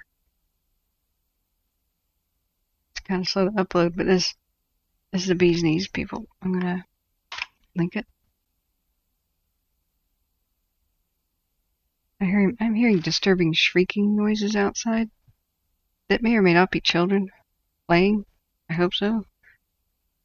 Did their parents teach them not to cry wolf? Okay. All Caldor rotors are on the ground, meaning helicopters. Okay. I hope you're feeling better, Chris. I hope you do feel better.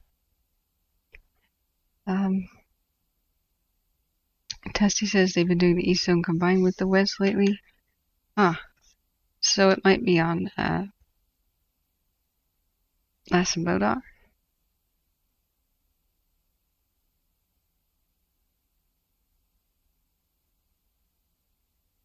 1 or 2%. That's because we're grabbing some containment each day, but the fire can in West Zone. I'm sorry, since this is live, I may not be able to rewind it. I'm sorry. Been out there and boots on the ground. So currently, our troubled area here in the West Zone has been this north end. East Zone's been this south end, Dixie Valley, and then running out here towards 395 in the Herlong area. So up here we have a few hotshot crews in, and they've been kind of trying to get, this is our primary line, this is our secondary line down through here. So we've got these lines in, and when fire gets in with those boxes and we can't get around those spot fires, then we'll take it out to these lines. So they're working all of these lines constantly, and they've been doing that here for a couple weeks. Out here on 44, the last few days we've had spot fires each day. Last report, that actually has held good tonight. Last night down in Janesville, as many of you know, 395 was shut down for a few hours last night. When that fire decided to get up last night about this time of the night, we had fire 30 to 40, 50 feet high sheeting across the brush through there. Went right across a 10-blade wide dozer line, hit 395, got a few spots out in front of it, the engines and stuff. Dozers were able to pick that up, and it settled right out by, I don't know, about 10, 11 o'clock last night, and then they were able to get the road open by 1 o'clock in the morning. And so that was kind of an incredible fight down there last night. Similar situation down in Dixie Valley the night before. All night long, the troops were in there doing structure protection. Unfortunately, a few were lost, but doesn't sound like as many as originally thought. As IC Evans Quo said last night, they'll be in there tomorrow with doing the damage inspection. They'll get that reported to the county and out to you folks.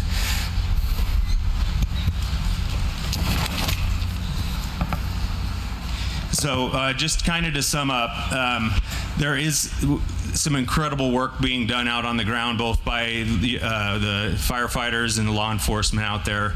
I know it's a long haul. Everybody's ready to be done with this, and that includes all of us here. We're still in it for a few more weeks, unfortunately. We're getting the areas narrowed down, the extreme north, the extreme south of this thing. But bear with us, stay patient with us. I guarantee you those folks out on the ground, they are putting it all out there for you to get your life back to normal. Thank you.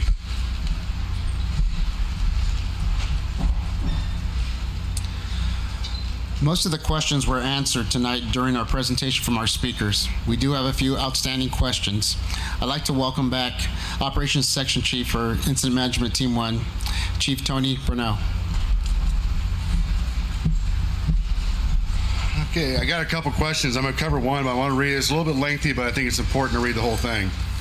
With the column showing up and being visible from Big Springs, did the fire jump the line? We have been told that if the fire gets close, there will be engines nearby to protect our houses. We haven't seen any. Will there be more sent? If not, I will stay and protect my house. So yes, the fire is outside our primary line, but still in our containment lines, if you heard Chief Truax said, but we still have some things. Right now, the closest spot fire outside our line is 7 miles from Old Station and roughly about 6 miles to Big Springs. So, and most of the time the fire has a tendency to go there and kind of go to the west, so I think Big Springs is kind of out of the picture. The problem I have with that note is if they don't see anybody, they want to stay. So we are surging equipment in there, and we will have fire engines in there when it gets close to the structures. But a lot of times our fire engines and our crews right now are working directly on the fire line to keep it from getting there. But we do have surge resources set up and planned for to get in around the houses. Now the statement that says I'm going to stay and protect my house is very dangerous. I'm going to give you a couple examples. The campfire in 08 in Paradise, the Bear Fire last year in Butte County, in eastern Butte County. There was people that were killed on those fires because they waited too long to leave. Fires at this time that we're experiencing in the last couple of years is not meant to be fought with a garden hose, a 3/4 inch line. We go in there with fire engines with 500 gallons of water, 1.5 inch lines, and flowing 80 to 100 gallons a minute. These fires are not for people to fight by themselves. If we ask you to go, please go. When it gets too late, your escape routes can be cut off. We know that area doesn't have a lot of escape routes in there. We want you to be safe. Your property is not worth your life. We have professionals who are going to go in there and protect your property if we can. If it's defendable, we'll do everything we can to save it. So please, ready, set, go. Get your stuff ready. If we say go, go. Next question. Are you using retardant in Lassa Volcanic Park? Yes, we are. We're working closely with the park to allow certain things. As you know, a park can have very tight restrictions on firefighting that can be done in it. They've been very flexible. We've been able to get mechanical equipment in there. We're using retardant. As long as it's not close to a creek, we're using the resources we have to get in there and fight that fire. They know a fire, if it burns too hot, does more damage than just a small ground fire. They want to protect our resources just as much as we do. The next question will, will retardant be sprayed around the Old Station residence property? Feels like the fire is one run, wind event away. So right now I mentioned it's 7 miles away. We ordered another, what we call a mobile retardant base, be set up in Old Station again. And once it gets there, we'll set it up and we'll start prepping some of the houses. We've been working up there for a couple weeks, doing a lot of fuel treatment up there around the houses, around the communities, that you're a lot better off than you were a few weeks ago. If we have time with the mobile retardant bases, we will go in there and prep the roads, and we'll prep the structure a little bit tighter. Like I said, we're moving resources in there. You'll start seeing a lot more in there tomorrow, preparing for if the worst case scenario it goes into Old Station, we are ready for it to get in there. Thank you.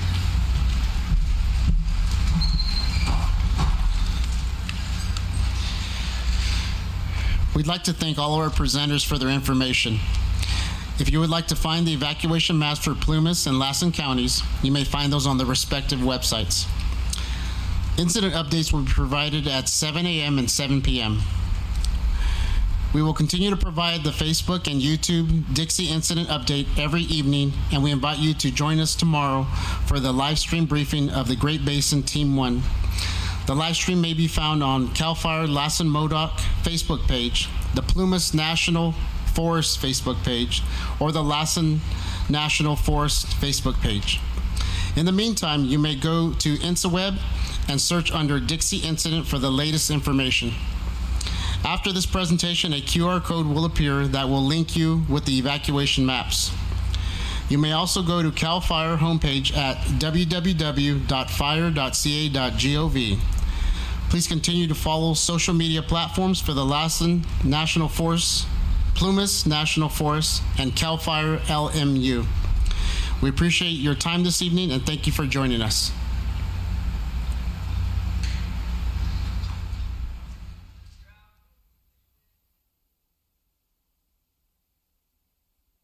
Okay, so since that was live, I couldn't rewind it. Sorry, we joined in progress. I was a bit confused about the situation.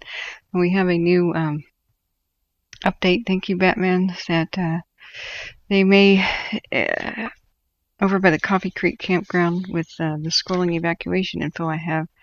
They may expand immediately the evacuation notices to east of the Coffee Creek area on the east shore of the lake. So I just said leave the area. I think that's good for my notice. Yeah, thanks, Smitty. The link to the Trinity County Sheriff's Office is right here. So we have a new Rogue River fire thing to look at, which is just unbelievable. Something over there by Cougar Mountain, that is sort of by the town of Paisley, Oregon. It's headed for Paisley, Oregon. It's to the southwest of it. New fire there. Fire's blowing up in the Cascades by the Jack Fire. We have the monument and the McFarland in the river complex all blowing up. What a day. The Dixie is looking like it didn't have as bad as a time, especially the East Zone and the Caldor. Go figure. So let's try to figure out what we have with the Rogue. Yeah, I've been on the Rogue River too. That's the jet boats there are amazing. And didn't they film Butch Cassidy and the Sundance Kid areas over there, where they jumped off the cliff into the water, where the stunt doubles did? So let me look, JCat, at the link that you have given us. You just gave me El Dorado County. Did you have something else? We were trying to figure out about the new fires. Yeah, we were listening to Caldor, but there's new ones.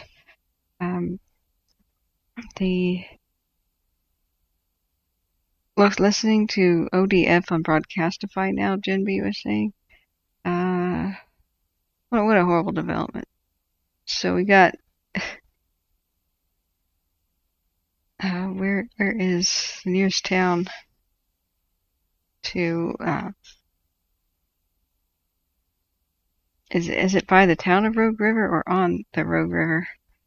There's a big distinction there. Let's see here. Joy H. says Siskiyou County Sheriff and fire scanners talking about the new evacuation for Trinity County, plus giving fire behavior. So let's look at Siskiyou County real quick and try to figure out what's going on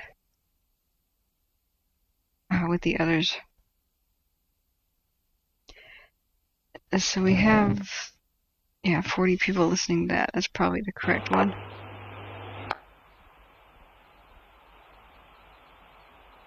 Okay.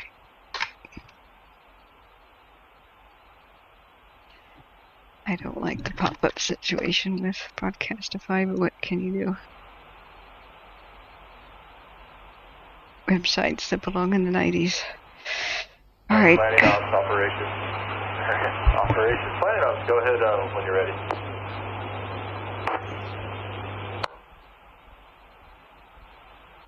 It'll be just a couple minutes. I'll get back to you in just a second.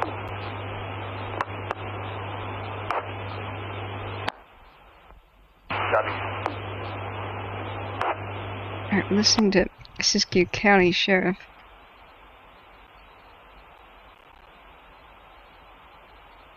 I don't see a heat detection anywhere. Oh, it's by Grants Pass. Okay. So, last update. Okay, thank you so much, Three Winners. The Rogue River fire is 4 or 5 miles up Felder Creek, or Feidler Creek, northwest from the town of Rogue River. Okay. So, that would be here. At Starvation Heights. Alright. So any moment now we'll probably get a heat detection. Steep ground there. I fought a few fires there. Hi. I see our Bigfoot hunter says hi, welcome again. Yep, there's Manzanita and mixed conifers for sure. Planning ops operations. That is a rugged wild area. Good.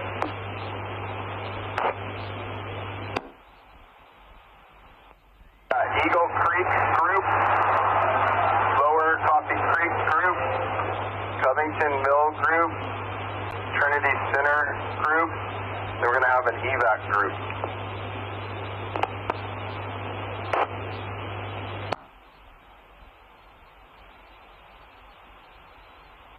And R5 TAC 4 to Eagle Creek. Going to assign Nifty TAC 5 to Lower Coffee Creek. Covington Mill will have R5 TAC 5. Trinity Center will have Nifty TAC 1. And I'll get back to you with the EVAC in staging area.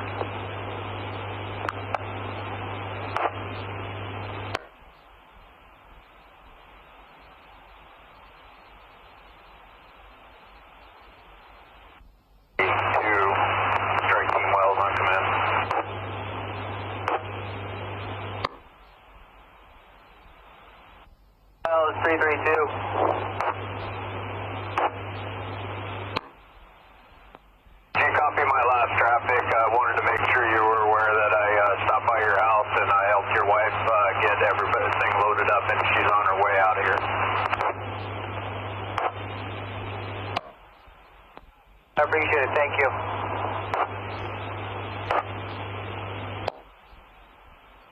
Guys all okay up there?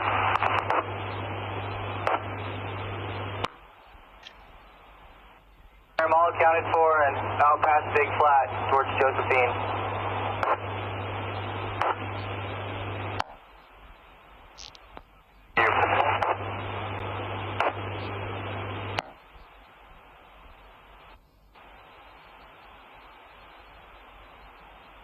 Go to Coffee Creek. 1938.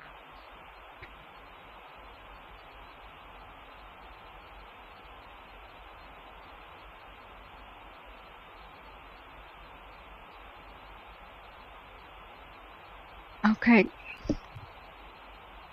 Wow, that's approaching fast. Okay. Do we have any kind of cam over there?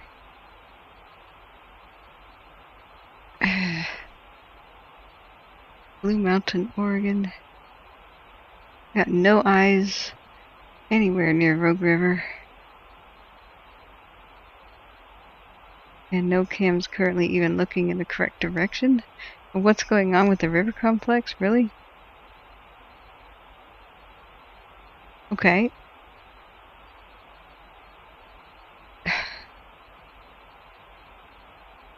Sort of McKay Bridge, but not really. Okay. Alright, well. That's that then. Oregon Mountain Cam is smoked in. These are the hardest fires to cover. People are saying, why don't you do it? I'm like, well, I don't have any information. We don't see anything, and they don't say much of anything. 39, that's that. One same traffic. 1939. Yeah, Dusty, you're so right. It's all in the craziest, rugged, steep area. They should have just canceled Labor Day weekend and just begged the public, just don't go outside. Just don't go outside. I'm sure whatever happened at Placer or Auburn was just somebody accidentally the weed cam.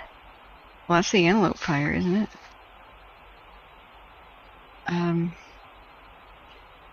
That's not our breaking news situation for evacuations, right? Unless something is going on at weed. I mean, nothing is, right? We're in heart attack mode with new breaking situations. So, yeah, the Rogue River area, absolutely steep and rugged terrain. Everything to do with Trinity County is steep and rugged terrain. The antelope fire just roaring to life in steep, rugged terrain. The Cougar Mountain, southwest of Paisley, and steep, rugged terrain. This is going to be Motel 6, Unit 223, YPD 10-6 on something. Stated that they've already been to the location, been dealing with a Dusty McFadden who's been harassing guests, and was standby.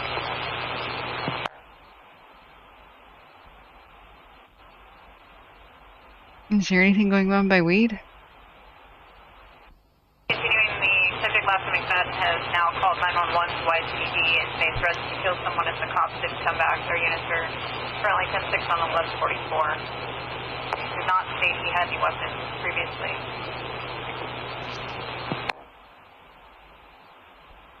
Okay.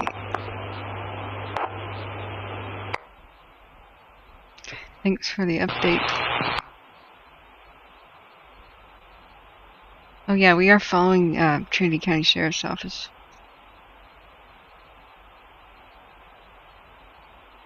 Thank you very much. That's scrolling down. Keep me abreast if it changes. That's scrolling now with the blue text. I think people can see the blue text.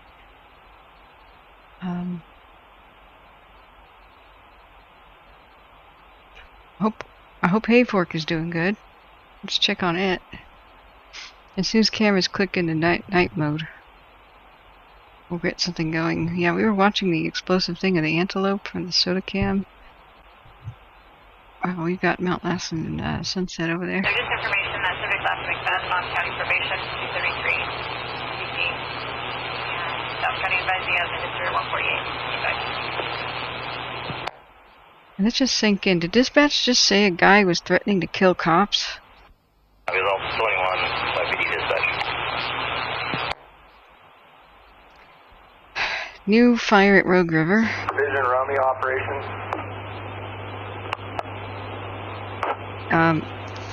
New fire at Cougar Mountain. Explosive growth of the Jack and all those essential Cascades fires too. We're having a great day. Visual on our furthest southern flank, pushing to the east, roughly.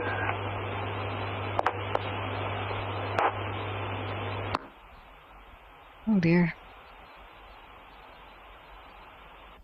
I should probably. You guys have a pretty impressive column going on up there. No fire activity I can see, but that plume is to the stars.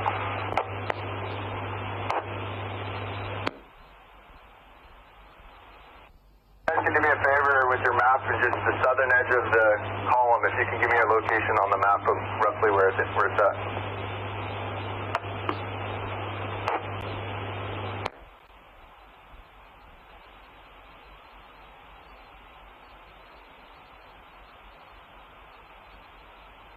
Put it around 29, maybe even 28.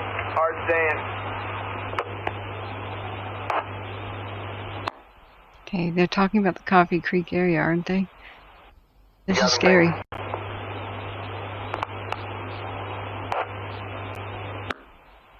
If you know anybody recreating anywhere near the Coffee Creek area, please tell them to immediately drive south on the SR3 and get the heck out of there. Just make your way cautiously, carefully, but immediately south on the SR3 towards the evacuation center at Weaverville. They got quite a column and quite a plume. That's what they're saying. Now I have to get food ordered. I have got to have food ordered. So I'm just going to mute myself. Operations Romeo. Just curious if you guys were going to get eyes on our rigs and stuff. But not a priority, obviously, at the moment.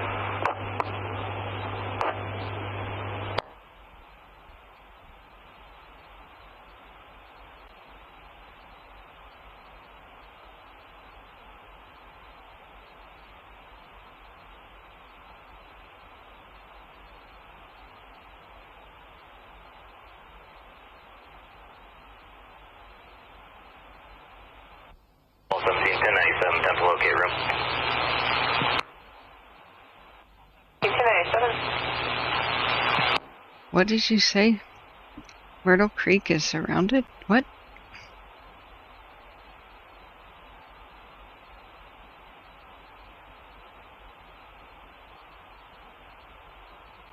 Yeah, I just totally spelled that wrong.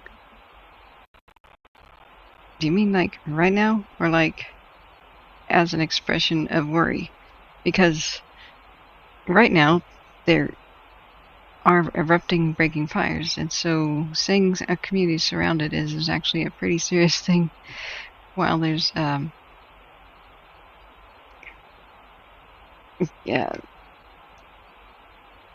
new fires are roaring to life. We gotta be careful with stuff like that. Careful, Nicole.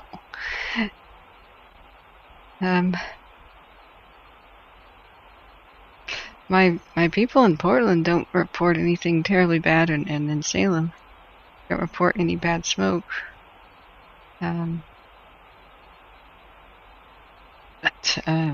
it could be in a different area, I guess. What's the name of the big fire burning northeast of Mount Shasta? Yeah, that's the Antelope. That was quite impressive today. We're just waiting for a satellite detection. This is burning a hole into my head, this white. So I'm going to try to make this as dark as I can. I need to just find a cam that's going to be better. East of the Dixie is looking okay. Yeah, here's what the Antelope did today. It was pretty insane. Yeah, stay safe, Nicole. Go within 20 to 30 miles in many directions. Right, yeah. Can you help us monitor what's going on at Rogue River? Something just broke out to northwest, immediate northwest of the town. I wonder if there will be mandatory evacuations. What county is Rogue River in? Sorry, I'm gonna make. I gotta order the food. I'll be right back.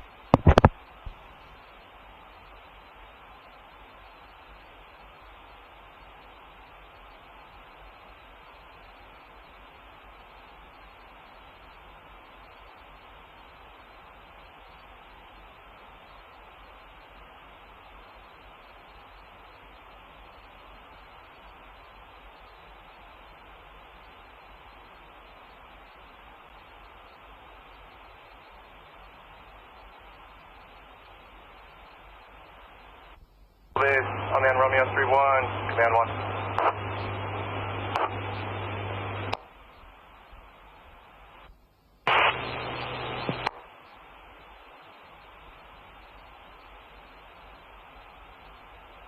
Paul 17, copy, attempting to contact.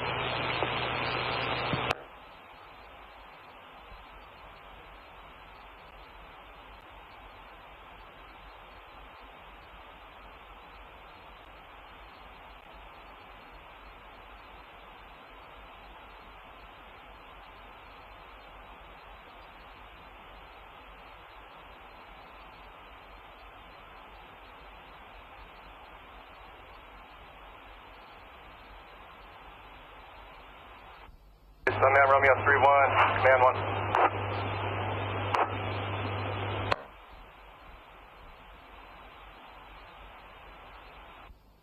Sam 9, can you contact dispatch?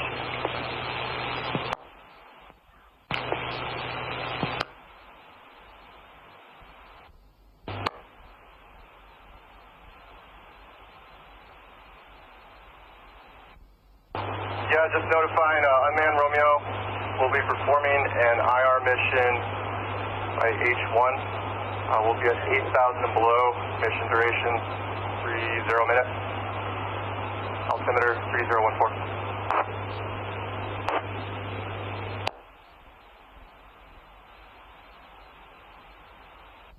IR mission at H1 at 8,000 and below. Altimeter 3014 and about 30-minute duration.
Down to subject 4, denying medical.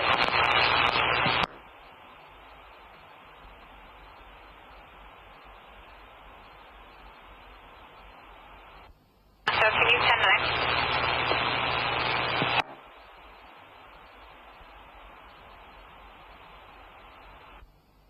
Sam's code 4 off that subject, denying needing medical treatment. Has you raise up to his bed. Most of that traffic is N1. I copy your code 4 and out with that subject something about medical. Subject's denying needing medical. The parent had a 415 physical.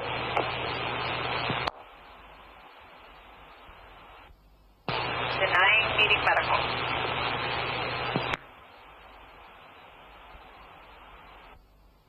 SON 110-8.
Medic 5-5 arriving at Fairchild.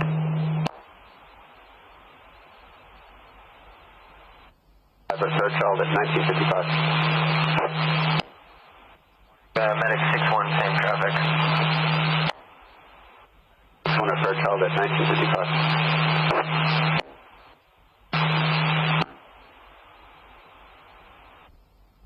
Hey, I'm just trying to tie up some loose ends. Are the North Zone fallers, are they out there with you guys?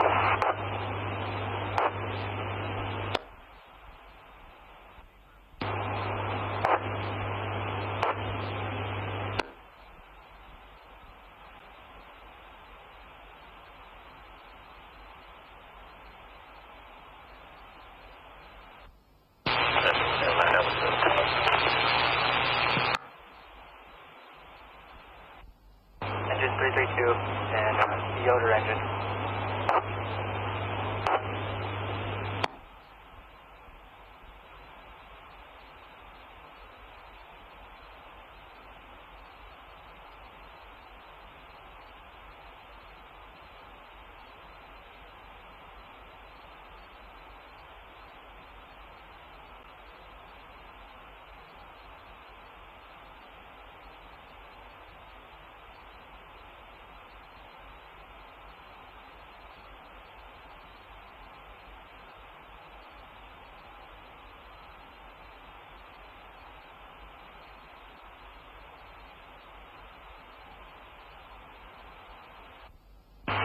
Operations planning up.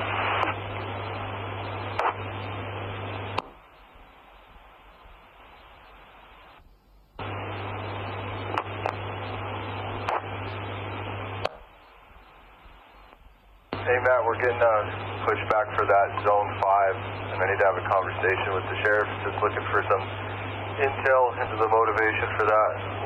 Whatever you can give me to give to him.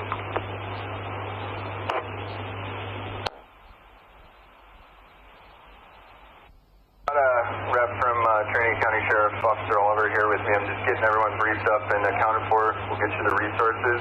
So for the time being, we'll do Zone 4, and then I'll get you better intel. I just don't have it yet. I don't have eyes on the southern edge of the flank, so we're trying to get ahead of it. That's probably what you can tell them.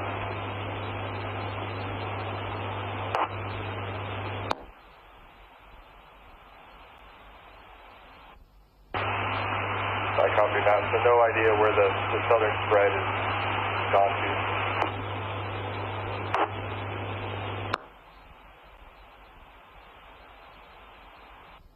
Intel I have to this point is east of Cub Wallow, so it'd be section 29, 28 down the North Fork, Fifth Creek, and potentially further south of that.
Copy structure, southward of Nez, trainee, on.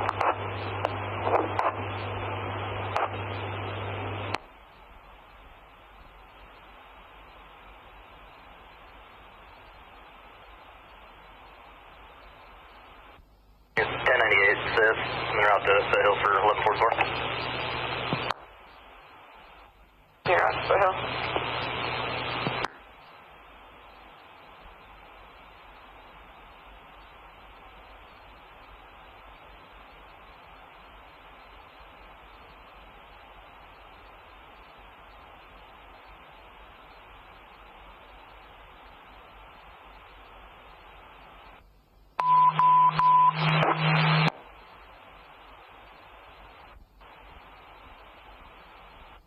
Onyx Avenue.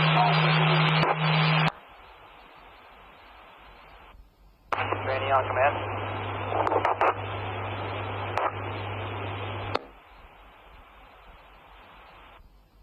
Go ahead, Matt.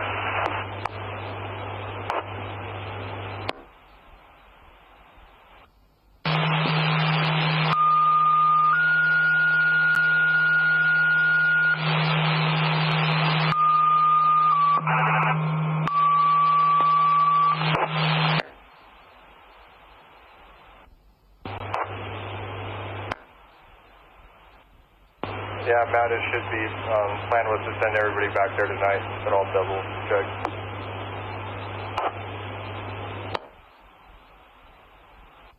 Symptoms, difficulty breathing, logo 2 stat. 5531 Onyx Avenue, across the Park Road from Crystal Court, Hamlet 2001.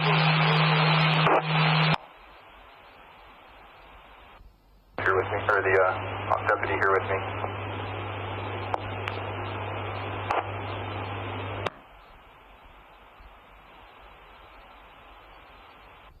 Copy, Matt, on the confirmation of the zone.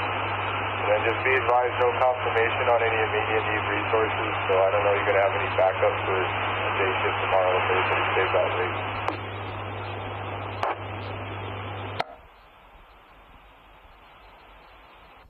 I copy. We'll let this do what it's doing and see where we're out here in a couple hours, and then when appropriate, we'll get some folks bedded down to get some stuff stocked for the morning.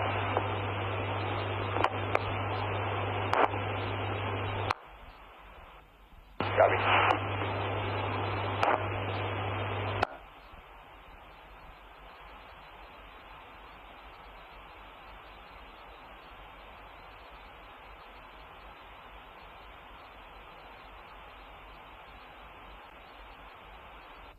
Water Ridge 3900 responding. Responding 2002.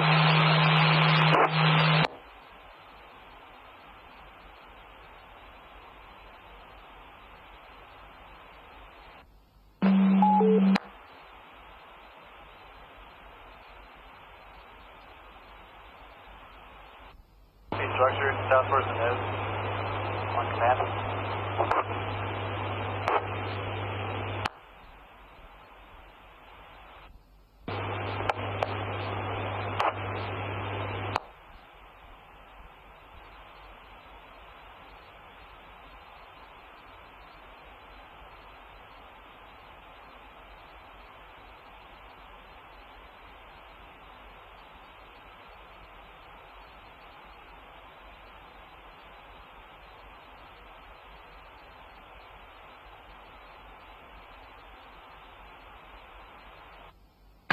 Responding from Fairtown. Operations, Task Force Nez, on command.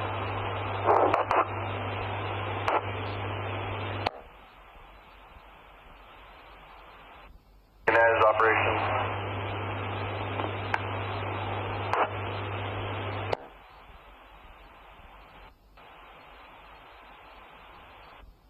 Authorization to possibly work a 24-hour shift with resources and possibly re-engage up in that upper lower Coffee Creek area at the school.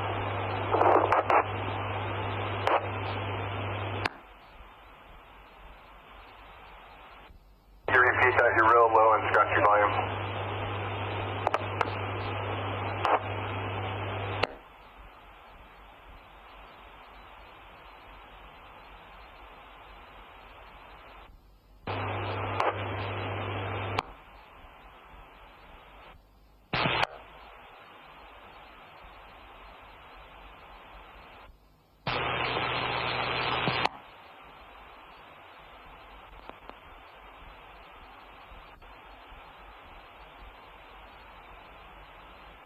Go ahead, Matt.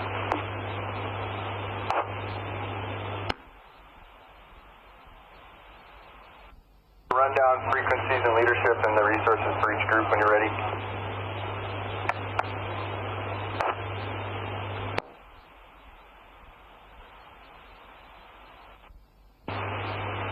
Hey, from Matt, go ahead.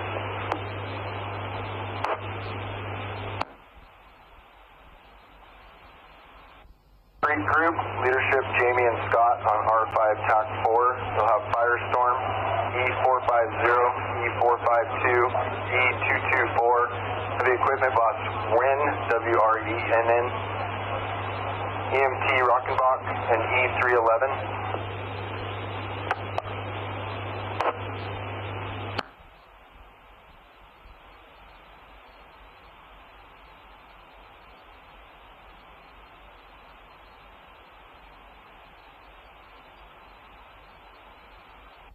Covington Center, or Covington Mill Group will be Danny, R5 TAC 5. It'll be E252, E480, E417, E444, E235, and Fort Apache.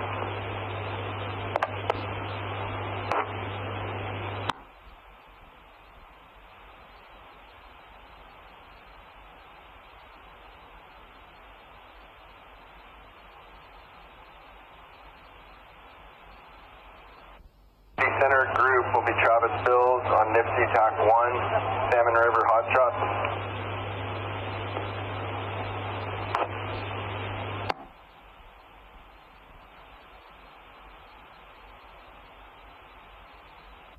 EVAC group in coordination with Officer Oliver will be Nipsey TAC 3, Task Force Leader Brunner, and Officer Oliver has one of my radios at fire frequency.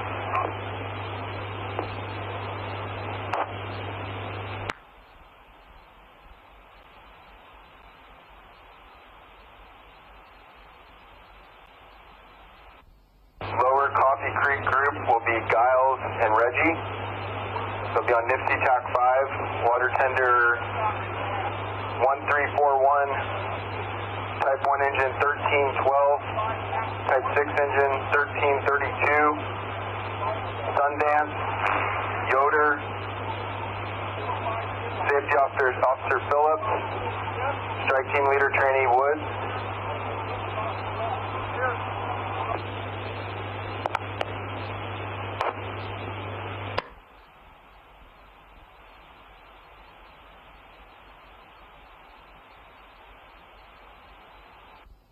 Laramie 651 and CRD 1613.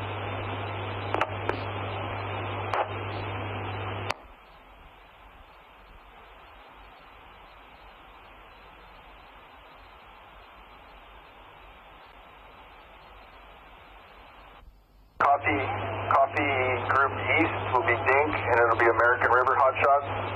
Then we'll have a staging area. I sent the road guard down to Trinity Center Spike for the time being.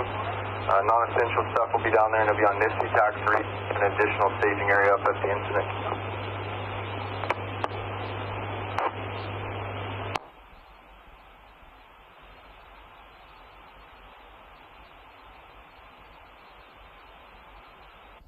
Rick, we're getting everyone briefed right now on the same plan.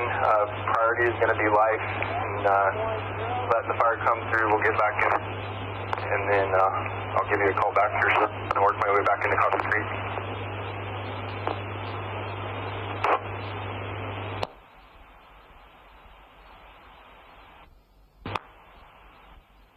I copy that, Matt. I think we got most of that up here. And need to confirm, are you looking for tomorrow's plan to reflect these groups, or is this just for tonight?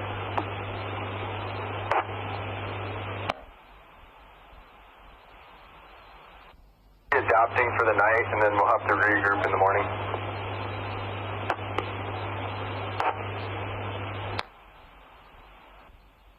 I copy.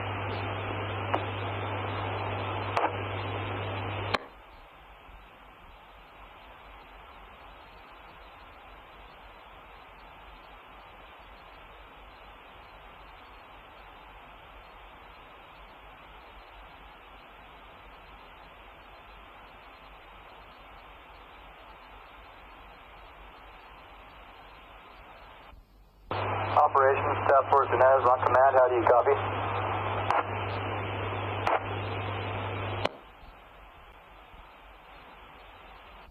Operations, go ahead.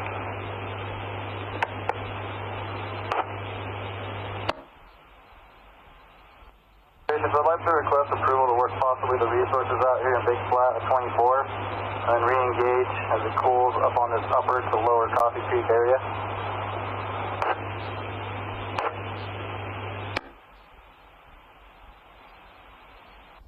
Come down to Highway 3 and Coffee Creek Road. We're getting everyone briefed up and we'll get on the same page.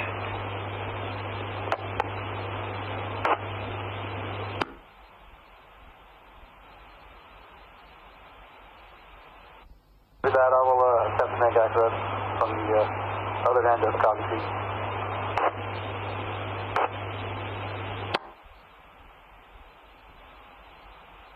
Do me a favor and stay where you're at for the time being. We'll work someone up towards you guys and get you briefed and on the same page, and then we'll go from there.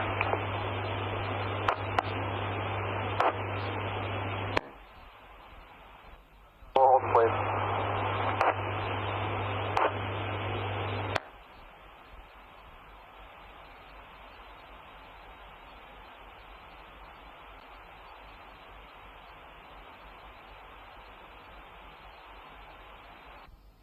Task Force on command.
1117. Confirm 1144. We can start 3434.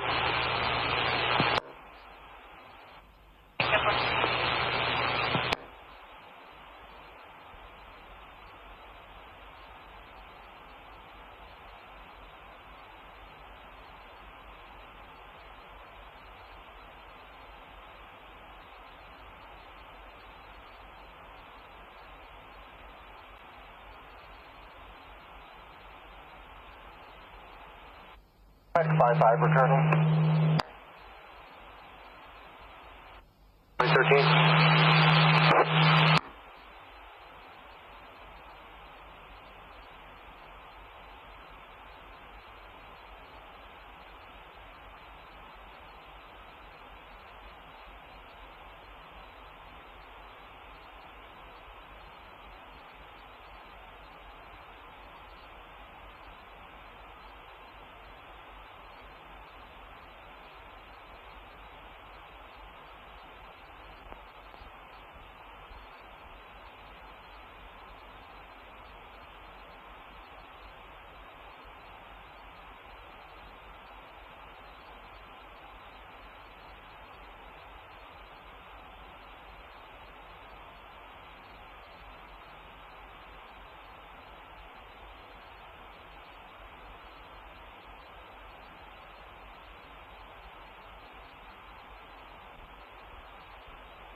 Form trainee, line operations on command.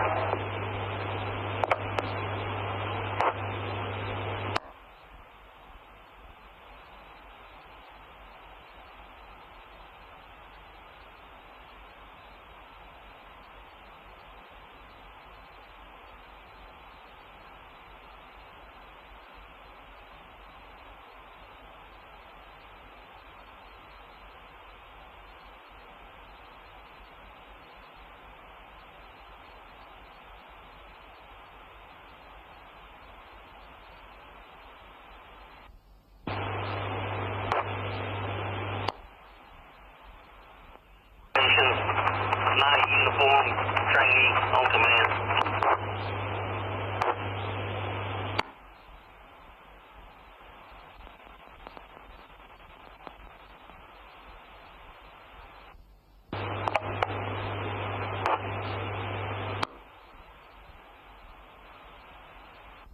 Yeah, go ahead, Todd.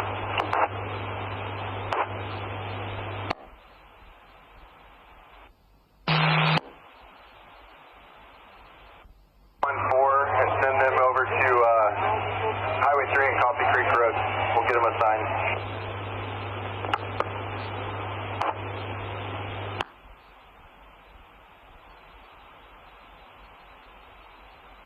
Copy that, and that was engine, what number?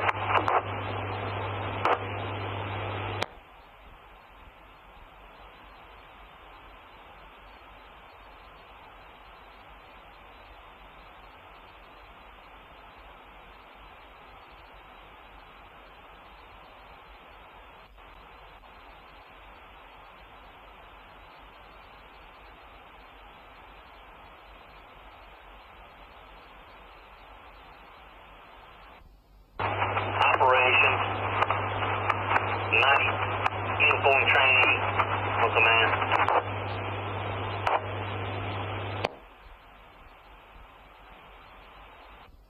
Trainee day operations.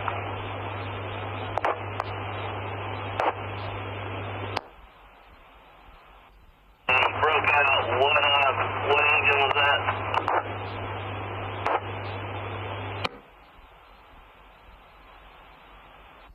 514, if you can have them report to Highway 3 and Coffee Creek Road, and then hold the rest of your resources over there.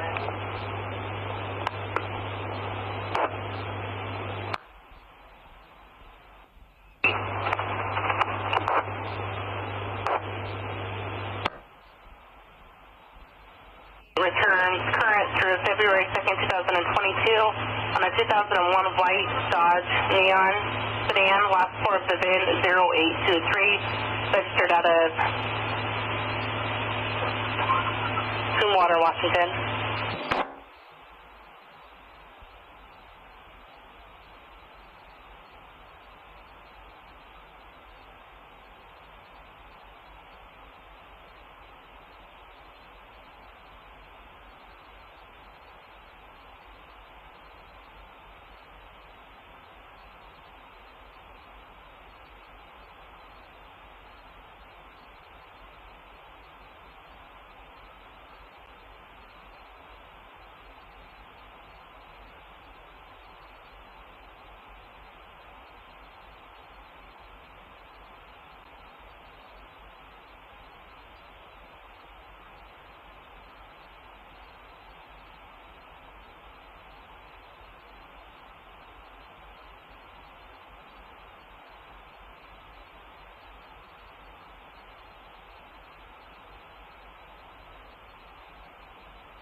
report tonight.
Operation, signing up.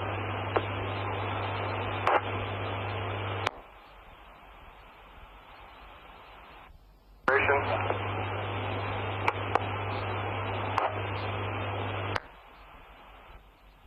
Yeah, the sheriff is seeking clarification to activate the mandatory in Zone 5 and looking for as most accurate spread to the south in that area as you can give them. Is there any verified location of fire in that direction that you can give me?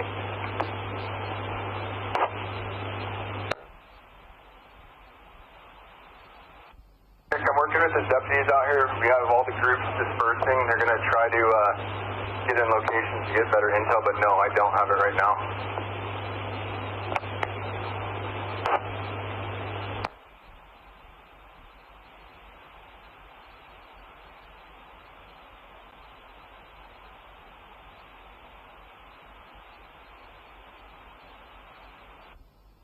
I copy, Matt. As soon as they get in those areas and can give you some of that intel down there, can you call me immediately and just let me know?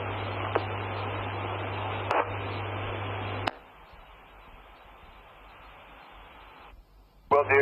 Like I said, it should be here pretty quick. And main pulse of fire has made its main push down. I'll get you an exact location in Coffee Creek. And we are expecting additional pulses. So when we can, we're going to inch in. We do have one residence that remains, so it's a priority. And when safe to do so, we'll get in there and then get you an idea what's going on.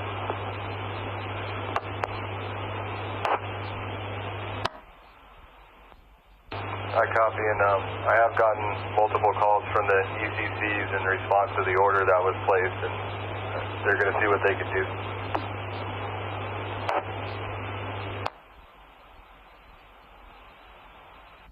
Copy. So down here. I have John's helping me out with planning ops for a little incident down here, and then Todd's doing it. We'll just go by night ops and the day ops for me. And so as soon as you get those resources, get with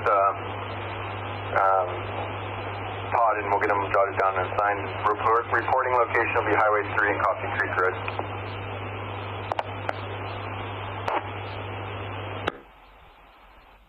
Yeah, copy, and you guys will be able to handle the comms stuff down there.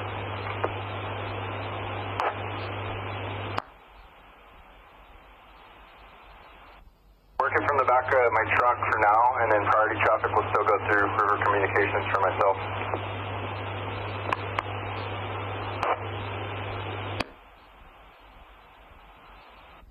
If you guys get any of these resources, do you want them to stop by the ICP and get cloned up, or can you guys just have them report directly there and get them on the right comps and put them to work?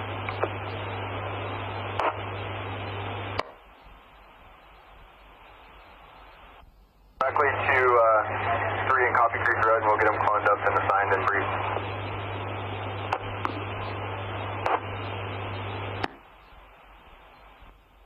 I copy.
On the location.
Okay, friends, I'm back here at the computer. Thanks for patiently waiting. I can't be here too much longer, but I have to restart the stream now. We have been live. I've been streaming for about 22 hours now. Maybe 24. Yeah, actually it's 24. We're coming on up on my second 12-hour stream. I haven't been here that much. Like constantly talking. Well, I've been here most of the time, actually. Yeah, I'm just gonna call it a 20-hour stream. Hell. So I have to restart this stream because YouTube will not save any video that goes beyond 12 hours. We're at 11 hours and 45 minutes. So if you'll do me the honor of hitting the like button on the way out and the subscribe button, I just have to restart. I'm not going anywhere. So whenever you look at YouTube, if you click down here, that's my name, that's my channel page, you can refresh and you'll see the new stream going live, or you can hit the subscribe button with the ringing bell if you have to go, and you'll be notified when I go live. But I have to do this. It'll just take me about, I don't know, 45 seconds to retitle the stream, change the date on it, and I'll be right back. But, see you on the flip side. And good night if you're not coming back. We'll see you soon. 343 to next 7.